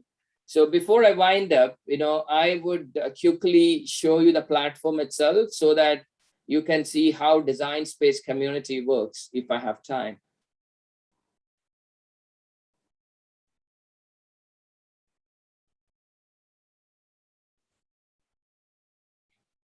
You have about three minutes. Perfect. That's more than enough. Yeah. So you can see the Design Space platform here. So you can see the number of ideas submitted. So it is for a Design Space partner. This is just a sample data. So you can see the number of patents. You can see the number of technology projects. A very simple dashboard. If this is executed at a national level, you don't need to submit in a report. The minister comes in and sees that, okay, what kind of social and economic development we are making for the country, because we spend so much of time and energy and money for every country. And, I don't know where those budgets are going on, but if you've got an exciting engine, you know that, okay, how many new startups have been created? What is the number of jobs? And you can see the number of ideas, and the current status of each of those ideas. And there's a very powerful innovation community, like what I said. It could be, it is a global community. So it's a very powerful community. So when I was looking at the, the key speakers and, the kind of roles they play, I thought that, this is a very powerful platform where people can, come and explore it. And it's, this is where the website is. When you come to the website, so it's called designspace.io. You can just click on it. All you have to do is that, you have to spend those 3 minutes to submit your idea. So I'm not just, so it's like, it could be anything. And, I'm not spending much time on it. It's a conversational data capturing tool. So, so you want to keep your idea public or private, like Iger said, you want to keep it open, you can say, or you want to keep it private, you can keep it. So it's a very simple process. Is it solving any problems? And, finally, you can look at the opportunities, and then you say that, okay, I just want to submit it. So that's the whole process. Right. So I would like to stop here, without taking a lot of time.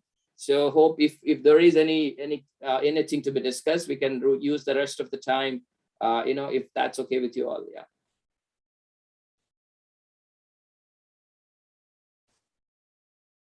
Because we hope to have a roundtable at the end with all three. Yeah. And I think this should be a very interesting roundtable discussion. Next, we have Martin Hogan, and Martin is the co-founder and CEO of Safe Citizens. And the whole idea is technology to keep people safe. So we'll see what Martin has to say. Welcome. Thank you, Professor Anderson, and good evening, everybody. My time, UK time, actually, I think we've got things slightly the wrong way around, Professor. Tomorrow, I'm talking about the company that I founded. Tonight, I was asked to just give some kind of entrepreneurship 101s, if you like, for people who want to learn from an old grey man who's rather long in the tooth, but very, very experienced in terms of entrepreneurship. So a little bit of background to myself, if you'll bear with me. I'm a lawyer and a businessman by training, and I've spent most of my career working for big corporations in the pharmaceutical arena, and I was an executive director of Roche Pharmaceuticals back in the day. And then I guess I just got bored. And with that, I decided I wanted, with a couple of people that I knew, had worked with in the past, and who I respected immensely, to start a company. And this was in 2014. And we went through the process of what we thought starting a company would look like, and we tripped up many times along the way. The company still exists, and we did successfully exit it at the back end of 2018. So it was successful, but there were very, very many hurdles along the way that we had to overcome. And I thought that Dr. Hanandi asked me to share some of those with you ahead of me talking about the company itself tomorrow night. So if you'll bear with me, I'd like to just kind of do that. And the first thing that I think I'd like to tell any budding entrepreneur is look for some way of validating your idea.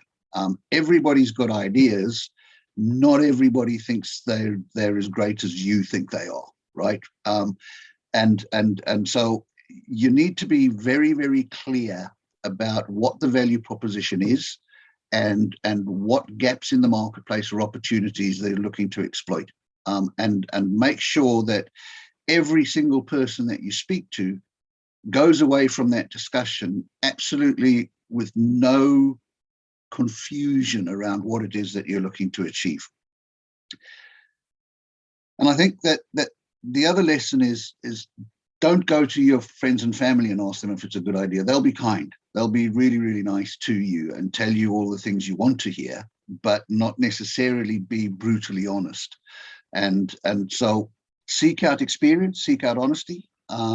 Otherwise, I'm afraid that the time that you spend pitching the idea and in front of VCs or the like down the road is going to be a painful one. So do try and get all of that out of the way before you. And then lastly, I would urge, I heard a speaker earlier saying that youth is power, and I completely agree. I have 2 children at university right now, and I think my generation really messed up the world. So I'm hand passing it to everybody, the generations after me to try and fix up what we messed up. I was going to say something else, but I think I'm not in present company. Then the other story that I'd like to tell you all is one that we learned quite early on, and it's very tempting to take money from anybody who's looking to offer it to you. And the story is that we went out and pitched. So this is my first company, not this current one. We pitched it to a number of individuals looking for angel funding, and one chap in particular seemed very, very interested in us and asked us what our follow-on raises were going to look like, and basically turned around to us and said he'll give us all of the money. He'll give us the money for the angel round, and he'll commit to giving us the money in the follow-up seed round, and then he'll support us through Series A. And we were talking lots and lots of money here. So as I said, I've got a wee bit of experience in business, and generally when things seem to be too good to be true, it's because they generally are. And turns out that he was looking to pay for it. For all of this with illegal money that had been gained from illegal, nefarious activities. And so we would have benefited from the proceeds of crime, which, as you know, in the UK is a crime in and of itself. So it was while it was tempting, and it certainly turned our heads. Make sure you do your homework. Make sure you do your due diligence, and look for investors that will bring something to the table with them. In an ideal world, sometimes you'll just find somebody who likes your idea and is prepared to underwrite it. Most of the time, you want investors that will bring more than just money to the table. It might be their network, it might be expertise, it might even just be support services. So that, you know, they might have a backing organization behind them, which has got HR and finance and things like that you can plug into and keep your costs down. But crucially important, in my experience, for you to look for what I would call smart money that'll bring, you know, that's more than just the pounds and pence. And then the other one is look for customers.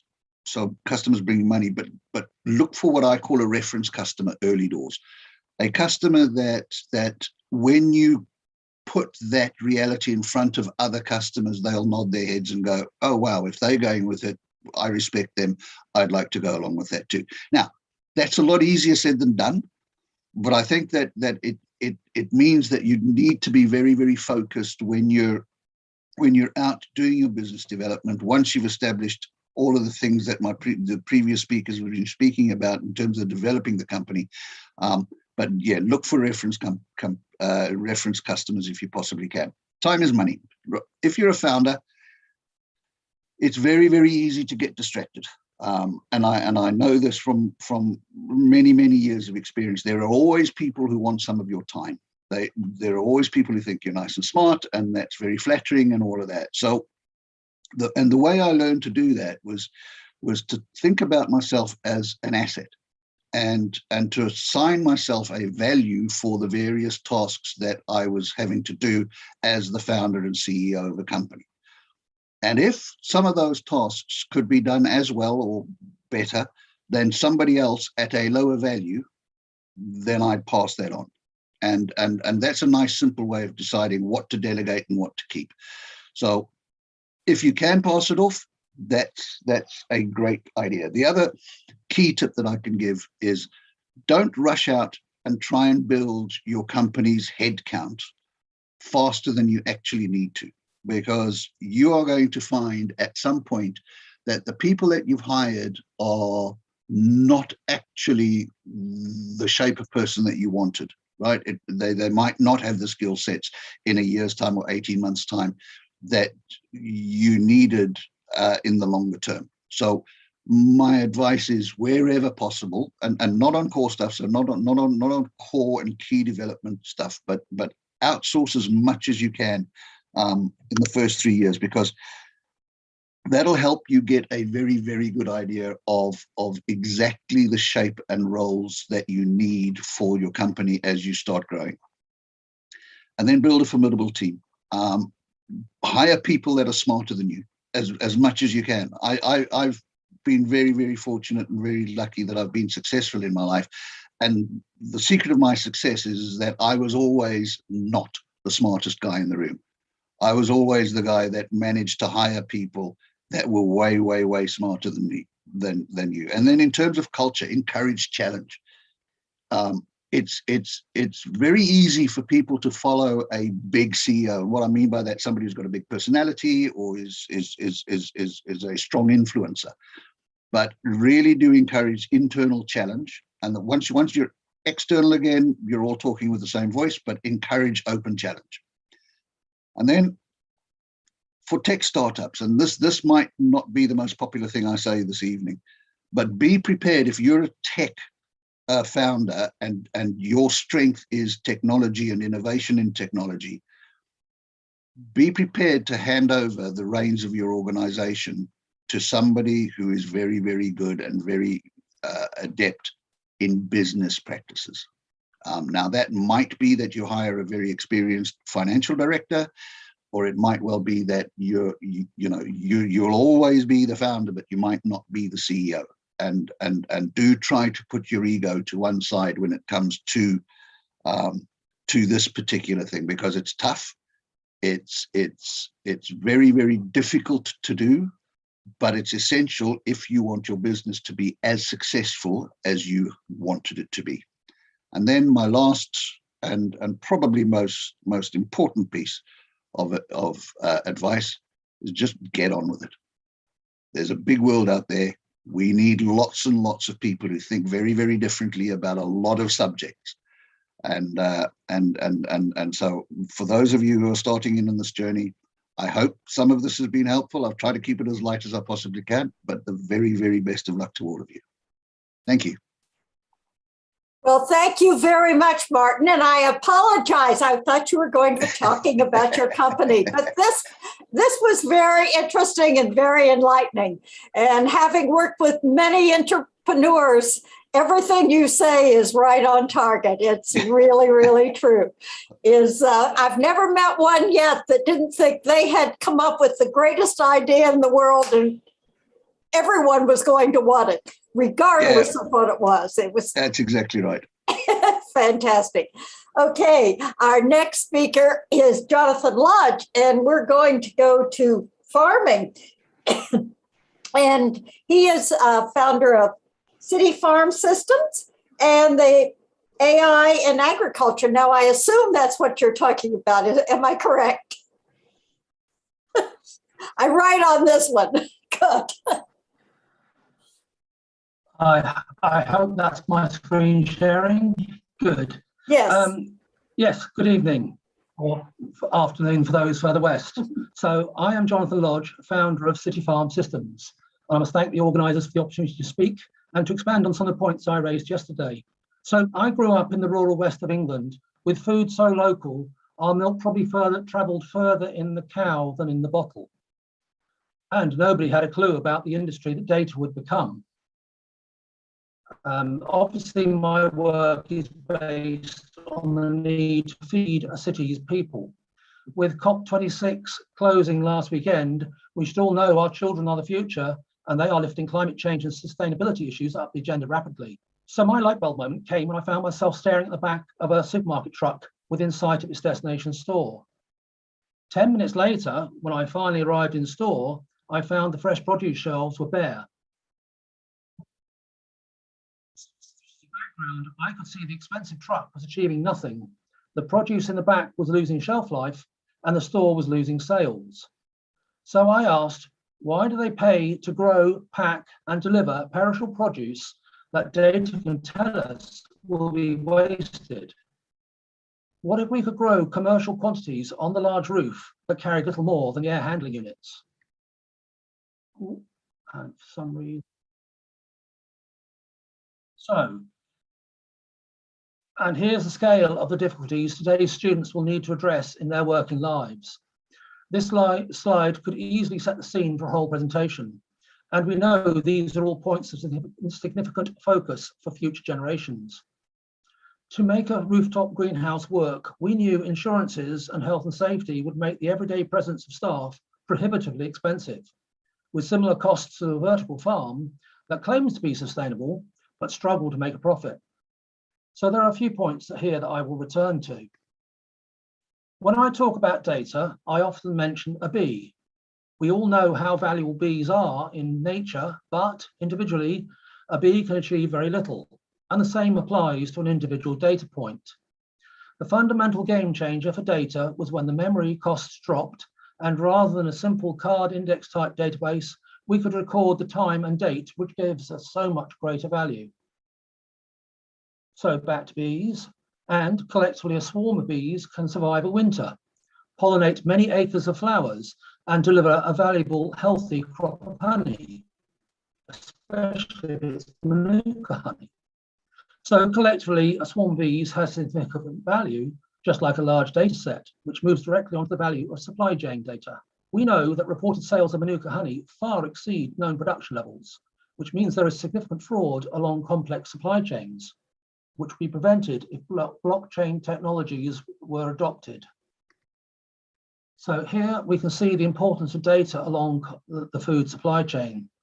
In late September 2017, there were several deaths in America, several weeks after they banned the sale of all romaine lettuce, regardless of where or how they were grown, because they were yet to work out where the E. coli had originated. Even the best quality lettuce grown under cover that doesn't need washing before eating were dumped, putting greater strain on other supplies. Like a car, food is heavily regulated, but the low sums involved have not yet delivered the same effectiveness. Food supply chains are so complex, the average consumer doesn't care. We are just beginning to see how a similar approach to other sectors can be used to effectively solve these issues. And with a focus on net zero carbon, that will have to change. And we at City Farm Systems have a new business model that can achieve that.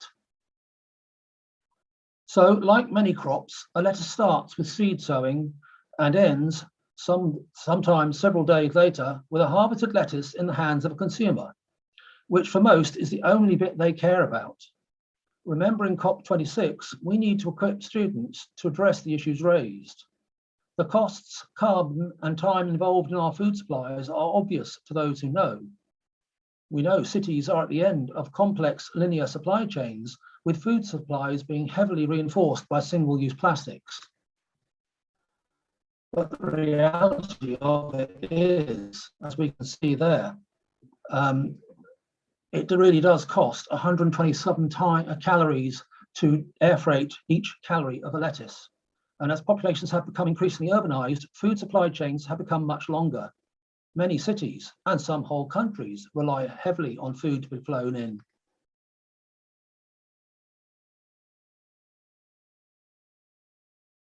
So the costs, carbon, and time involved in our food supplies are obvious to those who know.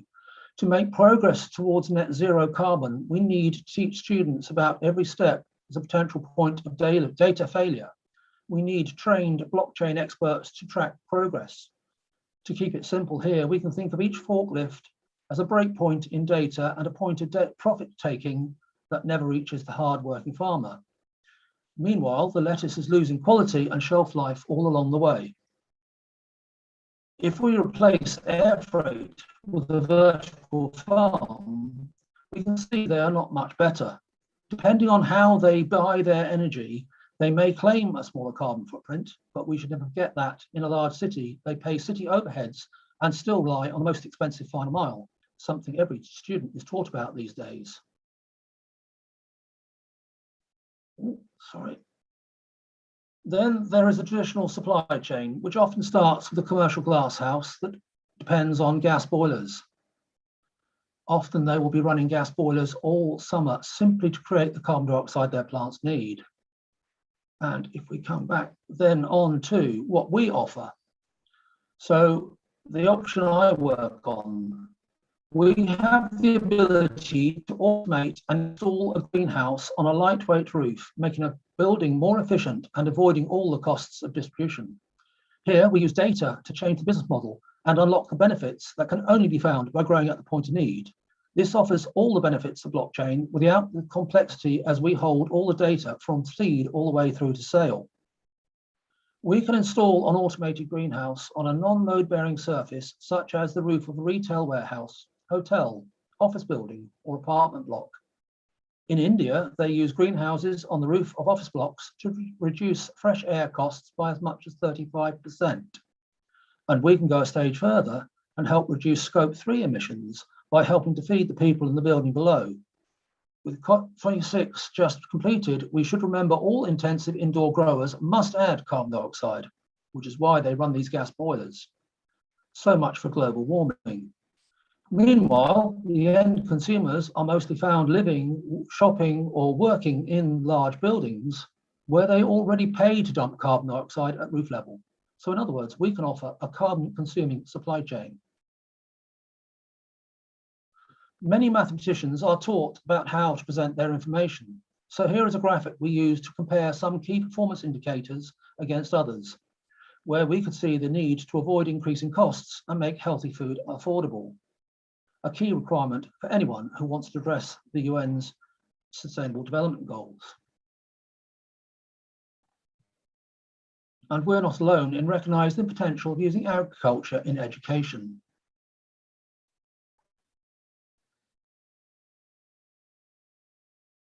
But we can take it to a whole new level. Food is so important to us all And we realized our low cost acquisition of data could be used to grow an education with STEM.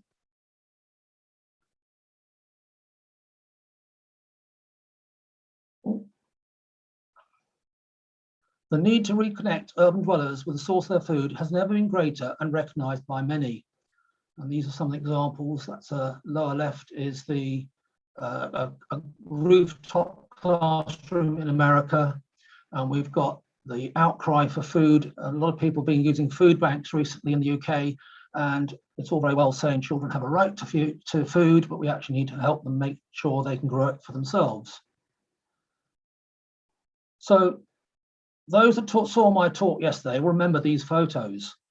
Obviously, food starts with biology and very quickly leads on to many other subjects.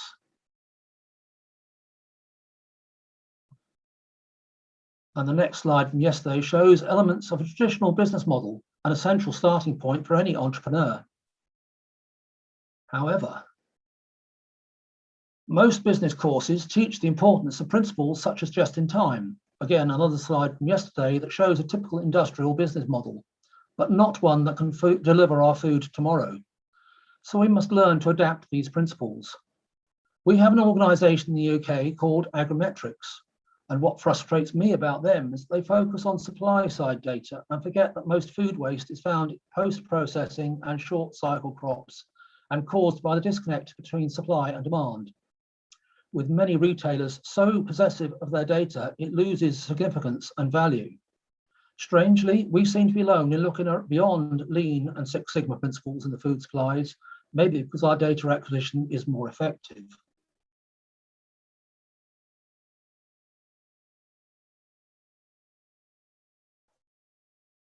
So if we look at the life of a typical life of a pig and apply some blockchain technologies, we can see it allows full traceability when understood and the coding works, which does, of course, need to reflect data protection regulations.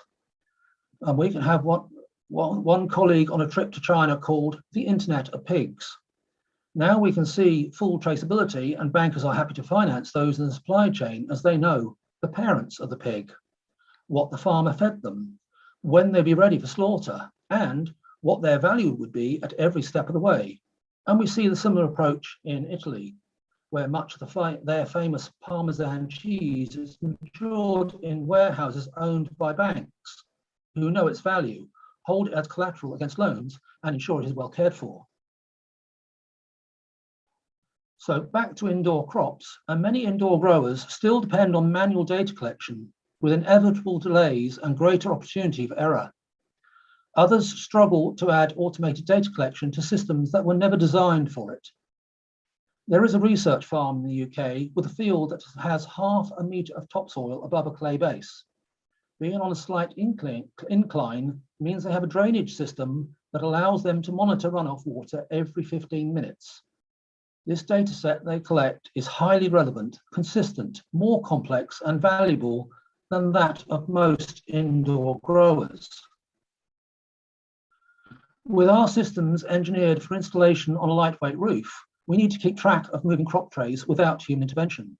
So we use RFID, which avoids the need for people to work under unpleasant lighting and allows us to unlock many additional benefits with a much simpler way to collect data from seed through to sale. This means we only need a fraction of the cameras and sensors others need, which simplifies the technology no end. So with our data all but free, we recognize that it offers huge potential in many STEM-related subjects. Oops, sorry. Oh, sorry, I've gone, my screen has just messed up. Anyway, so to help grow an education with STEM, we are working on teaching materials, plans and kits, starting from junior school seed growing, entry-level robotics, and all the way up to a fully automated greenhouse that could be installed in the roof of a school. In the field of research, many find there is a big gap between what works in a lab and out in the real world. I have helped PhD students set up growing trials and witnessed the manually intensive tasks we can automate. Indeed, we can see a future where some crop research becomes an exercise in mining our increasingly valuable data sets, or, taking this a stage further, schools and colleges could grow specific crops on a researcher's behalf and learning opportunities for all. We are looking to build a group of delivery partners in several countries who can adapt to our local requirements and deliver packs of consumables for each semester or to schools in their region. And working on these technologies has won us many awards, and I've been asked to contribute to academic books. Unfortunately, I can't show it because my screen has just failed. In the first book on the left, I show how data can be acquired with a fraction of the cameras and sensors needed in a static system. This makes the data far more consistent, making comparison between cultivars and crop cycles a much simpler task within controlled environment agriculture. And the book on the other side of the screen you can't see in the is a book. My chapter is titled "Feeding a Smart City," where I explore how internationalization has given us more diversity and therefore cultural expectations within our diets. This is a huge environmental problem as we demand food that individual regions have not traditionally delivered efficiently. Many food restrictions promoted by different religions originate from concerns about food safety that may not be a risk in other regions. And so that brings me to the end. And so thank you so much for listening. And do please get in touch if you'd like to partner with us in your region.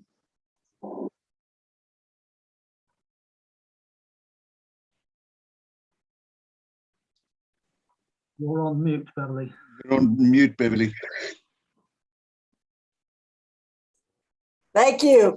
I wanted to thank you. I think that was an excellent presentation. Food is such an important part of our lives. And I'm wondering, Mohammed, is there some way you think your organization could work with some of these food ideas?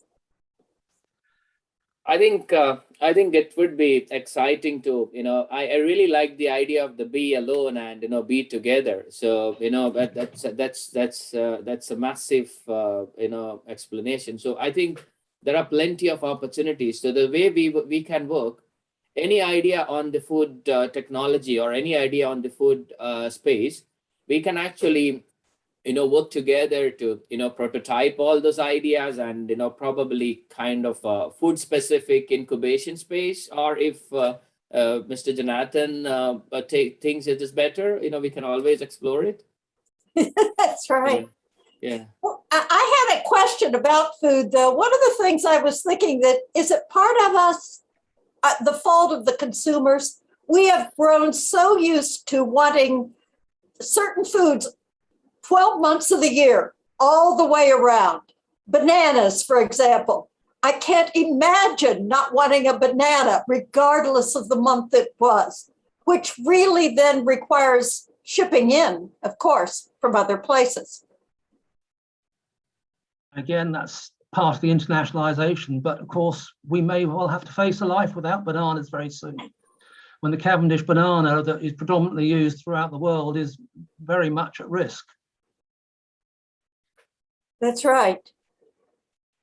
Martin, what do you think about entrepreneurship in the, shall I say, food distribution business? I honestly, until I'd heard Jonathan speaking, I was one of those sinful people who goes to the supermarket and expects to find what I want, and